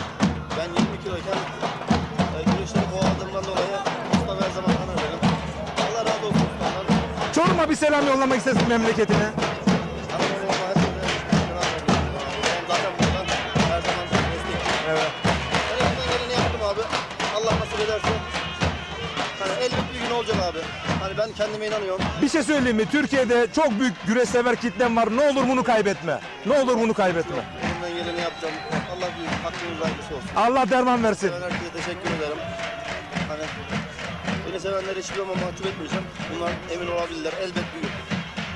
Helal olsun. Allah derman versin. Evet, Mustafa Doğan Özkaya elinden gelen her şeyi yapacağım. Kimse merak etmesin diyor ve yapıyor Mustafa Bayram. Türk güreşinin parlayan yıldızı Mustafa Doğan Özkaya. Ben de şahsım adına kendisine teşekkür ediyorum. Yapmış olduğu güreşlerle tüm güreş severlerin kalbine dokundu ve bu seyirci seyirci kitlesini böyle elde etti. Bu sahalarda kim kanının son damlasına kadar güreş yaparsa seyircinin de kalbine girer. Bu kadar basit Recep Tosun. Mustafa Doğan Özkaya'yı, Serdar Yıldırım'ı, Kürşat Korkmaz'ı, Furkan Durmuşaltı'nı, Fatih Altlı, Recep Kara bu tecrübesiyle. Hepsini güreşi bugün burada bizi güreşle memnun eden tüm baş pehlivanlarımızı, diğer boylarda güreşen pehlivanlarımızı tebrik ediyorum, kutluyorum. Allah yollarını açık etsin. Ama bu sevgi bundan geliyor yani. Bu sevgi paha biçilemez değil mi Mustafa? Kesinlikle. Kesinlikle öyle. Çok güzel güreşler izledik. Günün son güreşi, senin de yapmış olduğun yorum tam %100 isabetli bu bir yorum. güreş daha çok uzayacak. Saat tuttun mu bu arada? Puanlamada. Maalesef onu gözden kaçırdık. Yani ama muhtemelen 20 dakikanın üzerinde bir puanlama süreci var şu an. Ve bayağı da uzayacak. Ya iki baş pehlivan, ikisi de kendini çok iyi bilen, birbirlerini tanıyan iki baş pehlivanı izliyoruz şu an. Değerli güreş severler, Ekin Türk TV, Koza TV, Facebook ortak canlı yayın ağıyla devam ediyoruz. Değerli güreş severler, günün son karşılaşmasını izliyoruz. Evet, bir gün baktım ki Fatih Çakıroğlu arena, güreş arenasına giden tabelası gördüğüm gün dedim ki burası güreş arenası olmaz. Olsun olsun doğalı çayırında salavat verdik. O günden sonra Cazgırlar doğalı çayırı ağızlarına pelese gitti ama ben onlardan herhangi bir... Mustafa Taş ve Mustafa Batu'yu izliyoruz. Günün son müsabakası.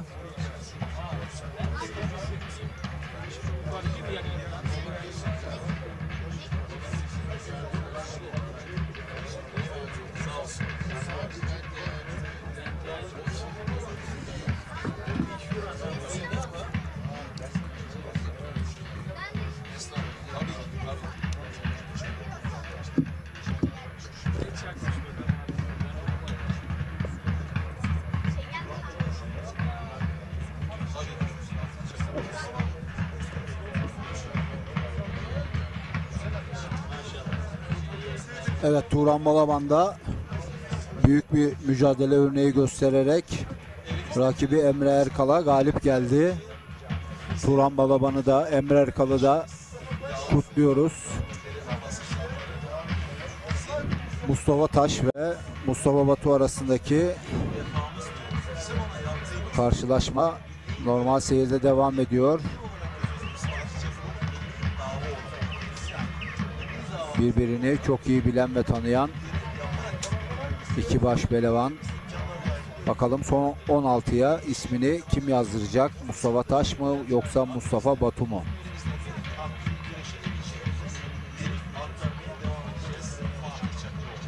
Evet, şimdi Fatih Çakıroğlu hem dünyada şampiyonsun hem yarıda baş pehlivansın. Ne görüyorsun? Burada nasıl bir taktik var şu an?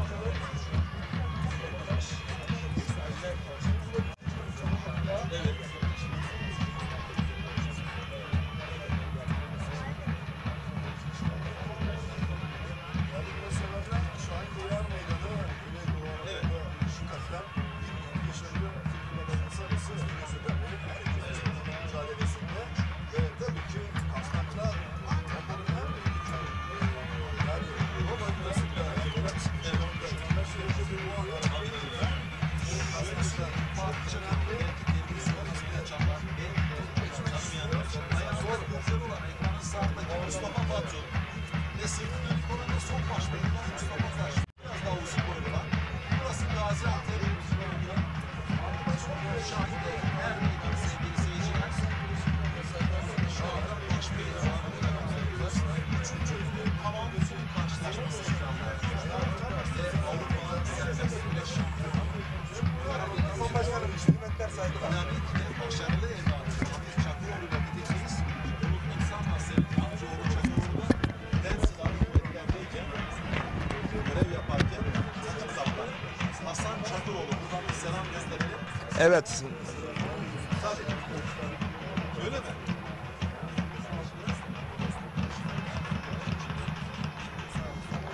Mustafa Taş, Mustafa Batu mücadelesi uzun uzadıya devam ediyor. Bu arada Kocaeli Büyükşehir Belediyesi Spor Daire Başkanımız Sayın Şemsettin Yıldırım. Sivas'a gidiyorum, yoldayım. Mustafa Bayram'a selamlar. Yarın 16'ya kalan tüm pehlivanlara, bakın sadece Kocaeli Büyükşehir değil, tüm pehlivanlara başarı dileklerinde bulunuyor. Tabii ki Buradaki başkanımıza da vermiş zaten olduğu fair play mesajı nasıl tanımlarsın? başkanımıza yakışan bir mesaj bu. Başkanımız sadece güreşe değil tüm spor dallarının Kocaeli'deki başkanı ve de çok güzel işler yapıyor. Çok güzel organizasyonlara imza atıyor. Daire başkanımız Ulusal ve uluslararası Şemsettin alanda Yıldırım. hem de. Evet, kesinlikle. Buradan kendisine saygılarımı, sevgilerimi, hürmetlerimi gönderiyorum. Mustafa, ve bu mesaj tabii ki sadece yani kendi şimdi 3 tane baş pehlivanı son 16'ya son 16'ya kaldı. Sadece kendi baş pehlivanlarına değil diğer baş pehlivanlara da başarı dilekleri. anlamlı bir mesaj. Kendisini bu aslında örnek olması gerekmez. Bütün Türkiye'de şu anda izleyen spor daire başkanları ya da spor adamlarının fair play çerçevesinde her şeyin kazanmaktan mübah olmadığının da bir mesajı aslında. Evet, biz Sayın Şemsettin Yıldırım özelinde. Başkanımızın adına, güreş camiamız adına başkanımıza buradan teşekkürlerimizi sunuyoruz. Burada herhangi bir ayrımcılık yapmadan, ayrıştırmadan, kutuplaştırmadan, yarına kalan tüm 16'ya kalan tüm baş pehlivanlara ve diğer boylardaki pehlivanlara başarı dileklerini biz buradan ekranları başındaki değerli seyircilerimize de iletiyoruz. Buradan Kocaeli Büyükşehir Belediyesi'ne sporda yapmış olduğu yatırımdan dolayı, sporun başkenti boşuna denmiyor. Yani bu ünvan boşu boşuna verilmiyor. Çünkü bakıldığında biz bilimsel konuşuyoruz. Sayılar ve rakamlar ortada. Tabii, kesinlikle. Sporun başkenti Kocaeli hiç kuşkusuz. Lisanslı ve amatör sporcular sayısı da bakıldığında İzmir, Ankara, Antalya, bu arada beline girdi değerli güreş severler. Mustafa Batu oradan hemen kurtardı. Birçok büyük şehrin toplamından daha fazla sporcu lisansını barındıran bir büyük şehir söz konusu ve bu kadar büyük bir aileyi idare etmek de kolay değil spor daire başkanı olarak. Kesinlikle. Başkanımızı tebrik ediyoruz. İnşallah görevinde, biz bir ay sonra emekli olacağız ama biz onun her zaman her daim yanındayız. Görevinde de üstün başarılar diliyorum başkanımıza. Şemsettin Yıldırım'a buradan sevgi ve saygılarımı gönderiyorum. Bir kez daha kendisine hayırlı yolculuklar dileklerinde bulunuyoruz. Sivas'a gidiyor. Bayram üzeri Rabbim tüm vatandaşlarımızı görünen görünmez kaza ve belalardan korusun inşallah. Şimdi şöyle bir durum da var. Yani Sivaslı olması da camiamız adına artısı var. Neden? Sivas çünkü güreş barındıran, güreşçi yetiştiren, birçok şampiyon Ahmet Ayıklar, Hamza Yerlikayalar, Tahalar yetiştirmiş bir ilimiz olduğu için yani güreş sevgisi de oradan geliyor başkanımıza. Beni en çok etkileyen yönünü biliyor musun? Makamı var, spor daire başkanı ama o kadar mütevazi ki uhrevi anlamda inanılmaz derecede, mesnevi noktada da müthiş bir sağduyuya sahip, hoşgörüye sahip.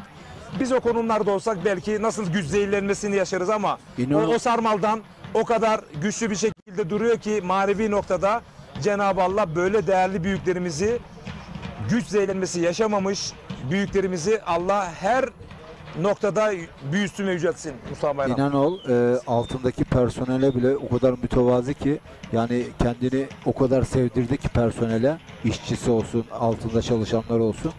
Gerçekten çok beyefendi bir insan. Böyle bir adam altın kemer yakışır değil mi Kırkpınar'da? Mustafa Bayram. Evet, tabii, inşallah. İnşallah Allah herkesin kalbine göre versin. Amin, amin. Ama tabii ortada bir gerçek var.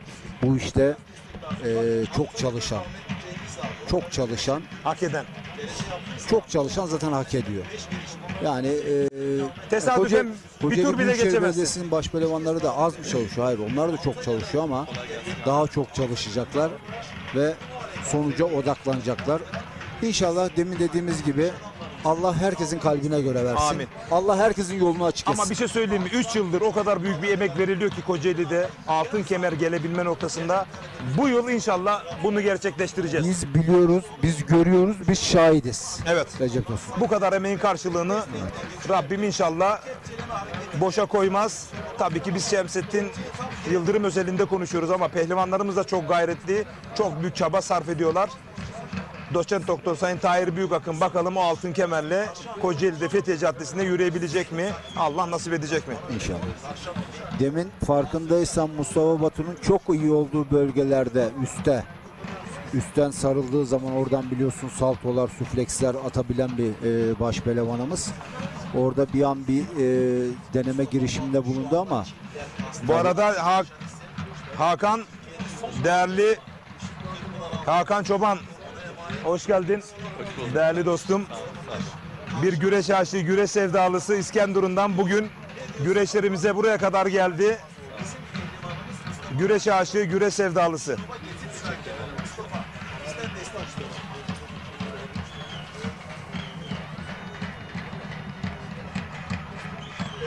Evet, mücadeleleri siz izlerken ışıklar yandı.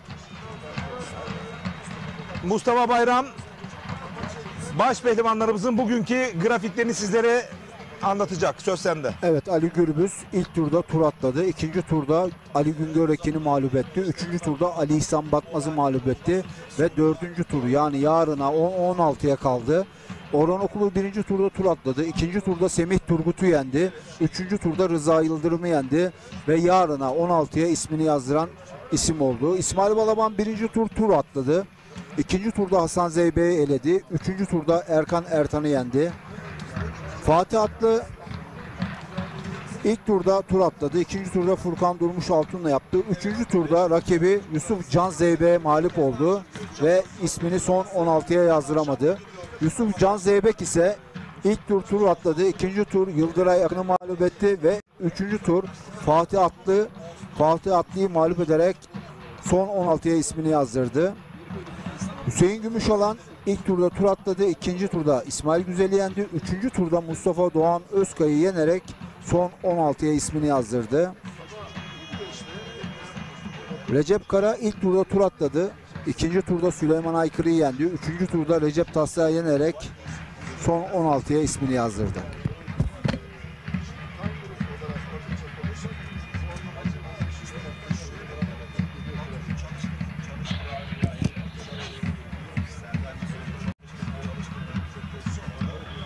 Mustafa Taş'la ilk turda Gökhan Arıcı'yı mağlup etti. İlk turda tur atladı. İkinci turda Gökhan Arıcı'yı mağlup etti ve üçüncü turda şu an Mustafa Batu'yla güreşiyor. Bakalım bu güreşin galibi kim olacak? Son 16'ya hangi baş pehlivanımız ismini yazdıracak? Evet. Mustafa Taş her zamanki gibi sol ayağı, o güçlü ayağı öne getirdi. Evet. Oradan rakibini kürüyor yağlı güreş tabiriyle. O eski kilosunu vermiş, biraz da atletik yapıya doğru bürünmüş Mustafa Taş, açık söyleyeyim. Kırkpınar'a kadar eğer 2-3 kilo daha verirse hızlı atik kontra baş pehlivan Mustafa Taş'ı izleyebiliriz.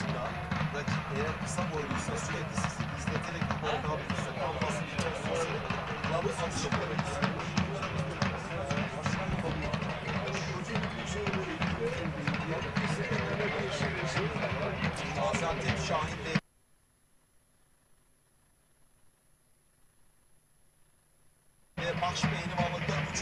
turun kalan son karşılaşması ekranlarınızda sevgili seyirciler. Sinop'un tek baş pehlivanı Mustafa Taş, Antalya'da aynı turundaki rakibi Antalya'da Mustafa Batı'ya karşı puanlama devresinde mücadele ediyor. Ayağında Kurder olan, Mahmut Kurder olan Mustafa Batı, biraz daha uzun boylu olan Mustafa Taş değerli izleyenler. Sol eli kasnaktan kaçırdı. Kasnakları bırakmıyor Mustafa Taş. Oradan güçlü paçasına uzandı Mustafa Batu. İç kasnaklarda Mustafa Batu, dış kasnaklardan Mustafa Taş. Avrupa'nın baş pehlivanı Fatih Çakıroğlu'yla burada yorumluyoruz. Ne dedik biz? Bu arada Serdar Yıldırım, Kürşat Şevki Korkmaz mücadelesi güreşin hakkını verenler sosyal medya adresinde izleyebilirsiniz son anlarını. Gerçekten babam da çok bağırdı, çok yoruldu. Ben de gördüm. Sesim bakıyorsun bağıra bağıra ama güzel bir galibiyet. Ali Gürbüz'le de uzun bir puanlaması olmuştu Mustafa Taş'ın, hatırlarsan bu sezon. Saat 8'e kadar dayandı artık. Hazır tetikle bekliyor. Fatih Çakıroğlu'nun dediği gibi çok dengeli bir güreş çıkardı Mustafa Taş şimdiye kadar. Işıklandırma çok güzel. Evet, gerçekten yeterli. Bakın Batu kafasını dayayarak güreşmeye başladı. Biraz daha yorulduğunu göstergesi olabilir Fatih Çakıroğlu.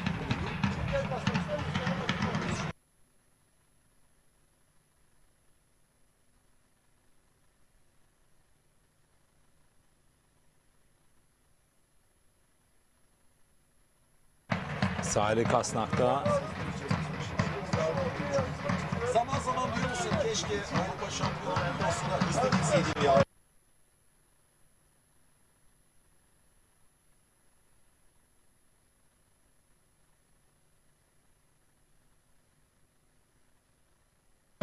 biraz daha Rıza Yıldırım'a da bir sürece yani burada biz bir mesaj gönderdik Rıza'ya. Bir usta çalışıyor. Paçadan, kasnaktan ellerin çalışması gerekiyor ki yağda muvaffak olasın. Ne diyor eskiler?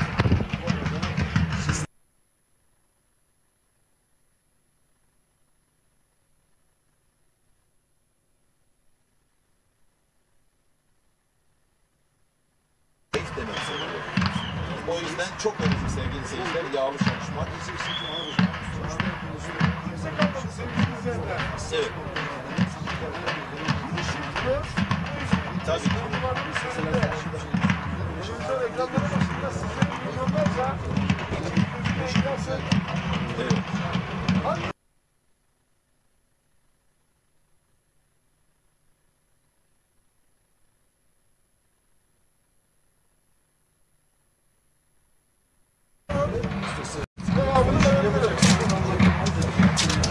Evet. Ekipmanları, küçük ev aletleri, elektrikli ve elektronik atıktır. Ne oldu? Lamba gitti. Hemen değiştiriyorum. Atıkların çöpe atılması, parçalanması insan sağlığına ve çevreye zarar verir. Evde saklanmamalı, atık toplama kutularına atılmalı, geri dönüşüm tesislerine gönderilmelidir. Elektronik atıklarınızı AGİT ve belediyeler tarafından oluşturulan geri dönüşüm kutularına atın veya satın aldığınız yere götürün. Yine mi gitti? Ben hallederim. Saklamayın, atmayın, dönüştürün. Doğa kazansın, geleceğimiz aydınlansın. Aç elini, aç şu elini elini bir şey yok. İki baş pehlivan da çok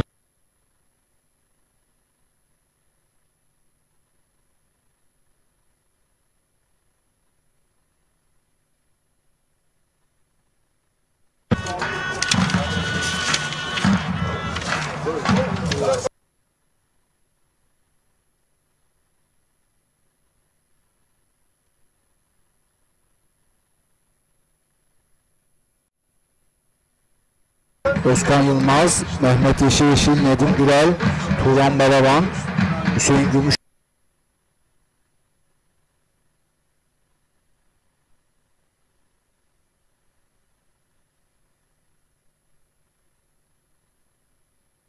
Bu 16.sini. Benim yapacağım bağışla ne olur ki? Neler olur neler. Hakan için umut dolu bir başlangıç olur. En büyük hayaller gerçek olur. Kim bilir belki birileri milli takımın yıldızı olur. Bir diğeri bir sevdiğine can olur. Bakarsın birinin yaptığı proje sana yuva olur. Kimisi araştırmalarıyla bilimde öncü olur. Sizin bağışınızla çok güzel şeyler olur. Hadi bu bayramda az çok demeden Darüşşafaka'ya bağışta bulunun, eğitimle çocuklarımızın parlak bir geleceği olsun. Açık sonuç getirmeyen bir çaba ama içeride geleceğiz. Gösterdik yani. Dedi ki Batu ben buradayım hala biriyim bak. Dalabilirim. Alttan gösterip üstten de çapraza girebilirim diyor.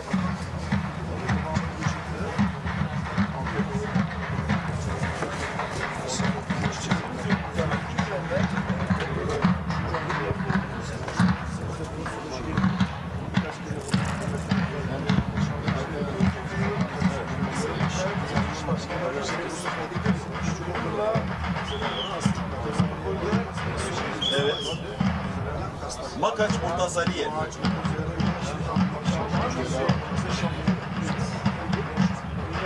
Çok iyi güreşçiydi. Makaç Murtazaliye'nin 2007'de ben Rusya şampiyonasında Buvayser Saitiyev'le finalini izledim.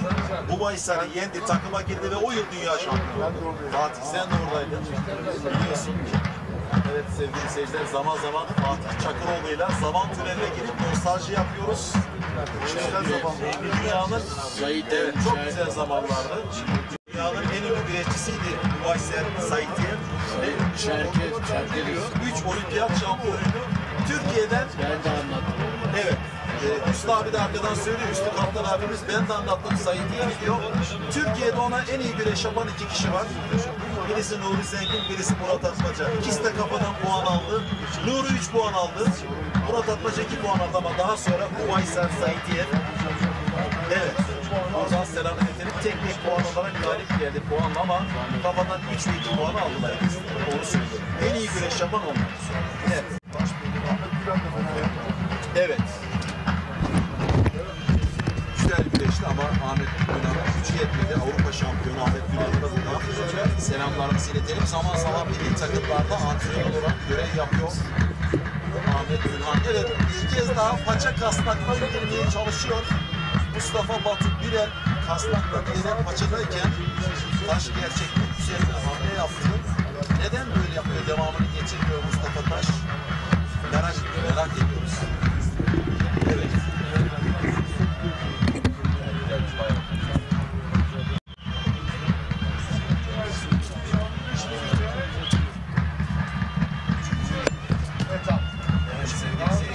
Avrupa Serbest Güreş Şampiyonu Fatih Şakıroğlu'yla yorumluyoruz. O dönemin en ünlü güreşçisi, Dünya Olimpiyat Şampiyonu Artur Taymazov'tu. Fatih Şakıroğlu, Taymazov'u yenilmişliği soralım buradan. Sidonajlı Türkiye Yağlı Güreş Ligi 3. etabı Gaziantep Şahinbey Belediyesi Akgen Spor Köyü'nde günün son müsabakası Mustafa Taş ve Mustafa Batu arasında gerçekleşiyor. Yarına kalacak başparavanımız son 16'ya ismini yazılacak olan başparavanımız Mustafa Taş mı yoksa Mustafa Batu mu olacak? Şu an paçasını yakalamış durumdaydı Mustafa Taş. İkinci bir girişimi oldu Mustafa'nın.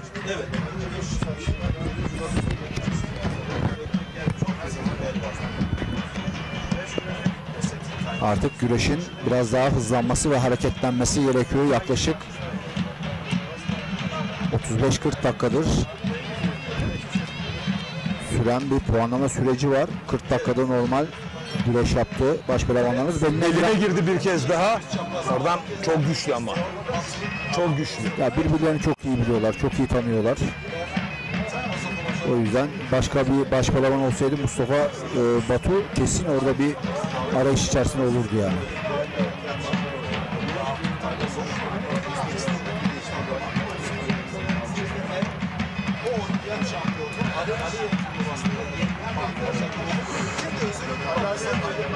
Tekrar ediyorum, Ekin Türk TV Lider Haber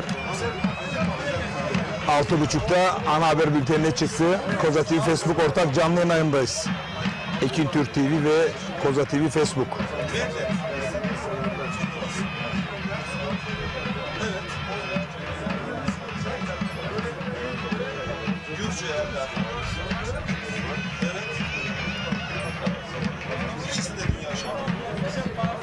Bundan sonra Türk için her hafta katkı sağlayacak Ekin Türk, değerli güreş severler,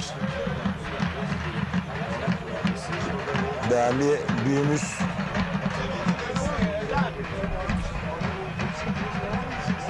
Ömer Oğuzhan, Atasporumuz güreşe Ekin Türk'ün katkı sağlama noktasında öngörüde bulundu ve Sevgili seyirciler, şimdi ezanı Muhammed'i okunuyor. her hafta Ekin Türk TV ekranlarında Atasporumuz güreş olacak. Şöyle bir gelenek var. Salavatlı başlayıp ezanla kesmediğinde helalleşmeler ama devam ediyor. O zaman siz gidin tamam yurda gidin hadi ben işte puanlama devresi Türk yağlı güreşleri geçmiş yüzyıllarda hiç olmamış en güzel göstergesi Fatih Çakır. Ezan okunuyor. Türk yağlı güreşinin gelenek ve adına ters ama puanlama devresi. Güreş severlerimiz teşekkür ediyorlar Ekin Türk TV'ye. Ekin Türk TV Yönetim Kurulu Başkanı Sayın Selahattin Bayram ve Genel Müdürü Emrah Binici.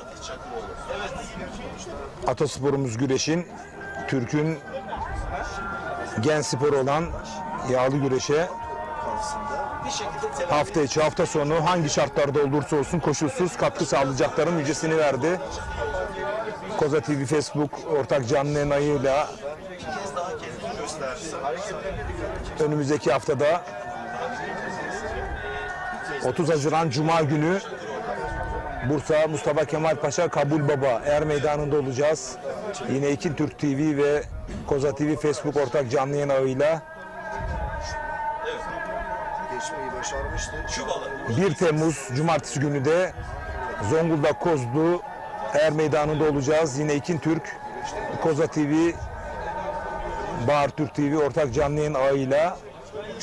Aynı gün ortak canlı yayın planlamamız söz konusu.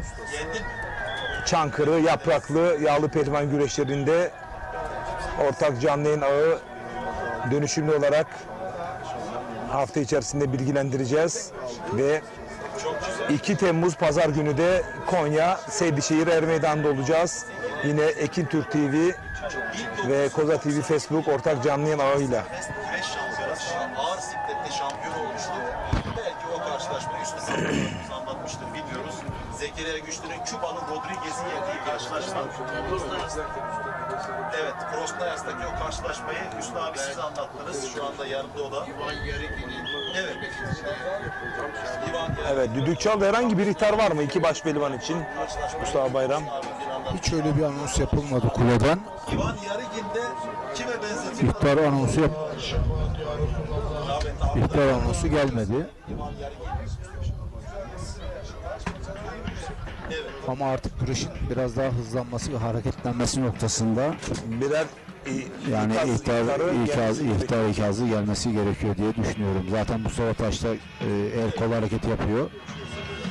Biraz daha hani aktif olduğunu söylemek istiyor. Ama zaman zaman Mustafa Taş hareketleniyor. Zaman zaman Mustafa Batu hareketleniyor.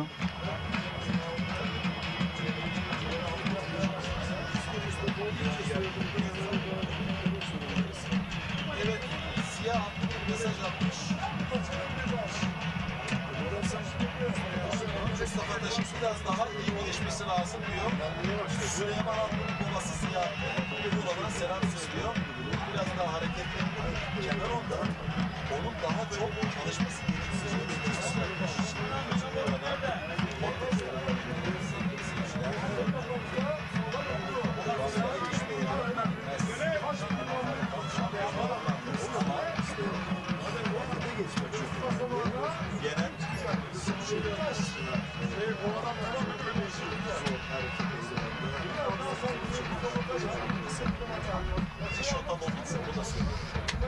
Şotamobilizlerin Avrupa'sı, dünyası var ama olimpiyat şampiyonluğu yapılıyor.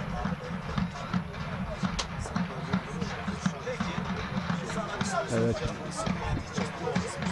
Şu anda serbest dünyanın ki Abdülhaş İstanbul'a Ahmet Ay'ın bu dönemde güvesteydi. Bir antrenörler olacak. Şimdi şöyle düşünüyorum.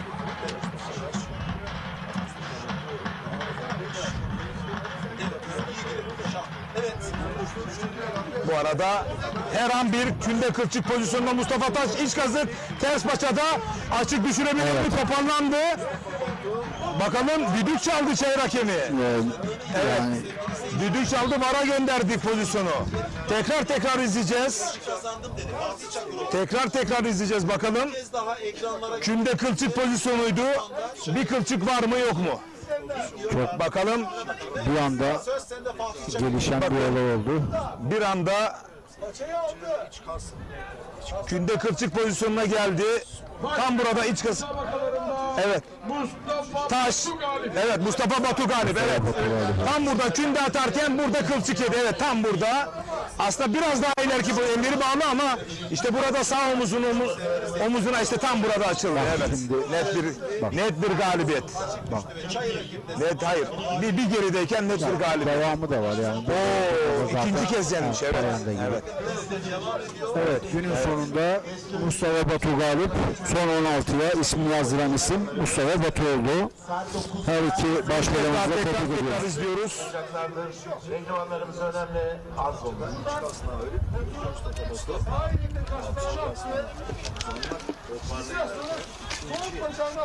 Evet değerli güreş severler, bir kez daha tekrarını izliyorsunuz. Sol eli kasnaktayken bir anda güreş yere indi. Sol ayağını da taktı künde kararını aldı Mustafa Taş. Bu almış olduğu karar ona pahalıya patladı. Çünkü sol eli iç kazıktaydı. Buradan kılçığa doğru yöneldi. Eller bağlı. Burada eniş yok değerli güreş severler.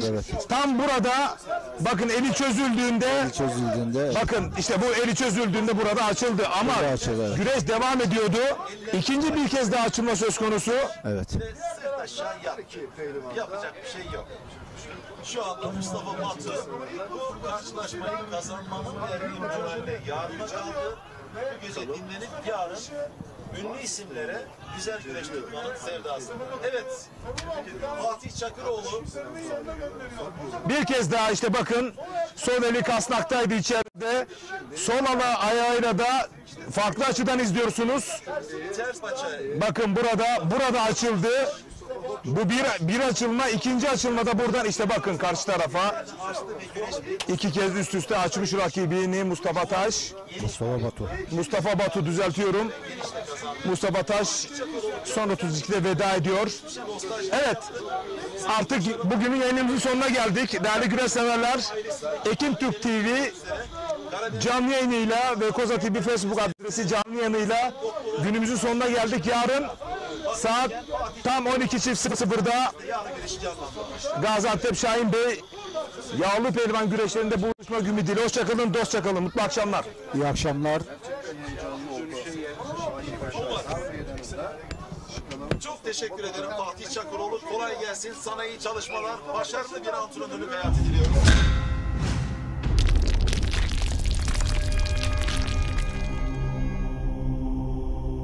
Bizi izlemeye devam edin.